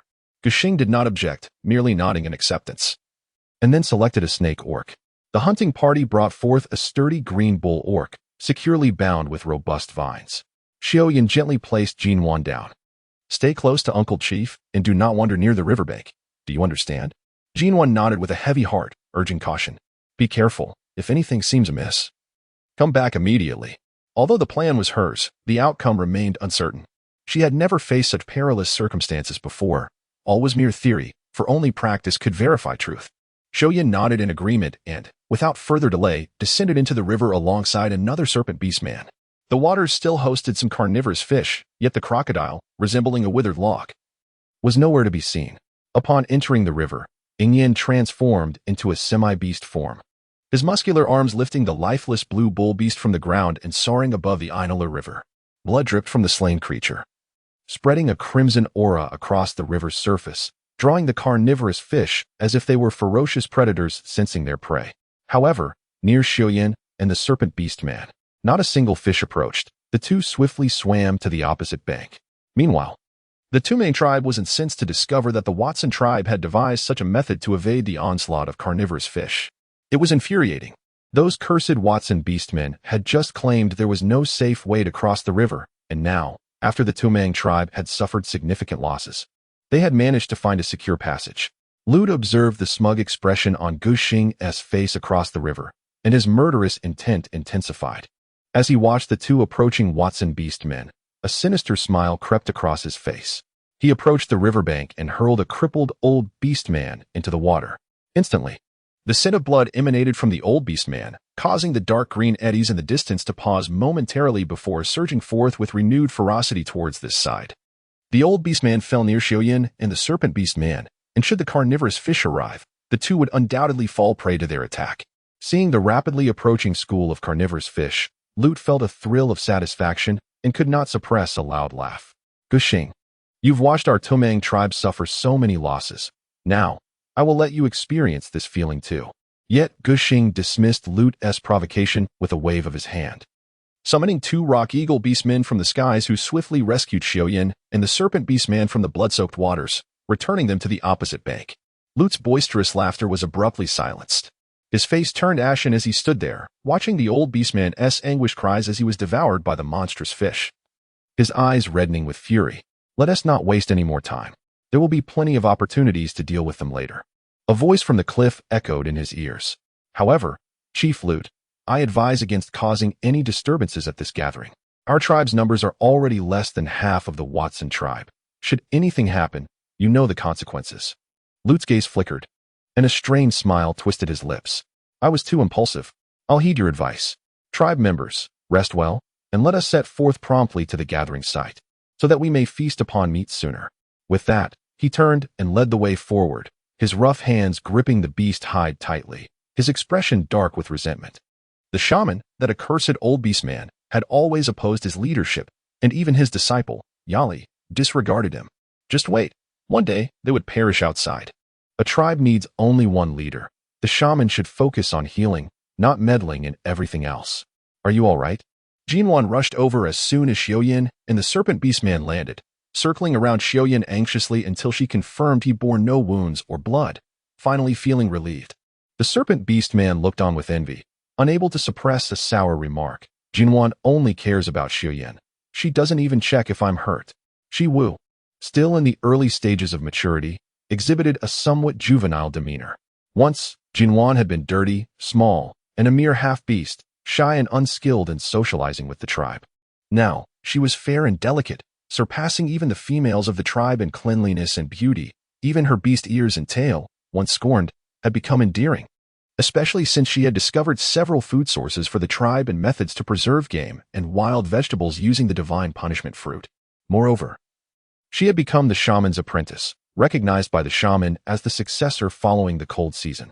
The food she prepared was tastier than that of the tribe's females, leading the beastmen to care little for her half-beast status. Some even hoped to be her mate, and Shiwu was one among them. API call failed with status code 429, error, code, for 29, message, resource has been exhausted, e.g. check quota. Status, resource exhausted, as Nuan subtly shifted her stance to distance herself from the boisterous chieftain of the Gahong clan. She sought to avoid the splattering of his powerful words. Chieftain Ashu, she mused, it appears that Nuan's strategy has proven effective. Had it not been for Lut's interference, Shiwu and I would have already crossed. A hint of pride lurked within Xiao Yan's brow, prompting an involuntary twitch at Gahong's lips. This brilliant idea originated from little Nuan, and yet you, a mere companion, seemed to revel in it. How absurd. Indeed. That Lut, devoid of any scruples, actually pushed his own kin into harm's way to jeopardize us. Shiwu clenched his fist in indignation.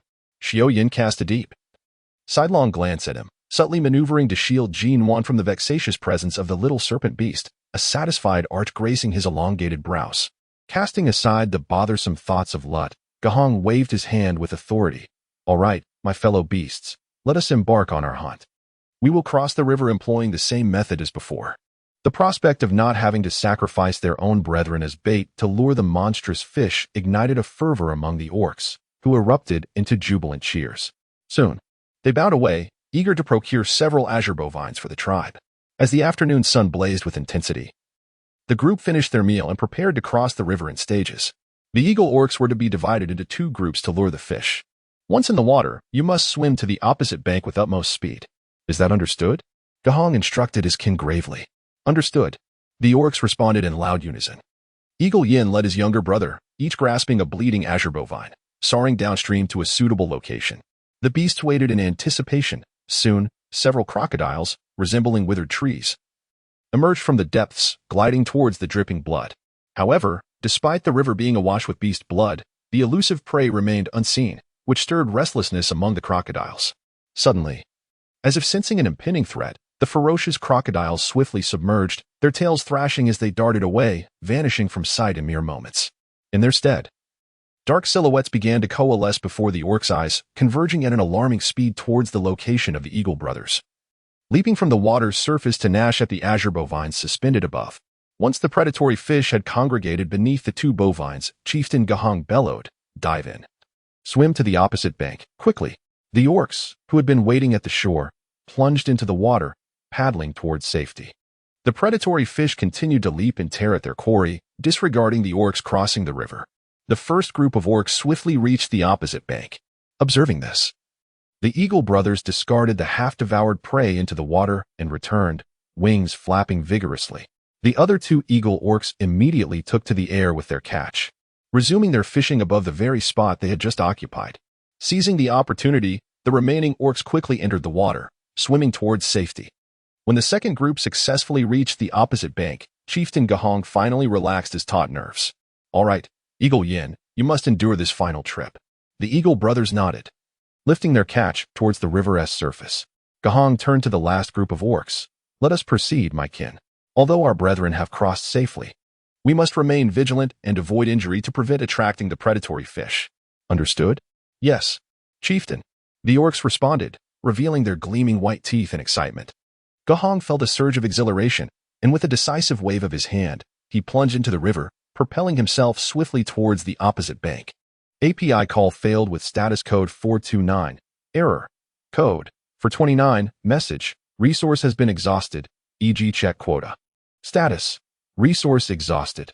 As Nuan beheld the verdant grass along the riverbank, the tension within her heart began to ease. She shifted her body, feeling the strain of prolonged tension manifest as a slight ache in her waist. However, in the next moment, a sharp pain in her foot rendered her face ashen, and she stiffly turned her head to investigate. To her dismay, a faint crimson hue was already spreading through the water. Xiao Yan, quickly, swim faster. I've injured my foot. The sanguine scent was wafting through the water, and several carnivorous fish were already making their way towards her. Nuan felt a surge of guilt and anxiety. What had happened? She had merely moved her legs and had not come into contact with any sharp objects. How could she be injured? Yet, it was evident that now was not the time for contemplation. The already scarce meat was a tempting bait for the fish, who swiftly altered their course towards her. Xiao Yin sensed the overwhelming scent of blood in the river behind them, a shadow of gravity passing through his wolf-like eyes. He propelled himself towards the shore with swift strokes, while Yin and the other beasts discarded the remaining green bull beasts into the water. Although this drew some of the carnivorous fish away, a dozen others surged towards Nuan and the others. The 4 beastmen in the river fiercely wielded their claws, tearing the approaching fish to shreds, yet the sanguine aroma in the water only intensified. Soon, the voracious fish had devoured 2 of the green bull beasts and coalesced into a dark torrent, rushing towards Nuan and her companions. Hurry up!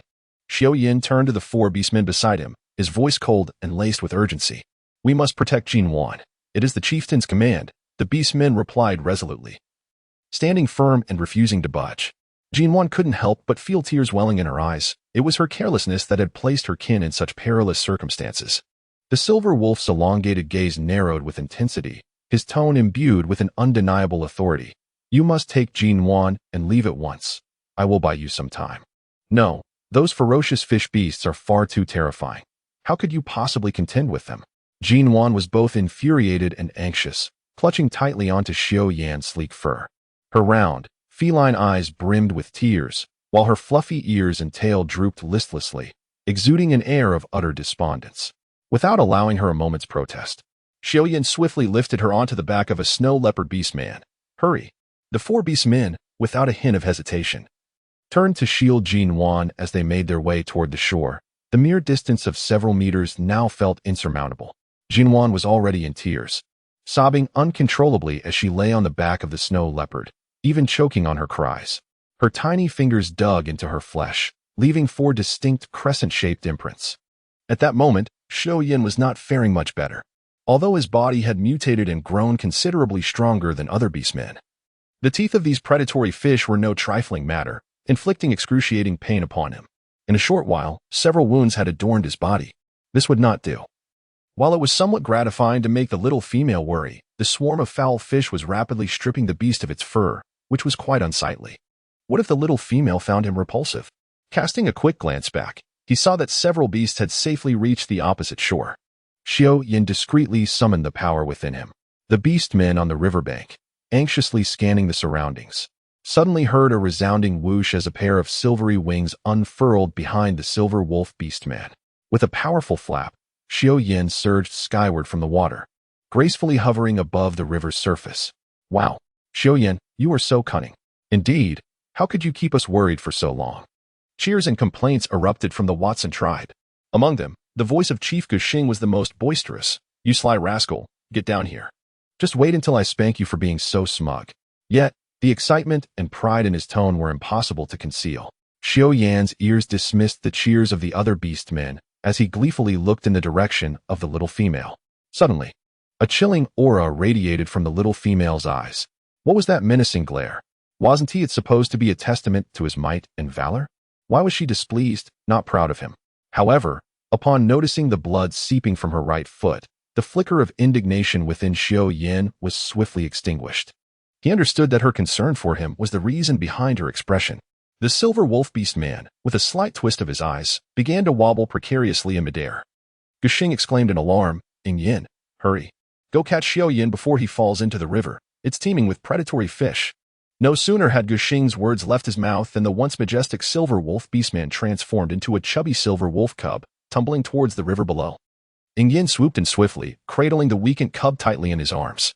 With a furrowed brow, he glanced at the silver wolf cub nestled in his embrace and quickly landed on the riverbank. Chief, we must call for Nuan to help. Xiao Yin appears to be in distress. Upon witnessing the sudden fall of Xiao Yin, Nuan was so startled that her spirit fled in terror. Without needing any further instruction from others, she immediately rushed to the side of the plump cub, meticulously examining his body. Unbeknownst to anyone, the little furry face nestled in Nuan's embrace had its small eyes rolling about beneath its eyelids.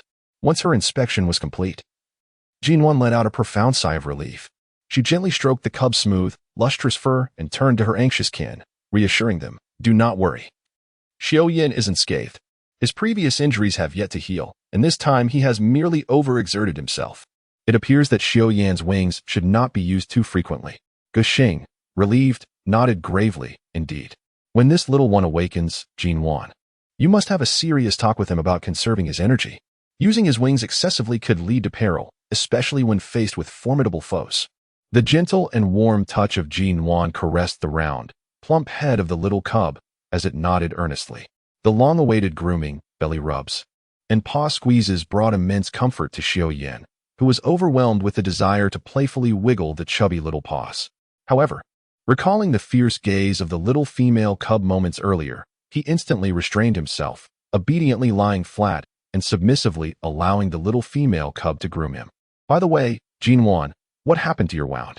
Guxing's tone shifted as he directed his gaze towards the ankle of Nuan, where blood was still seeping slowly from the injury.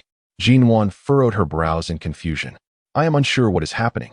After bending over for an extended period, I began to feel discomfort, so I moved my body and experienced a sharp pain in my ankle. However, I did not observe the exact circumstances. I just examined the porcelain, and it is intact, so it cannot be a cut from shattered pottery. Guxing crouched down and said, Please extend your ankle. Let me take a look. Nuan nodded, shedding the torn beast hide to reveal delicate, tender little feet. At the ankle, a wound, measuring the length of a finger, gaped open, exposing raw flesh, a sight of considerable severity. Upon witnessing the injury, Guxing's expression darkened significantly, a fleeting glimmer of fierce intensity flashing in his eyes. The surrounding beastmen, upon gazing at the wound, wore expressions of profound bewilderment. The prey consumed by Nuan and her companions had been meticulously prepared and portioned by the beastmen. Thus she had never witnessed the wounds inflicted by them on their quarry. However, the surrounding beastmen were all too familiar with the injury on her ankle. It was unmistakably a gash made by the sharp claws of a beastman. What is wrong? Is there something amiss with this wound? The heavy atmosphere made Nuan feel a twinge of anxiety. Could it be that she had been injured by some venomous fish? Nuan, my dear. This wound appears to be from the claws of some peculiar fish. Fortunately, it bears no poison. You should apply some herbal remedy shortly, and in a few days. It will heal. Guxing's expression shifted, revealing a sense of relief. The other beastmen suddenly understood. It was indeed a claw from a strange fish, rivaling their own in sharpness, which explained the severity of the injury. Nuan nodded, expressing her agreement. Fortunately, she had brought some herbs before setting off, and she planned to distribute them to the injured members of her tribe shortly.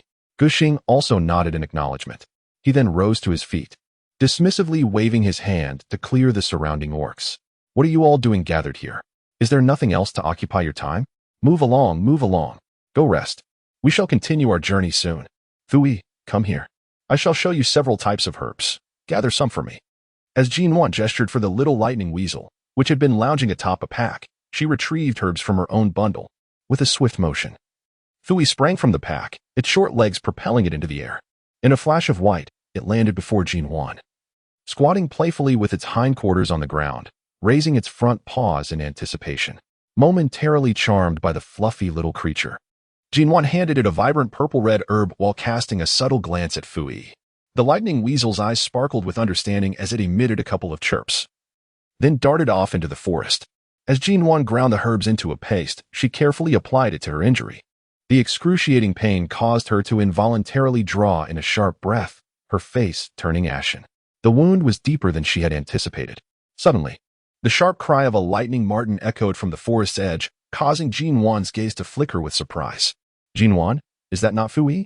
She thought, noticing the herbal bundle in his hand. Guxing also spotted the fluffy white creature. API call failed with status code 429. Error. Code 429. Message. Resource has been exhausted, e.g. check quota. Status. Resource exhausted. API call failed with status code 429. Error. Code 429. Message. Resource has been exhausted, e.g. check quota. Status. Resource exhausted. The doubts in Nuan's heart dissipated in an instant. Upon seeing your expression, I had already guessed. I didn't expect it to be true. But why? Guhang let out a cold laugh. You will understand once we capture this beast. For now, let us feign ignorance regarding its intentions. Surely, it will take further action. His gaze shifted to Thuy. Thuy. Your primary responsibility henceforth is to ensure Nuan's safety. Do not stray too far from her. Understood? The little furball, Thuy, nodded earnestly. Zhi. Suddenly, a rustle of footsteps emerged from the side of the forest. Guhang and Thuy positioned themselves protectively on either side of Nuan. their vigilant demeanor inducing a sense of tension in her, causing her small hands to instinctively delve into the beast hide at her waist. A thunderous laughter echoed from the depths of the forest. Gohang. Ha ha ha.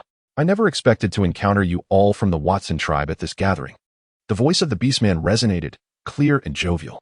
Gohang stepped forward with a beaming expression as several beastmen gradually emerged from the woods. He swiftly embraced a golden-haired beastman of similar age, their laughter reverberating through the forest and sending countless birds soaring into the sky. Ha ha. Sackle, you rascal. Your laughter remains as dreadful as ever. Even the forest creatures are frightened away by it.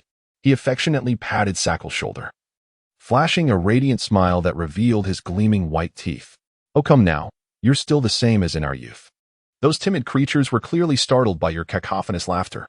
The two exchanged playful jabs, engaging in a spirited display of camaraderie at the edge of the forest. Sitting side by side on the grass, Gohang admired the beastmen trailing behind his old friend, sincerely praising, "These little ones are quite robust, truly admirable beastmen." Sackle beamed with pride. Ha ha ha. What kind of beastmen would dare attend a perilous tribal gathering if they weren't strong? His gaze brightened as it fell upon Fui. Is this the young one from the Lightning Weasel tribe? TSK, TSK. I see you've managed to recruit such a formidable beast clan into our tribe. Fui bristled, cautiously inching closer to Nuan's legs in an attempt to hide. Obscured by Nuan's delicate calves, Sackle cast an irked glance at their owner. A tail? Ears? A half-beast? And a female cub to boot? Turning back to Gohang, his face was rife with disapproval. Gohang. Why on earth would you bring a female cub to such a dangerous tribal assembly? Isn't that a liability? Gohang beamed with confidence, evidently trusting the beastmen before him. She is to be the next shaman of our Watson tribe, set to take over after this winter season. With a mischievous wink, he added, do not underestimate Nuan. Thanks to her brilliant ideas, not a single member of our tribe perished while crossing the Ainalu River this time. Sackle stared in astonishment at the half-beast female cub quietly seated upon a stone, disbelief etched across his face. He then stiffly turned to Gohang, who wore a cheeky grin. Gohang, are you serious? With pride radiating from his countenance, Gohang replied, indeed. Come now, our tribe's beastmen await us ahead. Allow me to show you.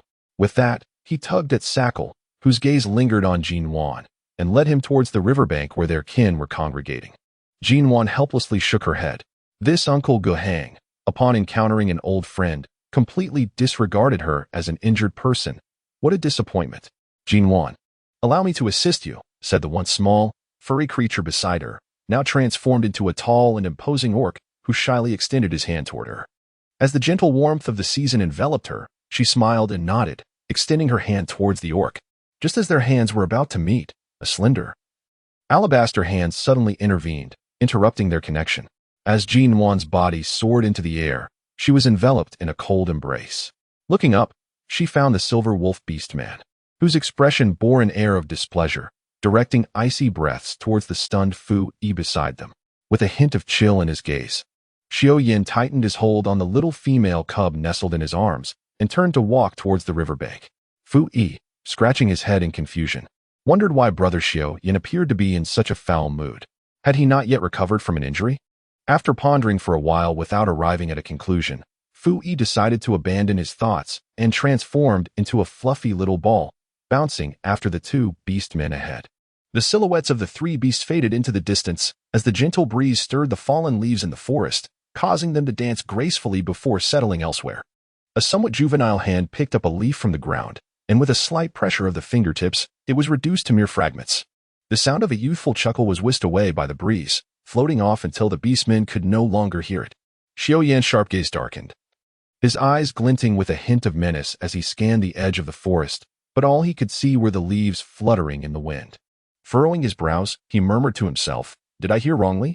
It seemed a familiar voice echoed from the forest's edge, yet upon turning, he found nothing. With a sense of unease creeping into his heart, he continued towards the riverbank. Come, come, Xiaoyan cub." The excited voice of Guxing rang out ahead. "Sackle, let me tell you, this is the cub of Xiaoyan. He is one of the mightiest beastmen in our tribe."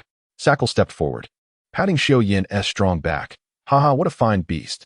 Stronger than his father, haha." Xiaoyan raised an eyebrow and nodded at Sackle before settling down on a patch of beast skin with Nuan. Sackle, with a somewhat mischievous gleam in his eyes, squatted beside the beast's skin, his gaze sparkling as if he had discovered a rare treasure.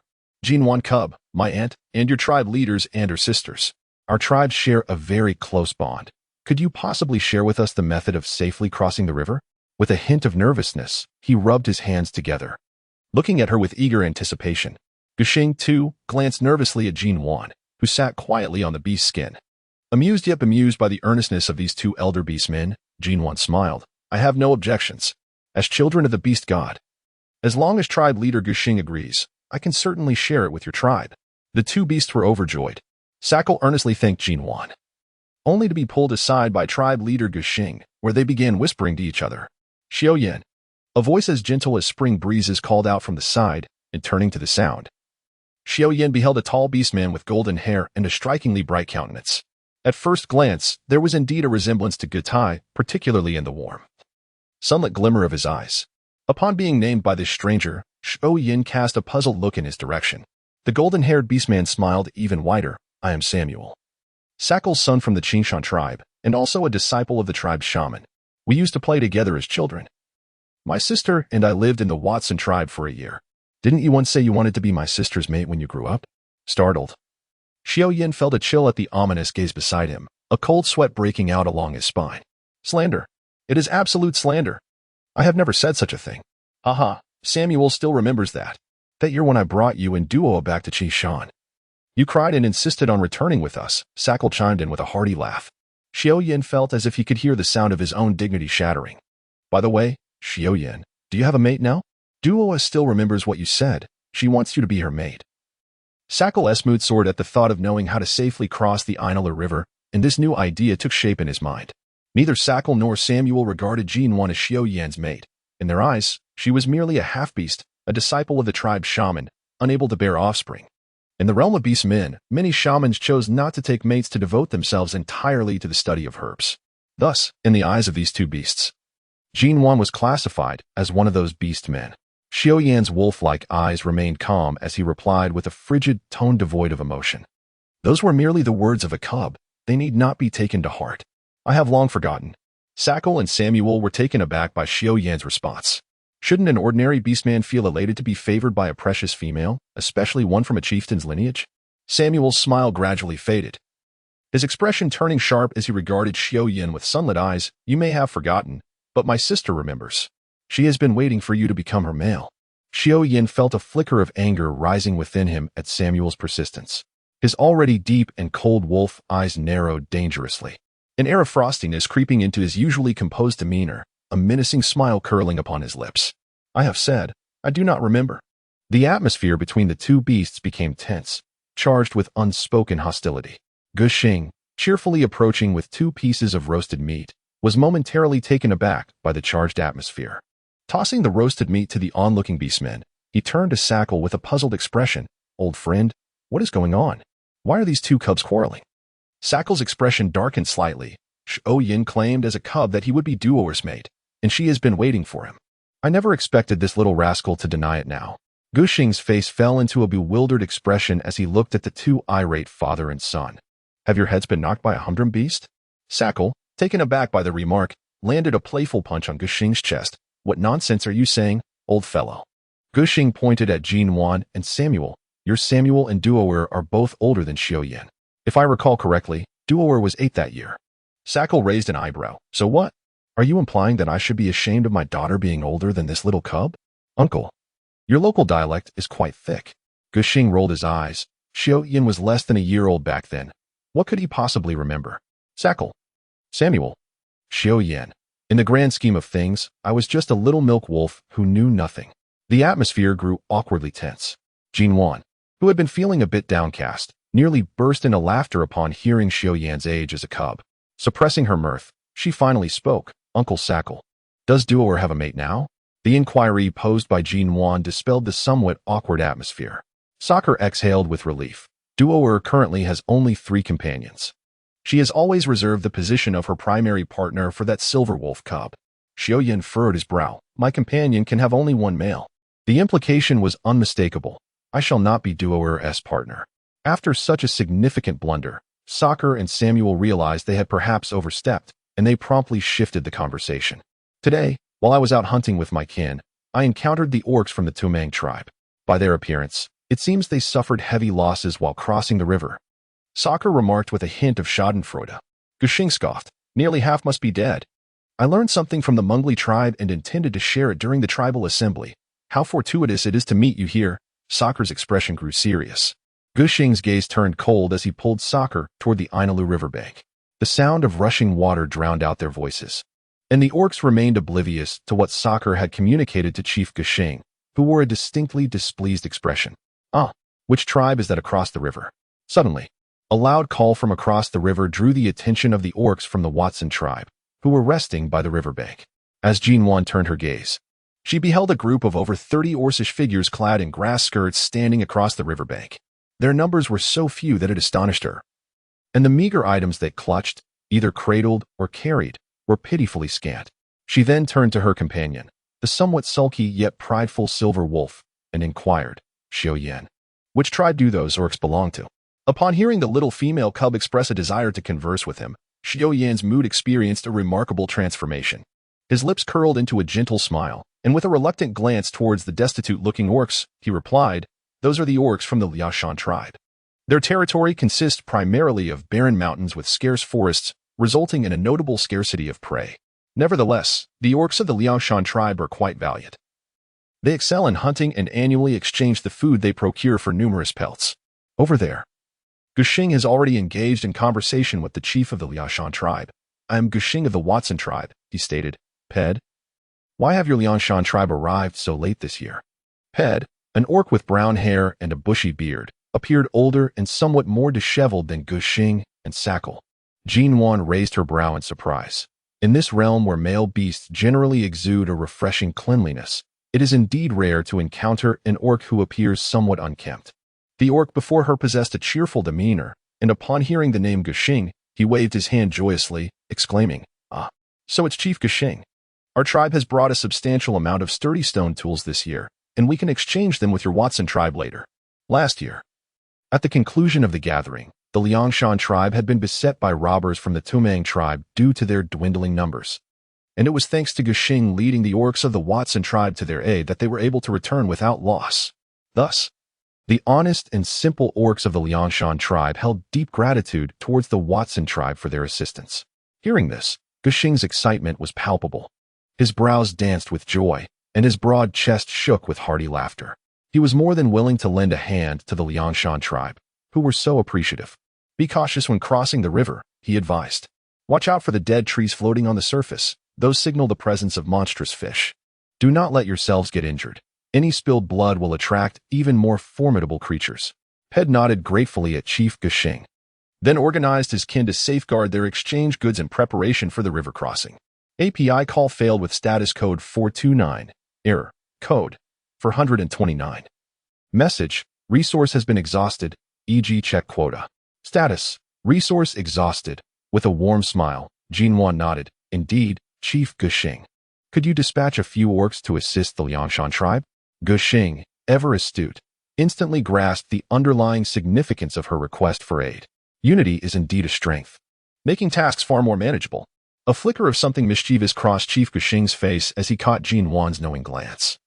Before turning towards the orcs gathered around the fire, indulging in roasted meat. Shortly thereafter, the somewhat glum Yen was conscripted, accompanied by 3 Eagle tribe orcs. Soaring across the riverbank. With the benevolent support of the Watson tribe, the Liaoshan tribe traversed the Ainalu River with minimal peril. Aside from a cat orc who sustained minor injuries from a crocodile ambush during the crossing, the remaining orcs joyfully feasted on roasted meat, sharing camaraderie with their Watson tribe counterparts. Thank you so much, Chief Gushing. I never anticipated such a brilliant method for crossing the river, exclaimed the earnest chief Pied, his eyes gleaming with admiration. Gushing's face flushed slightly as he chuckled awkwardly. Oh, it wasn't my idea. It was a clever solution conceived by the apprentice of our tribe's shaman. Besides, with the bond between our tribes, such formalities are unnecessary.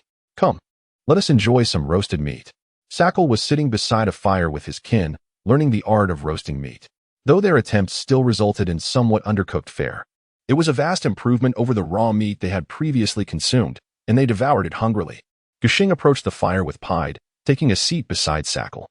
He playfully patted Sakal, who was savoring the meat, and warmly introduced, "Pied, this is Sackle, the chief of the Qingshan tribe." Then, with a playful nudge, he kicked Sackle's rear, teasing, "Slow down a bit, will you?" Turning to Pied with exaggerated disdain, he remarked, "The Qingshan tribe seems to have forgotten what roasted meat tastes like." Yet, beneath his seemingly critical tone lay a hint of pride. "Well, our Watson tribe has been enjoying roasted meat all along." "How brazen, Chief Gushing. It was only after Nuan's arrival that you began indulging in roasted meat, wasn't it?" Pied, with a bemused expression, nodded slightly before awkwardly suggesting, "Perhaps we should head to the youngsters and roast some meat together. It would be best to reach the gathering site before nightfall." Ignoring the gluttonous Sackle, Gushing linked arms with Pied and strolled toward another fire. Unbeknownst to Gushing, who was animatedly speaking, a pair of cold, watchful eyes were fixed upon them from behind. Meanwhile, Pied, ever vigilant, felt an unsettling malice creeping along his spine. Casting a glance at Gushing, the chief who had aided their Liangshan tribe on 2 occasions, Pied's eyes flickered with determination. "All right, my young ones. After feasting, we must set forth." Gushing wiped his greasy mouth and bellowed with authority. The orcs, sprawled about in restful slumber, jolted awake, hastily gathering their belongings. "You all proceed to the gathering site. We may still be a few days in our hunt and won't return with you. We shall feast together upon our return." Sackle embraced Gushing warmly. Gushing patted Sackle's back, replying, "Very well. See you at the tribe's gathering." He then signaled for the Liangshan orcs to follow him into the forest, while the flickering flames at the riverbank cast an eerie glow upon Sackle's face. Samuel sensed a shadow of gloom enveloping his father and inquired with curiosity, "Father, what troubles you? Do you miss Uncle Gushing?" "We shall see him again in a few days." Sackle composed his features, patting his son's shoulder. "Indeed, it has been a long while since we last met. It feels like a fleeting moment before we part once more." "Ah, never mind. Hurry and rest. We must hunt tomorrow." In the dimly lit forest, Nuan rode atop a grand silver wolf, cradling a fluffy creature in her arms, flanked by Gushing and Chief Pied. Throughout the journey, Pied appeared somewhat distracted, frequently casting wary glances backward toward the tribe, as if anticipating a ferocious beast to emerge from the shadows. Gushing, puzzled by Pied's agitation, inquired, "Pied, what troubles you?" Pied, caught off guard by Gushing's question, hesitated before tightening his jaw and pulling him closer to Nuan. "Gushing, you mentioned that this young female cub is the heir to your tribe's shaman. Can I trust her?" Gushing's puzzled expression gradually shifted to seriousness as he replied, "Of course, what is it that concerns you?" Nuan had long noticed the peculiar behavior of Patriarch Ped. At this moment, he took the initiative to unveil the mystery, which piqued her interest immensely. "The Sackle tribe has grown quite close to the Touang tribe. It would be prudent for you to exercise caution," Ped remarked in a lowered voice. Nuan felt a sudden pang in her heart, and she immediately turned to the somewhat sullen-faced Gushing. Noticing the silence enveloping both Nuan and Gushing, Pied, with a hint of urgency, exclaimed, "Do you not believe me? I witnessed it with my own eyes. Not long ago, the Qingshan tribe exchanged a considerable quantity of divine punishment fruits with the Touang tribe. One of Sackle's female offspring has a mate who is the youngest of Lut's brood. It was that very cub who led the beasts to raid our tribe last time. Have you forgotten?" Gushing's demeanor darkened considerably. The brother he had always trusted had turned out to be an accomplice of the Touang tribe, which was utterly disheartening. The grave atmosphere among the 3 beasts did nothing to temper the agitated mood of Xiao Yan's cub, whose fluffy tail swished irritably behind him. The large wolf's head continually turned to gaze at the small, gentle white fur ball nestled in the embrace of the little female cub. The tiny eyes glinted with sharpness, and when they glanced at Nuan, the resentful look was mercilessly rebuffed upon striking the back of her head. The tall silver wolf drooped his ears in a pitiful manner, while the chubby cub within him could not help but let out a series of plaintive howls of grievance. How infuriating! It was the kind of discontent that simply could not be soothed. As Nuan glanced at the expression on the face of the leader of the Gushing tribe, a sigh of resignation escaped her lips. If Sackle is indeed closely allied with the Touang tribe, we must exercise caution. One should harbor no ill will towards beasts. Yet vigilance against them is paramount. Despite her inner sorrow, Gushing nodded in agreement. The demeanor of the 2 beasts caused the heart of Chief Ped to plummet, grounding him in reality. Just moments ago, witnessing the camaraderie between Gushing and Sackle had momentarily made him hesitate to disclose the situation. But it now appeared that his decision was indeed the wisest course. After their discussion, The trio resumed their journey. It was at this moment that Nuan finally noticed the unusual behavior of the silver wolf beastman beneath her. Xiaoyan, what troubles you? His normally alert ears drooped feebly, and his tail hung limply behind him, casting glances of forlornness in her direction. Observing the bewildered expression of the young female, Xiaoyan sighed deeply within. The life of a beast was undeniably arduous. The air in the forest was thick with humidity, as if they were ensconced in a steaming pot, causing Nuan considerable discomfort. The group quickened their pace, for they were nearing the meeting grounds. Despite the betrayal of a friend weighing heavily on him, Chief Guxing maintained a faade of strength to rally his tribe. The beastmen, sensing urgency, began to run with fervor. The sun, weary from a day of toil, staggered towards the horizon, while the moon, poised to take its place, hid behind the clouds. Peering with curiosity at the forthcoming gathering, the thunderous sound of the beastmen sprinting startled a multitude of birds, and even the ferocious predators retreated to their lairs, cautiously peeking out, hoping these uninvited guests would soon depart and not interfere with their dinner time. By the time they arrived at the meeting grounds, it was well past midnight, and the arrival of 2 tribes of beastmen stirred a commotion among the assembled. The tribal encampment was nestled within a vast basin, the left half already occupied by several tribes.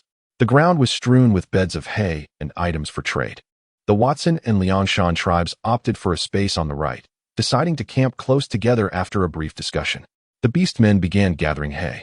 Recalling the makeshift outdoor beds she had just seen, Nuan grimaced. If it rains, we shall be soaking wet. She quickly steadied herself against a large rock and declared, let us not rush to lay down the hay. Instead, let us construct tents in this elevated area, which will provide shelter from the rain and shade from the harsh sun during the day. Shiwu, blissfully cradling a bundle of hay, had several strands of dark blue-black hair haphazardly stuck in her locks, lending her an air of chaotic beauty. Upon hearing Nuan's suggestion, she paused her task, her dark eyes glimmering with curiosity. Nuan, what is a tent? The other beastmen, having set their bundles of hay down, gathered around Nuan, intrigued. API call failed with status code 429. Error. Code. For 29. Message. Resource has been exhausted, e.g. check quota. Status. Resource exhausted. Nuan was solely focused on constructing the simplest of tents, and with a cheerful demeanor, she requested, could you please bring back a few bamboo shoots for me, Xiaoyan? To Nuan, these bamboo shoots were simply what the Huan nation referred to as a matter of nomenclature. Xiaoyan nodded, his elegant figure vanishing into the depths of the forest in an instant. The grove of bamboo was not far from their encampment, situated at the edge of the basin. In a short while, Xiaoyan returned, bearing a bundle of bamboo shoots. Under Nuan's guidance, he began to erect the framework of the tent, utilizing 2 bamboo poles on each side, which he secured with sturdy vines, and then capped with another bamboo pole for reinforcement. The base of the poles was driven deep into the ground by Xiaoyan's powerful fists, rendering them nearly immovable, even with all of Nuan's strength. He proceeded to bind thinner bamboo poles to the sides of the tent structure, layered with dry grass, and then topped with large leaves commonly found in the wilderness for waterproofing. The makeshift tent was soon complete. Nuan surveyed the grass shelter that had been impeccably constructed under her direction and silently awarded herself 32 thumbs up. Absolutely splendid. Shiwu's eyes sparkled as he gazed at the cave-like structure fashioned from tree trunks, grass, and leaves, his heart soaring with delight. Like an exuberant rabbit, he bounced over to Nuan and exclaimed, Nuan, can we also create a cave like this? With a gentle nod and an amiable smile, Nuan acquiesced. Indeed, it's quite feasible. These are tents, and you possess the ingenuity to enlarge them. Simply incorporate a few additional bamboo poles, and several individuals can slumber together comfortably within. The beastmen responded with hushed exclamations of jubilation. Subsequent to their perusal of Nuan's humble abode, they coalesced with their close-knit brethren to procure bamboo, embarking on the construction of their own shelters. As the subsequent dawn heralded its arrival, the avian melodies resonated with exceptional vivacity. Nuan, cradling the plump wolf cub in her embrace, shifted her position languidly, reflexively grasping the diminutive paws and positioning them over her auditory organs. How clamorous, she mused. It seems the avifauna and beasts are particularly vociferous this morn. Abruptly, a resounding leonine roar echoed from the exterior, an assertion of dominance from an apex predator. Instantly, the audacious creatures were subdued into silence. Save for a few furtive whispers, The cacophony that had previously permeated the atmosphere was quelled. As Nuan cradled the plump and soft little creature, she sat up, her previously drowsy mind instantly becoming alert. Uncle Gahong, I appreciate your good intentions, but I find myself even less able to sleep now. With a surge of irritation, she pinched the chubby paws of the little one and rose to step outside the tent. Overnight, the tribes within the basin had seemingly sprung forth like mushrooms after the rain, with the innermost circle already claimed by the early arrivals. The latecomers congregated around the basin's periphery, and a faint scent of blood lingered in the air, hinting at either injured orcs from river crossings or wild beasts captured at dawn. Some tribes were arranging exchanged goods, while others were dismantling the carcasses of beasts. Meanwhile, a few orcs, like Nuan, emerged from their grassy nests, their faces contorted with fury as they rubbed their eyes. It was a scene brimming with lively activity. Nuan freshened up in the small river at the center of the basin and returned to the tent to organize the items she would need for the upcoming exchange. The plump little creature was blissfully asleep, rolling onto its snowy white belly, its rhythmic breathing sweet and peaceful, a tiny strand of fur at its mouth dampened by drool. Nuan, with a tinge of envy, crouched down and gently poked the soft little belly. The chubby leg of the cub twitched unconsciously a couple of times, and it opened its bewildered eyes. Upon realizing it was a little female cub, Xiaoyan yawned widely, with tears glistening in its eyes, and crawled into Nuan's embrace, nuzzling its round, fluffy head before drifting back to sleep. Are we going out today? A cautious voice from outside the tent made Nuan chuckle softly. Yesterday, Xiaoyan had vehemently protested against her holding Fu Yi's fluffy bundle, its icy glare nearly turning Fu Yi into a sieve. After enduring such psychological torment the previous night, Fu Yi had developed a psychological shadow concerning the seemingly adorable chubby cub in Nuan's arms. Yes, we're going to find the orcs from the Gray Bear tribe. Guyi asked me to help her exchange for some crispy sweet fruits. Nuan recalled Guyi mentioning how popular crispy sweet fruits were among females, so it seemed prudent to gather more while the beasts were few. All right, I'll go fetch some roasted meat first. After we finish our breakfast, we will set off. Watching Fu Yi's retreating figure, Nuan felt a sense of admiration. Fu Yi was truly remarkable, attractive, and capable.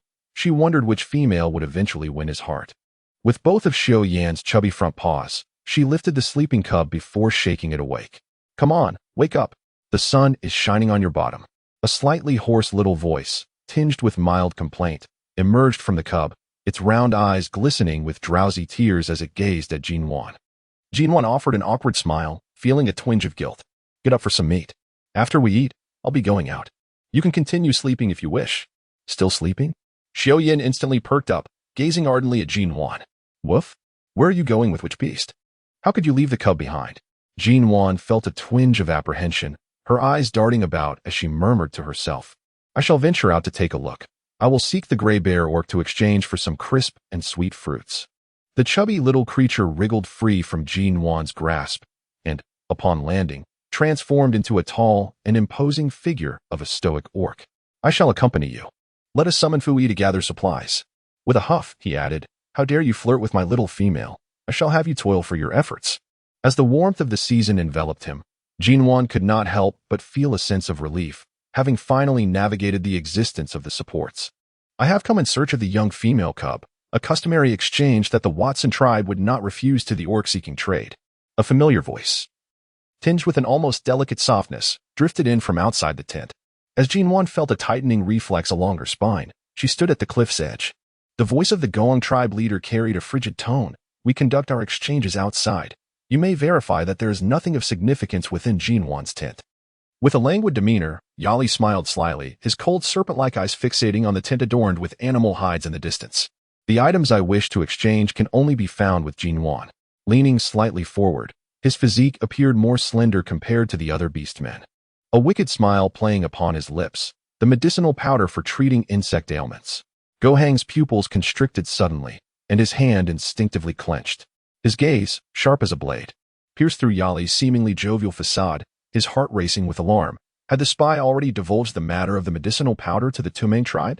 Xiaoyan, observing the small female cub's tense demeanor as if facing a formidable adversary, furrowed his sharp brows and shielded her behind him, lifting the animal hide curtain. For reasons unknown, Nuan felt a peculiar trepidation towards this serpent beast man, not solely due to his beastly form, but also because of his chilling gaze. At the moment Xiao Yin parted the hide, Jinwan's delicate, pale paws instinctively clutched his animal skin skirt, her already diminutive frame seeming poised to curl into itself. Completely concealed behind Xiao Yin, not even a finger was visible. The towering silver wolf, exuding an aura as cold as frost and snow, emerged outside the tent, causing Yali's previously smug expression to darken ominously. An animal man had emerged from the small female cub's tent. The thought that this beast man could potentially be the cub's mate intensified the malice in Yali's gaze. Although Jinwan's figure remained elusive, the faint fragrance that lingered around her had not escaped the keen senses of the beast man. Yali straightened lazily, his elongated serpent-like eyes locked onto the space behind Xiao Yin. A wicked smile resurfacing upon his lips, his gaze imbued with a hint of malevolence. Little female cub, I have come to exchange the medicinal powder for treating insect ailments. If you persist in hiding behind this beast man, how shall we proceed with our exchange? The delicate sound of mosquitoes and flies buzzed behind Nuan. As Xiao Yin remarked, we shall not exchange the medicinal powder just yet. Come back in a few days. No rush, really. It had been quite a while since they last met. How about we explore the various tribes together? If you find something you fancy, I can trade it for you. Yali extended his long, fair hand toward Nuan. However, awkwardly, his hand met the solid muscle of a chest. Rarely provoked, Yali felt a surge of irritation at the silver wolf male standing protectively before the little female cub. The corners of his mouth curled into a more pronounced arc. Yet the chill in his eyes was terrifying. Step aside. I am speaking with the little female cub. Xiao Yin raised an eyebrow, his cold demeanor intensifying. The depth of his wolfish gaze icy as he addressed Yali. Get lost. With these words, a dangerous aura of a ferocious beast enveloped the space, silencing the cacophony around them. Powerful beastmen could emanate their aura to intimidate enemies and prey. The stronger the beastman, the more fearsome their aura, clearly. The silver wolf Xiao Yin exuded a potent and perilous energy. The surrounding beastmen from various tribes stared in shock at the residents of the Watson tribe, astonished to discover such a formidable beastman hidden within. Yali, closest to Xiao Yin, was forced back several steps by the fierce aura, eventually stabilizing himself with the support of 3 beastmen from the Touang tribe.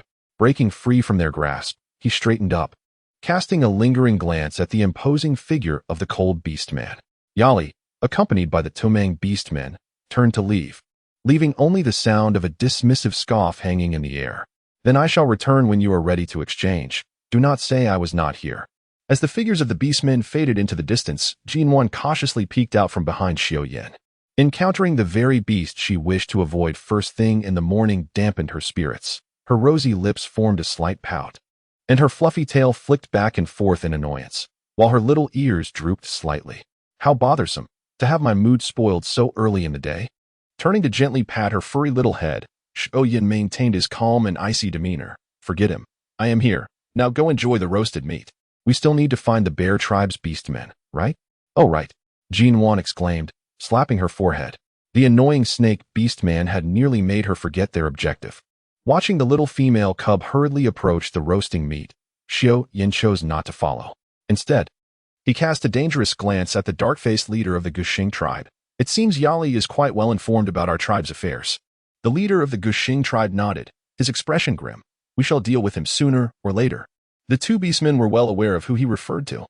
Still unaware of where the medicinal powder for treating the insect disease is, Yali, infuriated, dismissed the beastmen behind him and ventured alone into the forest outside the basin. After a moment, a youthful beastman's voice called out from behind. It should be with Jinwan. She keeps all her belongings under Xiao Yan's care, and the others have no chance to touch them. If you can bring me that medicinal powder before they exchange, you need to return to the Watson tribe. You can come back with us to our tribe. Yali's words were laced with temptation. The young beastman was visibly excited. Really? Brother. Hearing the beastman's address, Yali abruptly turned, his expression icy. Do not call me brother. Let us speak again once you bring back the items. The young beastman nodded eagerly, unable to conceal the joy on his face. Yali walked towards the basin. Return now, and conceal your expression. Do not let them see. Watching Yali's figure disappear into the forest, the young beastman allowed a simple smile to return to his somewhat naive face before rushing back into the woods. There, the hunting team of the Watson tribe was busy gathering food and prey for the tribe's needs. No trade, no trade. The sweet and crisp fruits we brought this year are limited. and the shaman instructed us to exchange for 10 large beast skins. I do not want your humming beasts. No way. Nuan, having wandered nearly the entire basin, was drawn to the mention of sweet and crisp fruits, pulling Xiao Yin toward the stall ahead. Behind the stall sat a robust beast man with somewhat dense fur. He waved his large hand dismissively at the several beast men in front of him, his mouth filled with refusals. The expressions of the beast men at the front grew sour. The bear tribe had not been so rigid in their exchanges before. Last year, they managed to trade some sweet and crisp fruits for their prey at the tribe gathering, and their partners praised their resourcefulness. A brown-haired beast man looked awkwardly at the sweet and crisp fruits on the ground. Then we will give you these 2 humming beasts. Can you exchange for half of the sweet and crisp fruits with us? The bear beast man stubbornly shook his head. Do not put me in a difficult position. Our shaman said these sweet and crisp fruits can only be traded for beast skins. If I trade for your prey, I will have no food for the cold season. Hearing such a serious matter, the surrounding beastmen who had hoped to exchange for sweet and crisp fruits to please their females lost their enthusiasm. In an instant, the once bustling stall of the bear tribe fell eerily silent. Observing the somewhat dejected bear beastman return to his seat, Nuan pulled Xiao Yin over. Can I try this sweet and crisp fruit? Nuan looked at the large white radish-sized fruits with anticipation, gazing at the beastman behind the stall. The bear beastman, caught off guard by the little female cub's stare, blushed slightly. However, the instructions from his shaman clearly took precedence over the allure of the charming little female cub. He gently shook his head, whispering, I cannot allow that. These must be used to trade for beast skins. Stumped by the straightforward and stubborn beastman, Nuan found it both amusing and vexing. If you do not let me taste it, how will I know if the sweet and crisp fruit is good? Nuan picked up a plump white fruit and looked at the beastman. You've never had sweet and crisp fruit? The bear beastman was clearly astonished, casting an incredulous glance at her before looking disdainfully at Xiao Yin, who stood protectively behind her. The beastman's voice was notably loud, drawing scornful looks from the nearby beastmen toward Xiao Yin. Whispers reached Nuan's ears. He won't even trade his sweet and crisp fruit for the little female cub to eat. This beastman is truly inadequate. How could a little female cub possibly like such a beast? My female has tasted the sweet and crisp fruits I traded for her. A beastman, clad in tattered hides and evidently malnourished, remarked to his companion. Nuan felt extremely embarrassed. She turned her head back, her heart racing, only to find that Xiao Yin was gazing at her with a dark expression. Hiki, She stood up, directing her voice slightly louder towards the gray bear orc. We just met this year, and he brought me to the tribal gathering. We're here to exchange for the crispy sweet fruits. After speaking, she turned to Xiao Yin. Xiao Yin, dear brother, please exchange all these crispy sweet fruits for me. The surrounding orcs cast her glances reminiscent of a frivolous female delinquent. After all, 10 large beast skins. This female was far too audacious. Her accompanying male surely would not acquiesce. Xiao Yin narrowed his deep, wolf-like eyes, a half-smile playing on his lips as he regarded the flustered young female before him. His cool, resonant voice echoed clearly in the ears of every onlooker among the orcs. I will take them all. Let us retrieve the beast skins alongside the crispy sweet fruits. The gray bear orc, Xiang Dan, could scarcely believe his ears. The disdain he had previously harbored had long since departed into the distant mountains. He eagerly beckoned several orcs from the tribe, and after packing 4 large bundles of beast skins, he organized all the crispy sweet fruits, scampering behind the 2 orcs toward the Watson tribe. Despite the heavy load of crispy sweet fruits upon his back, Xiang Dan felt remarkably light and his spirits soared. He had unexpectedly completed the task assigned to him by the shaman on the very first day of the gathering, and even secured an additional 2 large beast skins. The thought of returning to the tribe with an abundance of food, perhaps even sweet water from the buzzing worms, made him chuckle inadvertently. He quickly covered his mouth, casting a furtive glance around. Nuan cautiously followed beside Xiao Yin, occasionally stealing glances at the austere orc, a sensation reminiscent of the moment she first encountered Xiao Yin. Xiang Dan cheerfully trailed behind the 2 affluent orcs as they arrived at the Watson tribe. How did you return so swiftly? Gushing inquired, somewhat astonished upon seeing the 2 orcs.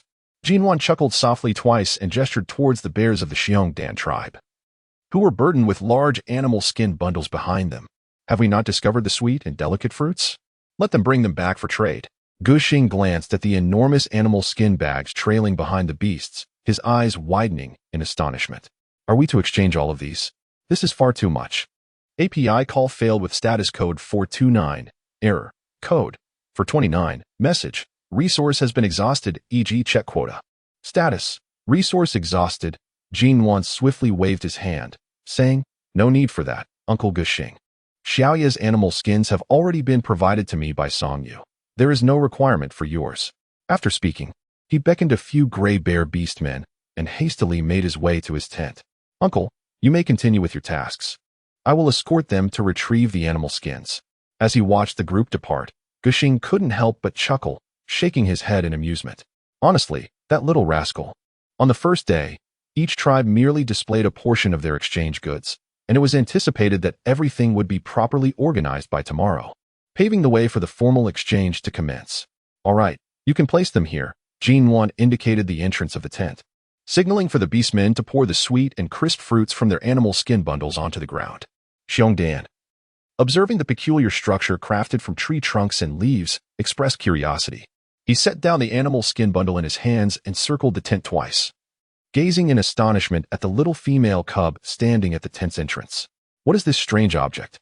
I saw that beastman just enter. API call failed with status code 429. Error. Code. For 29, message. Resource has been exhausted, e.g. check quota. Status. Resource exhausted. It was only then that Nuan realized that the Gray Bear tribe's orcs engaged not solely in the exchange of the sweet and crisp fruit during tribal gatherings, but also took a portion of the fruit to affluent tribes for trade once it ripened. Xiaoyan presented 10 thick pelts of large wild beasts to the awaiting Bear Dan and the other orcs, who, upon touching the velvety softness of the hides, broke into joyous smiles. Carefully cradling the newly acquired pelts, they returned home exuberantly, accompanied by several old hides that had wrapped the sweet and crisp fruit. Nuan's fuzzy ears twitched as she cautiously raised her little head to glance at the impassive Xiaoyan. Although the silver wolf cub was undeniably adorable, the stern demeanor of the austere beast man sent shivers down her spine. Xiaoyan, I'm going to check on the crispy sweet fruit, she said, chuckling softly as she grabbed one and scampered toward the riverbank. As she ran, she glanced back to see Xiaoyan still watching her, prompting her to breathe a sigh of relief before crouching down to wash the crispy sweet fruit in her hands. It truly resembled a radish, but she wondered about its flavor. After shaking off the water from the freshly washed fruit, Nuan gingerly took a bite. This flavor. It tastes just like sweet potato. A sense of embarrassment washed over her. Was she really holding a sweet potato that looked like a radish? Cradling the bitten, tender crispy sweet fruit, Nuan hurried back to the tent. With her thoughts consumed by the delightful fruit, she felt less intimidated by Xiaoyan. Xiaoyan, could you fetch a porcelain pot? I'm going to make something delicious for you. She sliced the crispy sweet fruit into evenly sized pieces and carefully retrieved a bowl of purple fruits from a basket, her mouth watering at the thought of the sweet, creamy sweet potato porridge her best friend used to make. Setting up 4 large stones and lighting a fire in the center, she placed the porcelain pot atop it. The purple fruits needed to be boiled first, followed by the addition of the crispy sweet fruit, lest she risk it melting from prolonged cooking. As time passed, a uniquely sweet aroma wafted through the Watson tribe's encampment, enticing the orcs, who sniffed the air in search of its source. The fragrance emanating from the boiling crispy sweet fruit was rich and delightful, making Nuan salivate with anticipation. What are you cooking, Nuan? It smells amazing. Gushing approached, his eyes sparkling with desire as he gazed at the pot releasing such tempting aromas. Xiaoyan noticed the increasing number of orcs gathering around and felt a surge of unease. This could not end well. All these hungry mouths were coming for a taste. Stealthily retreating into the tent, it wasn't long before the tent flap was nudged open, revealing a chubby silver wolf cub that tumbled out. With its short legs carrying it over to Nuan, the plump little creature plopped down beside her, its chubby rear settling comfortably while its front legs stood straight. It lifted its round head, its big watery eyes gazing at Nuan with an adorable innocence. Its little tail wagged excitedly behind it, making for an utterly charming sight. In an instant, Nuan was utterly enchanted, extending her delicate little paws to affectionately caress his chubby form. Oh, how delightful! She glanced around, her eyes brimming with pride as she exclaimed, "Oh woo! This little female cub is mine. The food prepared by this little female cub is also mine." Gushing cast a disdainful glance at the plump silver wolf pup, which was no larger than his paw, and remarked, "What a shameless creature, unparalleled in the world." The gazes of the other beastmen towards the rotund silver wolf cub were equally filled with contempt. Had they been able to witness the barrage of comments, the phrase shameless would have undoubtedly flooded the screen. As Nuan lifted the lid of the pot, she carefully extracted a piece of crisp, sweet fruit. With a cautious bite, the soft, glutinous, and fragrant flavor instantly spread across her palate. Delicious. Uncle Gu, you all should return and fetch some bowls. Let us share among ourselves, and if there isn't enough, we can always prepare more later, she addressed the surrounding beastmen. In a flurry, the beasts dispersed to retrieve their bowls. The little silver wolf cub felt a wave of injustice wash over him. His meal was being shared with the other beastmen, leaving him quite discontented, pouting in displeasure. The silver wolf cub was instantly uplifted upon seeing a large bowl of aromatic purple fruit porridge placed before him by a small female cub. Eagerly, he nudged the smooth leg of the little female, drooling as he squatted before the ceramic bowl. Hurry up and cool down, I want to eat. Nuan, I'm here. Hee, I heard you made some delicious food. Can you share some with me? To Nuan's surprise, the first to approach with a bowl was the young Shiwu, who seemed to have just returned from hunting, as his leather skirt bore traces of blood. Nuan smiled and nodded, of course. As a result, Shiwu filled his stone bowl with half a bowl of fragrant purple fruit porridge, saying, Here you go. Since there is only a little cooked, we can only share a bit among everyone so that everyone can have a taste. Shiwu accepted the stone bowl she handed him with a gluttonous expression. His smile radiant. Just a taste is fine, hee. By the way, Nuan, when shall we begin exchanging the medicinal powder for treating insect diseases? While savoring the aromatic purple fruit porridge, he inquired. Nuan contemplated for a moment and decided to wait until the time was right. Even if we assert that this is a powder for treating insect diseases, it is unlikely that the beastmen would believe us. Hence, we must seek an opportune moment. Shiwu nodded, glancing around before cautiously approaching Nuan. However, he halted in his tracks under the weight of a chilling gaze. Beads of sweat trickled down his forehead as he looked behind the porcelain pot, where a plump silver wolf cub was glaring at him with a piercing stare. A wave of astonishment washed over Shiwu as he realized that Xiao Yan was also present. Suppressing his surprise, he edged closer to Nuan, stopping at a relatively safe distance. Nuan, I have a dear friend in the Liangshan tribe. Would you be so kind as to reserve a portion of the powder for treating insect diseases for him? Nuan smiled and nodded. Of course, it's no big deal. Shiwu exclaimed with delight. Thank you so much. I'll bring him over when the time comes. At that moment, Guxing approached with the orcs, each carrying a stone bowl. Noticing Shiwu's empty bowl and the remnants of food around his mouth, he raised an eyebrow. Shiwu, you little rascal. How cunning of you to sneak over first. Shiwu chuckled mischievously and then dashed away, saying, I've finished eating, so I'll be off. You all take your time. Turning back, he waved at Nuan. Thank you for the food, it was truly delicious. However, once he turned around, the bright smile on his face vanished in an instant, replaced by a grim expression. Don't worry, brother. I will definitely obtain the medicine for the bug disease and return to the tribe. Xiao Yan watched Shiwu depart, feeling a flicker of suspicion rise within him.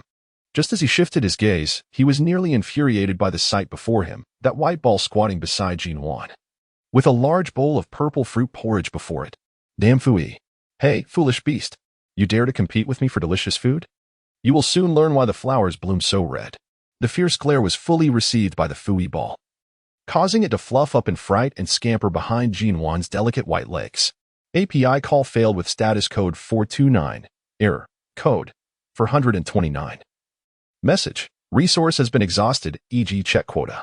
Status. Resource exhausted. Nuan nodded earnestly, lifting him up and revealing the pot's lid for him to see. Is there still more? Satisfied, Xiao Yan looked at the fluffy creature behind Nuan's legs with a hint of pride. Ah, the little one still loves me the most.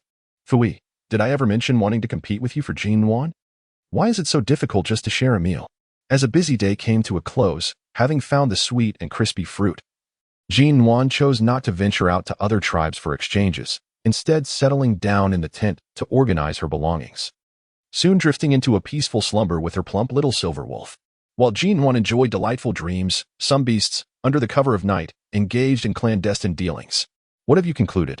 The chieftain of the Sakar tribe spoke, his voice echoing ominously in the darkness.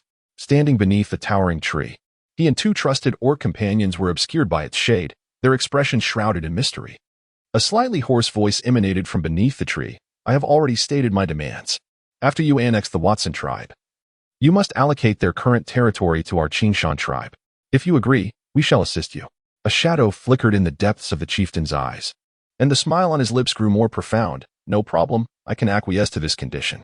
During my visit, The shaman Benny had already anticipated your requests. Good.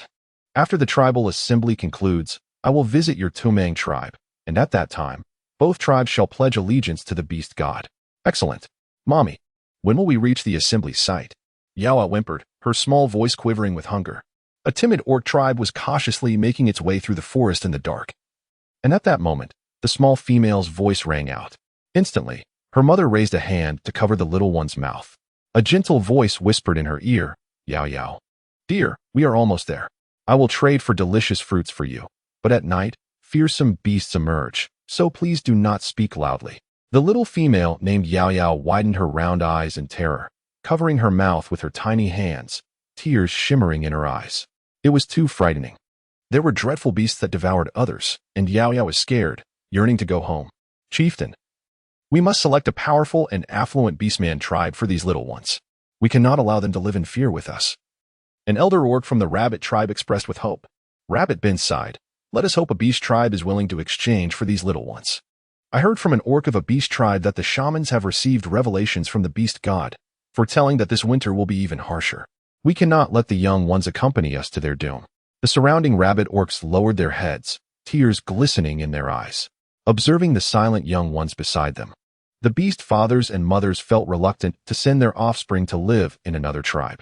However, compared to the risk of losing them while keeping them close, it seemed that life in a beast tribe would offer greater safety. In the forest, many weak orc tribes gathered with such intentions at the tribal assembly site.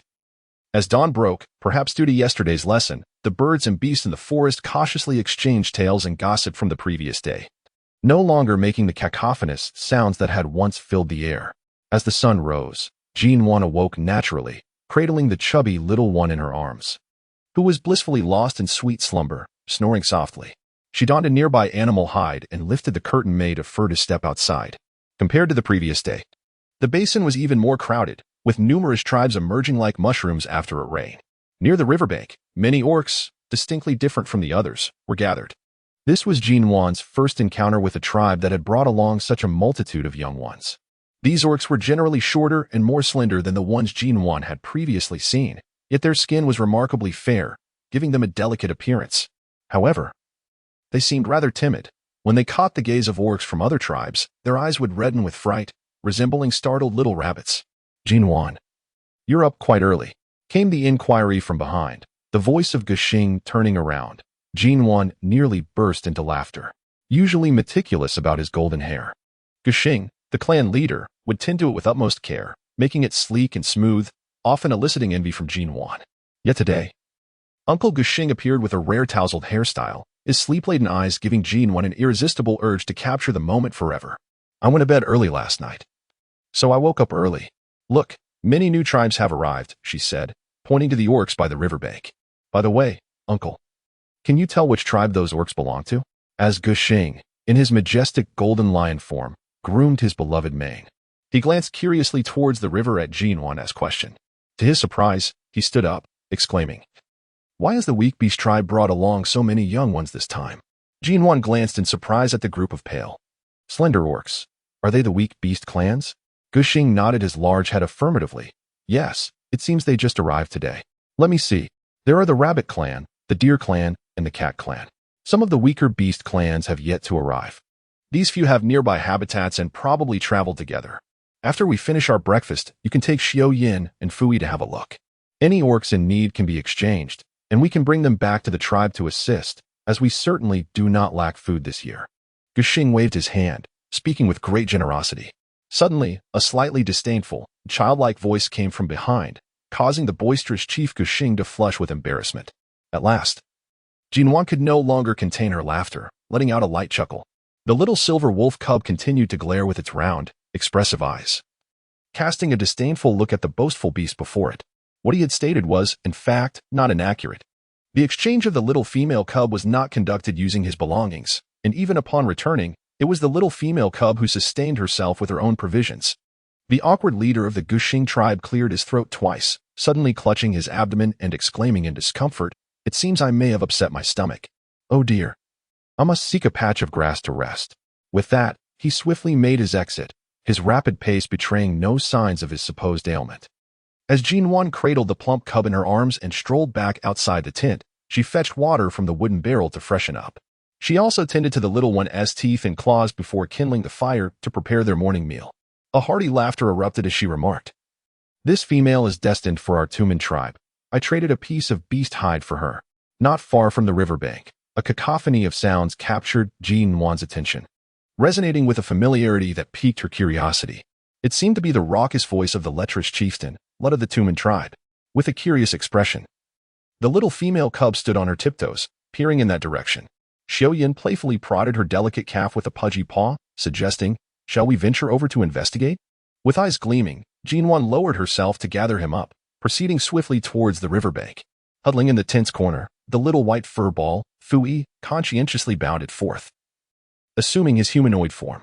His towering figure, a picture of dejection, huddled into a ball beside the ceramic pot, his gaze fixed upon the purple fruit porridge within. Food conservation. A beast's solemn duty. After exerting considerable effort to squeeze through the densely packed circle, the scene within immediately met her gaze. Indeed, it was Lut, that aged orc. At that moment, he was leering lasciviously at a frail young female, saliva trickling down his chin. The pitiable creature, subjected to his predatory gaze, trembled and sought refuge behind her mother, tears streaming down her face. Conversely, the young female's mother appeared overjoyed, intermittently turning to coax her daughter. "Be good, Yao Yao. See, on this very first day, such a powerful orc is willing to trade for you to return home. Henceforth, you need not fear predators invading the tribe to devour you, nor will you suffer from hunger." As she spoke, the little female's mother's eyes welled up with tears. Upon observing the situation, Nuan couldn't help but feel alarmed. The elder Lut, despite his age, was leering at a noticeably youthful female who had just reached adulthood, clearly embodying the essence of a lascivious beast. What kind of life could one expect by accompanying such an individual? Furthermore, this adorable young female could easily be exchanged as a companion for the orcs in her tribe, which would certainly be preferable to being tethered to a greasy, middle-aged beast. With a fleeting thought, Nuan discreetly maneuvered to the side of a middle-aged rabbit beast man, gently prodding his chubby paw against the other's arm. Rabbit Ben, who had been watching the promising future of the soon-to-be settled rabbit Yao Yao with a look of contentment, suddenly felt a gentle poke against his back. Furrowing his brow, he turned to discover a delicate little female, her fair complexion softening his expression as a tender smile graced his lips. "What is it, little one? Which tribe do you belong to?" API call failed with status code 429. Error. Code 429. Message. Resource has been exhausted, e.g. check quota. Status. Resource exhausted. As Nuan spoke falsehoods with her eyes wide open, her expression radiated innocence, causing Tu Bin to believe her words to a considerable extent. He expressed his gratitude to Nuan with a soft thank you and then hastily approached the front. "I apologize, Chief Lut, but this young female has already been promised to another beast and cannot be exchanged with you." Hidden behind Tu Yao Yao sighed in relief, pouting her rosy lips. She simply disliked that ugly old man with the green gleam in his eyes. "Child, your intuition is quite sharp. That is indeed a glimmer of greed." Lut's countenance darkened instantly, his ferocious aura emanating ominously as he glared at the trembling Tu Bin. "Is that so? Which tribe dares to compete with our Touang tribe for a beast?" Sweat beaded on Tu Bin's forehead like raindrops, and he stammered, unable to articulate a response. It is. Under the overwhelming pressure of the beastman's formidable presence, Tu Bin's heart raced in panic. In his haste to rescue Yao Yao after hearing the young female's words, he had not considered the implications. Now, what could he do? Noting Tu Bin's anxious demeanor, Lut's eyes glinted with murderous intent. "It seems you, a weak beast man, are deceiving me. Have I, Lut, been too easy to negotiate with?" With that, he transformed into a massive golden black tiger, raising his head high and opening his gaping maw to unleash a thunderous roar at Tu Bin. His powerful form poised as though ready to strike him down on the spot. A chill ran through Nuan's heart. This Lut was utterly audacious. She hurriedly stepped forward to shield Tu Bin, her soft voice resonating by the riverbank, eliciting astonished gasps from the surrounding beastmen. "This is our Watson tribe. What is the matter? Is Chief Lut attempting to seize the beast we have preordained for the Watson tribe?" Upon noticing the bothersome little female, a more pronounced killing intent flickered in Lut's eyes, yet he was restrained by a beastman behind him. "Chief, we cannot act against this little female at present." Struggling to suppress the tumultuous fury within, Lut refrained from transforming into his beast form, remaining crouched in his massive shape on the riverbank, his gaping maw opening and closing. Since this beast has been designated for the future shaman of the Watson tribe, I certainly shall not take it. However, I trust you have not claimed any of the others? As he spoke, he raised his enormous tiger claw, pointing toward the rabbit tribe beastman behind Nuan. We of the Touang tribe will take the others. Is that agreeable? His round, glaring tiger eyes were filled with smug satisfaction and ill intentions toward the rabbit tribe beastman. Observing his triumph as a small beast, Nuan was resolute in thwarting his malicious schemes. Moreover, having spotted this group of weaker beastmen earlier, she had already conceived a brilliant plan, but API call failed with status code 429, error, code 429, message, resource has been exhausted, e.g. check quota. Status, resource exhausted. Nuan's words were like a thunderclap, reverberating suddenly across the open space. The feeble beastmen, with their lackluster combat prowess, often found that a mere handful of prey captured by a fierce beastman surpassed the bounty of an entire group of their own. Although their foraging abilities were commendable, the tribe predominantly relied on a carnivorous diet, rendering wild vegetables and fruits rather insignificant in their eyes. Consequently, the lowly status of the weak beastmen in the beast world was a direct result of their exclusion from the fierce beast tribes. In Nuan's perspective, fierce beastmen were responsible for hunting, while the weak beastmen would handle gathering and other tasks. Her vision for the tribe included agriculture and animal husbandry, making the knowledgeable weak beastmen the ideal candidates for such endeavors. By assimilating their entire tribe, not only would there be no need for barter, but these weak beastmen would also develop genuine gratitude and affection towards the Watson tribe. Why not seize such an opportunity? Upon arriving at the open space, Chief Gahong was taken aback by Nuan's bold declaration, nearly stumbling as he turned pale with shock. Oh dear, what are you planning now? I merely stepped away for a moment, and you concoct such a grand scheme. Unbeknownst to Nuan, who had her back turned to the Watson tribe's stronghold, the cunning Lute noticed Gahong's arrival and gleefully remarked, Chief Gahong, is it true that the future shaman has proposed returning all the weak beastmen to their original tribes? Gahong, taken aback, could only sputter in disbelief. Hearing his name, Nuan quickly turned around and, as the attention of the crowd shifted to Lute and Gahong, she discreetly winked at Gahong, her eyes gleaming with mischief. Gahong was momentarily stunned, then helplessly twitched his lips. This sly little one was up to no good again. Realizing that Nuan always had a multitude of ideas, he began to suspect that something beneficial was afoot. With that thought, his demeanor brightened, and the pallor of his face faded. After all, she was his dear offspring, and he must support her endeavors. A lecherous grin reminiscent of his scheming days returned to his face as he approached Rabbit Ben with a friendly demeanor, warmly grasping his hand and exclaiming, "Ha ha! Chief Rabbit Ben, I never expected to see you again this year. Nuan is destined to become the next shaman of our tribe." He continued, "Recently, a young female in our tribe suffered from a parasitic disease, with the worms crawling out of her ears and nose. Alas." He raised his rough hand to wipe his reddened eyes, discreetly glancing at the surrounding beastmen's expressions of concern and compassion. He sighed, thanked the beast god for his blessings. For Nuan managed to create a medicinal powder to cure the parasitic disease, thus saving that young female.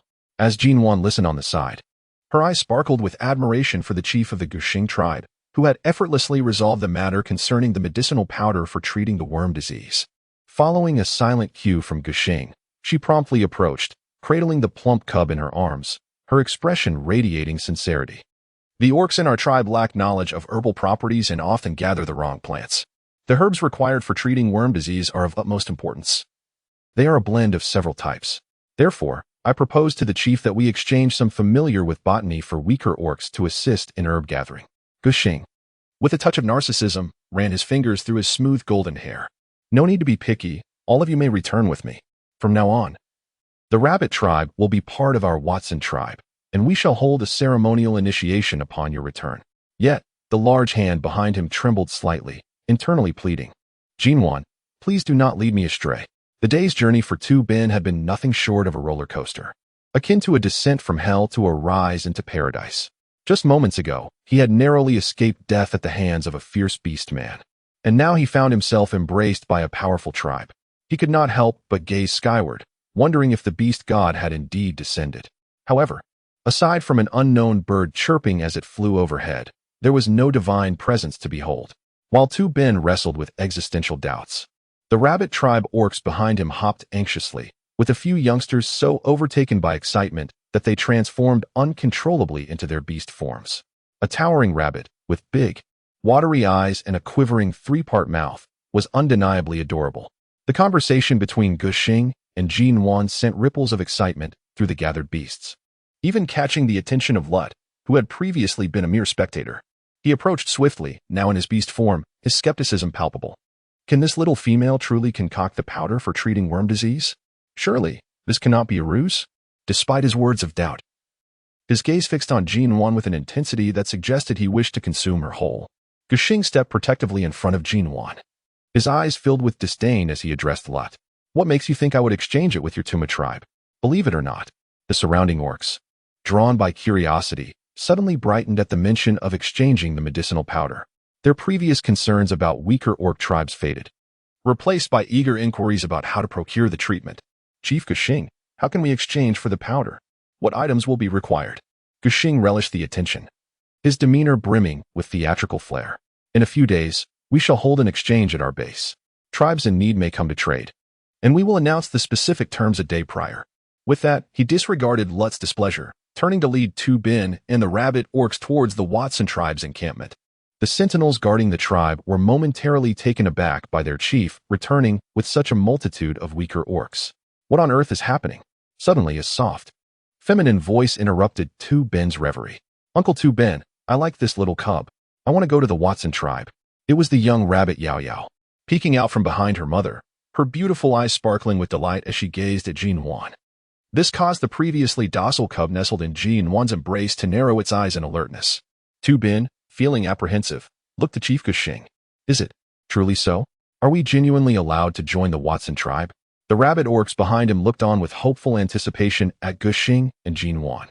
Unbeknownst to Gushing, Nuan's true intentions lay hidden, as he brought the rabbit tribe orcs back to the encampment to find a safe space to clarify matters with them.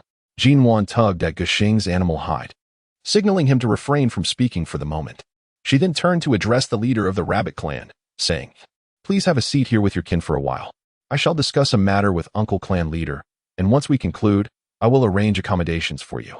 API call failed with status code 429, error, code, for 29, message, resource has been exhausted, e.g. check quota. Status, resource exhausted.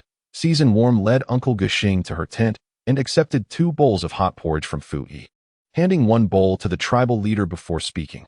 Uncle Gushing, our tribe is in dire need of many orcs, including those weak ones outside. Gushing took a hearty sip of the steaming porridge, looking perplexedly at Season Warm. The hunting abilities of weak orcs are quite poor, and their contributions to the tribe are minimal. Accepting them would be a burden. Upon hearing this, Season Warm smiled mysteriously. Uncle Gushing, the porridge we are consuming now contains the crispy sweet fruit I exchanged from the gray bear orcs. I would like to inquire, do we have such crispy sweet fruit in our territory? Gushing pondered for a moment and nodded. We do have it, but it is exceedingly scarce and very scattered.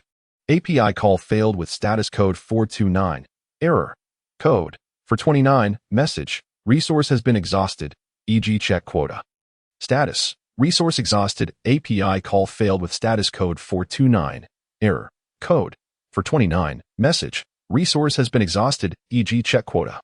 Status, resource exhausted, Nuan nodded excitedly. Every time the females of our tribe go out to gather, we must send numerous orcs to protect them. But what if we cultivate these fruits around the tribe instead? The crispy sweet fruits we tasted yesterday were delightful and quite filling.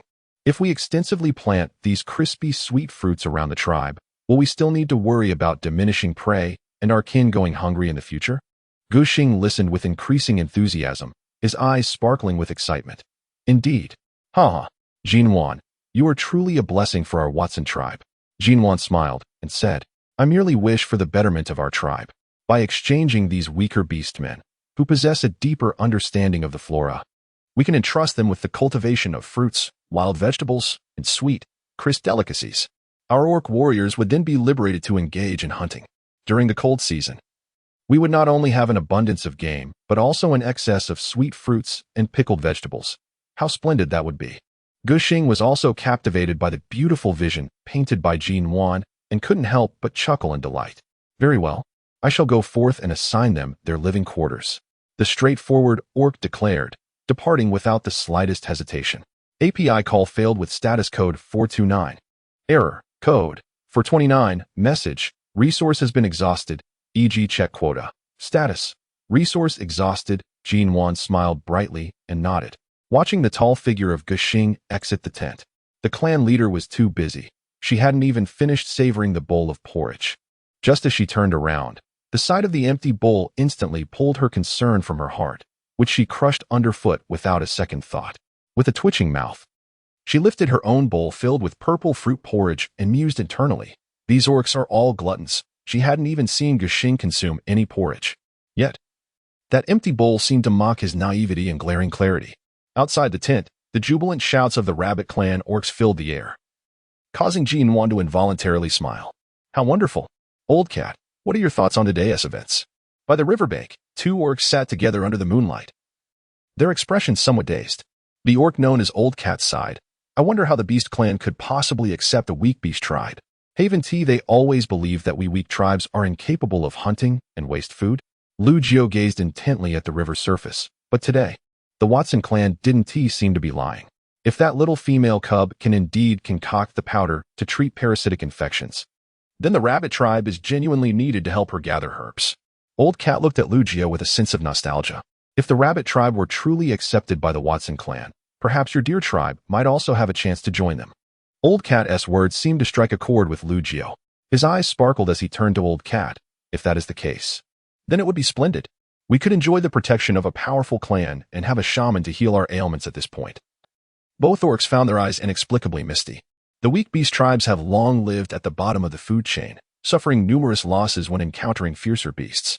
Such a life, filled with fear and anxiety, has persisted for generations, leaving the weak tribes in a state of despair. They could only hope that their descendants might be exchanged back to a powerful beast clan, no longer living a life fraught with uncertainty like their parents. Why not inquire if the Watson clan requires more weak beasts?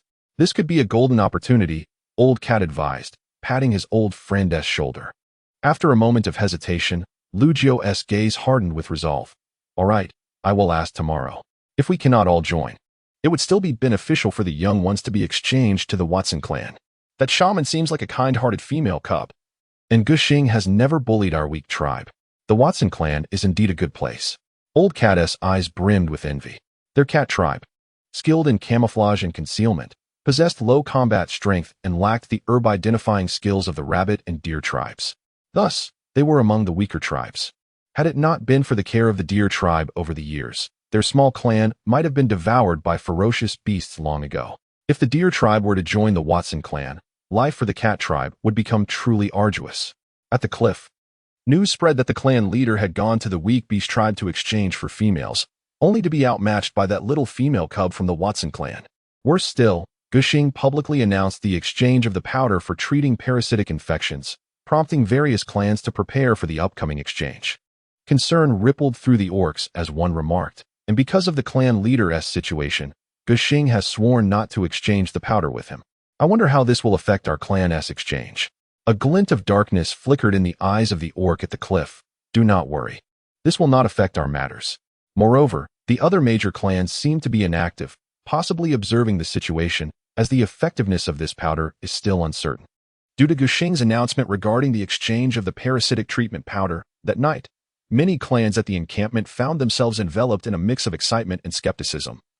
Struggling to find sleep, a soft mew echoed, awakening the fluffy creature nestled in the corner of the tent. Fui Wings cautiously opened a slit in the animal skin curtain. A fluffy little kitten sat outside, its round eyes gleaming, tiny whiskers quivering adorably. Fui Wings' gaze flickered. It was a female cat orc. Approaching with care, Fui Wings inquired, "Squeak? Who are you? How did you come here?" Upon seeing another beast, the little kitten burst into exuberance, jumping energetically with its short legs. Meow, meow, meow. Fui Wings tilted its head. Your brother? The little female cub nodded enthusiastically. Meow, meow.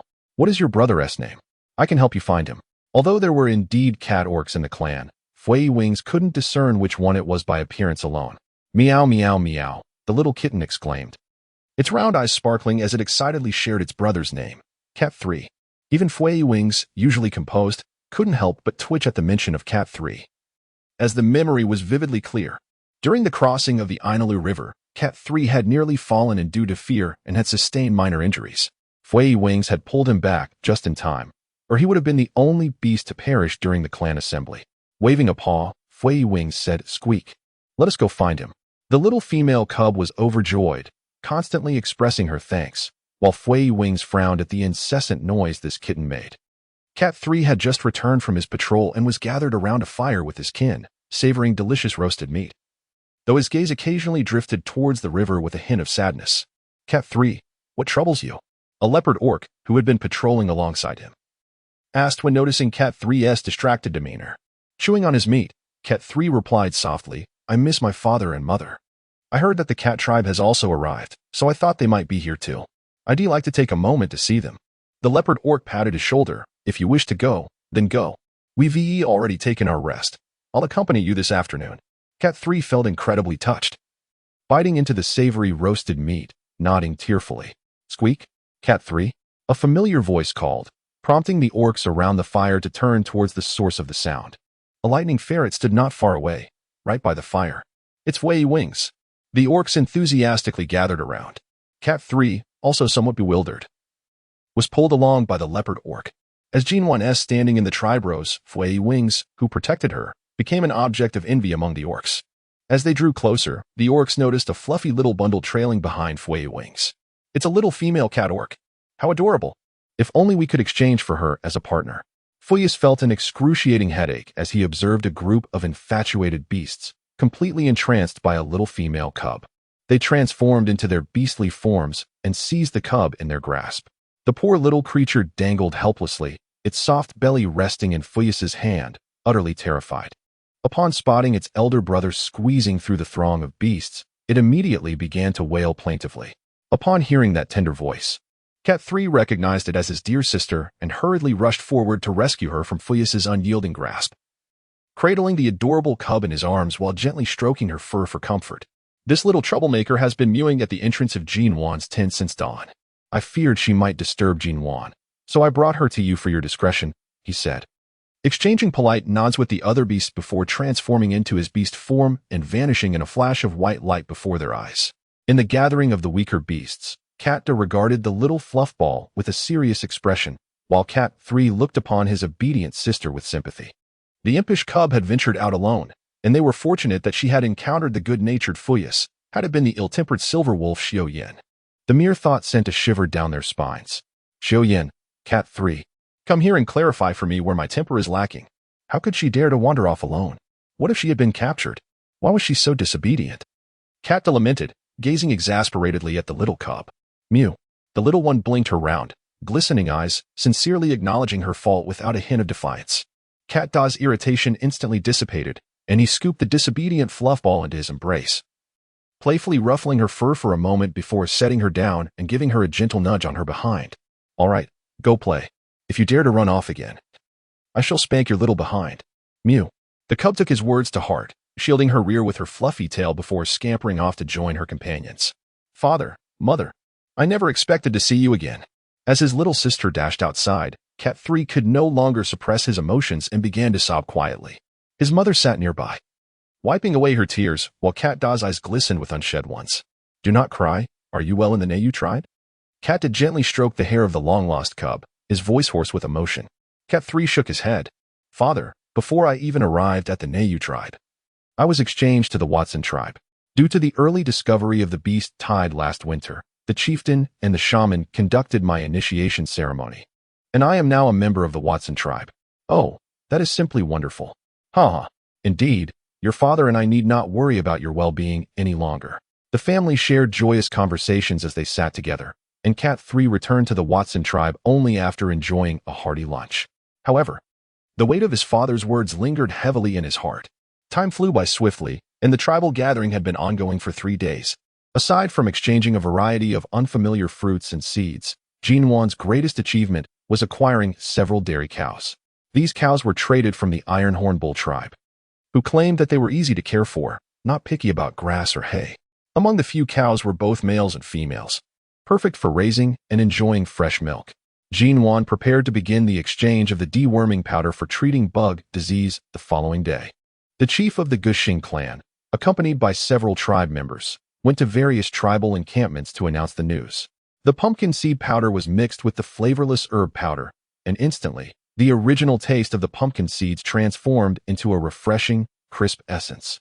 Exuding a delightful aroma of fresh grass, she carefully packaged the medicinal powder into small portions using the collected leaves and placed them beside her pillow, allowing her to finally venture out for dinner with peace of mind. Unbeknownst to her, a furtive figure emerged behind the tent.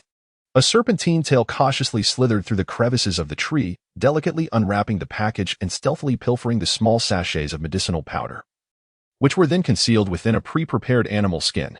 Shiwu's eyes sparkled with joy and relief. He could finally return to his tribe and reunite with his brothers. Without a second thought, he turned and made his way toward the Touang tribe's encampment. Indeed, it was him. Nuan stood nearby by the tent, cradling a silver wolf cub, while the fluffy little creature had vanished without a trace. Xiaoyan nodded slightly. I noticed something amiss during the last sweet fruit preparation. If I hadn't been there that day, he might have tried to take you away as well. It's all right. The powders I used were merely flavorless herbs and stink fruits, devoid of any efficacy against bug disease. I detest it when others act sneakily, Nuan pouted. Meanwhile, Chief Guxing was cultivating an atmosphere of silent tension among his people. Many tribes had sensed the unusual aura surrounding the Watson tribe that night but remained oblivious to the reason.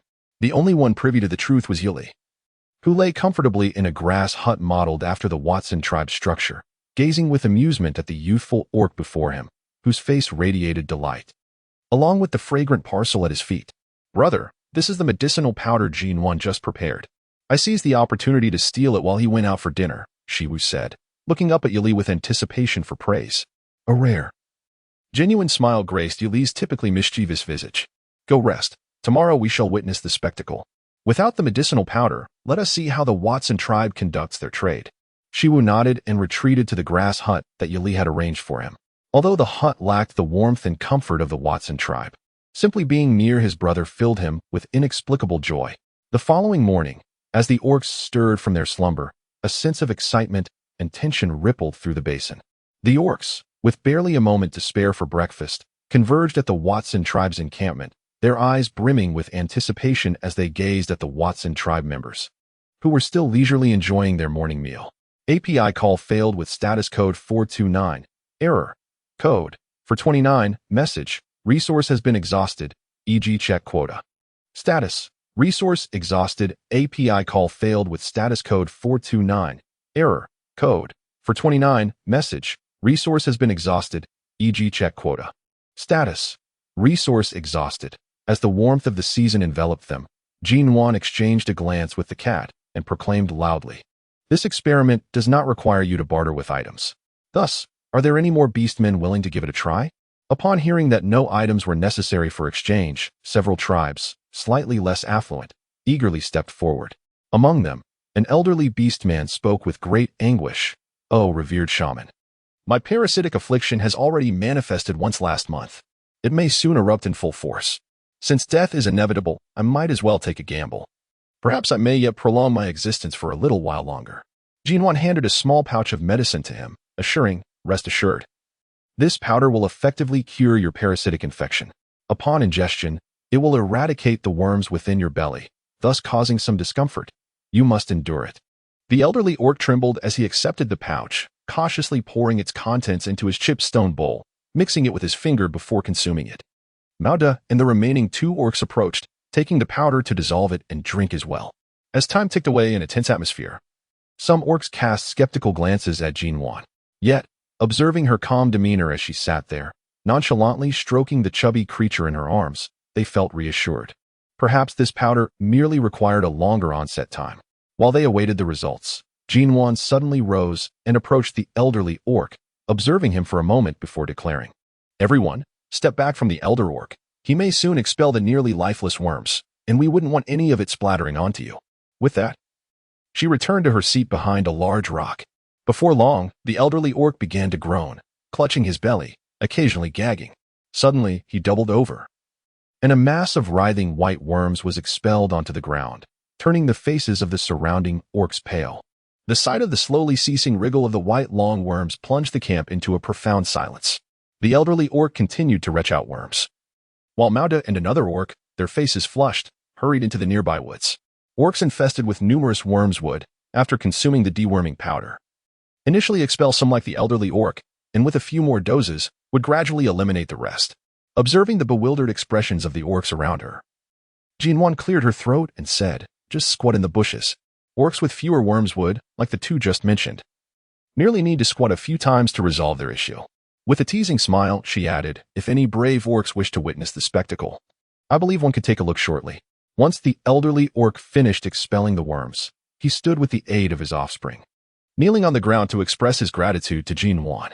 Nuan prepared another bowl of medicinal powder for him, saying, "Drink this now, and shortly thereafter. When you squat in the bushes, the worms in your belly will be nearly gone." The young lad stepped forward to receive the potion from Nuan, administering it to the old orc before assisting him to a nearby spot to rest. Meanwhile, orcs from the Watson tribe had already begun to tidy up the remnants expelled by the old orc using brooms fashioned from branches. It is believed that everyone has witnessed the efficacy of this deworming powder. Now, let us proceed to Chief Gushing to exchange our items and collect the medicine. With that said, Nuan unexpectedly assumed the role of a carefree overseer, delegating the task to Chief Gushing before slipping away. "Ah, the clever little one. You must have suspected that Shiwu was problematic long before, hadn't you?" A figure emerged from behind a tree on the cliff, blocking Nuan's path. API call failed with status code 429. Error. Code. For 29. Message. Resource has been exhausted, e.g. check quota. Status. Resource exhausted. API call failed with status code 429. Error. Code. For 29. Message. Resource has been exhausted, e.g. check quota. Status. Resource exhausted. As Nuan cautiously observed Yali, despite Yali's playful teasing, he remained vigilant of the chubby silver wolf cub nestled in his arms. Consequently, the three beasts were oblivious to the presence of a small, fluffy creature hiding behind a tree, drooling as it fixated on Yali's exquisite visage. Upon witnessing Yali cast a flirtatious glance, the little cub raised a paw to wipe the glistening drool from the corner of its mouth. "How about considering returning to the Touang tribe as my companion?" Yali's voice was soft and alluring, causing the little cub to feel its four tiny legs weaken with infatuation. Unable to contain its affection any longer, the cub let out a mewl and, with astonishing swiftness, leaped onto Yali's back. Its short legs clung tightly to Yali's charming face, incessantly nuzzling and occasionally emitting delighted mews. API call failed with status code 429. Error. Code. For 29. Message. Resource has been exhausted, e.g. check quota. Status. Resource exhausted.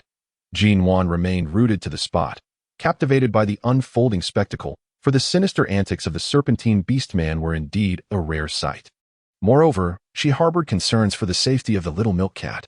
After indulging in ample affection and grooming, the little feline settled contentedly upon the shoulder of the cliff, languidly licking its paws. Occasionally, it would raise its tiny head to nuzzle against the cliff, which bore an expression of utter disillusionment. "Meow? Meow? Where are you? Hurry out, or father will give your little bottom a spank." A familiar call echoed from the depths of the forest. API call failed with status code 429. Error. Code. For 29. Message. Resource has been exhausted, e.g. check quota. Status. Resource exhausted. Nuan gazed in astonishment at the scene before her. At that moment, Xiao Yin was reveling in a rather mischievous delight. The cliff had been marked by this little creature. Marked? Did this imply that the cliff would henceforth be the companion of this diminutive being? Nuan felt a tinge of curiosity. Xiao Yin, with a playful grin, chuckled. "Of course not. Such a mark bears no significance. It is merely a way of expressing affection. I am simply curious about the expression on that foul serpent's face upon realizing it has been marked by an immature little female." He chuckled gleefully. API call failed with status code 429. Error. Code. For 29. Message. Resource has been exhausted, e.g. check quota. Status. Resource exhausted. Nuan gently patted the little creature's fluffy head, her eyes brimming with affection. What an adorable little cub, undeniably robust and healthy. The cat, delighted by Nuan's praise, broke into a broad grin. "It's not you they're complimenting," she thought. "Katta, you have performed exceptionally well this time. We shall keep our promise and return to the Watson tribe with you the day after tomorrow," Nuan said with a beaming smile. Katta's eyes glistened with joy, his eyes slightly reddening as he watched Nuan head back to the tribe's tent. He then quickened his pace towards the riverbank, eager to share this wonderful news with his kin. "Nuan, have you organized the items?" Gushing's voice boomed as usual. Nuan lifted her head from the pile of belongings, a small tuft of hair sticking up adorably. All set, she replied, as she placed the packed items onto the broad back of a towering silver wolf orc. The orc hummed a tune, albeit off-key, which lightened Nuan's spirits. Ketta. Who is Ketta? Suddenly, a commotion erupted outside the encampment, prompting Nuan to pause her work and peer out. Orcs from the Touang tribe were frantically carrying the pale-faced Yali to the entrance of the camp, shouting Katta's name. What is happening? Katta, somewhat bewildered, was pulled from his duties by his kin, his belongings still unprepared. Are you Katta? A formidable orc from the Touang tribe approached menacingly, seizing Katta's arm. With tear-filled eyes, he exclaimed, "We were in the midst of packing when we heard Yali shout your name. By the time we rushed in to check, we found him lying on the hides, pale as a ghost. Indeed, it took us quite some time to learn that you are now at the Watson tribe. You must see what has transpired." Another chimed in. "Yes, you must provide an explanation for the Touang tribe." Nuan stepped forward and said, "This matter is not the doing of Katta. He has been busy organizing things at the tribal encampment today and has not left at all." After speaking, he approached further. "I am also a disciple of the shaman. If you are at ease, I can offer my assistance." The orcs of Touang tribe exchanged glances, yet none dared to speak. At that moment, a few trembling words escaped from the lips of Yali. Quickly. Upon observing the situation, Nuan felt an inexplicable sense of familiarity. When the kitten, Meow Meow, belonging to Katta, leapt into the abyss yesterday, it bore a strikingly similar expression of despair. Nuan squinted slightly, scrutinizing the surroundings of the cliff. Indeed, she discerned something unusual at the loose waist of the other party. Cautiously, she extended her hand and seized the fluffy little tail.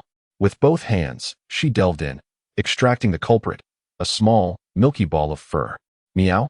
The little kitten blinked its big, watery eyes and adorably gazed at Nuan, letting out a soft, endearing meow.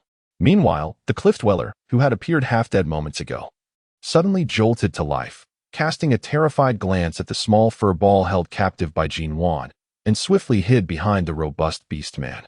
The gathered beasts exchanged glances. So, the true culprit is this little kitten. The members of the Touang tribe murmured among themselves. Is it possible that the cunning and ruthless cliff dweller is afraid of such a tiny creature? Feeling the weight of their stares, the cliff dweller shot a menacing glare back at them. The beasts shivered, apprehensive of the knowledge they possessed. What if it led to their silencing? The little cat was nearly frightened to death. Why was this troublesome creature always provoking that wicked and cunning snake beastman from the Touang tribe? What use was beauty if it could not be eaten? A deeply rooted malice from a future father-in-law. The kitten struggled in Nuan's grasp, continuously emitting pitiful meows. Upon hearing the cries, the cliff dweller's muscles tensed, filled with anxiety. Peeking from behind the robust beast man, he declared, "Cat, if you do not keep a closer watch on your offspring, the next delivery will be a dead cat." He emphasized his threat, unaware that his bluster lacked any real menace. Although the females of the weaker beast tribes maintained their beast forms until the age of 10, this did not imply that the beast men could treat them as ordinary beast cubs. Even without transforming into their human forms, they remained females, under the protection of the beastmen of this continent, and could not be harmed indiscriminately. Thus, the cliff dweller's words offered no genuine threat. Having delivered his empty threats, the cliff dweller hastily retreated with the Touang tribe, while our little kitten received a firm swat on the rear from her father. Ultimately, she could only nestle in her mother's embrace, the feelings of her plight unspoken. "Go Xing. Ha! Are you really planning to leave?" A familiar, hearty laugh resonated ahead, causing Go Xing and Nuan to exchange glances, their expressions deepening. However, the astute Go Xing, the clan leader, showed no sign of concern, warmly approaching Sakal for a hearty embrace. "What is the matter? Aren't you heading back?" Go Xing inquired, noticing that the Qingshan tribe showed no signs of leaving. Sakal patted Go Xing's shoulder. "We'll wait a couple more days before returning. The hemp fruit is nearly ripe, and if we leave in a couple of days, we can gather some to save the shaman a trip. Delaying our return for a hemp fruit. Do you truly think the beasts are foolish?" Go Xing chuckled. "All right. Since the Liangshan tribe is also heading back, we shall travel together. With fewer beasts in the tribe, you all must be cautious at night." He uttered words that seemed to express concern. The two beasts bid each other farewell as the Watson tribe set off towards the Ainala River, while the Qingshan tribe remained in the basin, where conspiracies were about to unfold. "Xiuyan, what is a hemp fruit?" Nuan, intrigued by the various plants of the beast world, thought of the Sichuan pepper upon hearing hemp fruit. With hemp pepper, we can prepare many delicious dishes, especially the hot pot, perfect for winter gatherings. It is a fruit that causes discomfort throughout the body when consumed. Some beasts even lose sensation in their mouths. Xiao Yin recalled a mischievous incident from his childhood when he took a bite of a hemp fruit, his wolfish face contorting with the memory. It made my mouth feel terrible. API call failed with status code 429. Error. Code. For 29. Message. Resource has been exhausted, e.g. check quota. Status. Resource exhausted. Nuan gently patted the silver wolf's back, assuring, fear not, for when the time comes. I shall prepare a hot pot with the hemp fruit, and I am certain you will relish it. Her confidence in the allure of the hot pot from Dawagwo was unwavering. Xiao Yan's eyes sparkled with realization. So the little female was gathering hemp fruit for the pot. Instantly, his wolfish heart was set at ease. So long as it was not for consumption, all was well.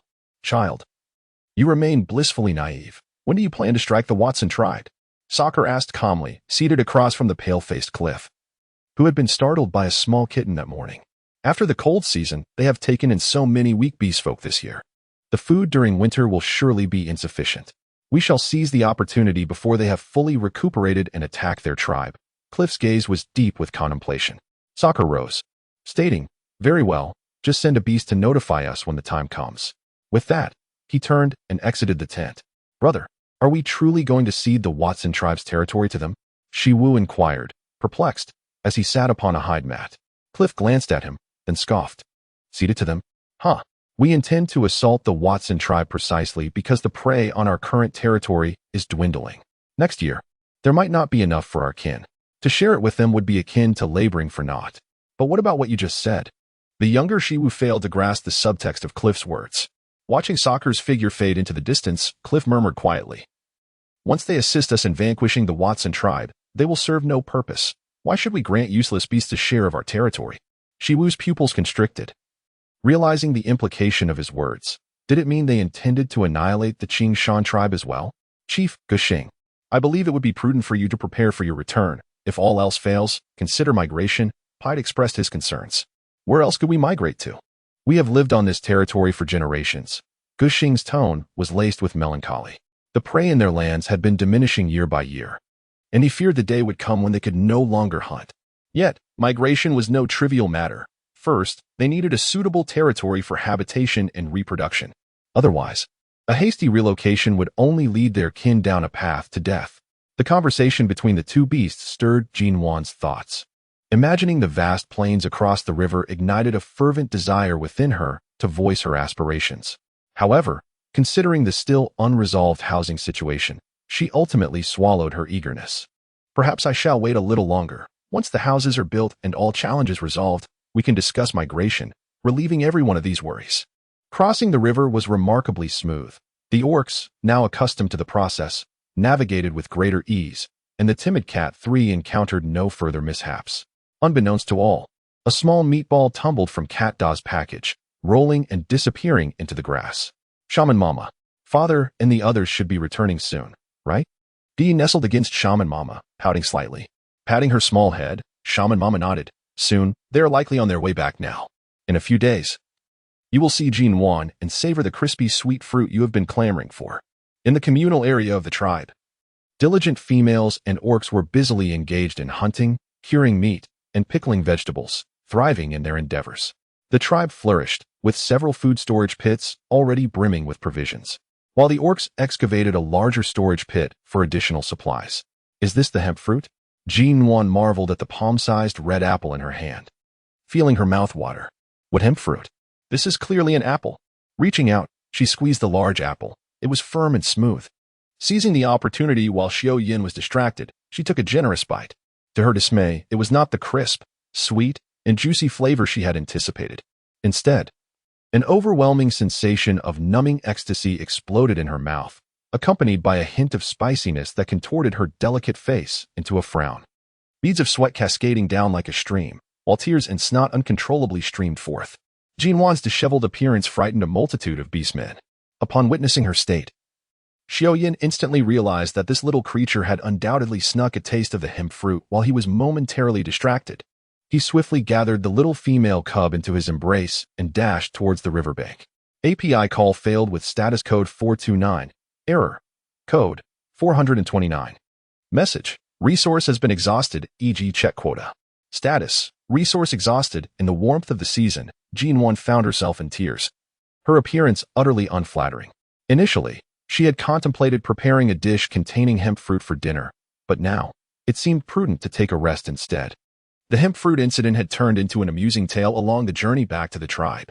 Through this experience, Nuan had finally managed to temper her curiosity. To live well, it was best to avoid self-destructive impulses. It appears that Nuan shares our fondness for fruits and wild vegetables. Rabbit Yao seated herself on the back of a middle-aged orc alongside her big, sparkling eyes discreetly glancing at Nuan, who lay listlessly on the back of a silver wolf orc. Gently ruffled her hair, saying, "You must get along well with Nuan from now on. Just look at her. She is remarkable, having become a shaman at such a young age." Rabbit Yao nodded obediently. "Yes. I will help Nuan distinguish between fruits and wild vegetables in the future, ensuring she does not suffer like this again." Thus, unbeknownst to Nuan, the orcs of the rabbit, deer, and cat tribes felt a wave of sympathy for her, further solidifying their resolve to care for her. What a delightful misunderstanding this is. Is this the tribe below? The Watson tribe?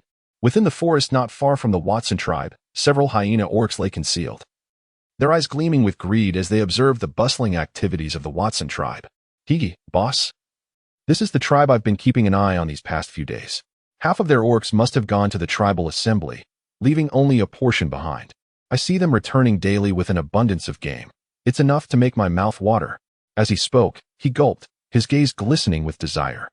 Upon hearing this, Dog Egg's eyes mirrored that same greedy glint.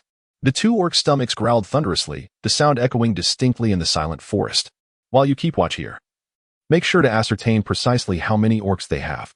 I will return to gather our people and seize their food and females entirely." Hee. Dog Egg's laughter was decidedly lascivious. Dog also responded with a similarly lascivious chuckle, aligning with his elder brother's scheme. Unbeknownst to the industrious Watson tribe, the hyena tribe, which typically prowled deep within the distant Inalu Mountains, had emerged in Inalu Forest, casting their greedy eyes upon them. "Xiaoyan, how much longer until we reach the tribe?" Lying lazily on the back of the silver wolf, Nuan felt a pang of nostalgia for Guyi and the shaman grandmother left behind in the tribe. "About 3 days more, it will be swift." Xiaoyan's low, magnetic voice resonated in her ears. Nuan nestled against his soft fur, feeling somewhat drowsy. "All right, we shall rest here today. The hunting team will set out, and Ing Yen, you are responsible for the patrol." The chieftain of the Guxing tribe methodically assigned tasks. "Uncle." A cool, magnetic voice came from behind as Xiaoyan approached with a bag of purple fruit. Guxing's eyes sparkled. "Is this from Nuan?" He tossed the animal hide bag to him. "Tomorrow, I will take Nuan with me. We will explore the forest." Guxing paused, holding the bag. "It is too dangerous for you two orcs to venture alone. You know Nuan's identity is not trivial. Should anything happen." Xiaoyan emanated a fierce aura, causing Guxing, the chieftain, to nearly revert into beast form. As Xiaoyan released his pressure, Guxing sighed in relief, shaking his head in amusement and exasperation. "You little rascal, even daring to intimidate your uncle. Go on, off with you." Xiaoyan's eyes twinkled with mirth. "So, shall we go alone tomorrow?" With his back turned, Guxing waved his hand dismissively. "Go, go, go." As Nuan skillfully showcased her culinary talents by the crackling fire, she sliced the half-eaten spicy snack into delicate pieces and added them to the bubbling meat broth. The enticing aroma of spiciness and freshness instantly permeated the air. Just moments ago, I had spoken with Uncle Guxing, informing him that tomorrow I would lead you away, allowing us the opportunity to explore the surrounding forest. Xiaoyan's tone remained as cool and composed as ever, yet his words ignited a burst of joy within Nuan, akin to a sky filled with fireworks. "How splendid. Aha. But what about our belongings?" Nuan turned to glance at the several large bundles behind her, feeling a twinge of concern. "I have already spoken with a few brothers from the hunting team. They will assist us in transporting our items back."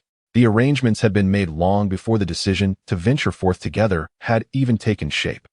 A broad smile blossomed on Nuan's face. "Perhaps we will arrive at the tribe even earlier than Uncle Guxing and the others." Xiaoyan chuckled softly in agreement. AMU, that fierce silver wolf orc is truly kind to Nuan," remarked Tu Yao Yao, nibbling on the fruit in her hand, her eyes sparkling with curiosity. She received a light thump on her head. You will encounter such an orc in the future as well. For now, focus on eating well and going to bed early. Pouting, the little rabbit nodded, feeling a twinge of grievance. Understood. Xiaoyan, how is your injury? Can you control your beast form freely now? Nuan inquired curiously while stirring the food in the pot. Xiaoyan's posture stiffened, his deep-set eyes narrowing slightly as he replied with a hint of despondency. Not yet. During our last hunting trip, I reverted to my cub form again. This little one seems intent on making me move out. No way. Until the little one agrees to bond with me, moving out is simply out of the question. Silently clenching his claws, Xiaoyan felt even more resolute about staying at Nuan's home. Tribe leader, the dog has returned. In the disheveled cave, bones and scraps of meat littered the ground, and the blood-stained furs emitted a foul odor, attracting flies that danced gleefully around. The grotesque hyena was roused by the commotion, viciously pouncing on the orc that had rushed into the cave, its sharp claws instantly piercing the orc's thin hide, causing blood to seep out as the orc howled in agony.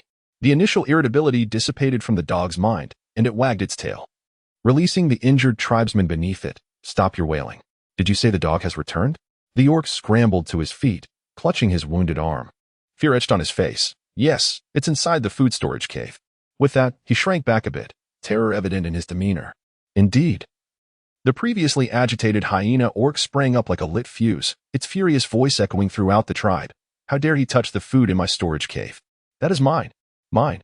The orc who had delivered the news was brutally swatted aside, and with a bitter twist of his lips, he quietly picked up a large bone that had not been gnawed clean and tucked it into his arms, stumbling out of the cave in pain. Meanwhile, the dog inside the food storage cave was enjoying a feast when it was suddenly shoved aside by an orc's claw, nearly regurgitating the meat it had just swallowed. Brother, don't hit me, don't hit me. I have good news for you.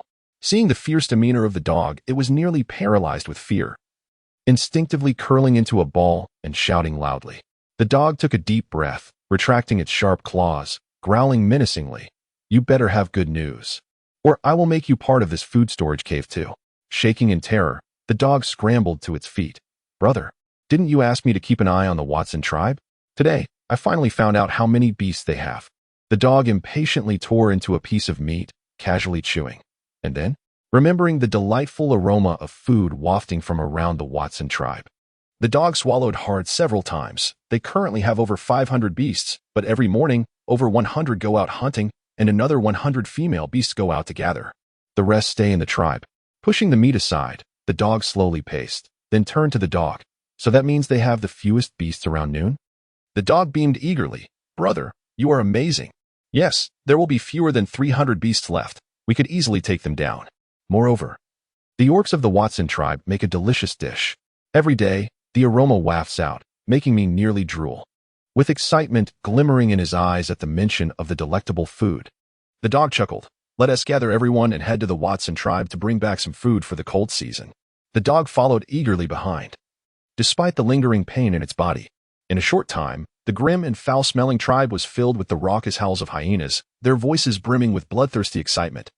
A frail, hunched figure hid within the dirty cave, its gaze dull, fully aware that these fearsome hyena orcs were about to go out to plunder females and food, bringing disaster to yet another tribe. Xiaoyan, what is that place? In the lush depths of the mountains, a desolate and decaying area suddenly came into view. Leaving Nuan puzzled, Xiaoyan furrowed his brow. That is where the hyena orcs reside. It was once a thriving forest, but the hyena orcs consumed too much and grew increasingly savage, until eventually, no life could survive there. Now, as winter approaches, they raid various small tribes for females and food, making them public enemies of all tribes in the Ainalu forest. Hyena, Nuan murmured softly, frowning at the mention of an animal that was also generally unwelcome in the Great Hua Kingdom. Let us hurry back. Perhaps Uncle Gushing and the others have already arrived. Xiaoyan led Nuan on a tour around the surrounding forest, revealing sights and animals that many females in the beast world could scarcely imagine. Grandma Shaman, it's bad. Our patrolling tribesmen have discovered signs of hyena orc activity in our territory. A young orc rushed into the shaman's cave, panic evident in his demeanor. As the ferocity of the hyena orcs was renowned throughout the beast world, the shaman set down her herbs, her expression grave. Are you certain? The orc nodded. Yes.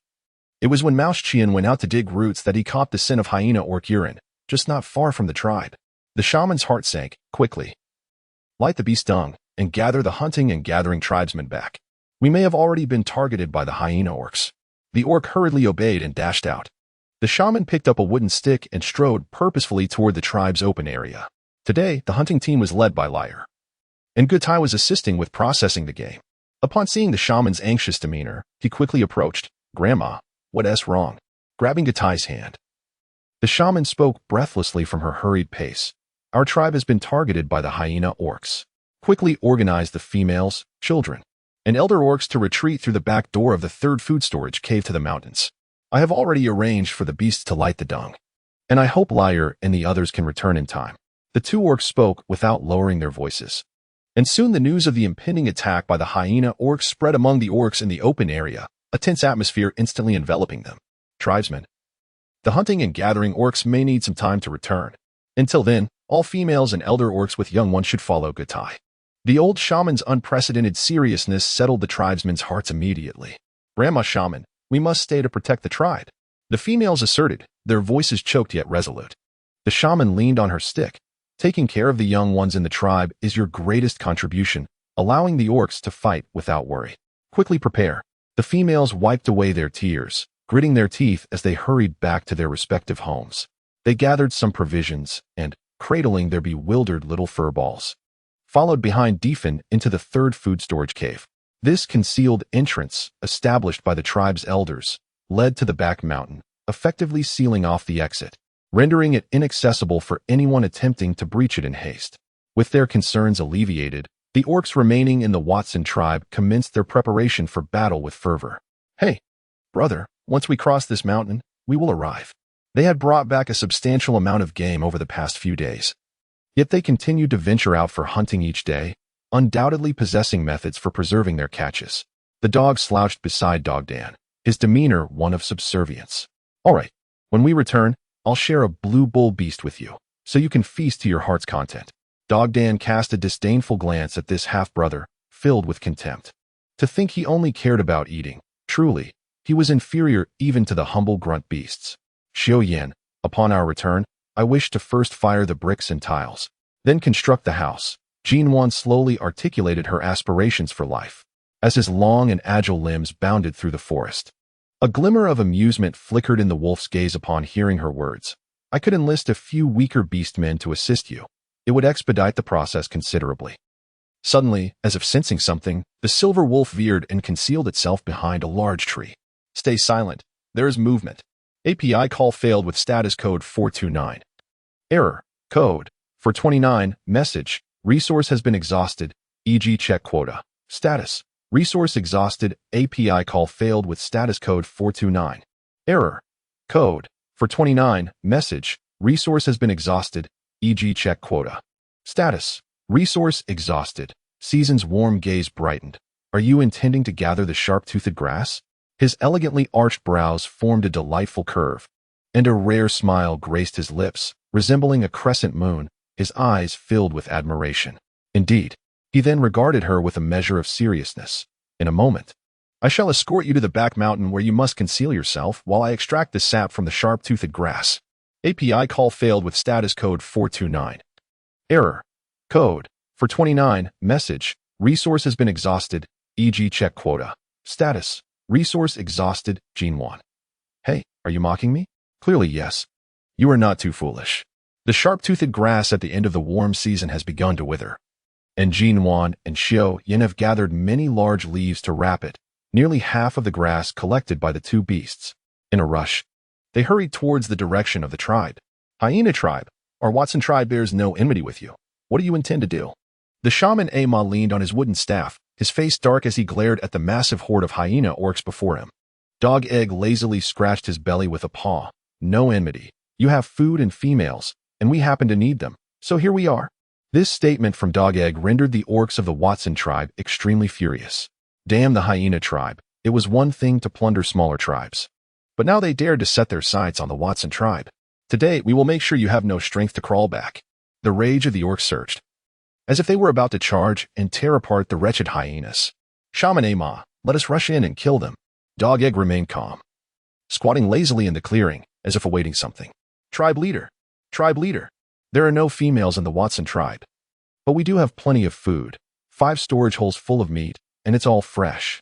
A sneaky orc rushed over from afar, his excited shouts igniting mixed feelings of disappointment and fervor among the hyena tribe. Suddenly, Dog Egg stood up, his black and yellow teeth glinting with a menacing shine under the sun. "Old man, where have you hidden the females? Hand them over." The last 3 words were more of a roar, his triangular eyes filled with cruelty as they fixed on Shamanee Ma, as if she were already a corpse. "Our kin will return soon. Dare to touch our Watson tribe. Even if you hide in the deepest parts of the Inalu Mountains, we will find you and kill you."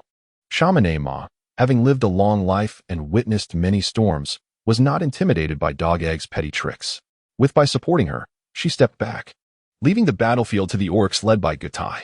The hyenas were too cruel. Without absolute military might, they would never abandon the Watson tribe, a tempting morsel. All they could do was hope their kin would return soon. "This little brat dares to challenge me? Go back to your mother for milk." Ha ha. Dog Egg's laughter mingled with the cackles of the hyena pack, sharp and grating. Gutai's gaze was piercing, and with a thunderous roar, his golden fur shone brilliantly in the sunlight, momentarily blinding the hyenas before him. As Gutai transformed into a massive golden lion beast, the orcs behind him roared in unison, shifting into their beast forms.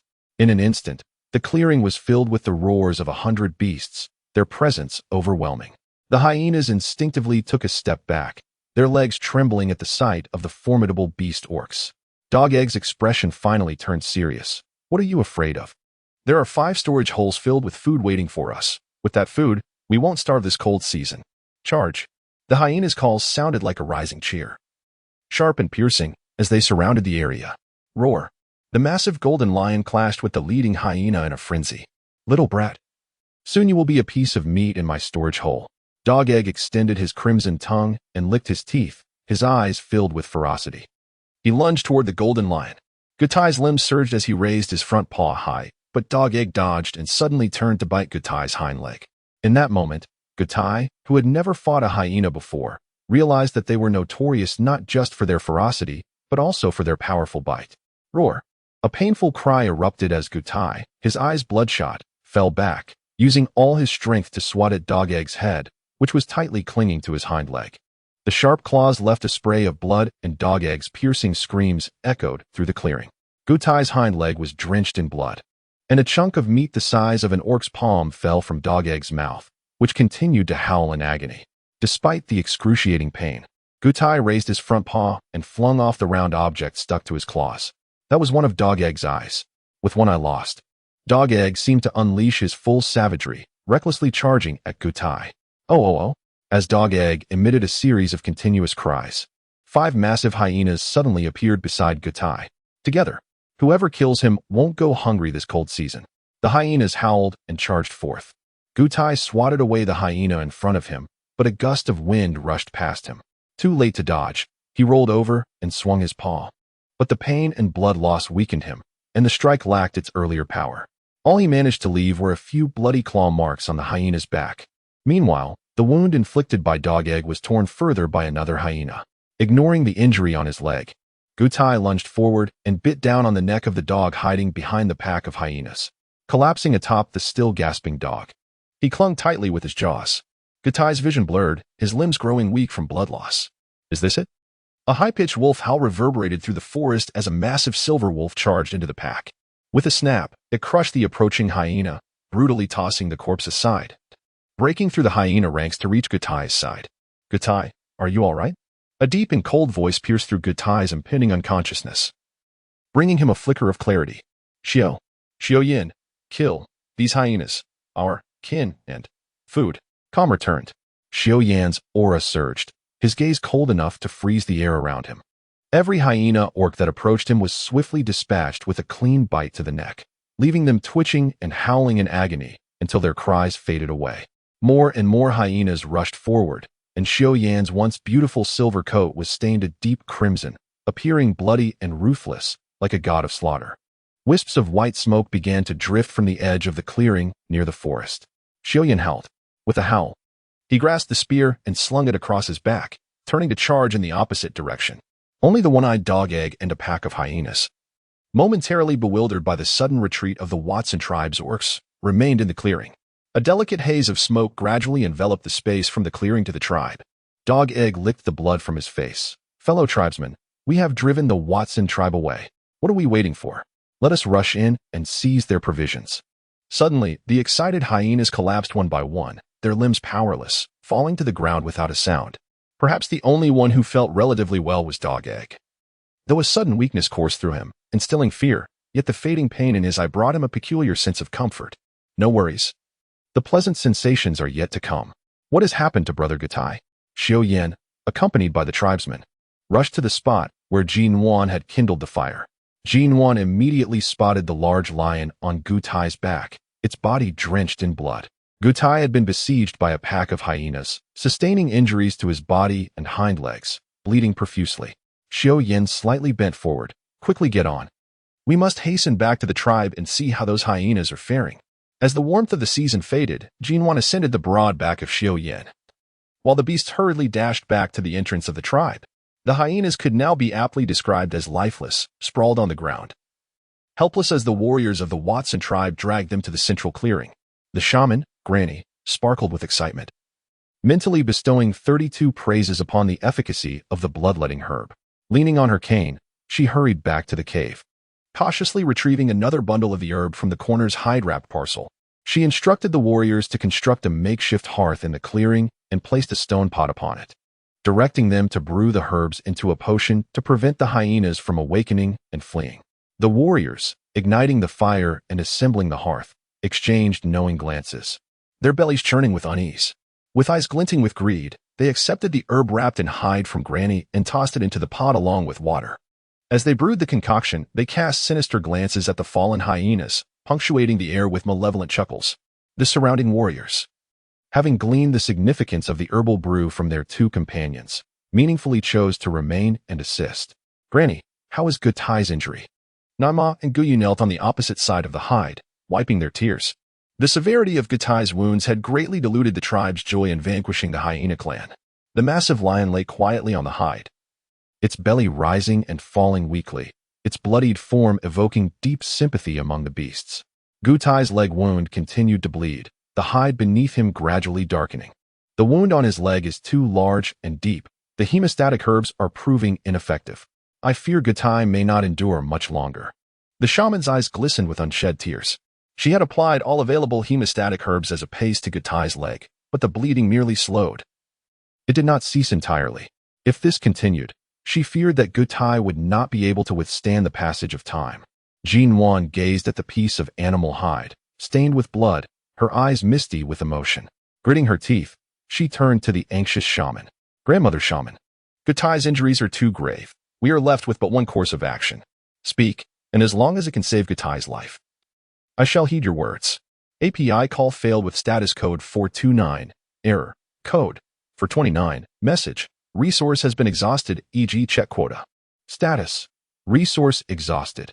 As Nuan took the torch, she glanced at the distressed Nai Ma and Guyi, who were shedding tears of concern. The shaman and I are going to treat Gutai. This is the command of the beast god, and no other beastmen must witness this. Xiao Yezi, assist your aunt outside to wait. Do not worry, Gutai will be fine. Guyu nodded, helping Nai Ma to her feet. Yes, I believe in you, Nuan. Once all the beasts had retreated, Nuan picked up the stone bowl filled with the juice of the sharp-toothed grass and poured it over Gutai's wounds.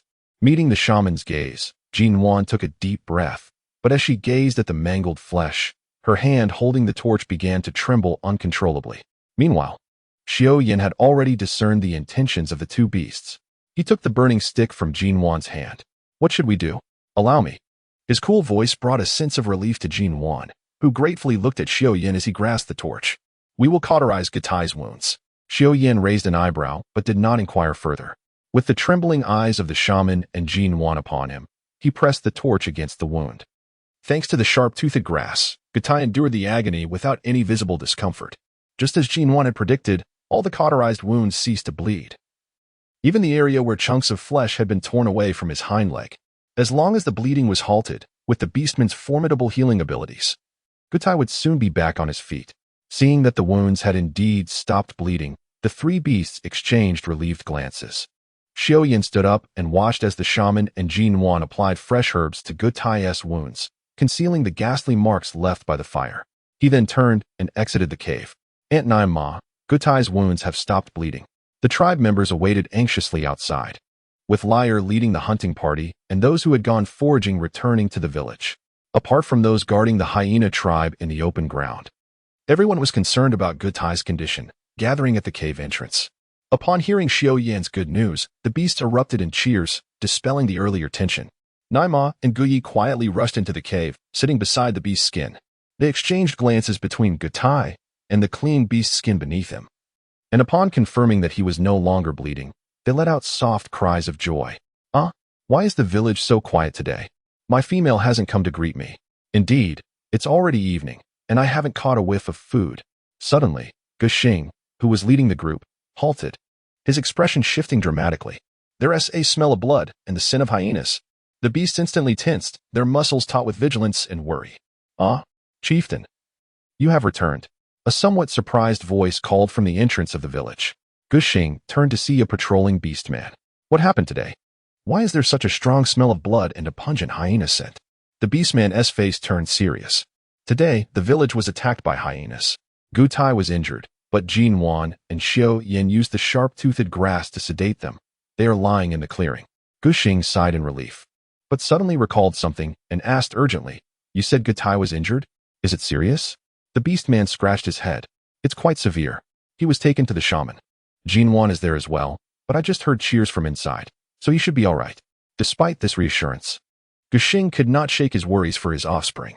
Lei Yin, have everyone organize the supplies. I will arrange for the tribe to distribute items later. I must first check on Gutai. Lei Yin nodded. Go ahead, don't worry. Upon rushing into the shaman's cave, Guxing saw his offspring breathing steadily, finally easing the anxieties of a concerned father. He embraced his mate, saying, All right, as long as you are safe. We are beastmen. In a few days, we will be hunting again. Oh, think about how frantic you were just moments ago. What a slap to the face. Guyi pouted, heading out to find his mate, wondering if Nuan had managed to exchange for some sweet and crunchy fruits. A desolate breeze swept through the cave, leaving behind a solitary lion nursing its wounds on the beast's skin. The wind howls, the river is cold. The solitary Gutai has no one to care for him. As Nuan gathered her belongings into the cave, the crisp and sweet fruits were distributed among the female beasts, each receiving one, while the remainder was preserved as precious seeds. The newly joined weaker members of the beast tribe were assigned to the vacant caves. The young females diligently practiced processing the hunted game in the open area of the tribe. I shall select a few weaker tribe members to assist in constructing the houses, Xiao Yan remarked, glancing at Nuan, who was resting on a stone bed. His eyes brightened instantly as Nuan smiled warmly at him. That would be wonderful. I appreciate your help, Xiao Yan, she replied cheerfully. The beasts were enchanted by her sun-like smile, and Xiao Yan's deep wolf-like eyes narrowed slightly as a meaningful smile graced his lips. You shall be sure to express your gratitude in the future, he said. Turning to exit the cave, Nuan scratched his head in confusion, pondering why wait until later. He could prepare a delectable meal this very evening to express his gratitude to brother Xiao Yan. Rubbing his fingers together, Nuan sighed softly, feeling a sense of longing for the chubby little silver wolf cub. Nuan, are you there? A somewhat unfamiliar, gentle voice emanated from the entrance of the cave. Curious, Nuan stepped outside to find it was Tu Yao Yao, who was holding several fruits. Yao Yao, is there something you need? Offering the fruits to Nuan, Tu Yao Yao blushed and spoke softly. These are fruits given to you by the clan members. I happened to bring them for you. She hesitated, casting a timid glance at Nuan. Taking a deep breath to muster her courage, she asked, Is there anything I can assist you with? Seeing the little creature's frightened demeanor, Nuan's heart howled with delight. She was simply too adorable. How about you lend a hand at the shaman's place? Taking care of Brother Gutai? Just help with changing the herbs.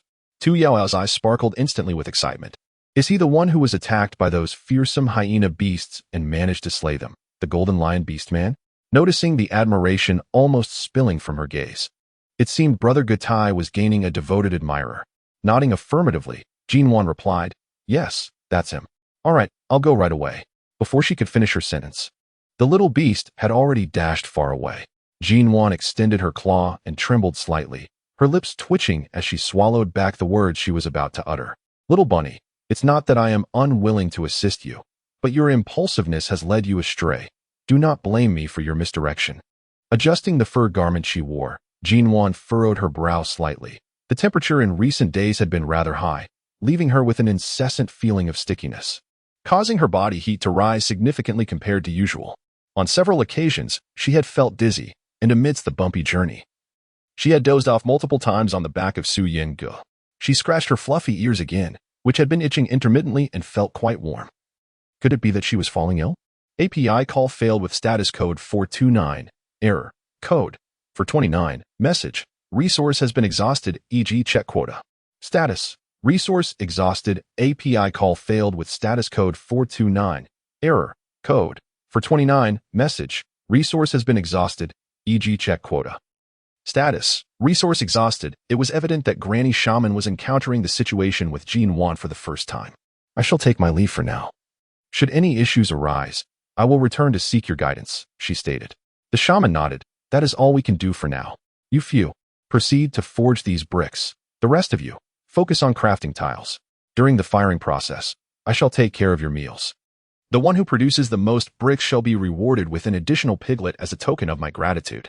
The small team dedicated to the brick and tile production was now organized and commenced their tasks according to the assigned roles.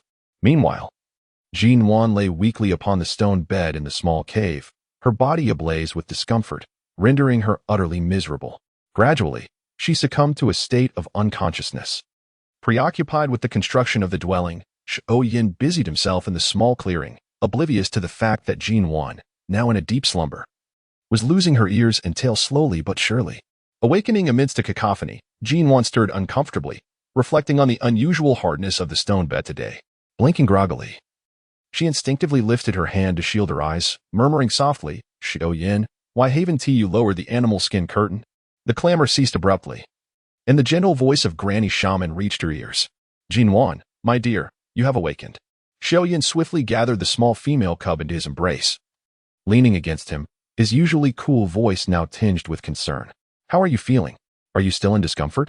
At this moment, Nuan's drowsy mind was thoroughly awakened. She lifted her head to behold the multitude of orcs in the cavern, her small mouth agape in astonishment. What has happened? She asked, her voice slightly hoarse. Gently stroking her fuzzy little head, Yin turned and offered her a bowl of water, bringing it to her lips. Drink.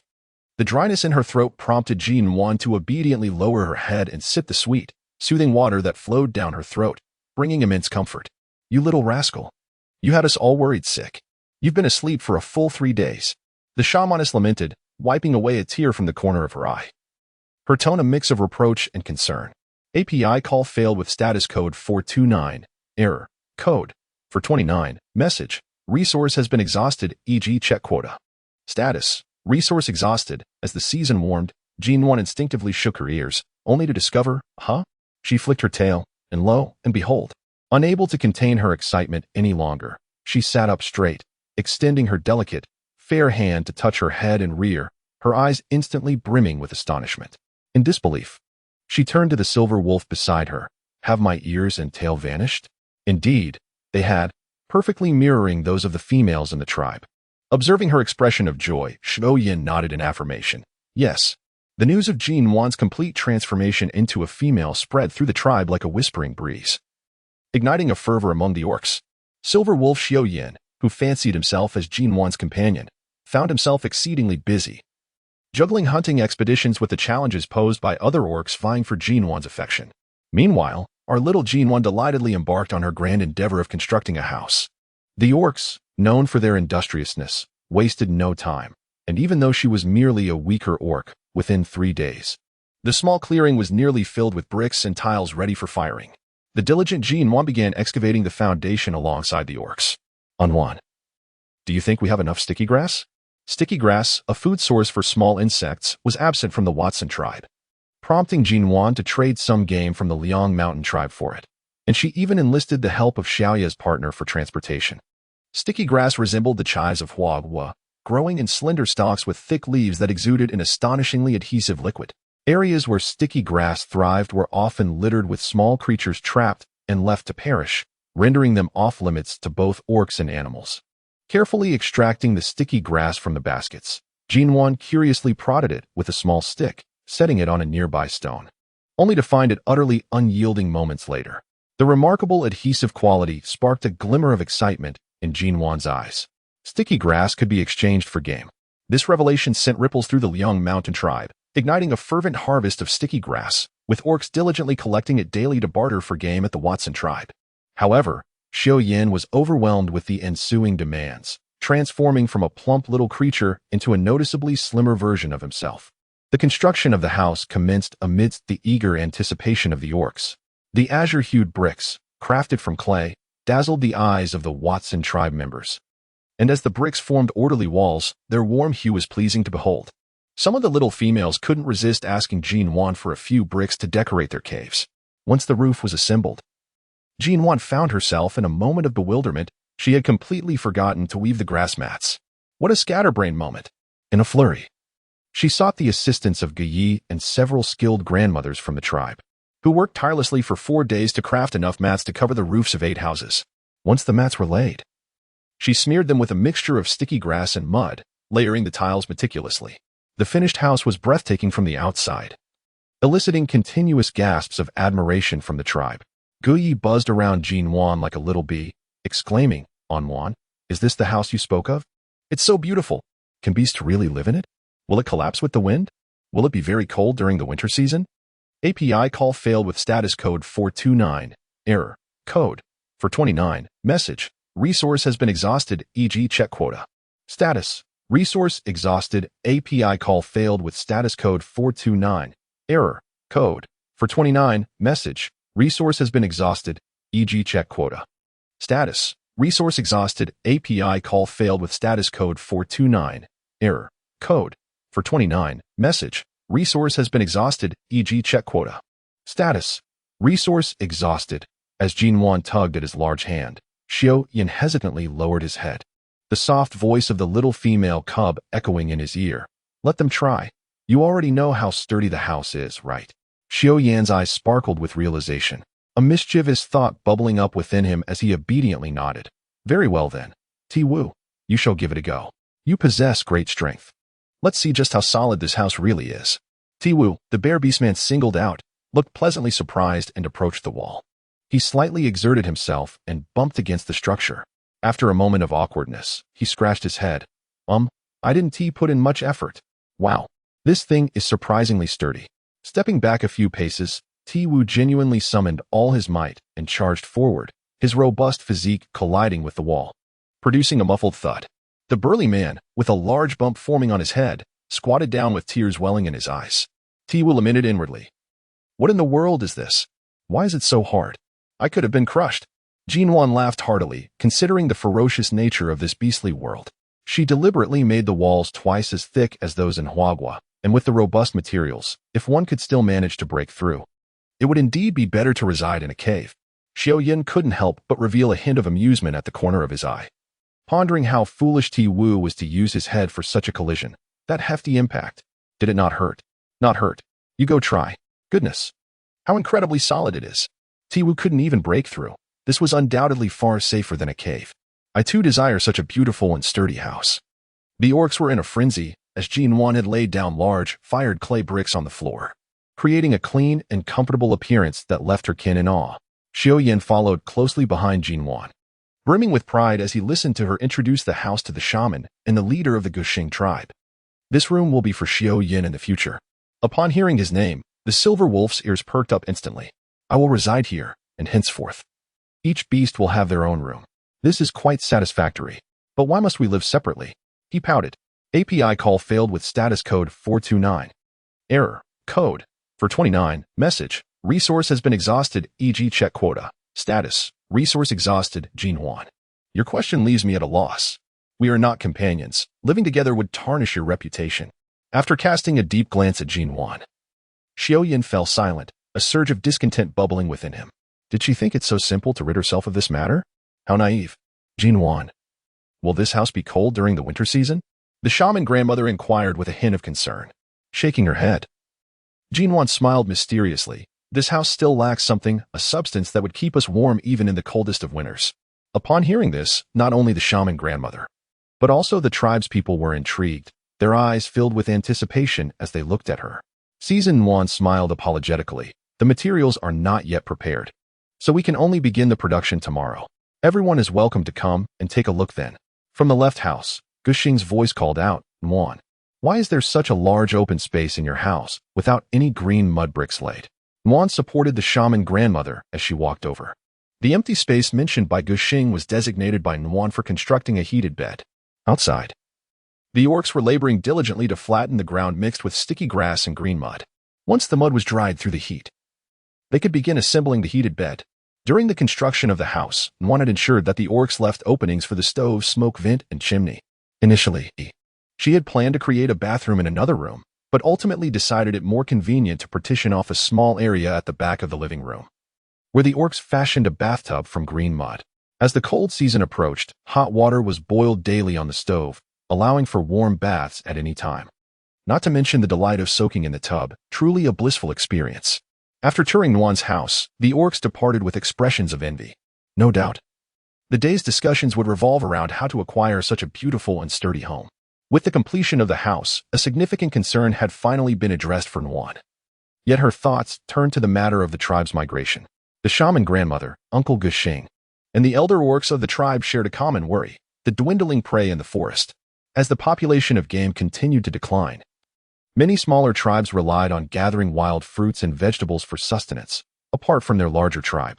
Nuan, a gentle yet cool voice called from outside the cave, laced with a hint of warmth. API call failed with status code 429. Error. Code. For 29. Message. Resource has been exhausted. E.g. check quota. Status. Resource exhausted. API call failed with status code 429. Error. Code. For 29. Message. Resource has been exhausted. E.g. check quota. Status. Resource exhausted. API call failed with status code 429. Error. Code. For 29. Message. Resource has been exhausted. E.g. check quota. Status. Resource exhausted. Gene 1. So, you gifted me this adorable little bunny merely to raise it as a meat eater? Thank you, Brother Xiaoyan. I shall place them in the new house. Otherwise, the long-eared rabbit might dig a hole and escape. Gene 1 gently returned the trembling little bunny to its box. Xiaoyan's wolf-like eyes were deep and contemplative, as it seemed the little female was not particularly fond of her new surroundings. Could it be that the long-eared rabbit was too small? Nodding, he picked up the basket and followed Gene 1 closely. After laying down some hay on the ground, Gene 1 cautiously released the long-eared creatures. The neighboring little cow, Mumu, upon hearing the commotion, paused from munching on the tender grass and curiously peeked over. What a fright, thought the cow. Why is that silver wolf beast man here? Quietly, Mumu tiptoed back to its feeding spot, deciding it was best to stick to grazing. Xiaoyan cast a sidelong glance at the unimposing cow and refocused his attention on Gene 1, who was feeding the little long-eared creatures. He needed to address the small female before the cold season arrived. That evening, in gratitude for Xiaoyan's assistance, Gene 1 prepared a pot of fragrant and rich bone soup, its color a soft white, sprinkled with vibrant green wild vegetable shavings, utterly enticing. Purple fruit rice had always been Xiaoyan's favorite. Thus, Gene 1 made a generous pot of fluffy, sweet, and steaming purple fruit rice, along with 2 pots of spicy and savory stir-fried meat slices. Brother Xiaoyan, I have made plenty today. Please, indulge yourself, Gene 1 proclaimed grandly, serving a bowl of soup in front of him. Let it cool a bit before drinking. It's quite hot. After a long day, Xiaoyan was indeed ravenous. With such delectable food before him, he could hardly afford to be modest, lifting the large bowl brimming with purple fruit rice and savoring every bite. After satisfying his hunger, Xiaoyan went to the riverbank for a bath, while Gene 1 tidied up the pots and pans before wearily retreating into the little cave. Under the moonlight, a small silver wolf cub sat at the cave entrance, tilting its head as it gazed at Gene 1. Gene 1 found herself momentarily bewildered, questioning the identity of the small creature that had strayed into her cave. The familiar cries echoed in her ears, and her eyes widened as she recognized the little one. It was Xiaoyan. How had the chubby cub lost so much weight? Perhaps due to your relentless demands. She hurriedly scooped the little creature into her arms, her eyes glistening with unshed tears. Xiaoyan was the first beastman to show her kindness in this world of beasts. She would never forget the grunting beast's leg in the small growth. Reflecting on her past, she realized that her repeated escapes from peril and her ability to thrive in this unfamiliar realm were all thanks to the companionship and sacrifices of this beastman. Rest assured, I shall treat you with utmost care and ensure you regain your former plumpness. Isn't that the crux of the matter? As the morning breeze playfully lifted the animal skin curtain, it brushed against Jinwan's face, rousing her from slumber. Stretching languidly, she glanced towards the stone bed, only to find the little cub's absence. Xiaoyan had been tasked with gathering food for all the working beast men over the past few days, making his hunting duties rather demanding. After washing her face and greeting the rising sun, Jinwan motivated herself. Today, the house will be completed. Let's persevere. The diligent beastmen had taken turns drying all the green mud from the Kong bottom the previous night. Jinwan directed everyone to first construct the heated bed, leaving some space against the wall. They filled it tightly with a mixture of clay. After erecting the pillars for the bed's base with clay bricks, they carefully placed the pre-fired base slabs one by one. Once the base was laid, they applied a layer of clay mixed with sticky grass and built the stove's chimney. With a tense grip, Jinwan ignited the somewhat rudimentary stove. As the flames danced, the clay gradually dried, emitting a profound blue hue due to the grass mixture. Smoke began to rise from Jinwan's house, causing alarm among the orcs outside. "Is it on fire?" they exclaimed. Meanwhile, Jinwan meticulously added more firewood. "Jinwan, are you in there?" came the anxious voice of the shaman. Chief Guxing and the orcs rushed into the house, only to find Jinwan crouched like a little cat before a platform, tending to the fire. Curiously, they approached, asking, "Jinwan, why is your house starting to smoke? Is it on fire?" After adding a few more logs, Jinwan stepped outside with Chief Guxing, saying, "This is not a fire. It relates to what I mentioned about warming up during the cold season. Have you already created it?" Chief Guxing's eyes sparkled with excitement. API call failed with status code 429. Error. Code. For 29. Message. Resource has been exhausted, e.g. check quota. Status. Resource exhausted. Jinwan blinked innocently, puzzled by the situation. After carefully inspecting the small female cub in her arms and confirming that there were no injuries, Xiaoyan finally breathed a sigh of relief, his brows furrowing slightly. "I heard the beast men say the house was on fire. Are you all right?" Startled by his concern, Jinwan regained her composure, her cheeks flushing slightly. "I'm fine. It's not a fire. It's just the stove being lit. And smoke is coming from the chimney." Choosing to selectively ignore the teasing glances from Guxing and the others, she took Xiaoyan's hand and led him inside. "Mother Shaman, you should come in and take a look too." The flames in the stove blazed brightly as Jinwan guided everyone into the bedroom. Her small hand trembled slightly as it rested on the surface of the heated bed. The warmth nearly brought tears to her eyes, and she took Xiaoyan's palm and placed it gently on the bed. API call failed with status code 429. Error. Code. For 129. Message. Resource has been exhausted, e.g. check quota. Status. Resource exhausted. Jinwan nodded with a warm smile, saying, "Yes. I have kindled the fire on the stove outside, and the bed inside is now warm. During the cold season, we will gather on the bed, alleviating any worries about the females, the young, and the elderly orcs suffering from frostbite." Jinwan initially thought this news would bring joy to the orcs. However, she was met with an atmosphere thick with silence. Gradually, faint sobs from the females began to echo within the house, and the orcs' eyes grew moist. Uncle Guxing even discreetly wiped away tears. Memories of kin lost to the biting cold weighed heavily on their hearts, inducing a profound sadness. Noticing Jinwan's helplessness, the shamaness gently patted her small head, saying, "Dear child, everyone is just, simply overwhelmed with joy. Thank you. Thank you for everything you have done for the tribe." The orcs and females dried their tears and offered Jinwan their most sincere smiles and heartfelt gratitude.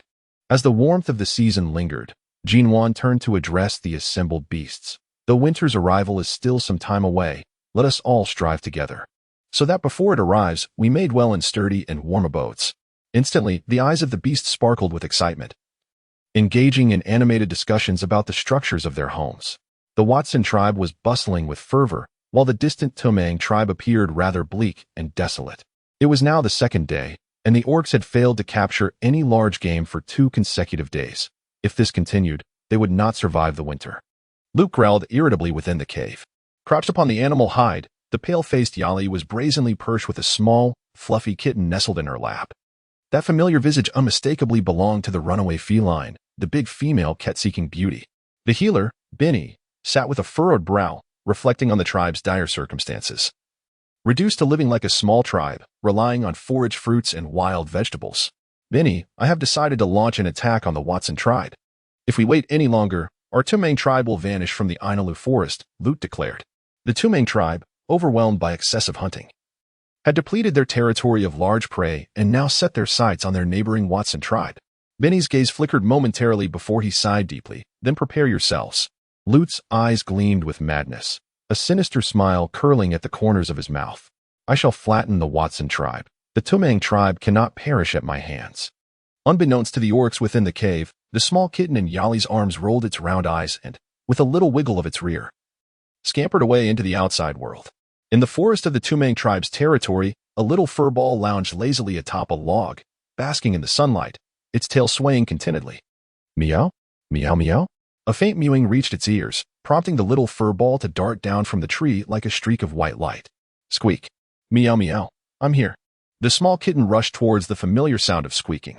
Squeak squeak? Did you hear any news? Meow. Meow meow. Apu. Meow. Big news, that ugly, nasty beast plans to attack our tribe. As it spoke, it exaggeratedly twisted its mouth to one side, eyes wide, baring its teeth in an attempt to mimic Lute's fierce demeanor. Little did it know, the creature opposite it was nearly in stitches, finding the display far more amusing than menacing. Squeak? Do you know when? Meow. It hasn't been said, but it should be in the next few days. They haven't caught any prey. The creature nodded and turned away. Squeak. Come up, I'll carry you. Let us hurry back to the tribe and inform the chief and the healer. The small kitten shook its head. Meow? Meow? I don't want to. I want to find the pretty serpent beast. The creature groaned, exasperated by this audacious little one, and swiftly turned to grasp the scruff of its neck, vanishing in a flash of white light into the forest. Meanwhile, Yali relished the kitten's disappearance, content as long as the pesky creature did not linger around her. The orc-shaped creature accelerated to its utmost speed, finally arriving at the Watson tribe by midday the following day. They plan to attack our tribe? Dexing's booming voice made Nuan's ears ring. The healer, Granny, noticing Nuan's discomfort, rapped Gexing on the head with her wooden staff. Why are you shouting? Do you think the beast can't hear you? She then turned to the little creature beside her. Do you know why? Dragging out the kitten, she continued. Meow heard that they can no longer catch larger prey in their territory. They are now subsisting on fruits and wild vegetables. It seems the situation for the Touang tribe is far more severe than ours. Granny sighed, and Chief Gexing nodded gravely. Regardless of the reasons, we must ensure the females, young, and elderly orcs in the tribe are secured. The situation is dire as winter approaches, and we are on the verge of war. The beasts are in a precarious position. The joyous atmosphere of building homes in the Watson tribe was swiftly overshadowed by the solemnity of impending conflict. Food, females, and young ones were relocated to the rear mountains, leaving only the young and robust orcs in the tribe. Nuan had gathered all the sharp grass in their territory, mixing it with tasteless herbs, dividing it into numerous small packages. Leading a team of weaker orcs, she directed them to sprinkle the medicinal powder into the blazing fire. A cool evening breeze swept through the quiet forest as the strong orcs of the Touang tribe set out towards the Watson tribe. Chief, the Watson tribe still has a considerable amount of prey. If we conquer this place, we shall not worry about food for the winter. This expedition was led entirely by Lute, who had selected his most trusted orcs, aiming to assert dominance after the attack on the Watson tribe. Unbeknownst to them, two sleek black cats lay concealed in the treetops, their green eyes brimming with hostility. This reconnaissance mission was initiated by the elder cat itself, whose stealth abilities were remarkable. Not a single orc from the Touang tribe passing beneath them took notice, still chattering about the bountiful game within the Watson tribe's territory. You return to report to the chief. The Touang tribe has entered their territory and should arrive at the tribe by tomorrow morning. I will remain here to keep watch. The elder cat instructed the young one beside it, as the younger cat transformed into a shadow and vanished into the forest. The elder cat gracefully leaped through the branches to follow suit. Chief, the orcs have captured many green cattle and piglet beasts. A tiger beast flattered Lute eagerly. Upon hearing of its favorite delicacy, Lute's eyes glimmered with greed, his crimson tongue licking his lips as he seized a still-twitching piglet and began to drink its blood. The Touang tribe feasted merrily in the forest, oblivious to the fact that they had already been surrounded by the orcs of the Watson tribe. Just then, a hunting squad leader approached nervously. Chief, why has it suddenly become so quiet here? Something feels off. Lute frowned, discarding his prey as he scrutinized his surroundings. They had chosen a secluded spot reminiscent of their last hideout in the cliff valley, believing it to be safe. Stop looking. Lute, you are already surrounded. Haha. You're doomed. Gexing's voice echoed from nearby, accompanied by the uproarious laughter of the Watson tribe orcs, stunning the Touang tribe orcs who had been indulging themselves. Caught off guard, the Touang tribe fell into disarray. Lut's eyes narrowed. Why panic? The Watson tribe orcs are outnumbered. Think of the succulent prey. With ample food, we shall survive the winter. Attack. Eliminate them all. Gexing, undeterred, roared like a magnificent golden lion, leading the charge against a large striped tiger from the Touang tribe, the two beasts clashing fiercely. However, the Watson tribe, with fewer orcs, began to sustain injuries. Gexing, you will lose. Your territory will become ours. And I shall confine all your females in a cave to bear offspring. The orc pups will all be slaughtered. Ha ha ha. Let's laughter was both wild and malicious, igniting a seething rage within Nuan, who lurked in the shadows. Observing yet another orc from her tribe sustaining injury, she felt a pang of urgency. Are you ready? He shook his head. It will take a little longer. The battle was fiercely brutal. Although Gushing had managed to inflict a bite upon Lut's back, he too had suffered a grievous wound to his neck, narrowly escaping the clutches of the beast god. Several silver wolf orcs displayed formidable combat prowess, while Uncle Xiao Li and his family excelled at taking on multiple foes. Xiao Yin maneuvered through the throng of beasts, relentlessly harvesting the lives of the Tuma tribe's warriors. Nuan, the campfire is lit, Fui called out, rushing from a distance, a hint of excitement lacing his voice. Nuan retrieved a damp hide from behind, covering her mouth and nose, and tossed the meticulously prepared pouch into the flames, nodding towards the winged figure.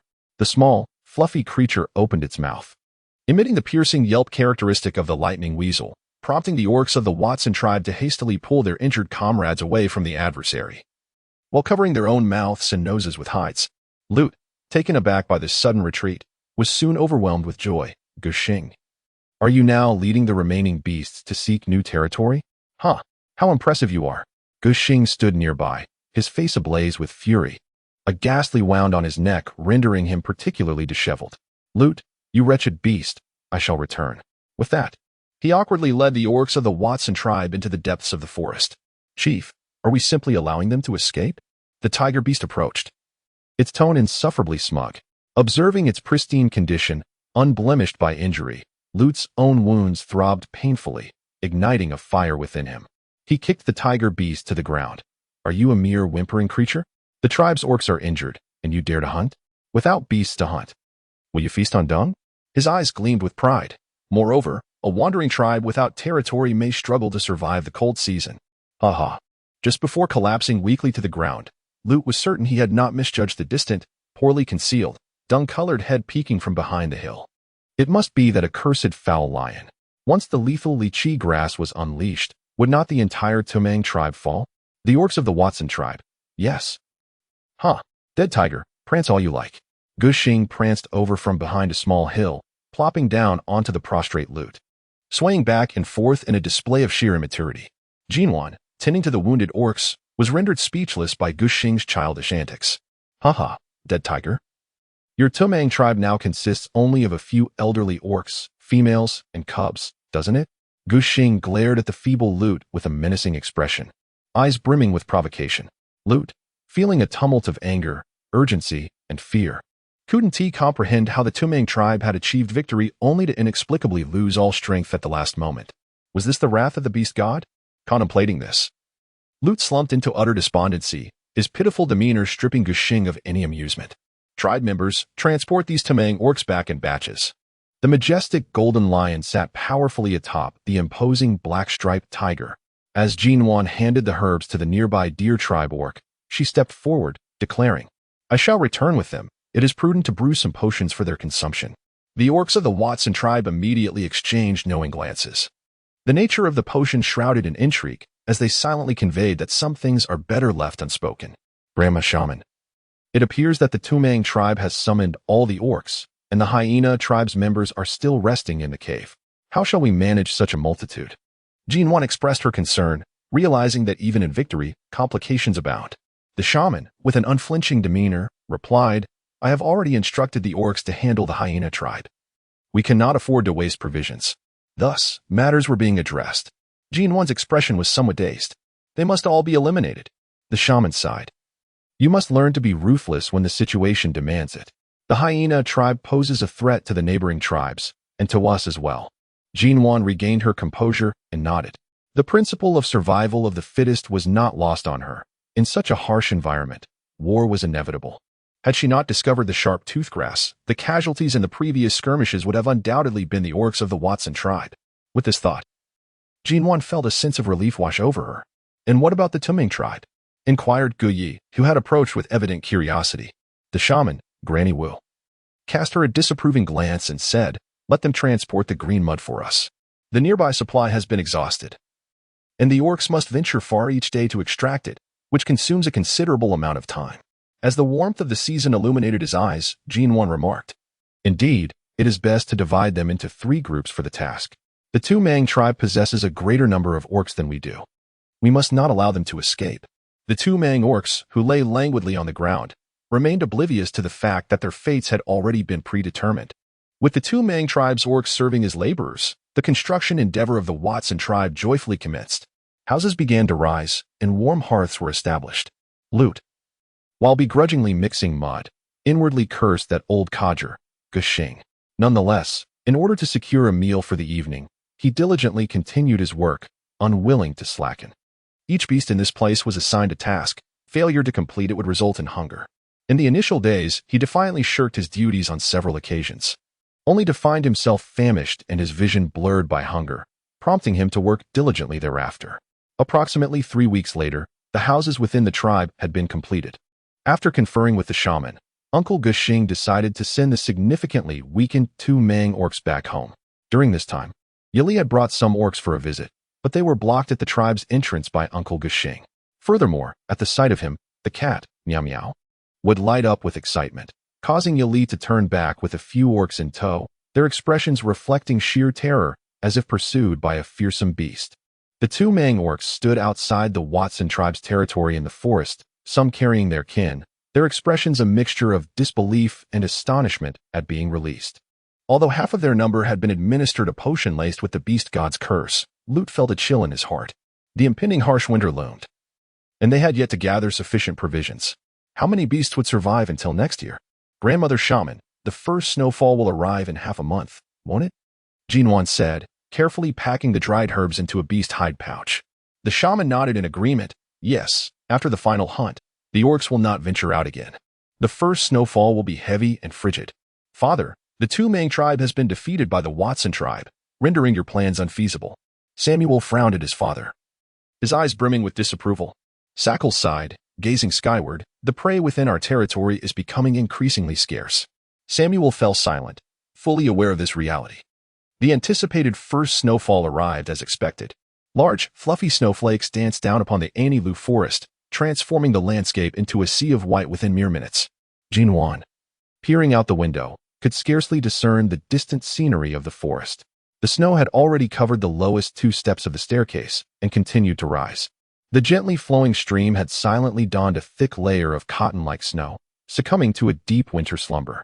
Meanwhile, within the Watson tribe, the orcs sat around the hearth, diligently working on animal hides and branches. The little ones scuttled beneath the animal skin blankets, playfully biting and scratching each other with youthful exuberance. A few older orcs busied themselves inside the house, crafting green clay pottery, eager to contribute to the tribe. Grandmother Shaman indulged in a bowl of warm purple fruit porridge, savoring its delightful sweetness. Aunt Naima, somewhat discontented, kicked the old lion, who lay snoring loudly with his rear end exposed. Before wrapping herself in a hide and heading to the stove, "What is our Nuan up to? We must visit her tonight." Nuan, with a serious expression, held the chubby paws of the recently nourished silver wolf cub before her. The little cub, with its dark, bewildered eyes, gazed back at her, filled with confusion. "What are you saying?" The cub does not understand. Nuan vigorously ground his molars, then embraced the plump little creature in his arms, playfully ruffling its fur before finally rising to head toward the kitchen. "I'll engage in battle with you after a hearty meal." Left behind was a chubby little fellow sprawled out on the warm Kong, looking thoroughly exhausted from excessive pampering. After standing up, it shook its fur, meticulously rearranging it until each strand regained its smoothness. Only then did the little one approach the edge of the Kong. With a powerful push from its short legs, it executed a graceful arc and landed perfectly. Scurrying out with its tiny legs, it couldn't allow the little female beast to remain alone. Nuan was busily engaged by the stove, as the fragrant aroma of roasted hemp fruits, spicy fruits, and various dried fruits filled the air. Sizzling in the hot beast oil, the scent instantly rekindled memories within her, evoking a delightful blend of spiciness and fragrance that made her mouth water. Attracted by the enticing aroma of the mixed fruits, the chubby cub, Xiaoyan, darted into the kitchen, only to be met with a pungent scent that hit him squarely in the nose. Achoo! A series of sneezes erupted from him. Whether it was due to the force of his sneezes or a lack of balance while running, Xiaoyan stumbled after the second sneeze, rolling into a small, plump ball. The chubby little ball rolled at Nuan's feet, and Xiaoyan, feeling a bit dazed, managed to stand up, his round bottom pursed atop her foot. He shook his plump little head, taking a moment to regain his senses, before lifting his gaze to the small female cub. What could possibly account for the redness of her cheeks? Had she been burned by the fire? Forgetting the need to appear cute and endearing, he instantly transformed into his beastly form, his wolf-like eyes filled with concern, gently cradling her soft, delicate face. Did the fire scald you? Nuan, who had been struggling to stifle her laughter, found herself utterly undone by Xiaoyan's tender gesture, bursting into laughter that soon turned into uncontrollable fits of giggles, causing her to squat down on the floor. Meanwhile, Xiaoyan remained in his position, his deep wolf-like eyes darkening with a hint of embarrassment. For he alone knew that beneath his silvery mane, his ears had turned a shade of crimson, nearly smoldering with heat. Thus, it was revealed that the small female cub had not been scorched by the flames, but rather charmed into laughter by his playful antics. The proud silver wolf beastman straightened his posture, declaring, "I shall fetch some firewood," before hastily exiting through the door. Nuan wiped away the tears of laughter and stood up, watching the tall orc flee in haste, a warm current coursing through her heart. In the Liangshan tribe, within the quiet and frigid cave, Ped was meticulously seated by the fire, calculating the distribution of provisions. Suddenly, a panicked voice shattered the tranquility of the cave. "Chieftain, a ferocious beast has intruded into the tribe, and several orcs have been injured." Ped rose swiftly. "What? This is only the first snowfall. How could a beast breach our territory?" In a flurry of concern, he donned a fur cloak and hastened toward the cave's entrance. "Nuan," a voice called from the courtyard, and Nuan set down her spoon, moving to the window to peer outside. The robust orc was panting heavily, and at his feet lay a creature nearly the size of the tribe's orcs, yet its visage was far more menacing. With sharp teeth and a prominent horn protruding from its forehead, Nuan looked at Xiaoyan with a hint of surprise, inquiring, "What manner of beast is this?" Xiaoyan furrowed his brows slightly, his expression far from pleasant. "This is not merely a beast. It is a ferocious creature that has emerged from the depths of the Inulu mountain range." Wiping the blood from his body with snow, Xiaoyan stepped into the dwelling. Such ferocious beasts typically descend from the mountains only when the cold season is nearing its end, driven by a scarcity of food to prey upon the orc tribes. Yet, I have just encountered this formidable creature within the tribe. The moment of joy over the new food was swiftly overshadowed by a grave expression on Nuan's face. "We must promptly inform our tribesmen about this," she declared. The atmosphere within the home of the chief of the Gahong tribe was heavy with concern. It was alarming that the ferocious beast slain by Xiaoyan today had already appeared in the tribe at the onset of the cold season, indicating a severe scarcity of food deep within the Inulu mountain range. The beasts were compelled to venture out earlier in search of sustenance. The untimely emergence of these predators raised fears of a potential tide of monstrous creatures, lamented the chief of Gahong. The shaman, Ama, pondered thoughtfully. As the weather grows increasingly frigid, prey will become scarce, and the beasts will turn their aggression towards our tribe. It appears we must bolster our patrols and defenses within the community. Nuan pondered for a moment, casting her gaze upon the assembly of creatures within the dwelling. "We still possess a considerable quantity of the earthen bricks. We can construct a brick wall for our defense." The eyes of the gathered beasts sparkled with excitement. "What a splendid idea.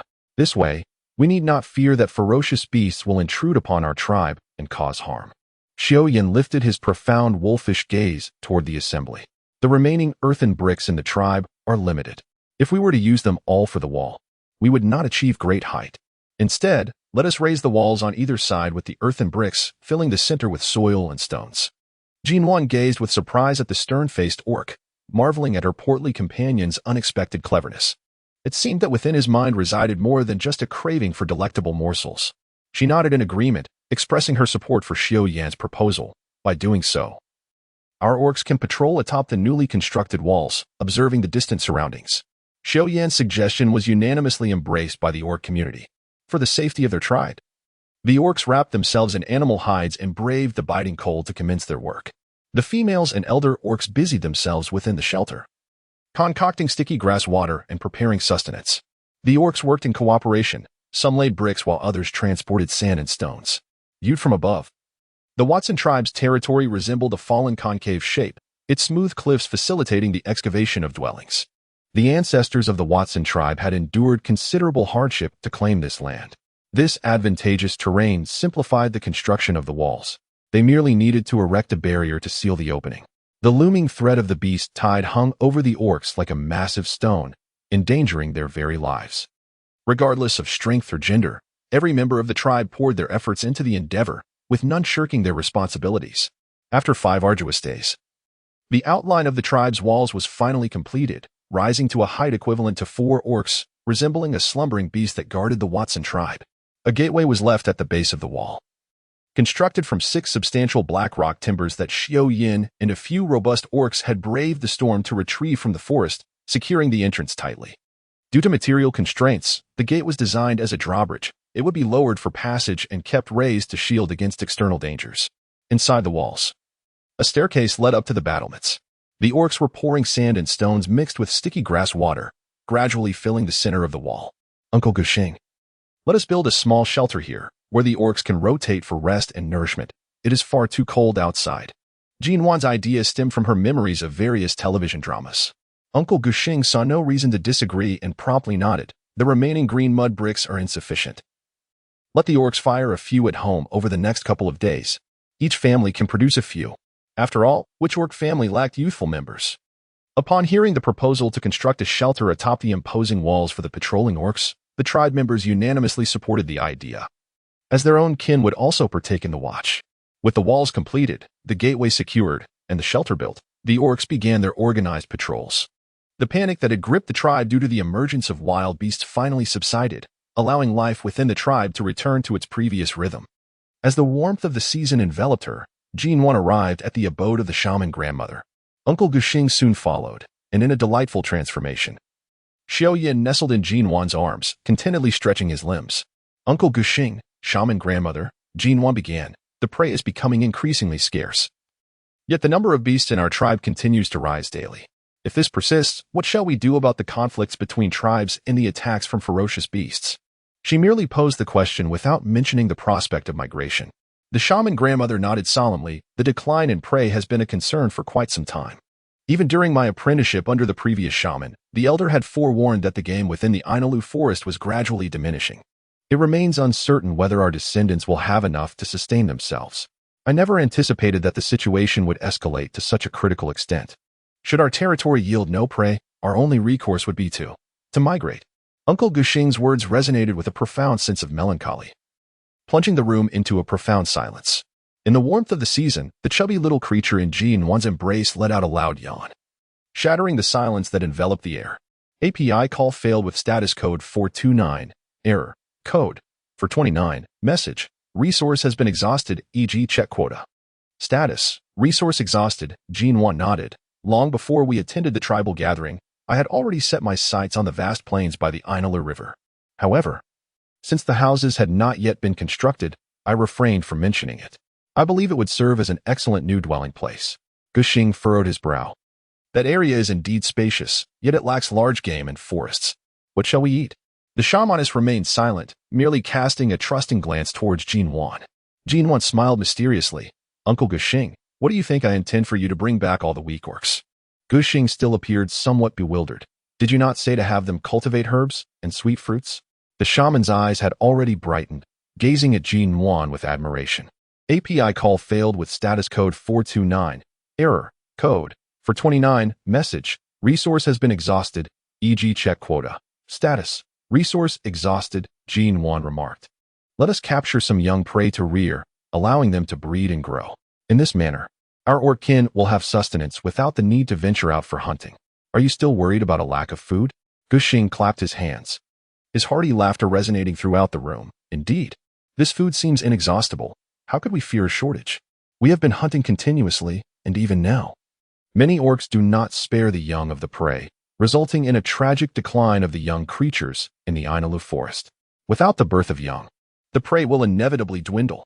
Thus, upon reaching the plains, if we begin to domesticate animals, it will lessen our hunting expeditions, allowing the forest prey to thrive once more. When our young mature, perhaps the forest game will flourish as it did in the times of our ancestors. Sustainable development is a principle well understood by every citizen of Huagua. Here, the orcs' rampant hunting has led to a reproductive rate of the forest prey that cannot keep pace with their consumption, and if this dire situation continues, the consequences may be quite grave. Therefore, Nuan's proposals for post-migration living strategies not only ensure the survival of the Watson tribe orcs, but also indirectly rescue the Ainalu forest that has nurtured generations of orcs. Father, today we discovered 3 fierce beasts at the edge of the forest outside the tribe. The orcs have already slain and brought them back. Gutai's voice echoed from outside as he entered the room, covered in snow and wind. As the warmth of the season settled in, the expressions of Nuan and the others grew increasingly solemn. The presence of ferocious beasts was on the rise. Feng, I crave crispy fruit. Guyi pouted adorably from her resting place, casting a pleading glance at her mate. Feng, feeling somewhat helpless, replied, there are only 3 crispy fruits left at home. If we consume them now, we shall have none for later. Shall we wait a few days? Had it been any other partner making such a request, Little Yi would have likely retaliated with indignation, hands on her hips.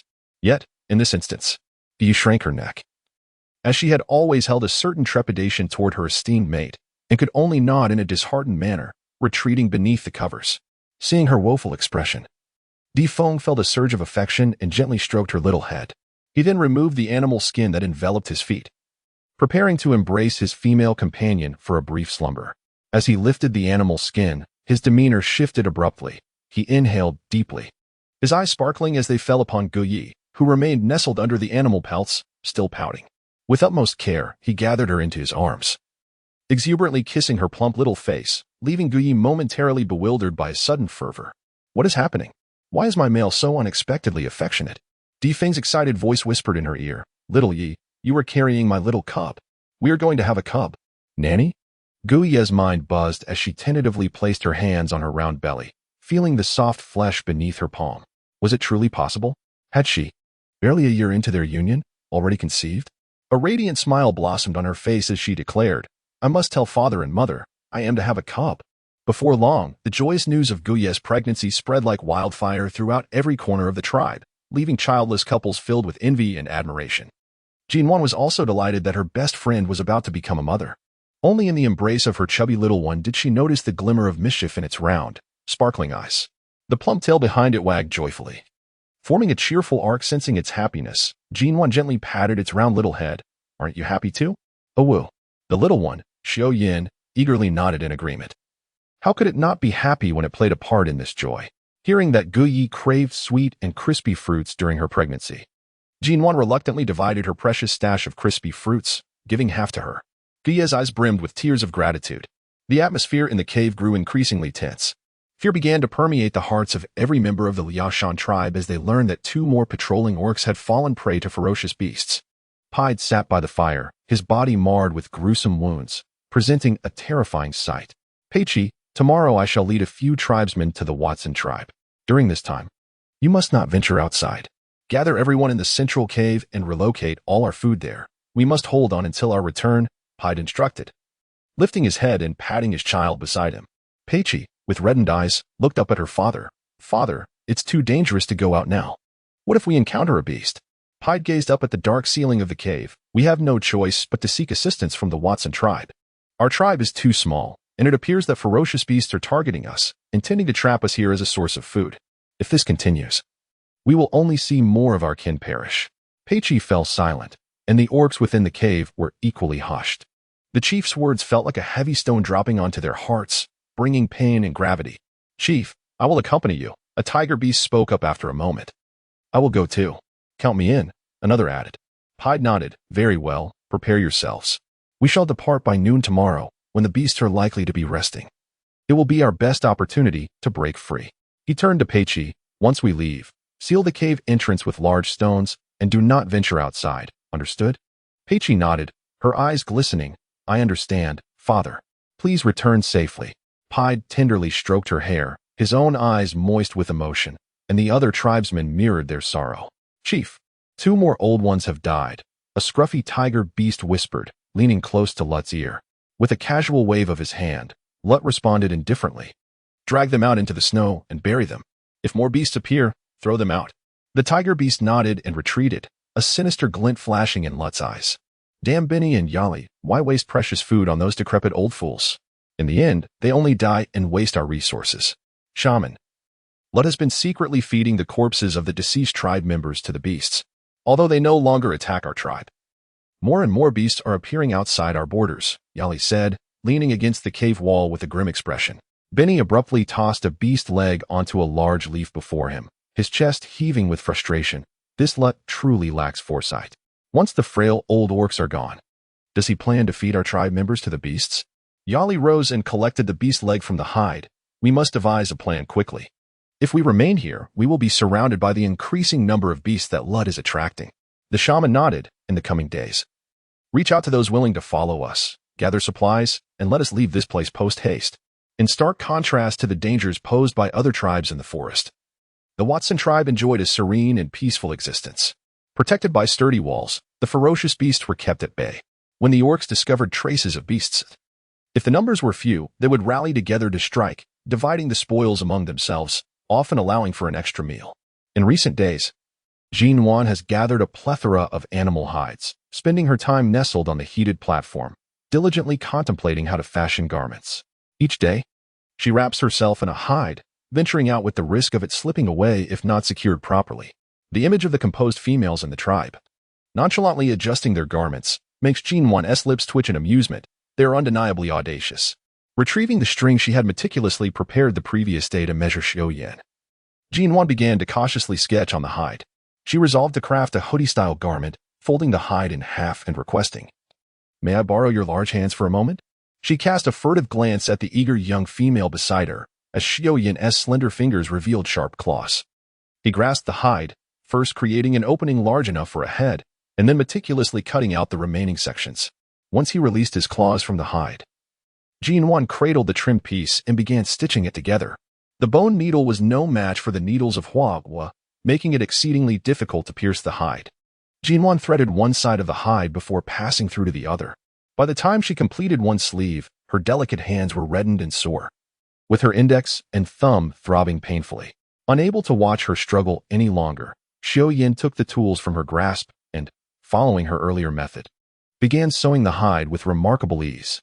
Nuan watched in astonishment as the once cumbersome bone needle danced through the hide in his capable hands, moving with a fluidity that rendered the task effortless. Before long, a brand new hide garment emerged, freshly crafted. He handed the completed garment to Nuan and inquired with curiosity, "What is this for?" Nuan carefully examined the fur coat multiple times, ensuring there were no flaws before rising to her feet and returning the garment to the orc. "Xiaoyan, this fur coat is made for you. Would you like to try it on?" The orc's eyes instantly sparkled with delight. "Made for me?" API call failed with status code 429. Error. Code 429. Message. Resource has been exhausted, e.g. check quota. Status. Resource exhausted. Nuan suddenly slapped his forehead, realizing that Xiaoyan, the prince, did not know how to dress himself. Hastily, he demonstrated. First, one must slip the head through the opening, then extend both hands through the sleeves. Xiaoyan nodded, quickly donning the new attire. The pristine fur radiated the warmth of the Kong, and the white pelt accentuated Xiaoyan's ethereal demeanor, rendering him akin to a celestial being. The design of the garment was simple, yet it offered great ease in wear. Nuan secured a fur belt around Xiaoyan's waist to shield against the cold wind, instantly evoking a sense of transformation from a divine being to a hunter. It was remarkably convenient, alleviating any concerns about the fur slipping off. Xiaoyan greatly cherished this garment. After putting it on, he wandered around the room, his eyes brimming with joy. API call failed with status code 429. Error. Code 429. Message. Resource has been exhausted, e.g. check quota. Status. Resource exhausted. The moment Nuan's eyes sparkled with joy. Nuan. Are you there?" A voice from outside called out. Nuan exchanged a glance with Xiaoyan, then sat by the Kong, fastening the animal hide to her feet. Xiaoyan furrowed his brow and stepped outside to lead Fui in. Upon entering, Fui was initially taken aback by Xiaoyan's attire made of animal hides. But upon learning that it was specially designed by Nuan for him, he He felt an overwhelming sense of envy. Specially designed for you? Are you certain? As he walked into the room, he couldn't help but cast admiring glances at Xiao Yan, which greatly indulged Xiao Yan's vanity. Is there something you need, Fu Yi? Jinwan's voice resonated from within. Fu Yi struggled to tear his gaze away from Xiao Yan and turned to enter. The clan leader and the shaman grandmother sent me to ask you to come over. Clan leader Pied has brought several beast men to our tribe seeking assistance. Jinwan gazed at him in astonishment. The chieftain of the Ped tribe from the Liaoshan region? Fu Yi nodded in affirmation. As Jinwan murmured to herself, could it be that there is no food left? That seems implausible. The cold season has only just begun. She decided to dismiss her concerns, draping a nearby animal hide over her shoulders. Turning around, she was met by a pair of glistening, moist eyes. The silver wolf beast man, who had previously pranced about in his new attire, had now transformed into a chubby little creature, squatting by the hearth, awaiting Jinwan's embrace. With a resigned sigh, she reached down to lift the plump little one and followed Fu Yi towards the home of the shaman elder. When Jinwan and Fu Yi arrived at the shaman grandmother's home, Ped and several orcs he brought along were noisily savoring steaming bowls of noodle dumplings, while the Kong table was adorned with several large bowls brimming with succulent stewed meat. Upon first sight, Jinwan almost failed to recognize Peida. He bore little resemblance to the robust orc from the tribal gathering. His hair resembled a tangled nest, his body emaciated, and he appeared utterly worn, covered in blood and grime. The shamanist gently patted the edge of the Kong and said, Jinwan, dear child, come and take a seat. Jinwan approached and nestled beside the shaman grandmother on the heated Kong. What has become of the Ped tribe? She inquired. The shaman sighed. It is the wretched beast that is to blame. The Ped tribe has reported that a ferocious creature is treating their people as provisions for the winter season. Every day, members of the Liaoshan tribe are perishing, and thus they have come to seek our assistance. Jinwan was taken aback. Are the fierce beasts truly this intelligent? The shaman nodded gravely. They are all targeting the smaller tribes of the beast men. Without delving into the thoughts of Jinwan and the others, Ped and several beastmen from the Liangshan tribe were utterly astounded the moment they arrived at the Watson tribe. What was this barrier at the entrance of the tribe? Had the beastmen of Watson carried an entire mountain here? Moreover, they were not residing in caves, nor were they huddled together as one might imagine for warmth. Instead, they lived in tents far larger than those erected during gatherings, sitting on a warm platform known as a kong, savoring delicious, steaming food that made the eyes of the visitors green with envy. Once the guests had finished their meal, Chief Gushing finally inquired, Ped, what are your plans now? Sitting comfortably on the warm kong, Ped felt the exhaustion of the past few days wash over him. Yet he did not forget the purpose of his arduous journey to the Watson tribe. I wish to request Chief Gushing to bring some beastmen to assist us in eliminating those ferocious beasts, as our numbers are far too few. At this point, his face was etched with bitterness. Gushing furrowed his brow. Given the current weather conditions and the ever-present threat of fierce beasts outside, it was perilously dangerous. Warm-hearted Ji frowned and firmly rejected the proposal, saying, Chief Ped, have you considered that with the onset of winter, so many fierce beasts are already fixated on your Liaoshan tribe? What if winter lasts even longer? Upon hearing this, Ped's expression changed, turning pale in an instant. This API call failed with status code 429, error, code, for 29, message. Resource has been exhausted, e.g. check quota. Status. Resource exhausted. The words of Jinwan reverberated in Peida's mind like a thunderclap. Indeed. Even though the Watson tribe had rescued them this time, what about the next? Would they be fortunate enough to endure for so long again? Gushing and the shaman exchanged glances, both subtly shaking their heads. They could not gamble the lives of their tribesmen to assist the Liaoshan tribe. Fu Yi pouted. If only you were beasts of our tribe, we would have towering walls for protection, preventing ferocious creatures from intruding, and we could hunt some beasts for sustenance. Hearing Fu Yi's words, a profound glimmer crossed Jinwan's eyes. She rose from the kong, declaring, there are vacant rooms in my courtyard. Tonight, I will kindle the kong, and you may stay with me. You all appear fatigued. Rest first, and we shall deliberate on how to assist you.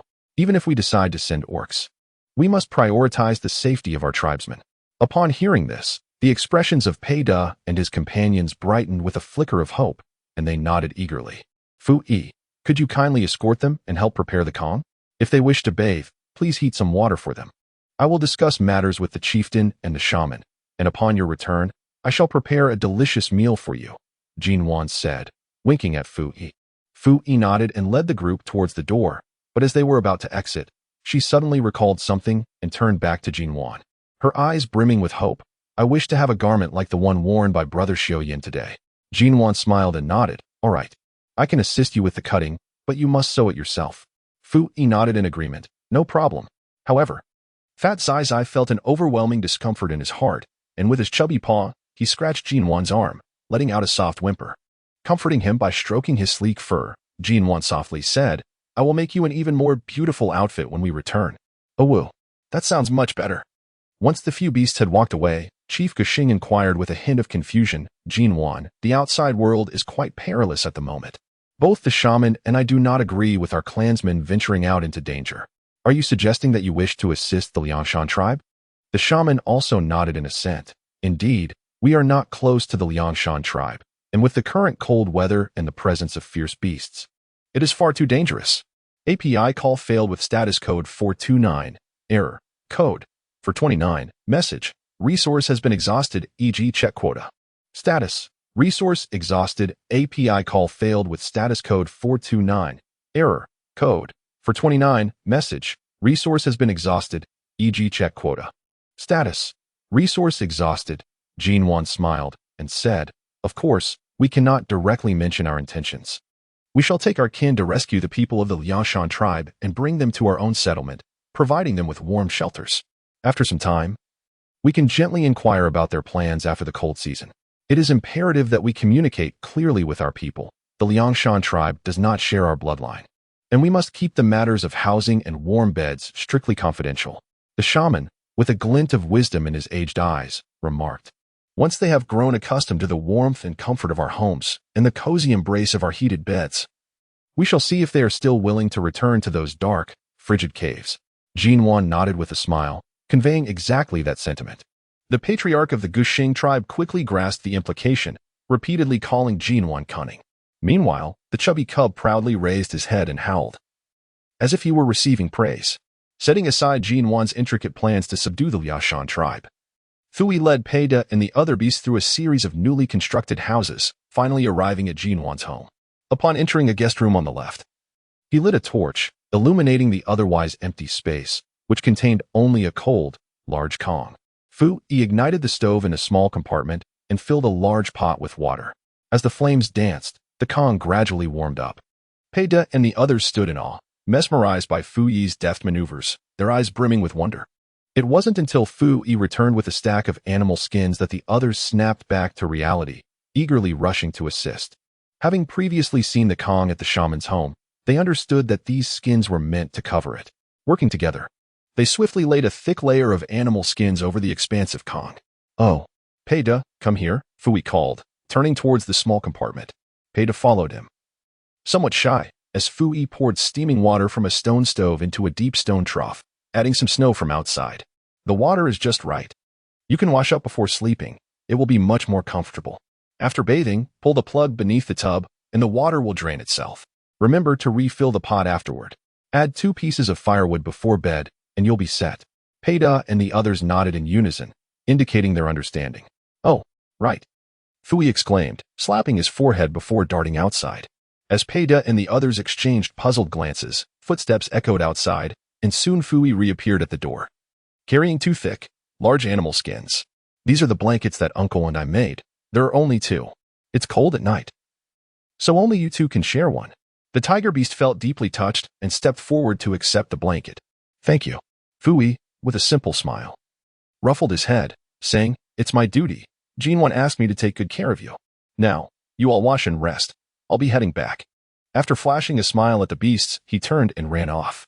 The Watson tribe had become remarkably powerful. This cave-like house was far warmer than the one they inhabited. Indeed, and this Kong is wonderfully warm and comfortable, Peida mused. The food we had today was so delicious that I nearly swallowed my own tongue. The 3 beasts marveled, exploring the surroundings with eyes full of admiration and envy, reclining on the warm Kong, reluctant to rise, soaking in the warm water. Peida closed his eyes, yet the upheaval within his heart was monumental. When had the Watson tribe grown so formidable? His last visit had been ages ago, when he was not yet the patriarch of the Liangshan tribe, accompanying his father. Back then, the beasts of the Watson tribe were fewer, living in caves and consuming raw meat, much like their own tribe. The current state of the Watson tribe was beyond his imagination. Grey Wolf, an ordinary beast of the Watson tribe, had once been the mate of the exiled Monli, but now, under the guidance of the shaman, he had severed that bond. Today, he and Roar were on patrol when, just before their shift ended, they heard a series of wretched cries from outside, which sounded eerily familiar. Sharing a glance with Roar, he hastened to the wall to peer into the distance. Indeed, a disheveled group of beasts was approaching from the forest, with a robust female leading the charge.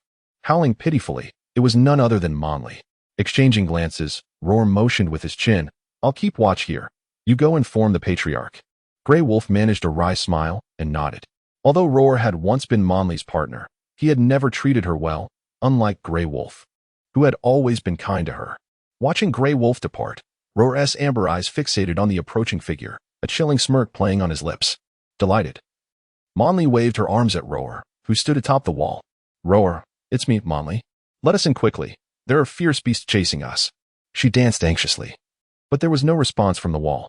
Growing frustrated, she shouted, "Roar, hurry up and let me in, or I'll abandon you to live a lonely life." From the wall, Roar's cold, mocking laughter echoed. "What a pity. You may not have that chance. The shaman has already annulled our bond." Monli fell silent, stunned, staring up at the indifferent beast. Although Roar had been dismissive before, he had still fulfilled his duties as a partner. She never expected him to treat her this way now. Her eyes reddened with emotion. "Then call Grey Wolf. I just saw him. Summon him here." Roar lazily leaned against the wall, playing with his fingernails. "You'll have to wait. He has gone to find the patriarch. Whether or not we let you in is beyond our say." Benny and the others exchanged glances, realizing their plan to use Monli to infiltrate the Watson tribe had failed. "Oh, who is it? Is that you, Benny the shaman?" came Gushing's mocking voice from above. Looking up, Benny saw Gushing's golden hair peeking over the wall. "Gushing, please let us in. We encountered fierce beasts in the forest, and they are close behind." Gushing shook his head. "Oh no. I can't let you in. The beasts from the Touang tribe are too treacherous, and I cannot trust you among us." Perhaps Gushing's sincere expression and blunt words struck a nerve, for Benny's face darkened as he stepped aside, silent and visibly displeased. "Gushing, the attack on the Watson tribe was entirely Lute's idea. Both the shaman and I opposed it and tried to dissuade him," said Yali, patting Benny's shoulder as he stepped forward. Gushing nodded in feigned enlightenment. "Oh, so that's how it is." Yali paused, then forced a smile, asking, "So can we come in?" Gushing clapped his hands and stood up, and then, "There's nothing more. I will never allow you to enter." Yali felt an urge to curse silently, unsure whether to speak his mind. "Shaman, the fierce beasts are coming. The ones guarding against them have already perished." Suddenly, the frantic cries of orcs and the howls of beasts echoed from a distance. Gushing observed the scene before him with a gaze devoid of empathy. Before long, for colossal beasts, their jaws dripping with blood, charged towards them. Benny and the others, witnessing the Watson tribe's apparent enjoyment of the spectacle, steeled themselves for battle. The anguished screams of the orcs intertwined with the mournful cries of the fallen beasts, resonating throughout the Watson tribe. The orcs hastily donned their animal skins and ascended the city walls. The shaman, Amma, puzzled by the events unfolding in the Touang tribe, wondered about the whereabouts of Lut. Nuan supported Shaman Amma as they stood behind the wall, gazing down at the ground below, which seemed stained with blood. A flicker of malice crossed Shaman Amma's eyes as she regarded the aged figure beneath the wall, remarking on Benny the shaman's cunning nature. "We must exercise caution. That cliff is filled with his teachings." API call failed with status code 429. Error. Code 429. Message. Resource has been exhausted, e.g. check quota. Status. Resource exhausted. Nuan gazed coldly at the wretched cries of the Touang tribe orcs beneath the city wall, pondering the justification for allowing them entry.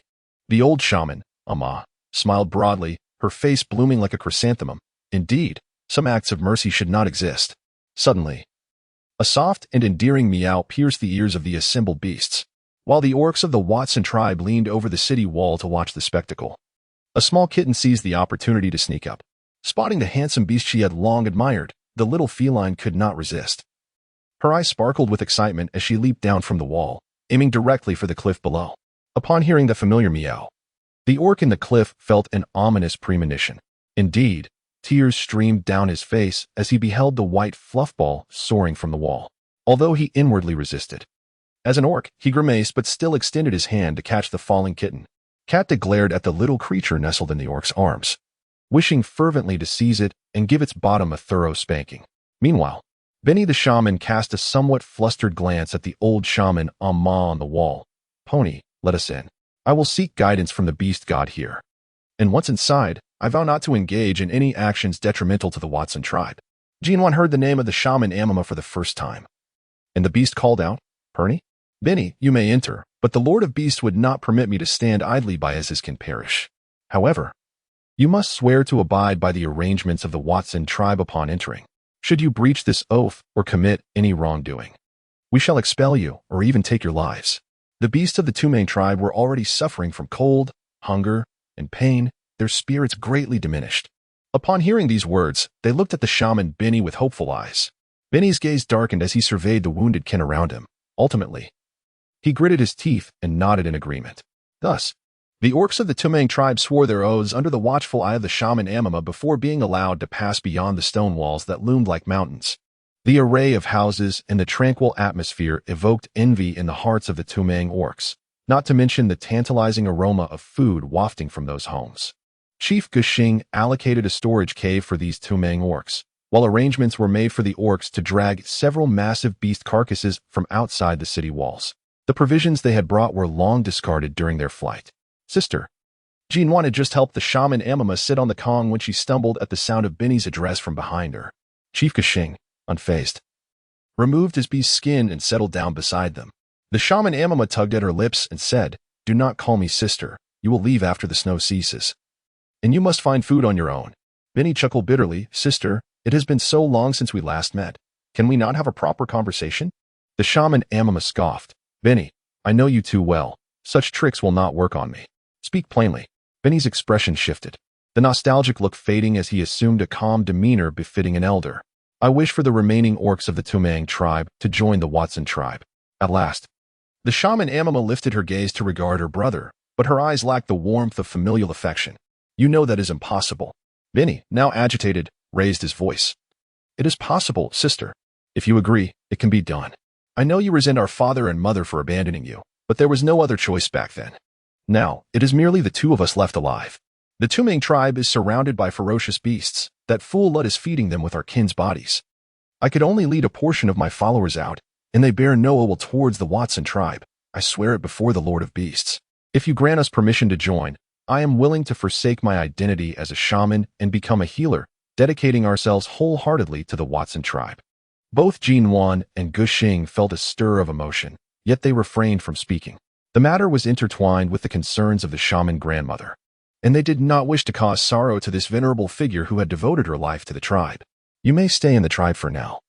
As for your potential inclusion in the Watson tribe, that will depend on your future conduct, she stated. Although she did not grant immediate approval, the shaman grandmother's tone had softened, leaving ample room for consideration. A flicker of joy sparkled in the eyes of shaman Benny, who bowed respectfully to the shaman grandmother before exiting the dwelling. All right, let's return, Gushing instructed. In the coming days, have some orcs keep an eye on the Tuma tribe. We must remain vigilant. Gushing nodded affirmatively. Rest assured, I understand. Once Chief Gushing and Nuan departed the house, the shaman grandmother finally relaxed, leaning against the wall and releasing a deep sigh. They had not ventured far when the two beasts were drawn to a commotion ahead. Katta was furiously dragging her milk cub, her face ablaze with anger, delivering resounding slaps to the little cub's rear, showing no mercy whatsoever. The surrounding orcs, unable to bear the sight, quickly began to intervene. Nuan shook her head, realizing that this little bundle of fluff was indeed the nemesis of the serpent beastman dwelling in the cliffs. Should that serpent beastman seek her out again, she would let Meow Meow handle him. Ah, the paw wrapped in fur patted playfully, and Nuan looked down to find the chubby cub. She bent down to scoop up the little creature, asking, What is it? Did you just wake up? Xiao Yan's delicate face bore a slight flush, as he would never admit to rising later than the little female cub. Stretching out his pudgy little paw, he affectionately rubbed his plump belly, his big, watery eyes gazing up at Nuan. The cub is hungry. As the warmth of the season enveloped her, Nuan exclaimed, All right. Let us return and prepare a delightful feast. After taking a few steps, she seemed to recall something, pivoting to approach Chief Gushing uncle. I have conceived a new method for crafting fur garments that are not only exceptionally warm, but also remarkably convenient. I shall summon a few grandmothers to my abode later, and I will instruct them in this art.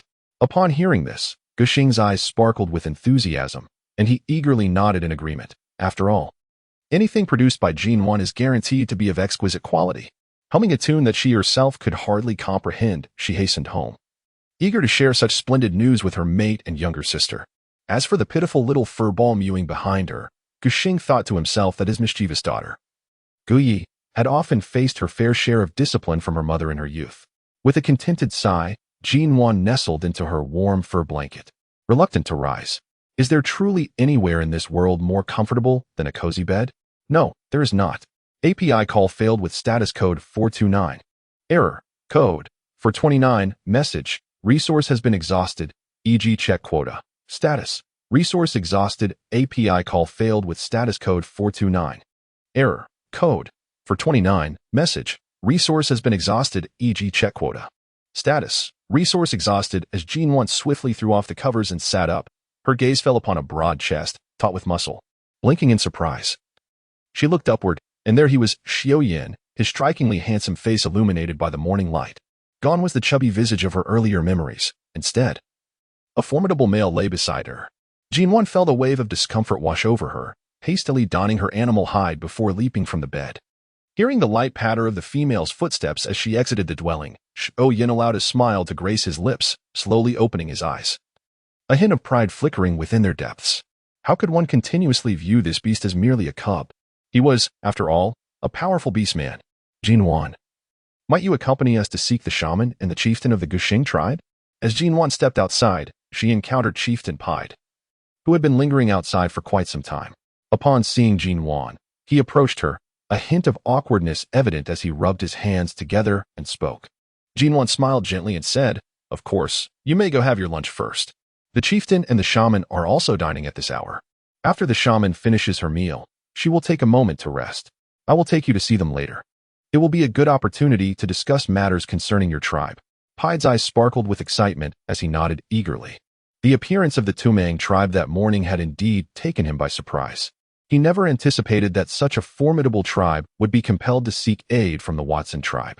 Reflecting on the tribesmen who were still enduring hardships in the cave, his anxiety deepened, prompting him to wait outside Nuan's residence in hopes of receiving news soon. As he watched Chieftain Pied depart, Nuan's gaze turned contemplative, and a sly smile flickered at the corners of her mouth. She believed that the news of the Touang tribe's request to join the Watson tribe would serve as an excellent catalyst. Nuan, what is your perspective on this matter? Should we send orc warriors to assist the Liangshan tribe? Guxing inquired, seeking her opinion. In truth, the three beasts had already reached a consensus, but they felt it necessary to put on a show in front of Chieftain Pied. The shaman lifted her eyelids slightly and remarked, "Chieftain Pied has previously extended his assistance to our Watson tribe." Nuan nodded and then turned to Pied. "Chief Pied, both Uncle Chief and Grandma Shaman have agreed to send orcs to assist your Liangshan tribe. However, have you considered what to do next? Will you remain in your current territory?" Pied sighed, his hands fidgeting as if he had been hesitant for a prolonged period before finally speaking. "We hope to seek refuge in Watson tribe during this harsh winter." Upon finishing his sentence, as if fearing they might refuse, he hastily added, "We will bring our own provisions, and we vow to the beast god that we will not engage in any actions detrimental to Watson tribe." Having secured the desired assurance, Nuan, Guxing, and Grandma Shaman exchanged glances and nodded in agreement. "Very well. We shall make preparations and depart tomorrow morning." Pied was overjoyed, rising swiftly and bowing deeply with the other three orcs. "We are immensely grateful to you. Thank you so much." The snow, resembling the fur of a giant beast, had begun to diminish, falling languidly as if the heavy snowfall of previous days had exhausted itself. Nuan sat atop Xiaoyan, clad in a thick fur garment crafted by Aunt Naima and Aunt Guro, enveloped in a fur cloak that left only her pair of eyes visible. "Dear Nuan, I believe it is best for you to remain safely within the tribe while the warriors venture forth. It is far too perilous out there," the shamaness exclaimed, grasping Nuan's small hand with concern. Nuan diligently pushed aside the beast's skin at her lips, assuring those around her, "Rest assured. With so many beasts to guard us, how could any creature possibly harm me?" The assembled orcs, invigorated by her words as if they had consumed a stimulant, collectively howled in response. "Shaman, fear not. We are mighty orcs, and we will not allow any little ones to come to harm." Their overconfident demeanor was almost comically foolish. With an annoyed glare at the raucous young ones around her, Shaman Ama reluctantly released Nuan's paw, cautioning, "But do take care of yourself."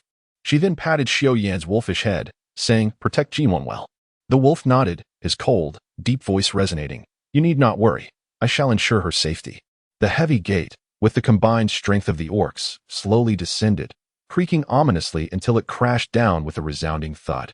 Xiao Yan led the charge, with the thunderous army of orcs trailing closely behind. As they watched the orcs disappear into the distance, Chief Guxing waved his hand, and the heavy gate began to creak back up. "Xiao Yan, at this pace, how long will it take us to reach Liangshan tribe?" Jinwan inquired from her perch on Xiao Yan's back, her head covered with beast skin.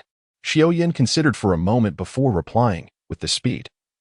"We should reach Liangshan tribe by tomorrow morning." Nearby, on the striped back of an old tiger, a sleek black snake coiled. Yali, brimming with frustration, lamented. "Why must I come along?" Mo Chi, the massive tiger, shrugged. "Benny Shaman instructed me to bring you along, claiming your assistance might be needed." The sound of grinding teeth echoed behind them.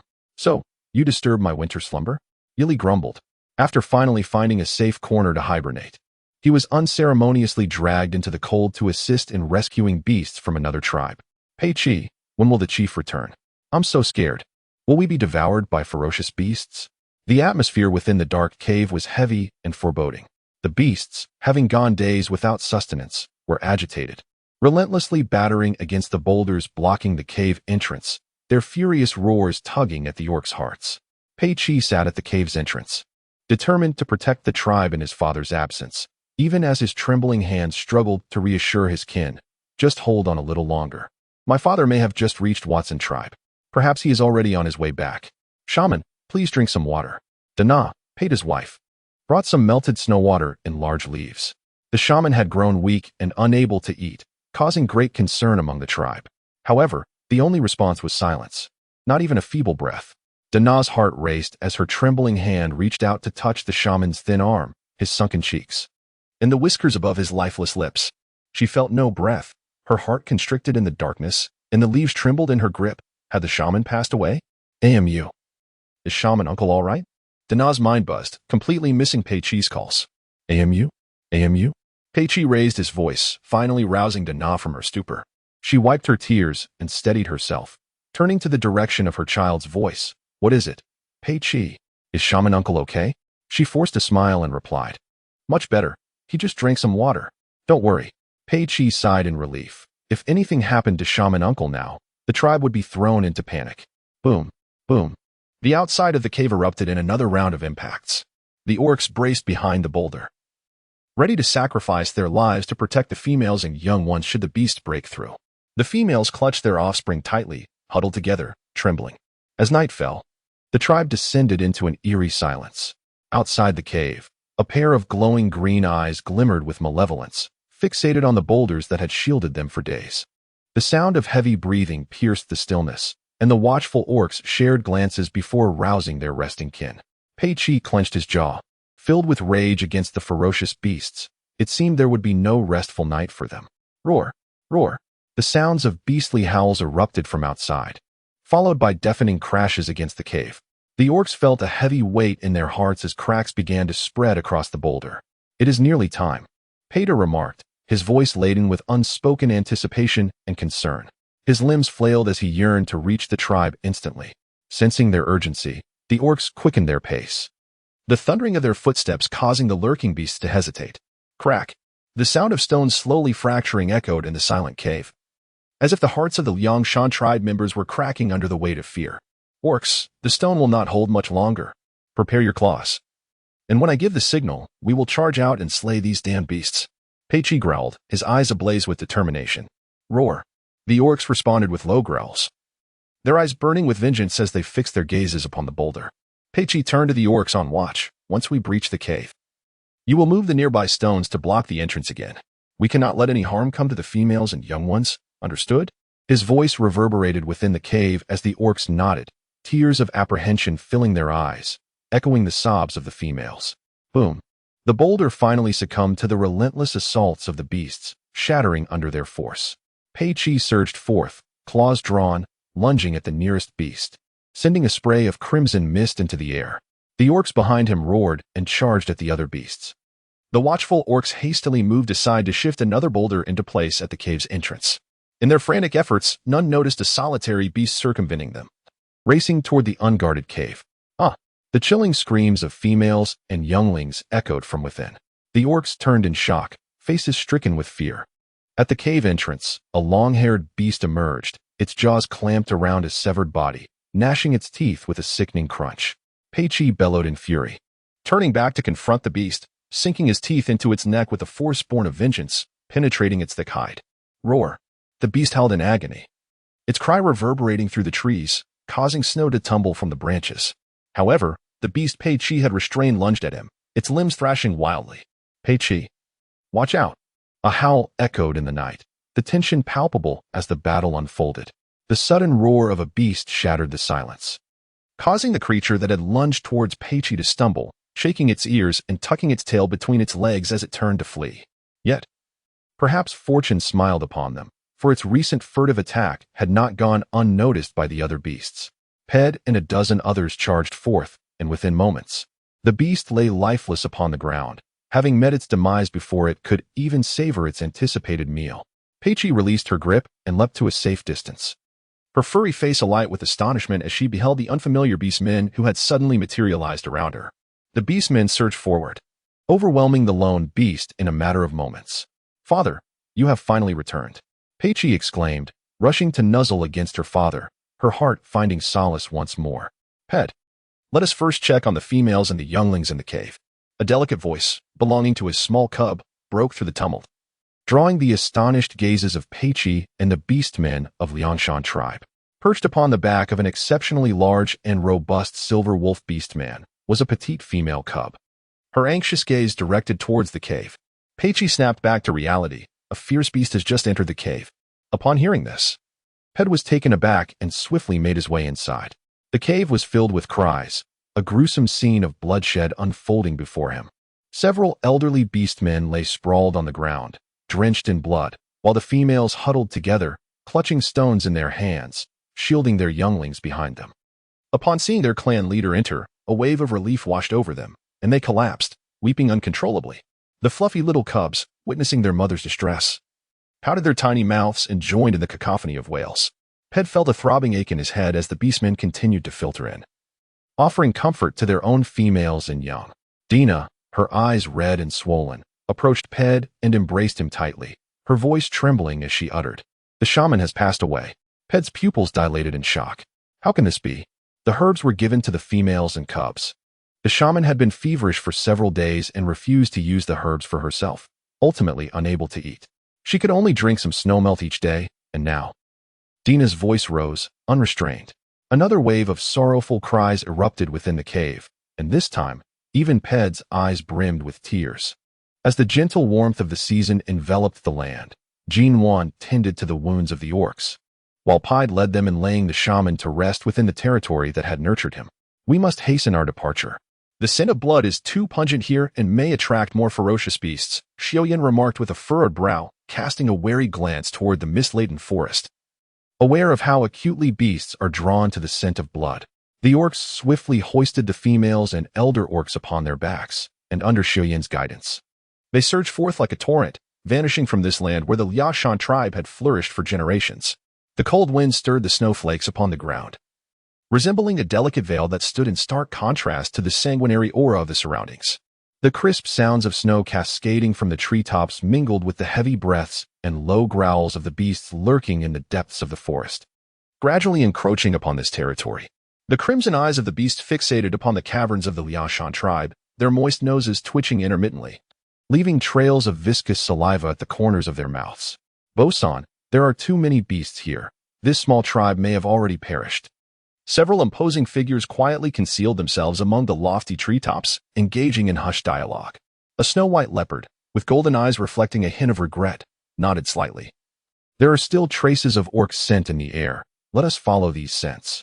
"Bosan, we ventured out in search of a tribe possessing the healing powder for the parasitic ailment, spurred on by the words of a wandering beast. Yet after such a lengthy search, we have found no tribe that offers such a remedy. Could it be that this accursed orc deceived us?" The snow leopard, Bosan, shook the snow from his ears. "I would rather believe in its authenticity. That way, Mother would be saved.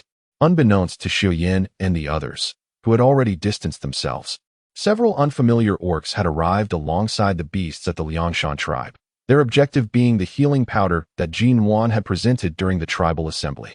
Let us rest here for today. The females and young ones must be hungry, Xiuyin called out as he came to a halt on a hillside, a common resting place for the orcs after hunting, still a half-day's journey from the tribe. In truth, Nuan, too, yearned for rest. For the wolf's back was an uncomfortable seat, causing her great discomfort.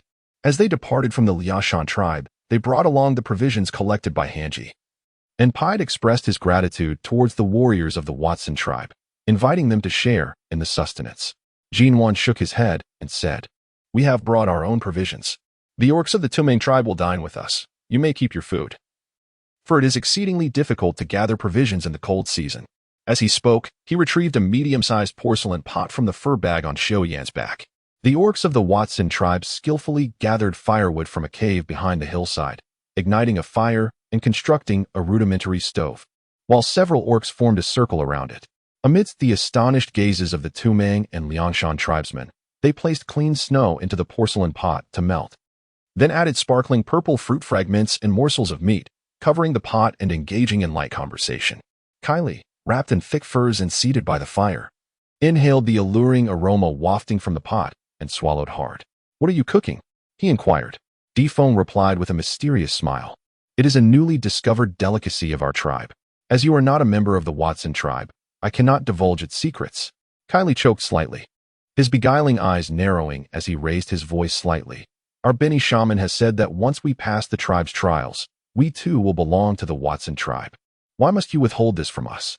Before Defeng could respond, Xiuyan's voice, as cold as ice, interjected from the side. "Have you not yet passed the trials?" Kylie cast a glance at Xiuyan, his narrowed eyes squinting as he pursed his lips and fell silent.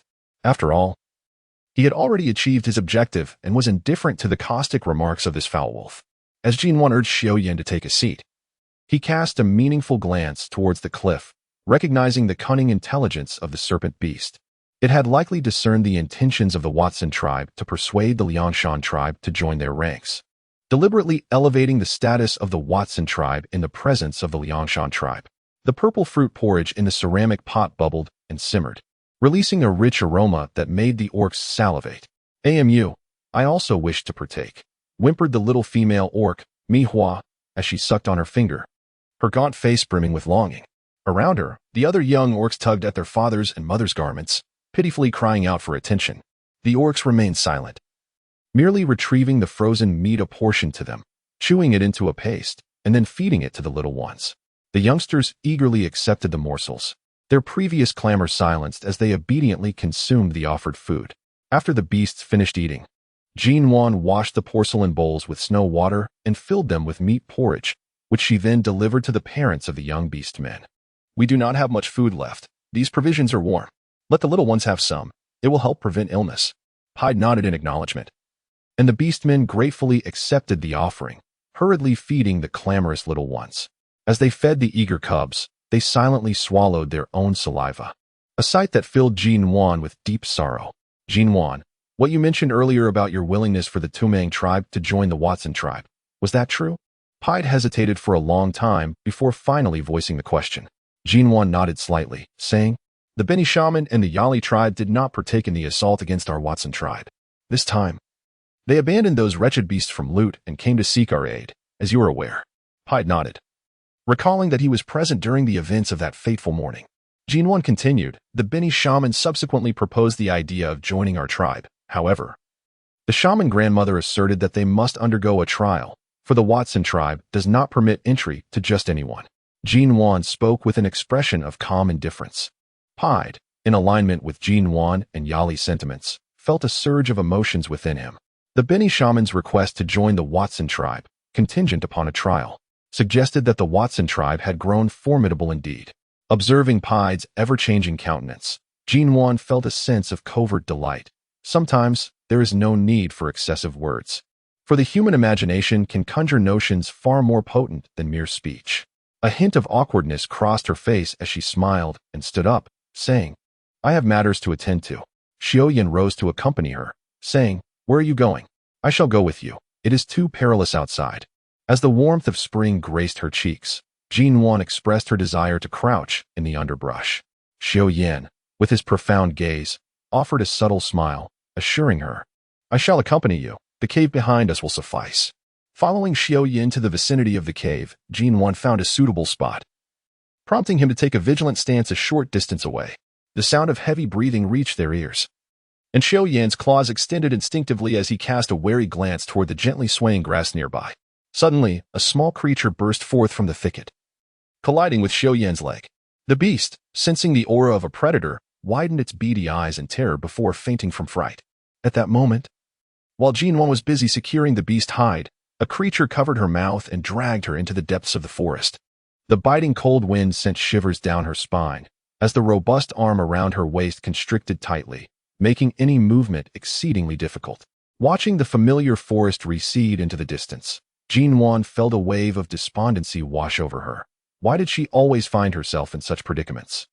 A ferocious howl erupted from the forest behind, echoing Xiaoyan's fury, casting a somber pall over Bosun and the surrounding beastmen. "Bosun, why don't we simply inquire directly?" Capturing a female cub could incite the wrath of the Ainalu forest tribe. The voices of the beastmen were tinged with evident concern. The snow leopard beastman, Bosun, held Nuan tightly as he sprinted forward. "It is merely a female cub. If we cannot locate them, they will return. I just observed that their tribe is home to numerous females. Surely, they would not endanger so many for the sake of one small cub?" With a sense of relief, the beastmen nodded in agreement. As Nuan quietly listened to the discussions of several beasts, a sense of astonishment enveloped her. From their words, it appeared that these orcs were not from the Anila forest. Could they be from the other orc tribes across the vast lands separated by lofty mountains? How did they traverse such towering peaks to arrive at Anila forest? After sprinting for a considerable distance, the group finally came to a halt in a valley as dusk approached. Bosun released the female he had been holding. "Nawe, take a few orcs to hunt. The rest of you, remain vigilant and keep watch for any predators. If spotted, quickly use the tasteless grass to conceal our presence. Do not reveal our tracks." Having given his instructions, he turned to regard the quiet and docile young female beside him. "Which tribe do you belong to?" Nuan glanced at him and replied with a smile, "I hail from the Ainalu Forest's Touang tribe." "Which tribe do you belong to?" The composed demeanor of Nuan surprised Bosun, causing him to raise an eyebrow. This little female creature was indeed audacious. "You need not inquire about our matters. Simply answer a few of my questions, and I shall allow you to return." Upon hearing this, Nuan smiled. "Oh, may I inquire?" The orc's gaze was exceptionally clear and bright, devoid of any sinister or corrupt intentions, which allowed Nuan to relax her demeanor somewhat. Bosun seized a piece of beast hide and spread it on the ground, promptly taking a seat. Tilting his head, he looked at Nuan and asked, "Are you aware of how many tribes inhabit this forest?" Nuan promptly shook her head, saying, "I do not know about that. I am still a minor. I only venture a bit further while foraging under the protection of the orcs." The orc, appearing somewhat troubled, scratched his head and inquired, "Does your tribe suffer from any insect-borne diseases?" API call failed with status code 429. Error. Code 429. Message. Resource has been exhausted, e.g. check quota. Status. Resource exhausted. Nuan nodded, confirming the suspicion about the secret passage. The orcs of the tribe had indeed shared some, and now none of them suffered from the insect disease. In an instant, Bosun rose to his feet, kneeling on the ground with an eager gaze directed at Nuan. "Do you know which tribe exchanged the medicinal powder?" Nuan nodded slightly. Bosun felt a surge of joy within, astonished that this little female cub was indeed aware of the matter regarding the medicinal powder. Before he could finish his sentence, panicked shouts from other beastmen erupted nearby. Bosun, slightly angered, rose to his feet, demanding, "What is the matter?" "Bosun, a large group of beastmen is pursuing us," came the breathless reply, urgency lacing the voice. Bosun's expression shifted to one of grave concern. "They are actually chasing us." At this moment, the beastmen who had gone hunting returned, casting peculiar glances at Nuan, filled with suspicion. One of them remarked, "Bosun, I sense something amiss. These beastmen are acting as if they have gone mad, recklessly searching the forest without regard for attracting ferocious beasts." Bosun's gaze sharpened as he turned to observe Nuan, who sat calmly upon the animal hide. The first time he had truly scrutinized this frail little female cub. She was petite, her porcelain white face devoid of fear, emanating a remarkable composure. Her deep black, clear cat-like eyes blinked adorably, exuding a touch of elfin charm. In a calm voice, Bosun inquired, "What is your position within this tribe?" At that moment, even he, despite his earlier ignorance, comprehended that the little female cub he had captured was far from inconsequential. Her significance was undoubtedly high if so many beastmen were willing to go to such lengths for her. Without a fire or a fur cloak, Nuan rubbed her hands together for warmth, smiling brightly as she replied, "I am the disciple of the tribe's shaman, and I shall succeed the position next year." The expressions of Bosun and the others darkened considerably. They had not merely captured an ordinary female cub but a shaman's apprentice. One of them, visibly anxious, urged, "Bosun, we should leave swiftly. Those beastmen will soon be upon us." In the distance, the distant howls of beastmen could already be faintly heard. Bosun hesitated momentarily before approaching Nuan, stating, "We mean you no harm. We merely sought to inquire about the medicinal powder for treating insect ailments. We hope you can assist us." API call failed with status code 429. Error. Code. For 29. Message. Resource has been exhausted, e.g. check quota. Status. Resource exhausted. Nuan stamped her feet in place, her lips slightly pale from the cold. "However, our tribe has very little of the medicinal powder to treat the worm disease left. Are you interested in a trade? Facing a future shaman." The beasts of Bosun showed utmost respect. "My mother has encountered worms in the grass several times and now frequently suffers from stomach pains. Sometimes after consuming too much food. She even expels worms. This year, a wandering beastman arrived in our territory, and from him, we learned that the tribal gathering here possessed medicinal powder capable of curing the worm disease, which is why we have come to barter." API call failed with status code 429. Error. Code. For 29. Message. Resource has been exhausted, e.g. check quota. Status. Resource exhausted. Nuan gazed at the towering snow leopard orc and inquired, "You are not the orcs of the Inalu forest, are you? I overheard your conversation." Bosun's expression shifted momentarily before he nodded and replied, "Indeed, we belong to the tribe of the Nia forest. Just as I suspected. How did you manage to traverse here?" The shaman mentioned that the 4 continents are separated by immense mountain ranges. "How do the wandering orcs and your kind journey between the 2 forests?" Bosun picked up the animal skin from the ground and explained, "We can only cross when the rivers freeze. The Inalu River here becomes the Nia River in our territory." Nuan nodded, realizing the situation. She retrieved a palm-sized pouch made of animal hide from her bosom. "Inside are some medicinal powders I brought to treat parasitic infections. You can have them." This was a precaution she had taken, never expecting it would truly come in handy. Bosun's face lit up with joy as he trembled while accepting the small pouch, which was less than half the size of his hand. He cherished it, caressing it before tucking it into his embrace. Upon returning, he would divide the powder into 3 portions. The first dose would induce vomiting or lead to a retreat into the bushes, expelling a multitude of parasites. After half a day, he would take it again to eliminate the remaining parasites, and the final dose would be taken the following day. Nuan explained this with great detail, and Bosun attentively committed it to memory. However, before he could finish his sentence, a howl echoed through the forest, filled with urgency and fury.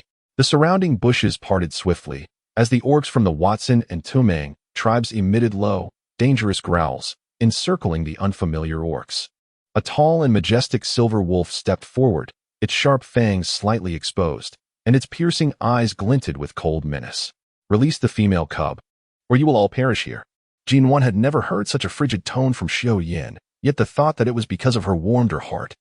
"Xiaoyan, I am fine. They merely wish to inquire about certain matters, and we have already conversed." Nuan stepped closer to Xiaoyan, gently stroking his sleek fur. The silver wolf instantly transformed into a towering orc, unfastening the bundle on his back and draping an animal hide cloak over Nuan. He bent down to embrace her.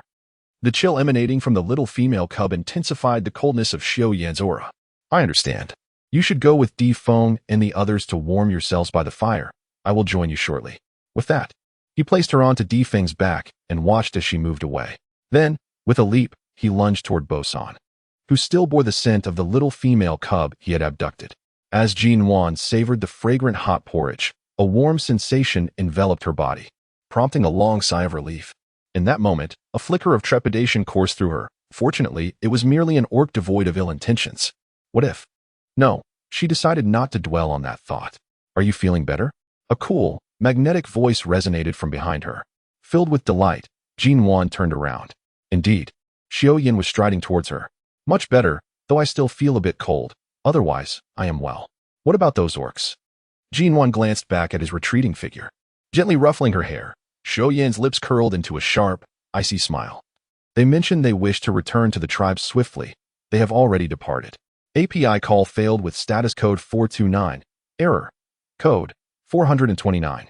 Message. Resource has been exhausted, e.g. check quota. Status. Resource exhausted.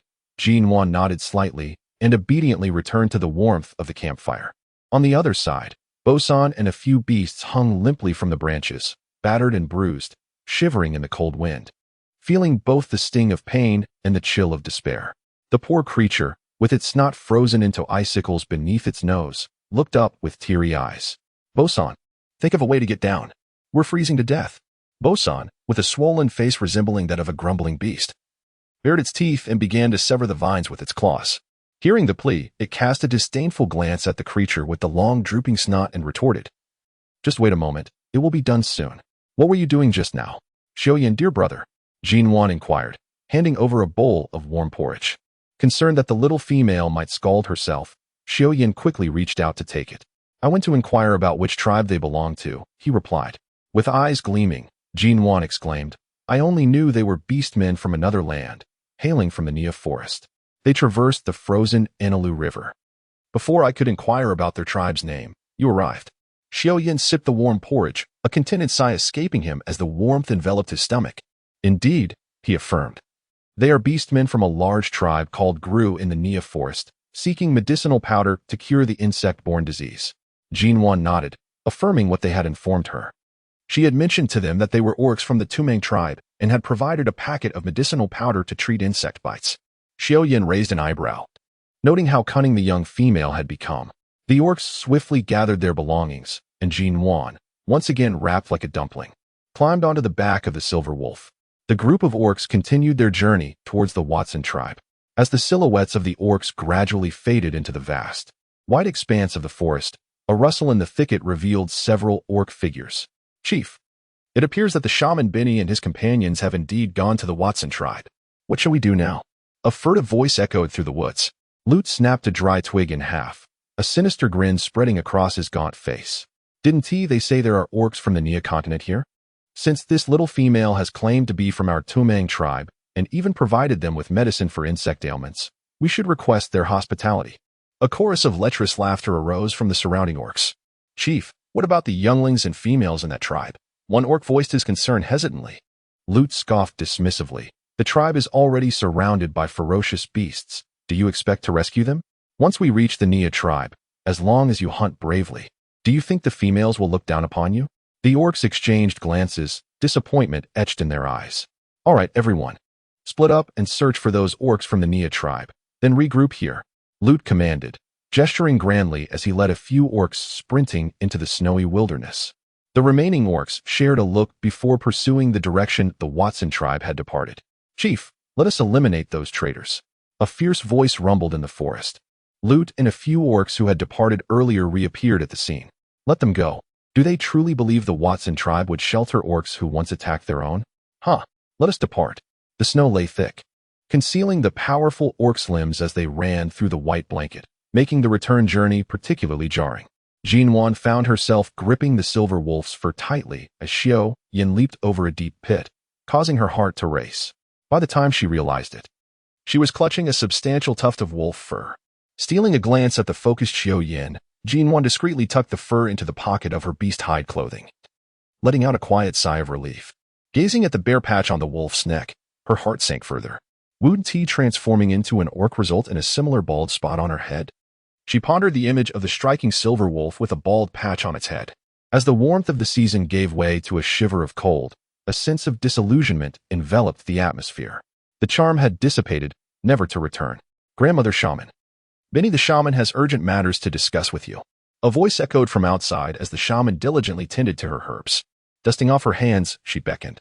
"Come in." Uncle Bai's female companion brought in water in a porcelain basin.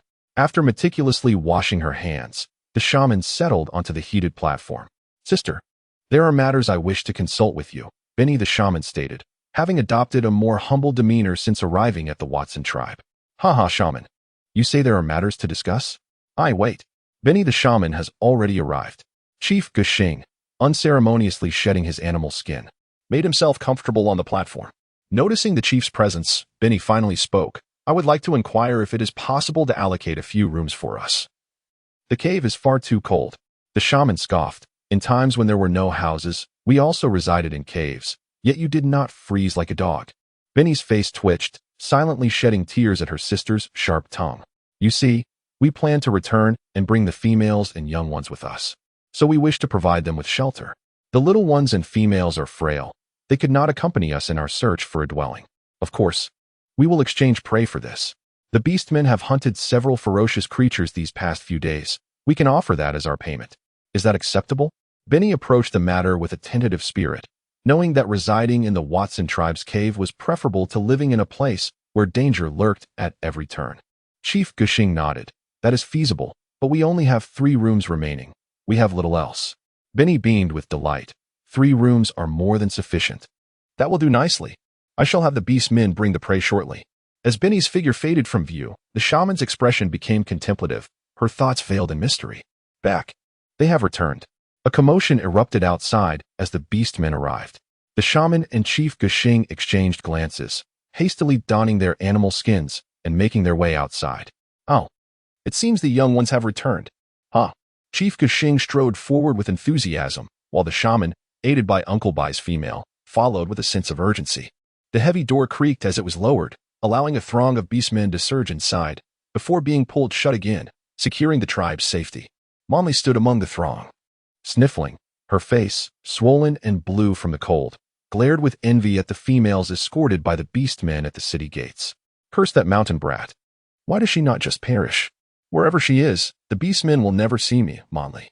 Despite the jealousy that reddened her eyes. The current season was far beyond her reach. Benny the shaman had returned to the original tribe with the beastmen of the Touang tribe. Encountering several beastmen who had followed Loot back, unable to part with their females and young. The ferocious beasts had already encircled the Touang tribe. In their attempt to rescue the females and younglings, many beastmen had perished, their bodies forever remaining in the land where they had grown. Time slipped away swiftly, and the number of ferocious beasts in the Inalu forest continued to multiply. The scarcity of food drove them to become increasingly aggressive, and a multitude of beasts now surrounded the Watson tribe, frequently battering against the walls in a desperate bid to breach the defenses and feast within. Uncle Gu sat comfortably on the heated platform of Uncle Gushing's home, indulging in a feast that left his belly bulging ominously. Nuan, trembling with anxiety, remarked, "Little Leaf, your belly has grown so large. Perhaps you should eat less. Otherwise, giving birth to such a hefty little one may prove difficult." Gu pouted, reluctantly setting down the food in her hands, and licked her fingers. "Ever since I became pregnant, I found myself perpetually hungry, yearning for an abundance of food." The village healer, Grandmother Wu, indicated that Little Leaf's time to give birth was imminent. This marked the first arrival of a newborn in the tribe in many years, and everyone was placing great importance on it. Jinwan gently caressed her round belly and said, "Listen to me, it is essential for you to eat in moderation. Overindulgence may result in our little ones growing as plump as Prince Xiaoyan, and the birthing process could become quite painful."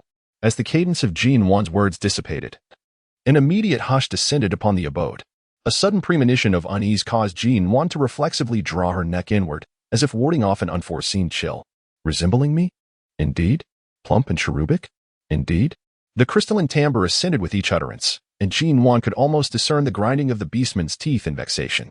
With a gesture of blatant disloyalty, Guyi cast a glance of resigned fate toward Jinwan before nimbly descending from the bed, clutching her rotund abdomen, and making a swift escape, her agility belying her impending motherhood. "I merely employed a figure of speech. Haha, esteemed brother Xiaoyan, please do not misconstrue my intent." Jinwan, in a moment of immediate capitulation, turned her countenance, now adorned with an obsequious smile, toward him. "Oh?" Xiaoyan's brow arched subtly, his profound lupin eyes fixed upon her, revealing a clear disinclination to be appeased. "Why not invoke the progeny of Xiao Qi as a point of comparison? You presume to deride my corpulent bestial form, do you?" Silently, Jinwan mused inwardly, "Isn't it simply because he isn't as stout as you?" Naturally, such thoughts were relegated to the confines of her mind, carefully concealed, deemed best left unspoken. Jinwan, hasten.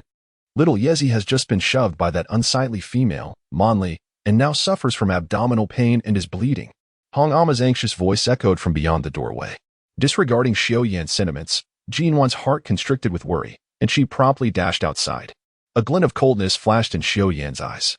With a long stride, he followed suit, scooping Jinwan into his arms and swiftly heading towards the location indicated by Hong Ama. Even before approaching, the pungent scent of blood, carried by the frigid wind, assaulted the nostrils of Jinwan and the others, further blanching her complexion. Outside the throng of beasts, a pallid Monli sat on the ground, incessantly muttering, "I didn't do it on purpose. I didn't do it on purpose." The image of Gu Yi collapsing in agony haunted her, causing her to tremble uncontrollably. Fortunately, the sight of Gu Ye's misfortune was not far from the residence of the witch doctor, and Song Yu had already carried Gu Yi inside. Upon her arrival, Jinnu found the village shaman meticulously cleansing the crimson stains from Gui's body. "Esteemed shaman," Jinnu exclaimed, her voice laced with urgency. "How fares Gui?" The shaman, with a reassuring pat, replied, "Fear not, she is unharmed. It seems the hour of her labor is nigh. Best make haste with the preparations." Having stretched on tiptoes to peer inside, Jinwan observed Gu Yi nestled in Song Yu's embrace.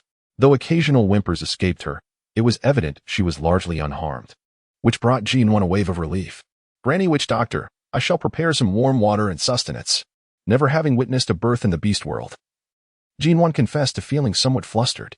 "Brother Xiao Yan, might I trouble you to procure a couple of clucking beasts from the enclosure behind the hut?"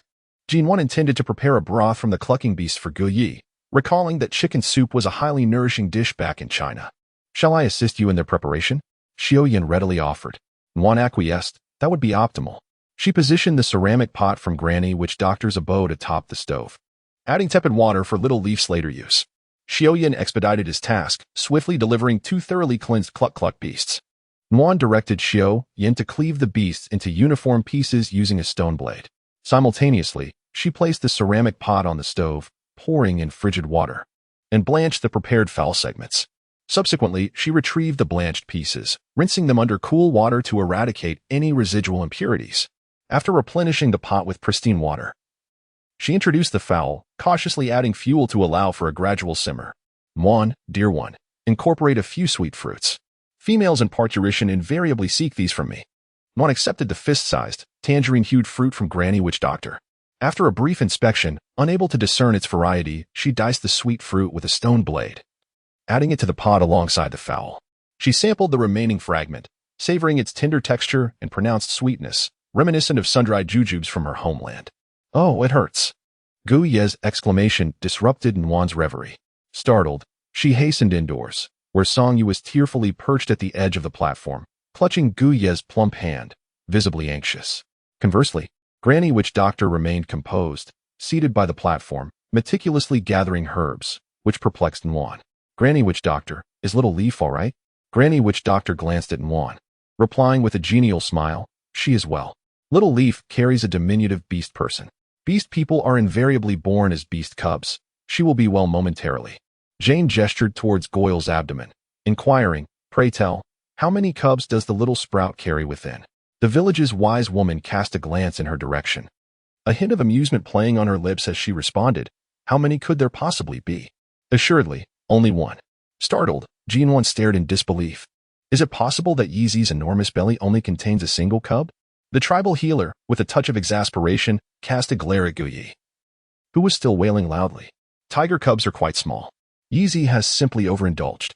Feel for yourself, her abdomen is mostly fat. In the warm season, with a profuse sweat, one finds oneself bearing a little one, resulting in a figure resembling that of a woman expecting triplets. Indeed, Xiaoya is truly remarkable." "Oh, the pain." Gu Ye's wails echoed throughout the house, leaving Jinwan trembling in fear. Could it truly be so agonizing? Did the shaman elder not claim it would be painless? Suddenly, the soft coos of the infant filled the air, accompanied by the cessation of Gu Ye's cries.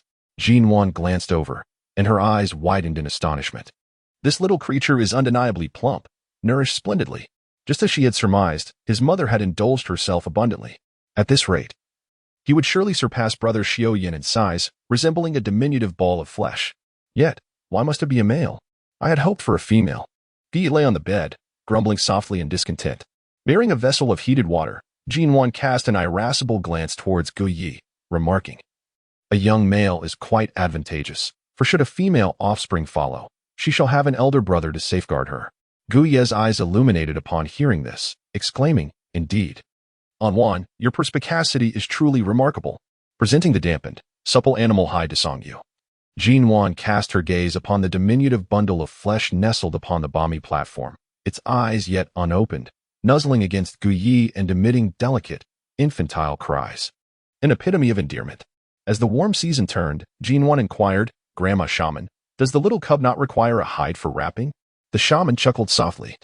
"What delicate nature does this young male possess? In days of yore, the females would bear their young within caves, placing the cubs in beds of hay. And within 3 days, they would open their eyes and begin to crawl about, full of mischief." Casting a glance at the damp little ball of flesh, Nuan's lips twitched. It was no surprise that beings from the primordial continent, the orcs, exhibited such remarkable adaptability, showing promise even in their infancy. "Come now, little Nuan, let Songyu keep company with Xiaoyu for a while. We must attend to the matter concerning Manly." With that, the shaman donned her hide and descended from the bed. Contemplating the restless Manly stirred a flicker of anger within Nuan's eyes, having kindly allowed her to enter. It was disheartening to witness such ingratitude, especially as she dared to harm the pregnant Xiaoyu. Supporting the shaman as they made their way outside, Nuan suddenly recalled something and turned to Songyu, who stood vigil by the bedside. "I have simmered some go-go beef soup on the stove. When Xiaoyu awakens and feels hunger, please bring it to her. Ensure she consumes it all." Songyu nodded gratefully and watched as the two departed the dwelling, before turning back with tender eyes to gaze upon the peacefully slumbering Gu Ye. She gently placed a piece of hide over the little cub nestled against Gu Ye's body, her heart swelling with warmth and fulfillment. "I did not mean it. I thought Gu Ye was deceiving the beasts. How could she possibly be with child after such a short time of being coupled? I merely sought to expose her. Do not be fooled by her." Man Li's hoarse and piercing cries echoed, making it difficult for the beasts to bear. In a resounding tone, Kiana declared, "Goyle has indeed given birth, and it is a male cub." She spoke the truth. Conversely, Manly, your repeated acts of harm against the females and work creatures of the tribe have rendered your continued presence in the Watson clan untenable. API call failed with status code 429. Error. Code. For 29. Message. Resource has been exhausted, e.g. check quota. Status. Resource exhausted. Nuan's words seemed to awaken unpleasant memories among the members of the Watson tribe regarding Manly. The beasts brandished their fists, their gazes towards her filled with disdain. "Get out. Leave our tribe. This vile female. If we do not expel her, who knows who she might harm next?" The uproar raised by the orc voices ultimately attracted the attention of the other 2 tribes residing nearby. Benny, accompanied by orcs from the Yali and Touang tribes, was the first to arrive, followed closely by Chief Paid and Peichi. Upon seeing Manly bound with vines by the orcs, Benny the shaman felt a jolt of apprehension and silently prayed that this female would not cause any more trouble for him. However, fate did not align with his wishes. "Benny the shaman, your tribe's female has attacked the pregnant female of our tribe. Such a malicious creature cannot remain among us any longer. What do you say?" Chief Gexing's tone was resolute, offering no room for dialogue. Benny's expression darkened. This female had truly brought calamity upon herself once again. Since Yali had brought her back to the tribe, she had continuously stirred chaos. Were it not for her previous bearing of a Yaga cub, she would have been expelled long ago. Reflecting on the little female cub of Yagu, Benny sighed, "Sister, Manly has a little female cub. Can we possibly forgive her this time? I will ensure that Yaga watches over her closely, preventing her from leaving the cave." Upon hearing Benny mention her little cub, Manly wiped her face and rose defiantly. "I have given birth to a little female for the tribe. You cannot simply cast me out. Without me, the little one will perish easily." As she spoke, the fear that had once gripped her expression was replaced by arrogance and audacity, her gaze towards Nuan brimming with provocation.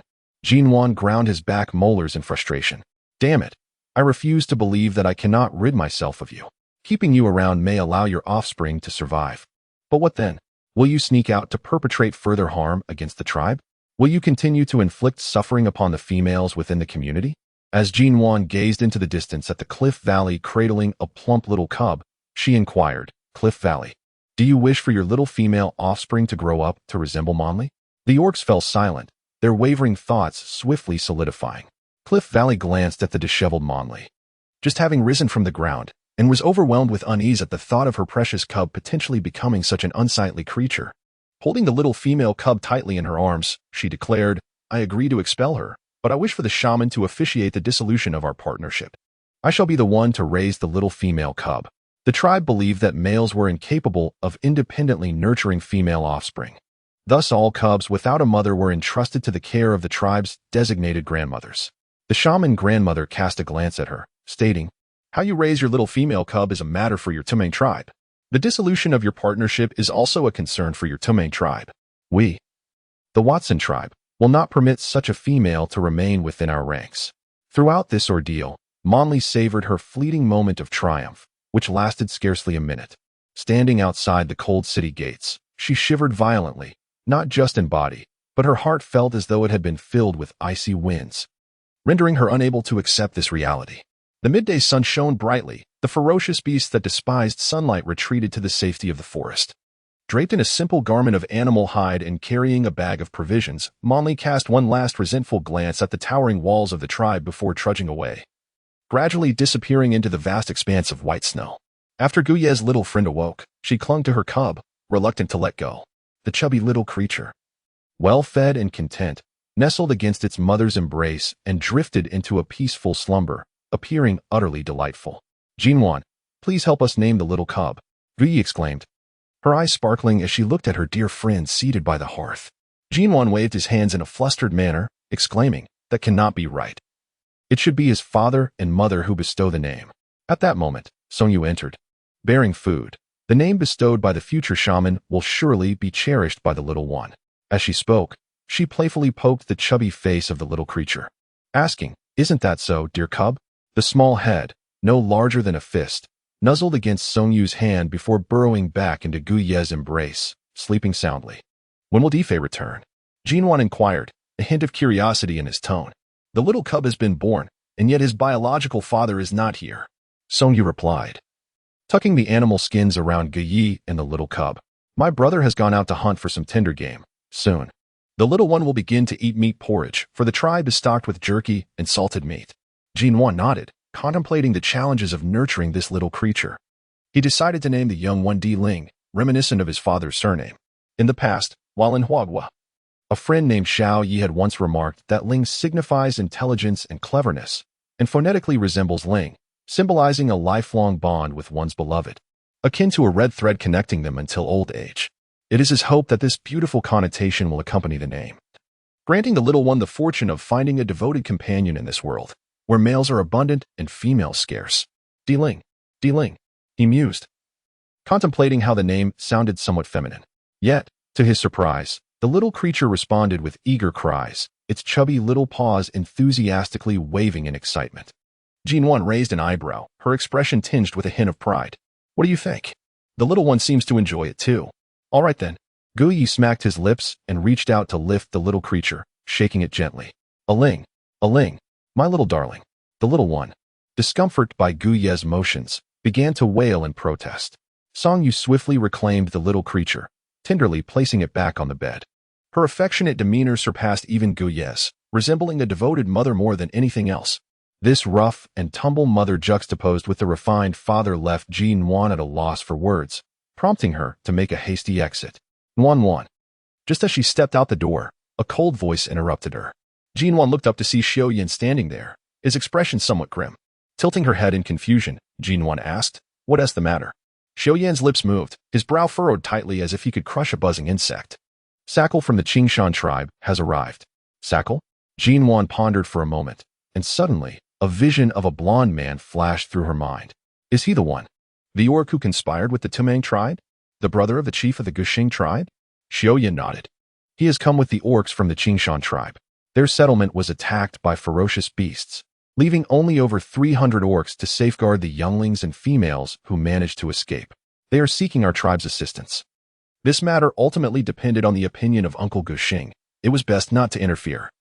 Considering the detrimental impact the conflict between Chief Sackle and the Touang tribe had on Uncle's well-being, Xiaoyan's furrowed brow remained unyielding as he spoke softly. His offspring have come along too.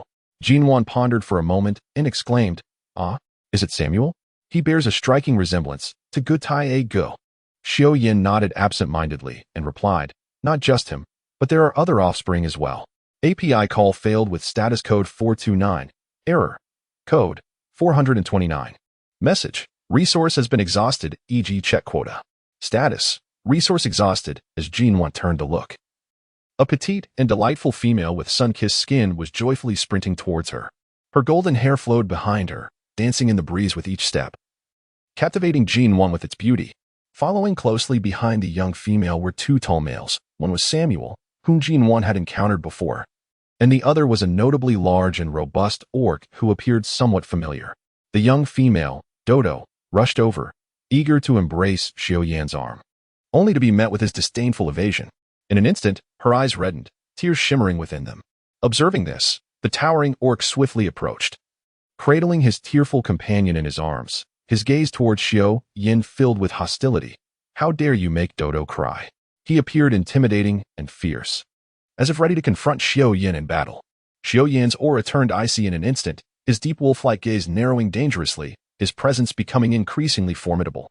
A mocking smile curled his thin lips. "Control your female. Should she dare to touch me again, let her fall where she may." Xiaoyan's temperament was not one to be trifled with, responding with even greater arrogance. Dodo could no longer hold back her tears. "Xiaoyan, didn't you promise when you were younger that you would be my male? Why do you treat me this way now?" Samuel sighed helplessly. As one aware of his father's past grievances with the Watson tribe, he recognized that the Qingshan tribe was no longer as favored by the Watson tribe as before. Indiscretion was advisable. "Dodo, both my father and I have informed you about Xiaoyan. Please refrain from discussing this matter further." As a disciple of the tribe's shaman, Samuel held significant prestige among the orcs.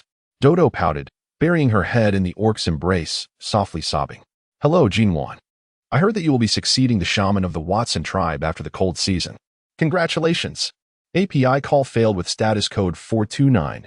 Error. Code 429. Message. Resource has been exhausted, e.g. check quota. Status. Resource exhausted. Nuan inexplicably sensed a wave of malice emanating from this female figure, and yet... "Ah, sister." API call failed with status code 429. Error. Code 429. Message. Resource has been exhausted, e.g. check quota. Status. Resource exhausted. Nuan's words were rather impolite, showing no regard for the face of the Qingshan tribe. After speaking, she turned and walked away, not casting another glance at the three beasts. Xiaoyan shot a scornful look at the twisted face of Duo, his deep wolf-like eyes shifting to Samuel. "Nuan is the shaman of our Watson tribe. You would do well to understand your position and keep a close watch on your disgraceful female. What I said earlier was not mere jest." Xiaoyan's figure followed Nuan, leaving the three beasts of the Qingshan tribe standing in place. Was that little female the one who concocted the medicinal powder for treating the insect disease? The burly orc narrowed his eyes, rendering his emotions inscrutable. Samuel cast a subtle glance at him. "Since our Qingshan tribe has come to seek the protection of the Watson tribe, then your father, and even my father's matters will be known to the Watson tribe. I advise you against harboring any ill intentions." He then glanced at Duo, whose eyes were red. "No one can save you." Receiving a warning glance from her brother, Duo pouted and fell silent. A lewd smile flickered across Lu Shi's beastly face, and he nodded. "Of course, I will not cause trouble for the Qingshan tribe." Samuel eyed him with deep suspicion for a while, ultimately frowning as he made his way to Sackle's cave. He felt compelled to inform his father, sensing that Lu Shi would bring significant trouble to their tribe. "Nuan, are you angry?" Xiaoyan cautiously followed Nuan, his head hung low, his once lustrous silver hair now seemingly devoid of its sheen. API call failed with status code 429. Error. Code 429. Message. Resource has been exhausted, e.g. check quota. Status. Resource exhausted. API call failed with status code 429. Error. Code 429. Message. Resource has been exhausted, e.g. check quota. Status. Resource exhausted. Nuan rolled her eyes in annoyance, wondering why she hadn't embraced him earlier, especially after enduring such prolonged cold. As Nuan was carried by Xiaoyan to the entrance of the courtyard, she was greeted by the sight of a masculine figure radiating warmth akin to the sun. Upon noticing the two beasts, he initially appeared taken aback, but then smiled and offered a friendly greeting. "Hee Nuan." Rabbit Yao Yao leaped out from behind Gatai, her round little face beaming with joy, which inevitably lifted the spirits of those around her. Nuan gently patted Xiaoyan's arm, and once he set her down, she hurried over to the two beasts. "What brings you here? Is Gatai all right?" Gatai nodded, opening his mouth to speak, but was swiftly interrupted by the ever-chatty Tu Yao Yao. On one, we came here seeking your help. You must save Gutai. He has been suffering terribly. Gutai thought to himself, I truly apologize for my plight. I didn't even realize it was this dire. Noticing Gutai's awkward expression, Nuan raised an eyebrow and stepped forward to open the courtyard door. Come in. It's far too cold outside. She then glanced at Gutai, adding, You males may be fine, but we cannot endure this chill. Leading the two beasts inside, they settled on the warm Kong, and Nuan sighed in relief. The weather was indeed bitterly cold. She took out some dried fruit, offering it to Tu Yao Yao and Gutai, before grabbing a generous handful for Xiaoyan, earning a knowing look from the beastman in return. What exactly is going on? Does it pertain to the Qingshan tribe? Nuan pondered, unable to think of any other matters concerning the tribe at present. Gutai's expression remained somewhat uncomfortable, while Tu Yao Yu swallowed her dried fruit and seized Nuan's arm. On one, you have no idea. Today, some beasts from the Qingshan tribe came seeking Uncle Zhuang, requesting the protection of our tribe. API call failed with status code 429. Error. Code. For 29. Message. Resource has been exhausted, e.g. check quota. Status. Resource exhausted. Nuan nodded slightly, then shook her head. I have encountered these two beasts, yet they revealed nothing to me. What are you referring to? Rabbit Yao Yao immediately pouted, her round, glistening eyes filled with disdain for the Qingshan tribe. That soccer chief actually suggested to Chief A that Gutai should be the companion for that Sajuo. Although it is the position of the primary companion, I overheard the tribe's people mention that the old female already has 4 partners. Nuan's mouth instantly formed an shape. Pondering over the petite figure of Sadr, she couldn't help but shudder. This female is rather fierce. The little rabbit puffed up her cheeks in indignation. Indeed. But that Sadr had the audacity to look so lecherous upon seeing Gutai. Yao Yu. Gutai, slightly blushing, softly called out the little rabbit's name from the side. Just where did she hear the term lecherous from? Nuan, feeling a twinge of guilt, instinctively retracted her neck. The term squinting was one she had used to describe Lut's gaze upon her during their journey back to the tribe after that trading assembly. To her surprise, the little rabbit's memory was remarkably sharp. She patted the little rabbit on the shoulder and reassured her, do not worry. Uncle Gushing will not allow Gutai to take on the role of that male Sadr. Surely you still trust Uncle Gushing? Gutai hesitated, finally speaking up. The issue is that my AM is exceedingly fond of that whimpering female. Nuan gazed at Gutai in a state of bewilderment. A fidgeting female? Gutai nodded earnestly. Indeed, that female always clutches her hands while speaking, her body writhing as if afflicted by some ailment. She punctuates her speech with huffs and puffs, driving one to distraction. Such a cultured beast. What you describe is not mere fidgeting, but rather a display of affected mannerisms.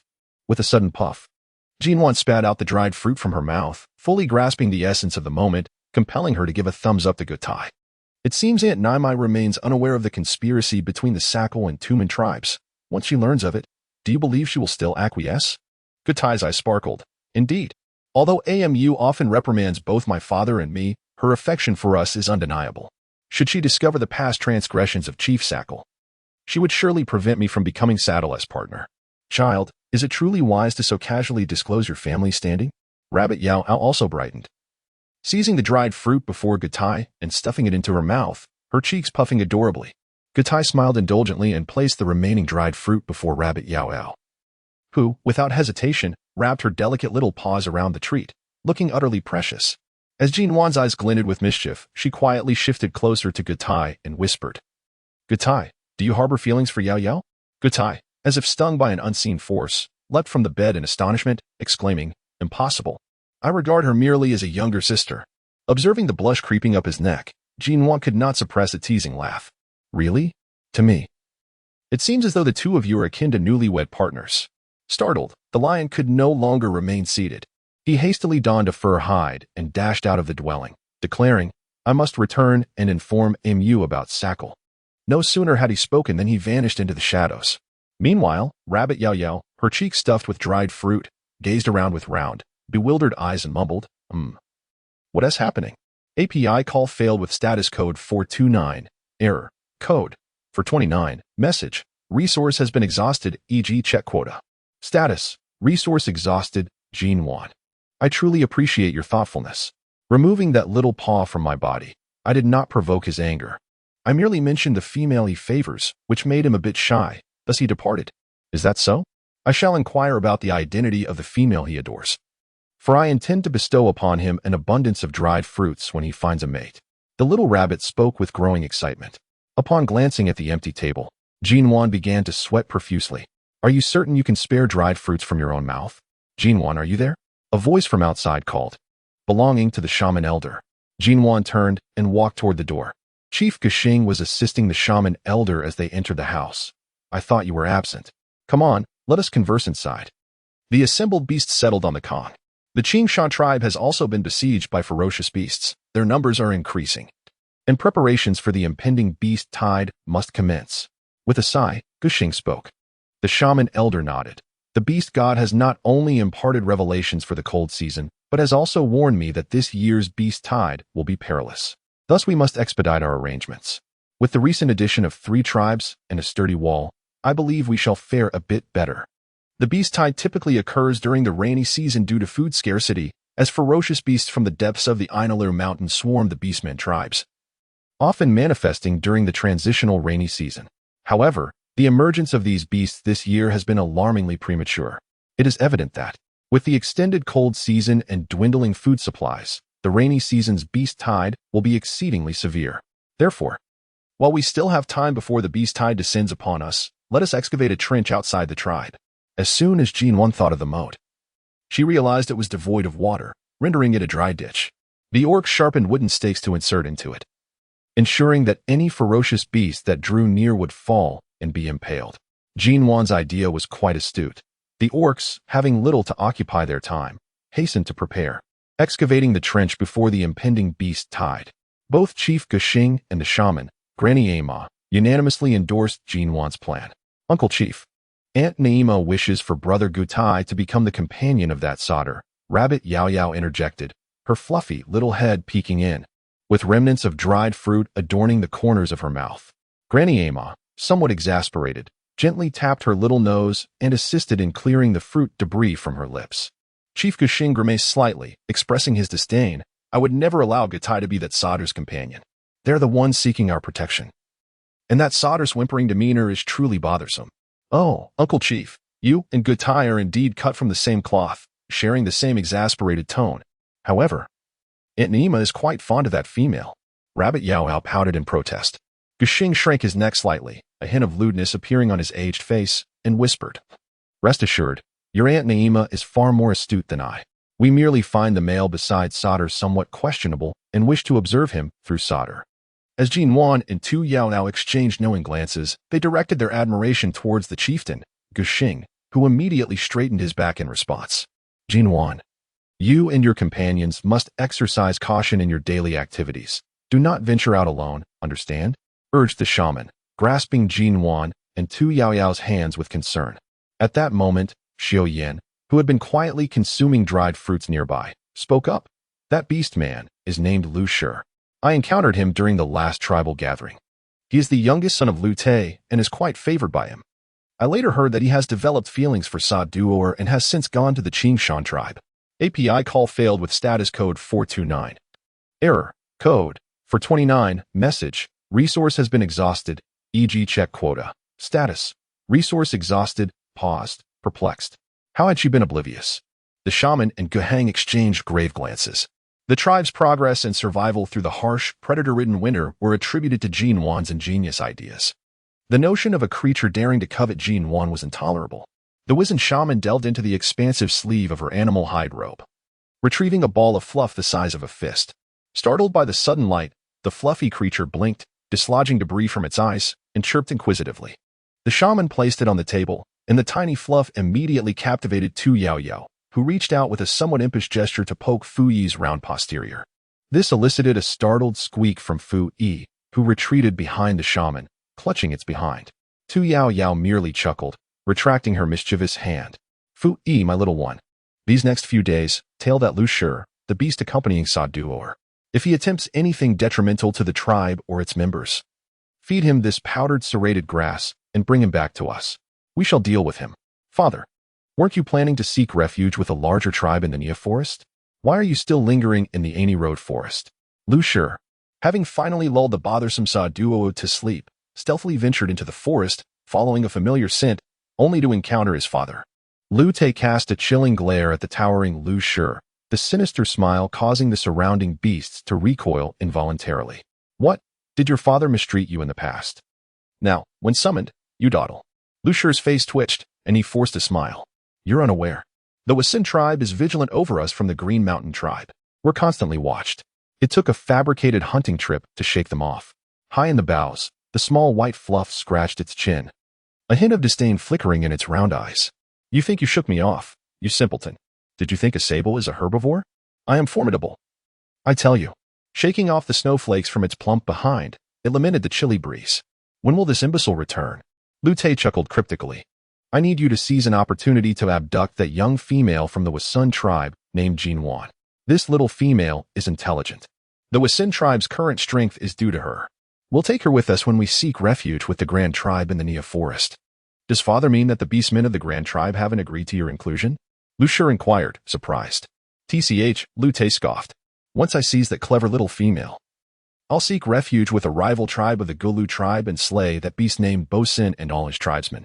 The chilling intent sent shivers down the spines of the surrounding beasts. A lewd smile crept across Lu Shi's square face.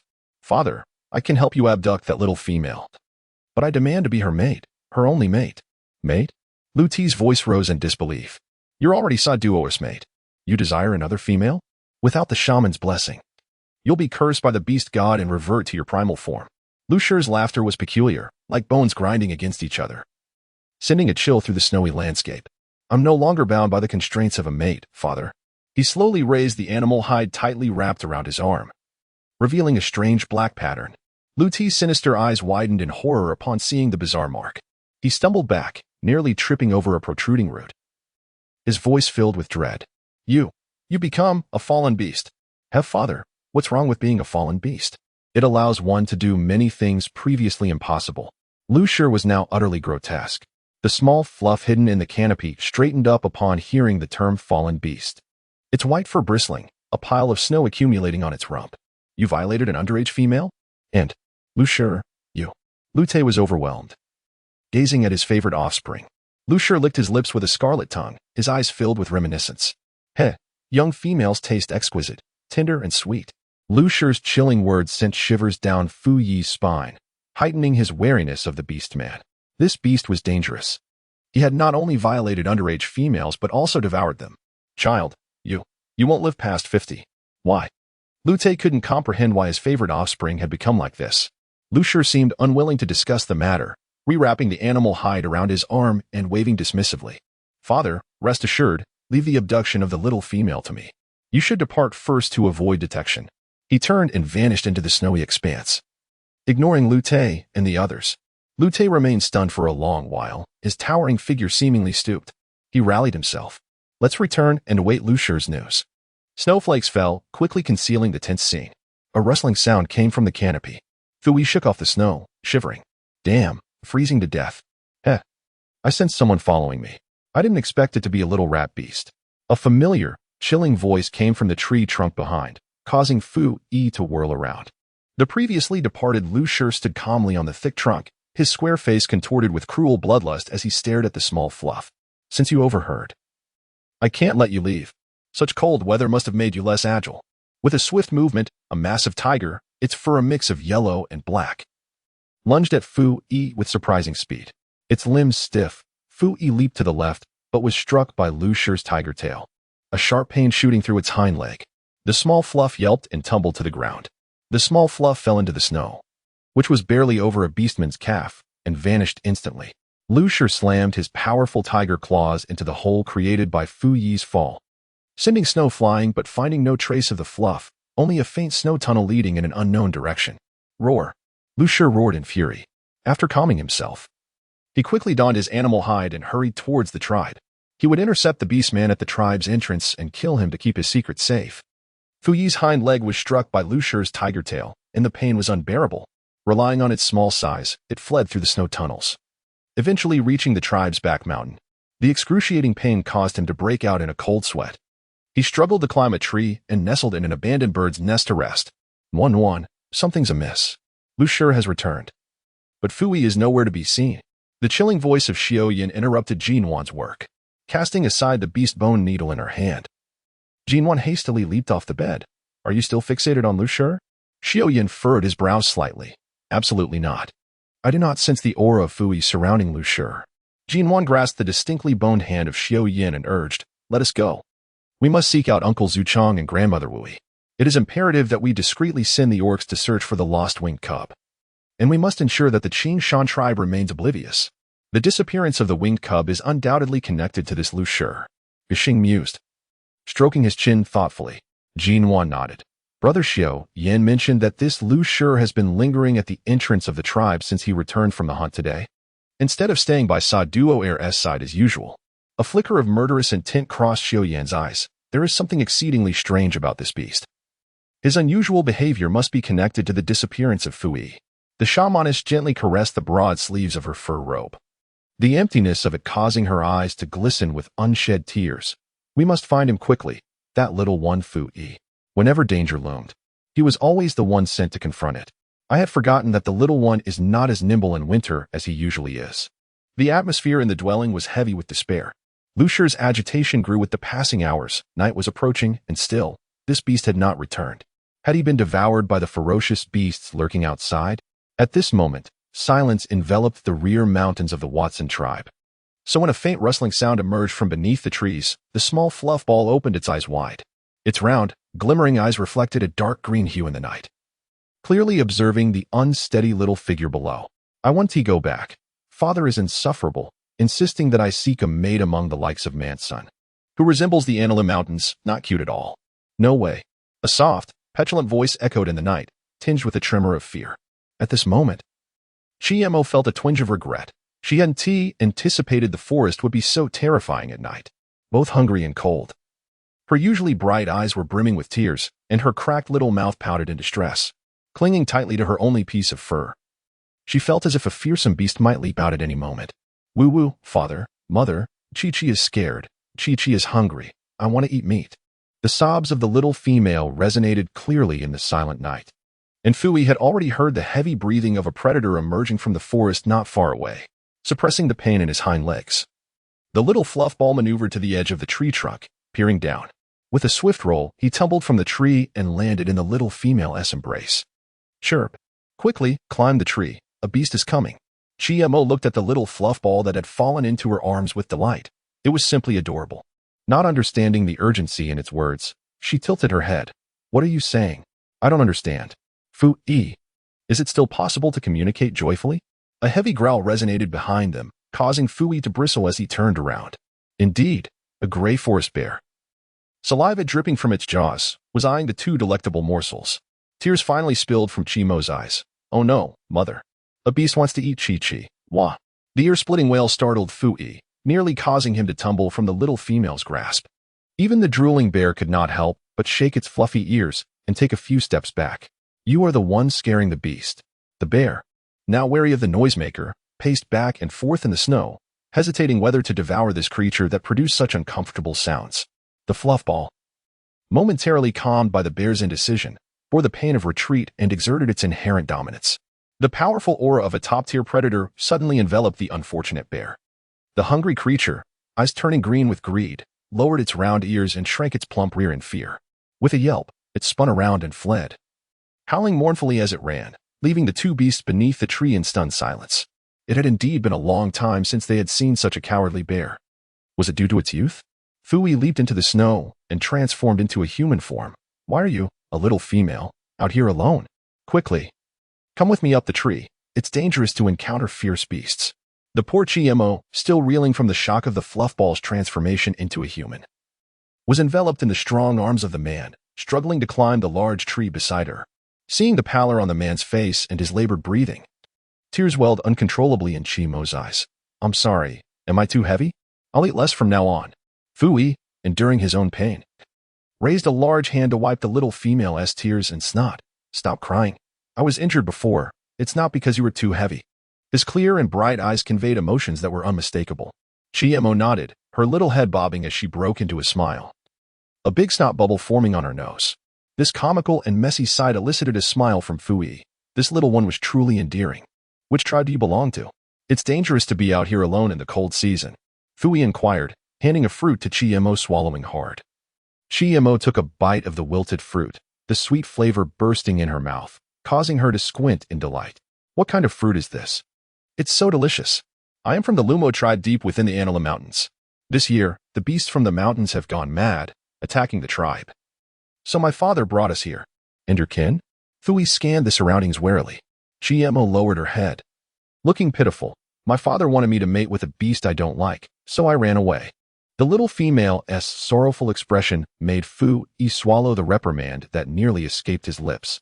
I'm currently being pursued by a wicked beast, which is also dangerous. And I cannot return to the tribe for now. However, if you are willing to help, I can take you back. A glimmer of cunning crossed Fu-Yi's eyes. Chimo's eyes lit up. Yes, I can help you. If you hadn't saved me just now, that fluffy bear would have eaten me. That was a forest bear, thank you. Tomorrow, I will take you near the tribe. Pretend to be lost and request shelter from the tribe while I hide in your fur to enter. Fu-Yi stated. Chief, we have discovered a little female outside the tribe who claims to have been separated from her migrating kin.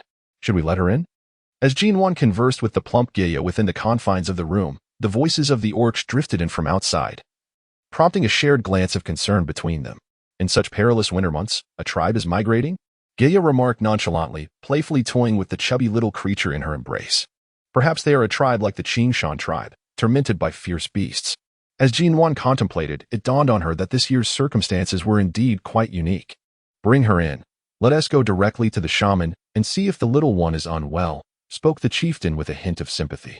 The chieftain had spoken, and the little female was ushered inside. The heavy door creaked open, and the cold, frost-bitten face of Chi finally entered the confines of the Watson tribe.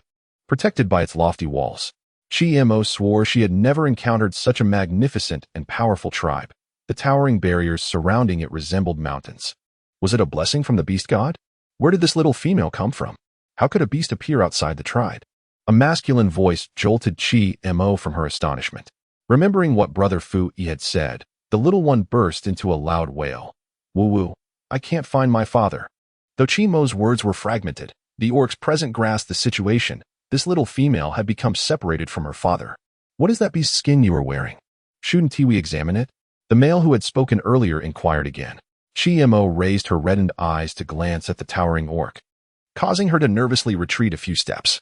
The movement elicited a frown from Lu Shi, but he quickly masked it with a serious expression. Little one, we must check if you are carrying anything dangerous before you enter our tribe. Chi pouted, tears welling in her eyes. I only have this one piece of beast skin. If you insist on inspecting me, how embarrassing. What is happening? A cool, resonant voice echoed from above the city wall. Chi followed the gazes of the orcs and saw a tall, handsome orc carrying a massive beast standing atop the wall. Xiaoyan, you've hunted another beast. Incredible. The orcs expressed their admiration, throwing him envious glances. Xiaoyan nodded, then focused on the unfamiliar female below. His gaze suddenly sharp. I will take this little female to the chieftain. You all continue your patrol. The orcs nodded and turned to ascend the wall. Xiaoyan unfurled a pair of wings behind him, gently flapping them as he approached little Chi. Come along, he said, and with that, he strode forward, carrying the beast, while Chi shyly followed behind. Xiaoyan, this unfamiliar little female hasn't been examined yet. Isn't it inappropriate to let her in like this? Lu Shi stepped forward, clenching his fists. Xiaoyan paused, casting a piercing glance at Lu Shi. The coldness in his eyes felt like the sharp claws of a beast against one's throat, causing beads of sweat to form on Lu Shi's forehead. If you don't wish to stay, get out. His voice was devoid of warmth. Watching Xiaoyan and the little female grow distant, a glimmer of bloodlust surfaced in Lu Shi's eyes, his earlier jovial smile transforming into a cruel smirk. Humph. The sound of suppressed malice dissipated into the air. Lu Shi, what are you doing here? I'm hungry. Hurry and find me something to eat. The demanding voice of Sa Duo reached him, laced with evident discontent. The dark aura surrounding Lu Shi momentarily lifted, and a tender smile graced his lips. Something unexpected happened, so I came to lend a hand. You wait here. I'll go fetch you some roasted meat. Sa Duo pouted, huffing softly as she raised her chin and walked into the tribe. Lu Shi watched her retreating figure, emotions flickering in his eyes, obscuring his true intentions. I'm back. A cool voice pierced the air outside, and Nuan's eyes lit up as she hurried out. Indeed, the familiar tall figure appeared at the entrance. How was your day? Did you encounter any dangers? The soft, concerned voice of the little female reached Xiaoyan's ears, eliciting a smile from him as stars seemed to twinkle in his deep gaze. Today, we did not come across any beast hordes. Everyone is safe. That little female's melodious voice rang out behind him, instantly capturing the attention of the orcs. A dirty little creature nervously tugged at the only piece of beast skin it wore, its small, grimy hands reaching into the skin to rummage about. An action that involuntarily reminded the orcs of the shaman. Hello, I am Chiamo. Our tribe has been attacked by beasts this cold season, so we migrated here. Brother Fui asked me to find your tribe as shaman or a silver-haired orc. She cautiously glanced up at Xiao as she spoke. Xiao discarded the prey from his shoulder onto the ground, wiping the blood from his arm with a handful of snow before approaching Nuan. I saw Fui at the entrance of the tribe, so I brought her back. Chiamo nodded eagerly, quickly presenting the small fur ball cradled in her arms. When we encountered him, Brother Fui was injured. Indeed, the little fur ball lay weakly against her arm, lifting its eyelids to emit a feeble squeak. As the warmth of spring enveloped the surroundings, Nuan hurriedly approached, taking the small bundle of fur from the little female's hands. Let us go inside and have something to eat and rest. I shall examine the injuries of Fui, she said with gentle assurance. Hearing the mention of food, Chiamo swallowed hard, casting a cautious glance at Nuan. The tender smile of the young female eased her worries in an instant, prompting her to beam with her little white teeth and nod enthusiastically, following Nuan into the house with a merry skip. How are things, Nuan? What is the condition of Fui's injuries? Inquired the shaman grandmother, seated on the Kong, her expression tinged with concern. Nuan smiled gently, reassuring, rest assured. The hind leg was merely dislocated due to impact. The bone will realign, and with a day's rest, all will be well. The little furball, Fui, chirped softly, nudging its small head against the arm of the shaman grandmother, obediently lying on the bed while Nuan tended to its injury. Xiao, with a darkened expression, watched as the delicate little paws of the young creature explored Fui's body, feeling an overwhelming urge to seize the bothersome fluff ball and toss it away. Chiamo.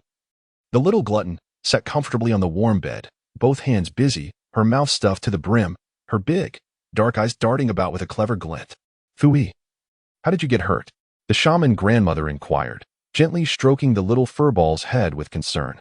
A flicker of cold light crossed Fui's eyes as it replied. It was Lu Shi. At the sound of the familiar name, Nuan's hand trembled, causing the little fur ball to shiver in pain. A sense of murderous intent began to unfurl in Xiaoyan's gaze. After a brief pause, the shaman grandmother tenderly continued. Was he discovered? The little fur ball nodded its head. I went into the forest with him and discovered Lu Te leading a group of beastmen there. It seemed that Lu Te intended to take the Touang tribe's beastmen to seek refuge with the great tribe of Nia Forest, but they were rejected.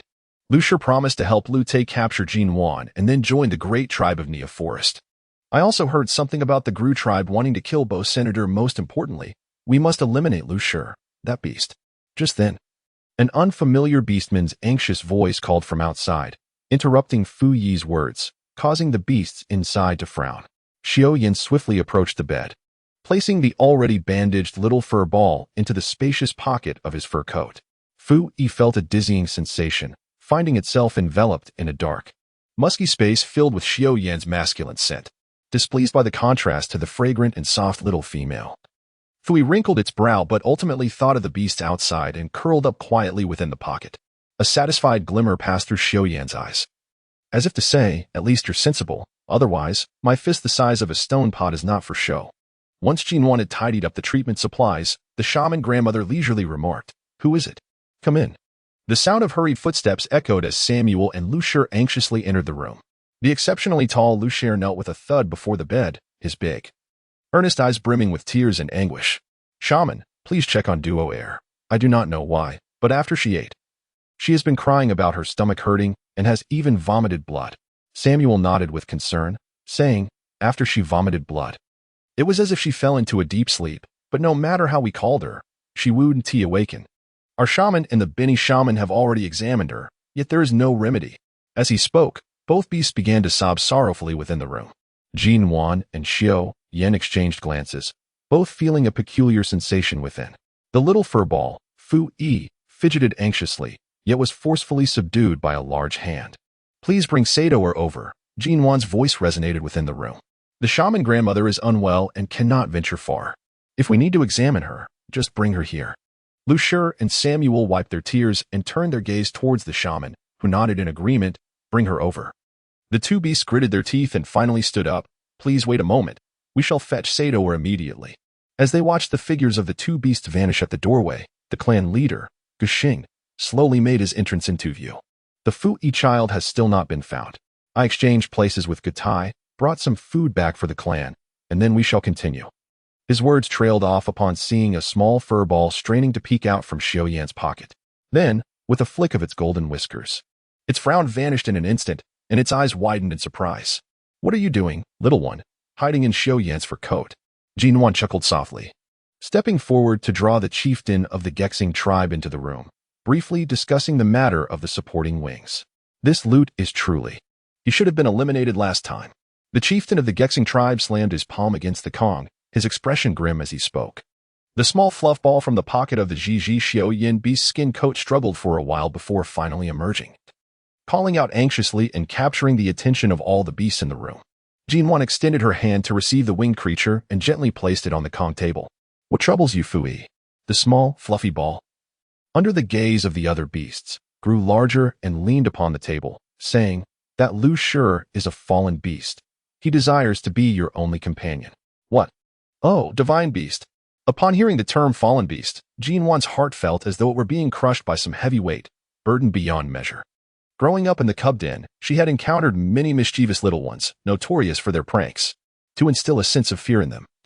The caretakers would regale tales of the terrifying entities lurking within the forest or of ferocious predators. What lingered most vividly in her memory was the fallen beast, the cursed beast man condemned by the divine. They would slay young cubs and consume them. Although such acts bestowed immense power, their lifespans would drastically diminish, often not exceeding 50 years. Their blood was laced with potent venom, becoming increasingly virulent with the weight of their sins. Nuan never anticipated that such a terrifying entity would infiltrate the Watson tribe. The thought of this fallen beast harboring ulterior motives sent chills coursing through her, as if she were standing alone in an icy expanse, clad only in thin garments. A pair of warm, powerful hands enveloped her cold little ones, pulling Nuan back from the precipice of fear. A cool, magnetic voice whispered in her ear, Do not worry, I shall not allow him to harm you. Trust me. All right. The final word, spoken with a hint of coaxing, felt like a gentle hook, teasing at the very core of her heart, igniting a spark of yearning within her. A subtle smile graced Nuan's lips as she tilted her